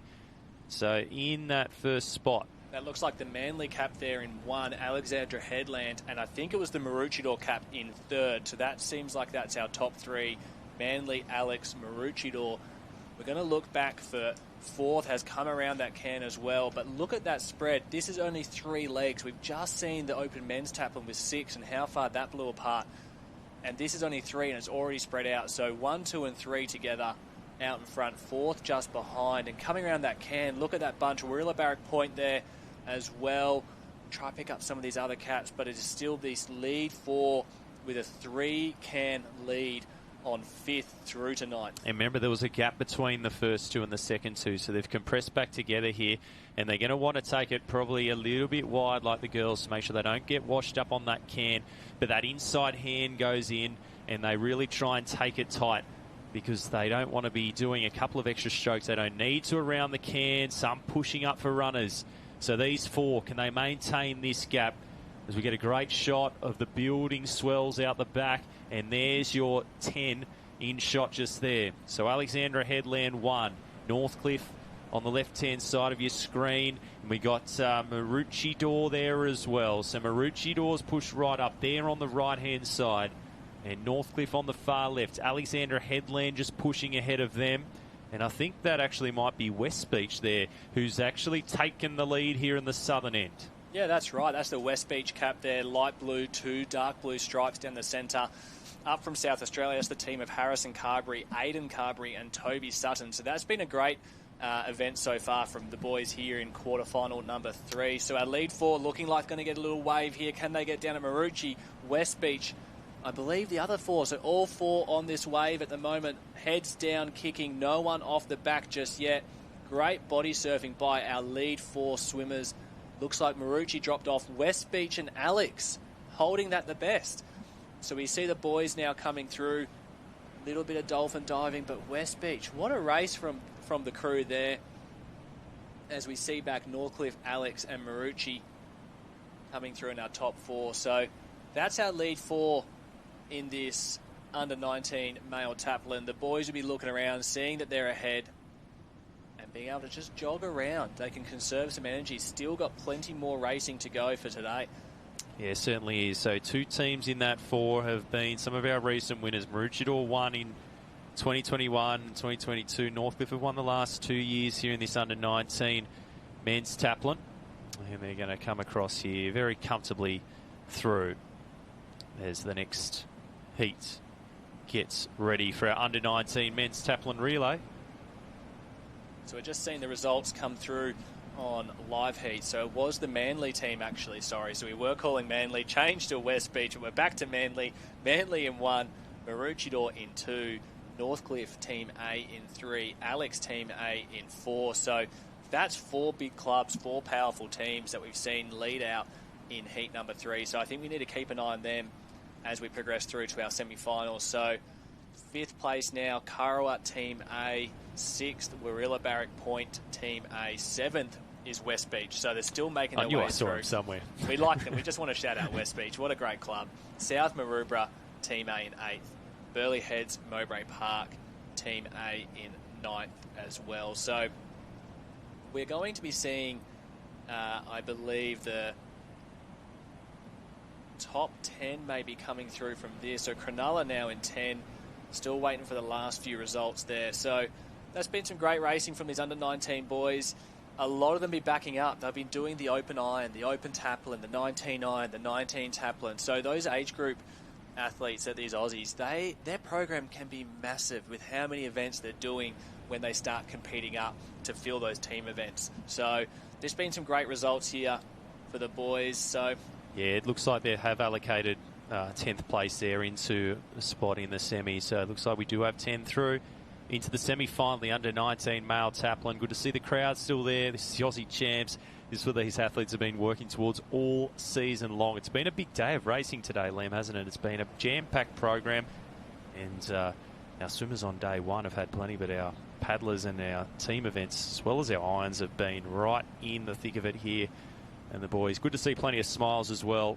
Loving the Aussie Champs. It's such a unique event in so many ways. And these boys, some of them have been racing each other at state champs at least since they were under 9s, and some of them are a little bit more new to the sport.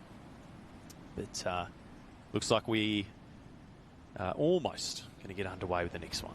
yeah, and this looks like it's going to be quarterfinal number 1, or semi-final, sorry, number 1 on the line here. I see the 2 Sorrento caps. So Sorrento have the Team A and Team B. So Sunshine Team A, Mooloolaba Team A, Burnie, Sorrento WA Team A and B, Noosa Team A, Maroochydore Team C, Trig Island Team A, Swansea Belmont B, Glenelg B. Great to see more South Australian clubs represented. Tugun Team A, Redhead A, Mullaloo A, Seacliff A, Noosa Heads B, and North Cronulla Team A. So this is the last of our semi-finals in our under-19 male Taplin relay. So boys here just getting the last handful of instructions from our starters, all our officials there. Sorry, we've just got a Wanda cap there, so we're just going to double check what race we've got here. This could be our open male Taplin relay. But we're going to have a little break here and we'll be back with you in just a few minutes.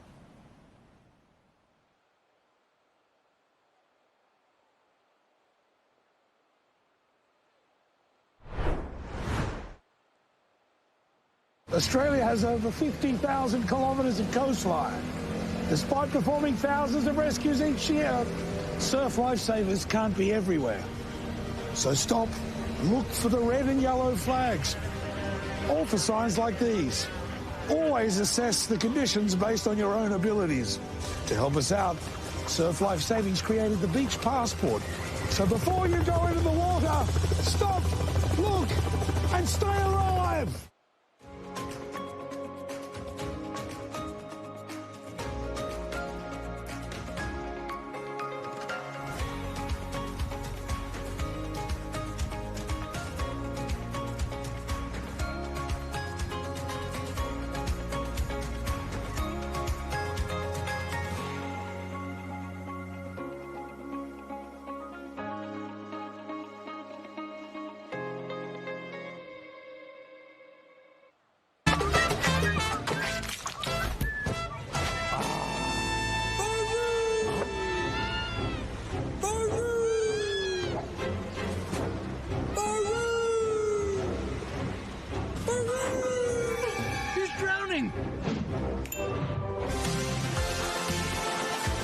Oh, look at him go! Whoa.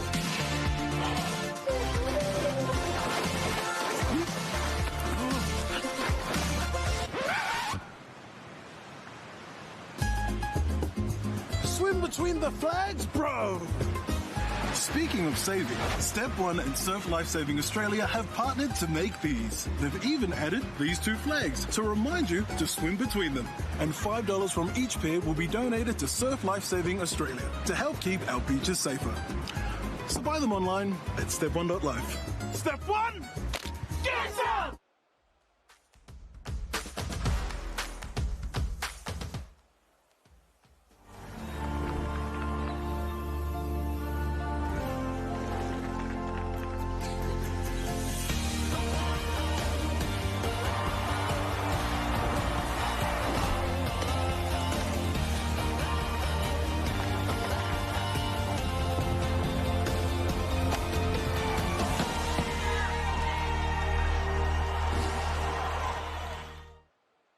Dear Alex, where I live, we like to get up and enjoy the snow.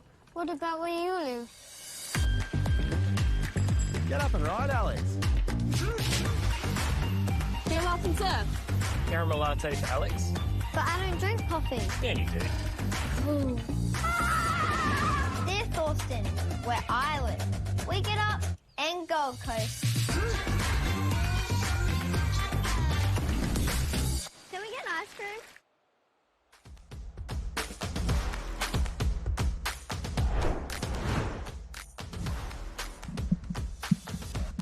So welcome back everyone to a very windy Kira Beach for the Australian Surf Lifesaving Championships. We're going to be shortly with you with the Open Men's Taplin Relay semi-final, but how good is the Gold Coast? It's become the home of the Aussies for so many years. Of course, we have it at multiple locations, but there's nothing quite like experiencing everything the Gold Coast has to offer. That's right, Nate.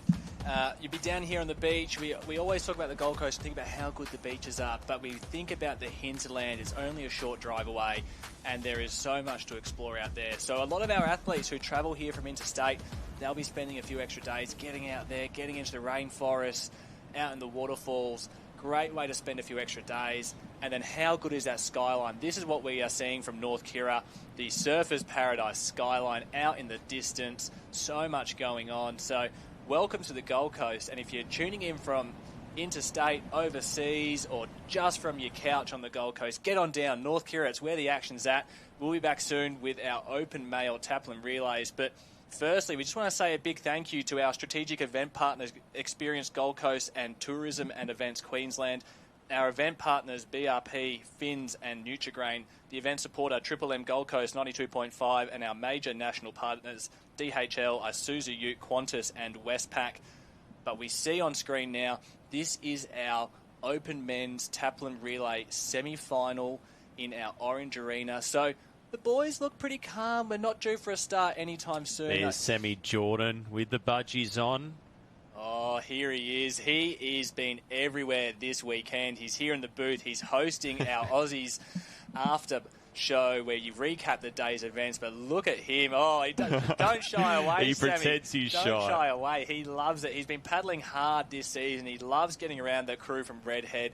Even though he's based in Sydney, he still loves to represent the Redhead club. So that's great to see people sticking with some of those clubs. They don't just move around. They love to race with their mates, and that's what the Aussies is about, is getting down here with your mates, getting around the cans and having such a great time. So great to see Sammy getting around in the opens here. But the boys just waiting. We'll be just getting the conclusion of our 19s Taplins as well. And like we've mentioned before, so many of those younger athletes will be racing up. So probably give them a little bit of a break, a little bit lower the heart rate, catch their breath, get some food in. Penny Sutton there from Wanda won the Champion Lifesaver on the youth weekend as well. So good to see him there. And there really is so many really good and unique events with the Aussies, not just to prepare athletes for that rescue-ready situation. With at the end of the day, that's what it's all about, isn't it? Having that ability, that fitness, the skills and awareness in the surf in a variety of changing conditions like we've seen this year, and all the clubs throughout Australia. There are so many here amongst the 7,000 plus athletes, 316 clubs, and all the events we've got in action. And it's Tent City here at Kira Beach, and have a look at the break. We saw so many photographers at sunrise this morning over at Kira, and have a look at that, and the surfers absolutely loving it at the moment and tearing it up. That's right, Surfers Playground, Snapper Rocks. I've heard rumours Kelly Slater's floating around. Maybe he wants to come down and check out the Aussies. This is where the real action Maybe is. Fisher as well. Forget about Snapper Rocks. Forget about the WSL. We are here at the 2026 Australian Surf Lifesaving Titles. But like you mentioned, so many events for everyone at the Aussies. So we have our lifesaving competition. We have our Champion Lifesaver, Champion Patrol, First Aid competition, R&R. So there is something for everyone here at the Australian Titles, and we are spread across multiple locations. So we had our lifesaving events down at Balinga Beach. We had our surf boats going at Chugan and Balinga. We see Tex Dixon on screen, Burleigh Heads, Mowbray Park. Now, here's a fun fact for you. Tex Dixon, his old man Cam Dixon, coach of the All-Stars Masters squad, but also the 1996 Open Belt Race Champion of Australia. That was a year before I was born. There we go. So 1996, Cam Dixon, shout out. We will see him tomorrow in the belt racing. So he'll be one of the reelsmen, and it's such an important role for the belt race. So keep an eye out for that on tomorrow's stream. But look at this breeze sitting up. It is howling. This northerly has been going from first thing this morning through to now, and it's going to continue in these next few days. So the boys will have to contend with that. So we have the breeze pushing from the north. We have the sweep pushing from the south. It creates such a washing machine of water movement. But again, how good's the Gold Coast? Tallabudra Creek, just down the road from my house. Look how blue that water is. That's not photoshopped. Thank you very much for rubbing in how stunning a location you live in. But it's a great spot. I know Phil Clayton, he loves it there for the open water swim training. They actually trained some of the triathletes who went to the Gold Coast Commonwealth Games. Alex Yee, Olympic champion, and a lot of other incredible athletes there. So it's not just surf life-saving, but great for stand-up paddleboarding, obviously, and for boating. It's literally everything. If you come to the Gold Coast once, you're guaranteed to be back again, that's for sure. And we thank them, the Gold Coast Council as well, for being tremendous partners of this event and continuing to support major events here. And we look forward as well to the Olympic Games, and no doubt the Gold Coast Council will have a role to play, and would be good to get surf lifesaving in there as well as a showcase of Australian culture. Yeah, it'd be great to see our fittest athletes, our fittest lifesavers getting around on the world stage. And in what better location? I think the Gold Coast will be perfectly set up for that. But we look here, we see this red cracker board. That's a lay-down board. So you see our other crackers, our other paddle boards, they have knee pads there. So when they're up and kneeling, there's a little bit of grip and a little bit of cushioning. But some of our athletes elect to stay on their stomach, lay prone the whole time. And there's been a great run of prone paddlers taking out the Australian titles. I believe the first one to do it was Drew Blatchford. I couldn't tell you the year. We'd have to go back to the history books, but Drew Blatchford was the first. We obviously had the Wriggler. Yep. Pull out a few as well, and there has been a big resurgence in the prone paddling. So we will see that in this open men's Taplin. You keep an eye out of it, and there'll be a few of our paddlers stay on their stomach the entire time. We get a lovely little drone shot here of the boys just making some small talk, calming the nerves, warming up. You know, some of them electing to keep to themselves and focus and get in their right mindset, and others maybe trying to psych out some of their competitors. Yeah, Cruz McKee we saw before, and he's one of those lay-down paddlers. He's Joshy Minogue likes to say it a lot. He's one of the coolest men in surf sports, and he certainly is. He snowboards, he skateboards, he's a lifeguard as well in the Southern Shire where I'm from, and he's going to be going here in this next one, which we're going to start at some point, I'm assuming, but there's plenty of time to reminisce. There's plenty of smiles. There doesn't seem to be too many nerves, but it is interesting to see how different people deal with the delays, isn't it? Some of the chatterboxes, what would you say you are, Lamb? Are you one of the people who just loves to have a chat? Or are you just mute and blinkers on and I'm in the zone? I would be thrown under the bus by everyone I've ever met that said I would just talk the ear off anyone. Yep. So unfortunately, if anyone next to me on that start line, if we were sitting there waiting, I would know your life story. Do you do it on a plane as well? Anywhere and everywhere. Elevators, planes, you name it. I'll make a chat with someone. Here we have the crew from North Bondi. So again, everyone just hanging out. No real stress. We'll get there when we get there. Charlie Verco, he was stoked earlier when we announced that there will be no board relays held today. He maybe cheered on the beach when he heard that news. So Dan Collins there, former Australian Ironman champion from Redhead. He's there in those blue jammers. That is a bright choice of swimwear, Nate. I don't know if we can get around that too much, but Snapper Rocks, Surfers Playground. A one club man as well, Dan Collins. Got to love that about him as well. He's got some teams around him, but has been. I was in his age group and raised him since the under-9s, so really good to see these people and love the sport. You don't stick around that long into the Opens. He's still not that senior. He's only about 28 years old, but that's the great thing about this event is that there is a spot for everyone. So we almost could be good to go, at least for the warm-ups. They've got their boards up. So they're going to activate everything. They're going to switch it on. The Open Men's Taplin Relay semi-final, number 1. Yes, that's right. So it looks like we're getting ready for a start here in semi-final number 1.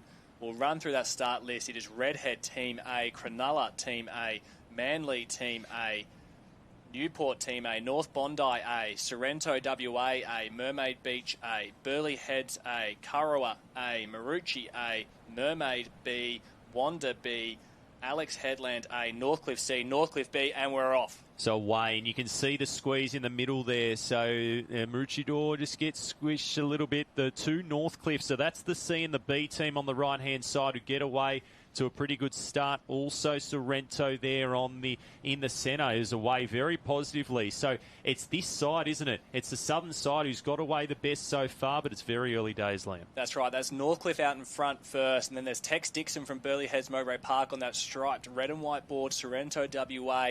Look for that fluoro green cap in this race. It stands out. So that is our lead 3 at the moment. Sorrento has taken the lead there now. So Sorrento WA in 1. Northcliffe in 2, Burleigh Heads Mowbray Park in 3. We're looking behind them. Mermaid Beach on the far side. So that's Cruz McKee, who's been in terrific form all season, and he is the lay-down paddler there. So he's going to get up right to the left-hand shoulder of Sorrento here, and Northcliffe on the right-hand side. And these guys are going to try and string it out and hold the momentum over that little break. And we see them now making their way through this back break. We see the white water there. This is where we expect this bunch to start to spread out. So at the moment, it's still bunched up quite tightly. We see our lead few coming together. The majority of the field still in this pack wash riding. So at the moment, though, it is now maybe Mermaid making a move to the front there. So he's gone past the Sorrento paddler. Alexandra Headland coming up on the right-hand side as well. So Mermaid out in front as they come through that back break, with the ocean just giving them a little bit of a reprieve at the moment. Cruz McKee, Mermaid Beach, Doing such a great job out in front. Currell was not far off the pace. Redhead, you can see him there. I think it's Dan Collins, their first paddler. He's not too far off that group, but he's given them half a board length. So is he able to push up here? All the field's still in contention, but you're going to want that inside line, but you want to take it wide. So Cruz McKee still half a board length, but he's getting that side wash, and he's going to try and stay as tight as he possibly can. So Sorrento still in a relatively good position here as they push through into this apex can. It's Alexandra Headland in one, followed by Mermaid Beach as they round the first black and white. And you can see they're just going to jam up even more here, and you can see the aggression, but it's all fair racing at this point. That's right. We've got our lead 13 in this group there, but it's Alexandra Headland out in front. Looks like Braden Casamento there. And then right next to him, Mermaid Beach potentially coming around as well. That's it. Mermaid staying on his stomach the whole way. So one of those prone paddlers we spoke about before, and he's had a great little run there. So the boys will now start to pick their own separate lines as they come in, but it is Mermaid, Cruz McKee pushing down. He's elected to sit up and wait, and there is 4 now on this lead wave. 3 getting the best run of it, 1 off the back. So it is our lead 4. Can they get down now? Only 2. 2 down on that lead wave. We have 1 flip off out the back already, so that's going to drop him back. 3rd and 4th getting a great little runner. So our lead 4 spreading away from the rest of the field very early in this Open Men's Taplin semi-final. So talk about investing energy at the right times, and Cruz did exactly what he needed to do. So there's 4 on the north, 4 on the south, Northcliffe, Redhead, Burleigh Heads, Mowbray Park, 3 of those 4 there, but they've got another runner here. How many can get down at the front? There was 4, now there's 3, but this wave's going to double up, and it's going to bring 8 together. That's right. You've gone from 4 in front, and now we have 7. Tex Dixon, Burleigh Heads, Mowbray Park had a great run there on that wave. You see him on the right-hand side going over that double up. 1, Alex Headland. They've missed it. He's dropped off the back, so he has gone from 1st to 7th. Sorrento has gone off screen to the northern end, so this is still very tight. Lead 7 here. So Northcliffe got on their feet first, but then a bit of a stumble. Have a look at the long strides. Burleigh Heads, Mowbray Park, Mermaid Beach pushing up into second. Cruz McKee, then Redhead, then Currell. Sorrento not far away. So who's going to get the free speed early here and try and get through this gutter, get the rating up and put themselves in a position of prominence, because there's not much in this at all. No, that's right. Still very tight at the end of that first board leg. We have 6 out in front, 7, 8, 9, 10, 11 behind them. So it is still tight. We saw that lead 4 had a bit of a break going around the cans, and that changed in the gutter, in that shore break. We haven't seen that too much. We've seen more movement in that back zone. So as the tide changes, as these conditions change, we're going to see more movement through the field in these craft legs. But we've had 2 now just get a little bit of a gap on the remainder of the field, but little waves slowing down these back paddlers is just going to start to string out the field. But out in front, Mermaid Beach, Burleigh Heads, Mowbray Park in 1 and 2. That's Sean Riley on the pink board there from Burleigh Heads, Mowbray Park. So pretty recognisable craft. Sean Riley keeping on his knees, nice high rating. They won't switch off just yet. We look back deeper in the field, and it's running 10 deep further back. So our lead 2 have gone past the string of 9. They'll be approaching the back break. We see Whitewash right there. Punch over that, and they're on their stomachs moving through. So no real slowdown just yet, but plenty more waves on the way potentially. But our chase group have really kept together now. So as much as we saw some spread as they came through that wave zone, it has really come back together already. So Burleigh Heads, Mowbray Park and Mermaid Beach, they're going to bide their time here, but this gap is closing. The chase group are gaining inroads. There's 10 in it. There's 2 out in front. They did have 30 metres. Now they only have about 10 or 15. So they are gaining here. They can get through this whitewash, and there's a couple of little punchy ways that they're trying to push through at the moment. But on the knees they go. Mermaid and Burleigh Heads still the lead, but it's diminishing. That's right, our chase group are starting to close that gap a little bit further. We're just going to try, I think that's a Northcliffe cap potentially there. coming through. So one of our Northcliffe teams in third, Sorrento in fourth, and fifth place looks like the redhead cap there as well. So that's a great setup from our redhead paddler into fifth. So Northcliffe there in third. We see the yellow board. That looks like potentially could be Wes Gould. He likes to paddle yellow, so that could be Wes Gould, Northcliffe Team B, sitting there in third. Fourth place, Sorrento WA, but it is still out in front, Burleigh Heads, Mowbray Park and Mermaid Beach.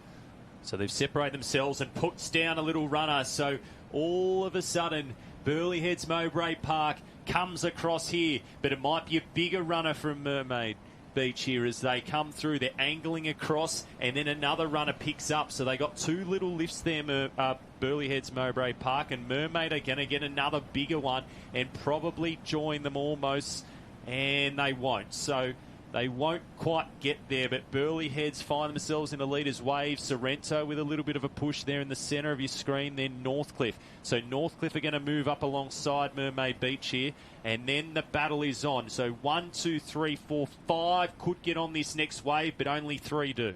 And look behind that, there is a massive set coming through. The boys, we have had one go under. There is carnage there. He's flipped. He's taken. He's taken a couple this. out too. There is movement out the back. I reckon there was about 7. Let's see how many emerge out in front of this whitewater. We got 5. We got 6. Who, if they can hold it through this gutter, one's going to get on it. Who is that? That is a brilliant. Northcliffe are going to push through here. Wow, hasn't that changed since that last Apex Cam? That has changed massively. Yeah, that's right. And like we've seen earlier in these events, that it is not over to the end. And what a wave to mix up that chasing group. But we still have Burleigh Heads out in front. Sean Riley, great paddle from him. Northcliffe had come through in second. Then we have the next 4 on the wave behind. Sorrento is there. Mermaid is there. Northcliffe is there. North Bondi coming in as well. It looks like potentially a Manly cap or a Wanda cap, coming through. So Mermaid, Sorrento, Manly coming through, tagging our first of our ski paddlers, but it's Burleigh Heads, Mowbray Park still clear in front. Northcliffe in 2, Mermaid in 3, Sorrento in 4, Manly in 5, and looks like maybe Alexandra Headland or a And have a look at the Newport race. Cap. Have a look at the this. race here as well. So this is going to be crucial, these spots around the turning flags we're seeing right now. So away in the ski league, who's going to put 5 into 10? The weight. It's so hard to wait. But away we go. Alexandra Headland's off now. So that's the Alexandra Headland Team A. Jet Kenny just getting tagged. He is back in 10th position, so they've got a little bit of work to do here, Alexandra Headland, but we've seen they are so strong in this ski leg, so expect them to work through. But out in front, we have our lead 2 paddlers. We've got 4 in that next chase, 3 behind them, and then the next 6. So it is still all bunched up quite tightly in this Open Men's Taplin Relay semi-final number 1. But our lead paddlers making their way through that whitewash at the moment. No real waves in sight, so they're going to be quite happy if they can get through this untouched. But still, it looks like the Northcliffe paddler potentially is coming in front. Little wave here, the boys will just punch over that. No real concern at the moment. Potentially slowed down a little bit more from the paddlers in 4 through to 6. But out in front, Northcliffe in 1, Burleigh Heads, Mowbray Park in 2. So that's Benny Carberry from the Burleigh Heads team paddling there. Good start from him so far. Our Northcliffe paddler, that looks like potentially Tom Green from Northcliffe Team B, starting them out strongly. So Northcliffe, what a star-studded B team. Oh, it is absolutely stacked. The depth they got is incredible. Burleigh Heads there on screen, and you can see the desperation. You can see visibly that the heart rate has had to go into that anaerobic zone to really try and not give the others a sniff from behind. Because if you're in 8, 9, 10, and you can see those gaps closing, there's nothing really in terms of packs now. Most are on the slipstream, or if they're not, they're half a length off. And if they can just put in those 4 or 5 strokes, we're seeing it might be Kudjin coming through now in semi-final number 1. No, it's not Kudjin, but we can see the different lines being taken here and a redirection there by a couple of teams. So Burleigh Heads, Mowbray Park, Northcliffe, and a couple more teams coming back into this. We could have 5 together. Mermaid Beach still in it. They were the early leaders alongside Burleigh Heads. So they're going to be on a wave with Manly as well and Sorrento on the northern side. That's right. Our lead 5 now have come together on this back break. So we saw them take some separate lines from that apex can, and they've all picked up that one runner. 5 there, 6 on the wave behind. But it is still all this big 5 in front. Mermaid probably getting the best of that run so far. He's pushed on to the next one. Ben Carberry, Burleigh Heads has joined him. Manly and Sorrento, Northcliffe in the middle. So they've all managed to pull their way through. 6 on the wave behind, 3 behind that. That makes our top 9 in this first ski leg. But at the moment, Sorrento on our northern end has probably got the best line so far. So he's going to accelerate hard across this gutter to want to be up first, running first, to give his next paddler, which will be Michael Booth, the coach at Sorrento, give him the best chance. So it's Sorrento come through in 1. We're going to be Manly in 2, Mermaid in 3. Northcliffe is there as well. And we're going to head down to Jen on the beach. How's it looking, Jen? Oh, so good. The legs of Kendrick Louis, that Ironman experience, making the difference on the transition here. Fantastic work. Corey Taylor as well. Benny Carberry just holding on there as the boys make their paddles. And keep an eye on Sorrento. That is Michael Booth, club coach in that bright orange cap. Jet Kenny. Oh, Jackson Collins. Jackson Collins takes a big stumble down here on the beach. They're too fast. You've got to drop a knee on this turning flag here. We can see Sam Jordan from Redhead making his way up and around the boys. About to paddle, about to find out who's going to be here at the halfway mark of the Open Men's Taplin. Oh, who's going to get a spot in this final? It's going to be very, very tight, that's for sure. But we know how much it's changed so far. No doubt continues to change as we see the paddlers go out. So these 4 we can see on screen who's going to come back together here. So Burleigh Heads in there, Mermaid Beach, Northcliffe on the left-hand side of them. Manly out in front with them as well. Sorrento WA sitting in 5th. We see the green tip there of Michael Booth's ski, but it is Manly in 1, Burleigh Heads in 2, Mermaid in 3, Northcliffe in 4, Sorrento in 5. We see the next Northcliffe paddler just getting in the water there as well. So they're going to be pushing to try and make their way back through to qualify for this final later in the program. So this is maybe one of the hardest events in the program, the semi-final that everyone wants to get through, but still no real change out in our lead 5. Manly, Burleigh, Mermaid, Northcliffe, Sorrento WA. Absolutely, and so Manly have got the better inside line here. They're rating very similarly. So they're on the right-hand side. Burleigh Heads half a length behind, and they're going to try and move across here. So Manly weren't really at the pointy end in the very early stages. It was Mermaid and Burleigh, but that's changed ever so slightly, and Mermaid are going to try and hang tough here. They're in 3rd spot, right on the tail of Burleigh Heads, Mowbray Park, but now he's dropped off it ever so slightly here. And Sorrento are going to make the pass here as well. 8 to go through to the final. And the Open Men's Taplin Relay Championship of Australia is prestigious just to make this final. So who's going to pick up something here? On the left-hand side, it looks like Mermaid are going to take the northern line. Next to them is Manly, who were in the lead, but now they've shifted back. And Burleigh Heads, and there's a couple of, you can see they've made a decision, they've changed it, corrected it. Sorrento are coming down here as well. And if you look to that Burleigh Heads cap, expect the paddler there to go great. That's Lockie Tame paddling for Burleigh Heads, multiple Australian ski champions. So we see them come through. Oh, we've just had a paddler go a little bit sideways there, coming on that wave. So it's still now 3 in front. Burleigh Heads, Lockie Tame paddling, Mermaid Beach, Manly. That is our lead 3. We will look back. We will see Sorrento probably sitting in 4th there. Michael Booth as well. 5, 6, 7 now on this front pack. So Alexandra Headland, Jamo Porter has had a great paddle to bring the team back into 7th. So that is lead 7 on our front 2 waves. Manly in 1, Mermaid 2, Burleigh Heads in 3 at the moment. Top 8 making their way through to the final. So at the moment, 7 clear as we come to the swim leg, and really we've seen some of the biggest shifts in our craft leg. So the swimmers are going to be quite happy looking to that, but our lead 3 are now up and running, making their way around into transition, looking for that first swimmer. And 4 now, 5 on that next wave. Northcliffe, Newport, Sorrento WA, Alexandra Headland come through there as well. Certainly is. So how far do they go? Jen, how's it looking? Oh, the pressure is building down here on the beach. Mermaid Beach, a fantastic start. There's a pack of 3 as they make their way through. Riley Harlan looking very determined as he heads out there for BMD Northcliffe. We can see Jacko Borg out there as well. This top 8 is absolutely tight. You can feel that pressure building. The crowd is down here. The tents are absolutely empty. Everybody wants to find out who is going to be in this open men's Taplin come Sunday afternoon. So this could be the battle for this 8th spot here as well, with Cronulla just holding it narrowly at the moment as they charge in. So 4 together, slightest gap back to 3, and then the battle for 8th as they enter the water and duck dive right now.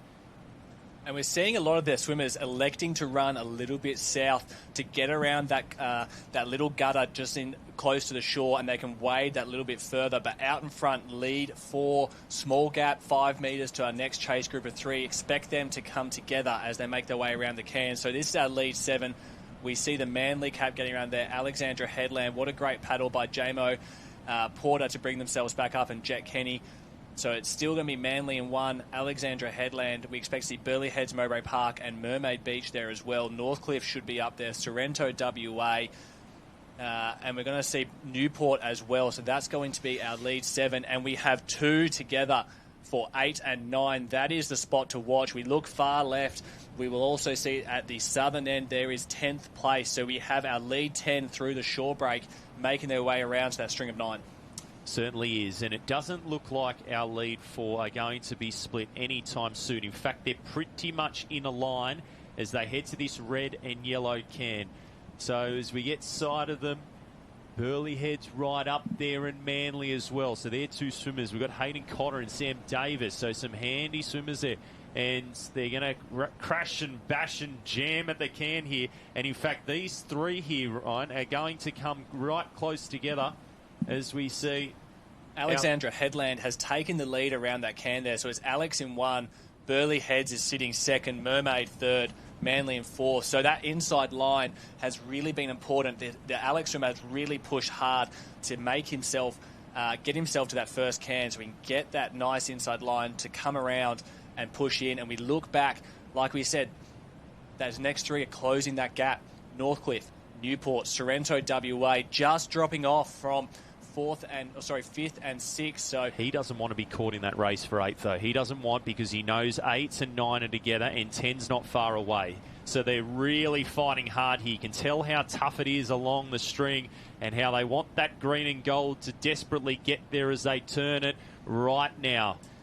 Henry Simpson from Alexandra Headland makes the turn in 1st. Mermaid and Burleigh Heads come around together. 4th place, Manly. So it's been a great race for Manly. Northcliffe B in 5th. Newport in 6th. Sorrento just coming around. So look at this gap. Look how it's dropped off. But look at the acceleration from Alexandra Headland out in front. He's put a body length into 2nd place. So he has really turned that last can and started to kick for home. They want to get through this semi-final nice and safe.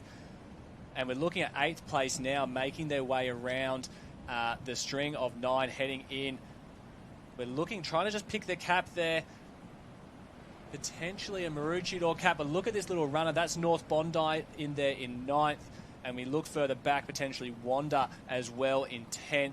And a 2nd, Mermaid Beach. But out in front, our leaders are up and waiting on that bank. He's looking just to get a little bit of a wave coming through. There's 2 on it. Can there be a 3rd? 2 on that front wave. Yeah, so not much in this at all.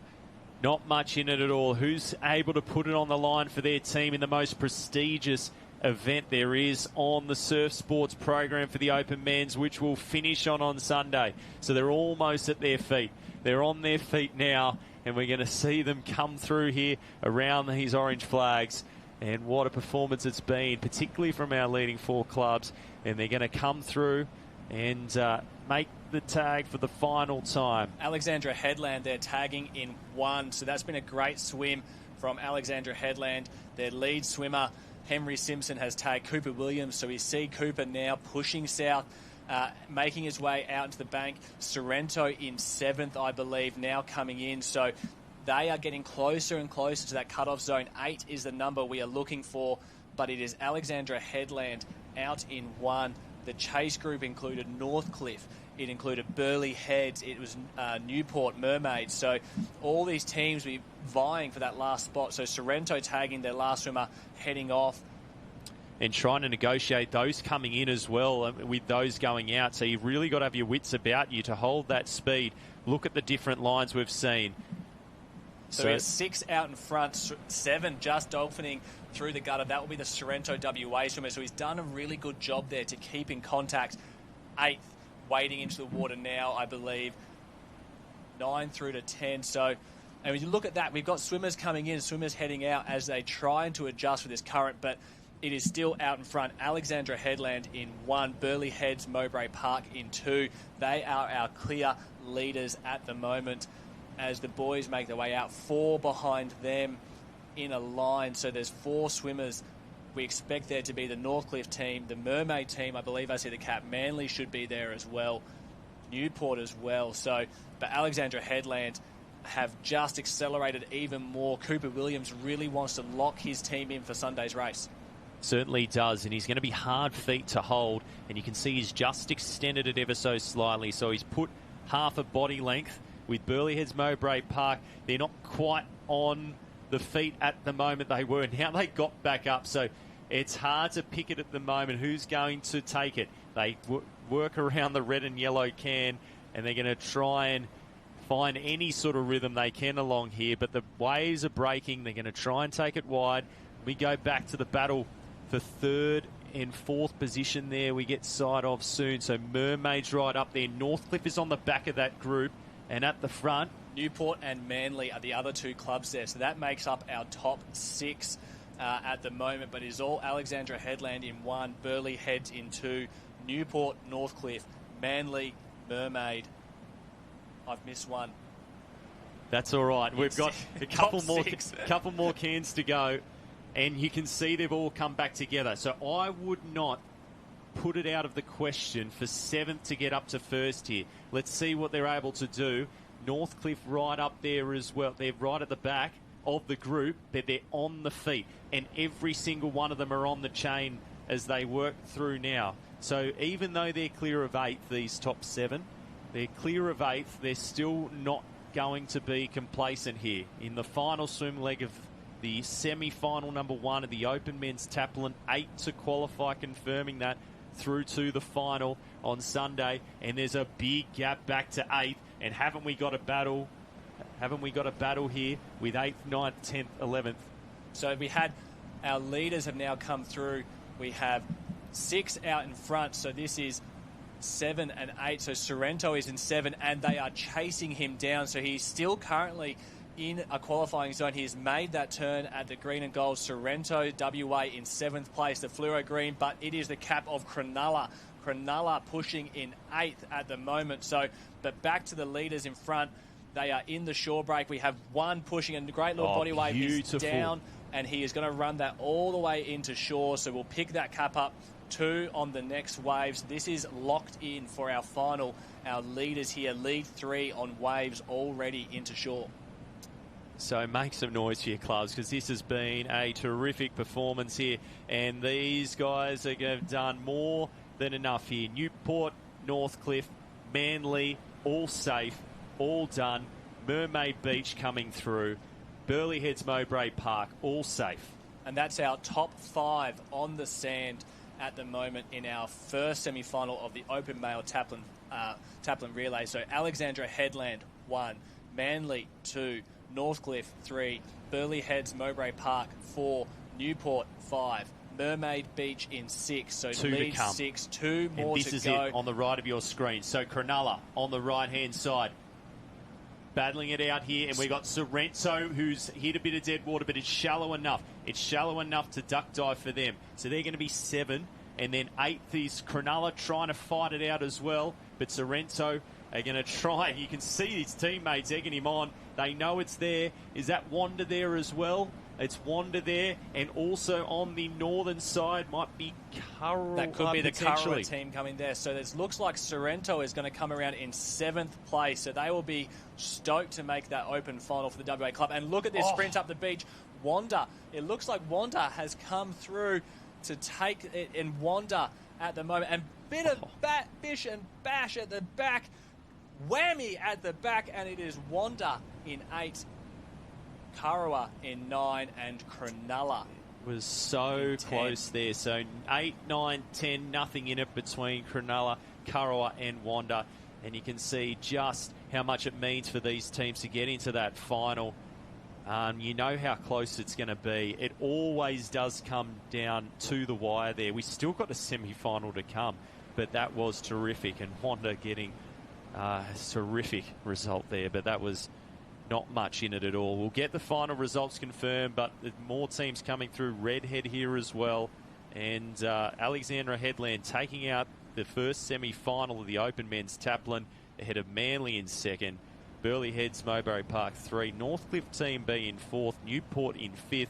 Mermaid Beach, who had a break with Burleigh Heads early, they were in 6th. Sorrento WA, they were always in the mix, so they definitely deserve to be through. And Wanda Team B are going to go through. So they're going to try and get a couple of teams through to the final. There are 8 teams still to come. So plenty of exciting action that's happened just then from the first semi of the Open Men's Taplin. And you can see there's plenty of people who've stuck around to watch that. They know it is well communicated throughout surf clubs across Australia how important the Taplin is, and the Gold Coast is the best place to do it here at Kirra. I really like the Kirra part of the Gold Coast. It's the quieter side, but there's so much to do here. That's right, and there's the Burleigh Heads. Look at that headland, the national park there. What an iconic place on the Gold Coast. So it's not just this southern Gold Coast where we are at the stunning North Kirra for the 2026 Australian titles, but there's more on option as well. And we're going to cross now to Jen on the beach, who is down with our qualifiers, the Wanda Team B. Jen. Oh, I tell you what, I've got the entire Wanda team down here. They've just got through 8th position. Otis, you brought home for the team. This must be a magical feeling. It's the best, and it is a team effort. I was the last leg, and we got 8th, but all these boys got us there. Each did their bit, and it was awesome. Now tell me, who is in this amazing Wanda team? We've got Cal, ski paddling. We've got Cal, ski paddling. Baz, Bailey, great swim from him. JB and Benny, lovely B team. Oh, loving this. And how much does this mean to the club? They're all going to be watching this. The tents are empty. Everyone's down here. It means so much for a club to be in that big final on Sunday. Yeah, well, we got the A team in, and we've always wanted to have the 2. The Taplin's something like we really love. So it's so good to have, 2 people in the team, 2 teams, yeah. You heard it here first. Wanda A, Wanda B. The Killer Bees are through to the big final, boys. Big cheer for Wanda. We are racing on Sunday. I love it, Chan. They are absolutely stoked. That is a testament to the depth they've got. As we almost ready to wrap up what's been a terrific day, but we can have a look at the results here of the semi-finals. We weren't able to show you both, but this is the result of semi-final number 1, which we did see right then. So Alexandra Headland, Manly, Burleigh Heads, Northcliffe and Newport as well. We go over the page to Mermaid Beach in 6, Sorrento and Wanda Team B, who we just saw interviewed there. There's the team names, those that have contributed to their club's legacy. How good is it? That's right. We look further back. North Bondi in 11th, Redhead in 12th, Northcliffe 13, Mermaid 14, and Maroochy in 15th place. This is still in our semi-final number 1 of our Open Male Taplin. And we look at this drone shot of the beach, we see that everyone is just starting to pack up for the day. But meanwhile, we have also had semi-final number 2, run and 1, Northcliffe Team A in 1, Wanda A in 2, Burleigh Heads in 3, Surfers Paradise Team A, keep an eye on them in 4th, Currumbin Team A in 5th, Burleigh Heads in 6th, Swansea Belmont Team A in 7th, and it was the North Burleigh Team A in 8th qualifying through to our final. Southport 9, Alexandra Headland in 10, Allura 11, Burleigh 12, Cronulla 13, Manly 14, and West Beach, South Australia in 15th place. That was the semi-final number 2 for the Open Men's Male Taplin Relay. And that is all we've got planned for day number 2 at the 2026 Australian Surf Lifesaving Championships here at the beautiful North Kirra Beach. I'm Liam Ryan, with me, Nathan Breen. How good was today, Nate? Mate, it was absolutely incredible. Started at 7:30 this morning with the 2K runs and then went all the way through until almost 5 o'clock. It's been a terrific day of action, and we look forward to seeing you back tomorrow. I can't believe we've still got 3 more days, but we'll see you tomorrow for day 3 of the Australian Surf Life Saving Champs.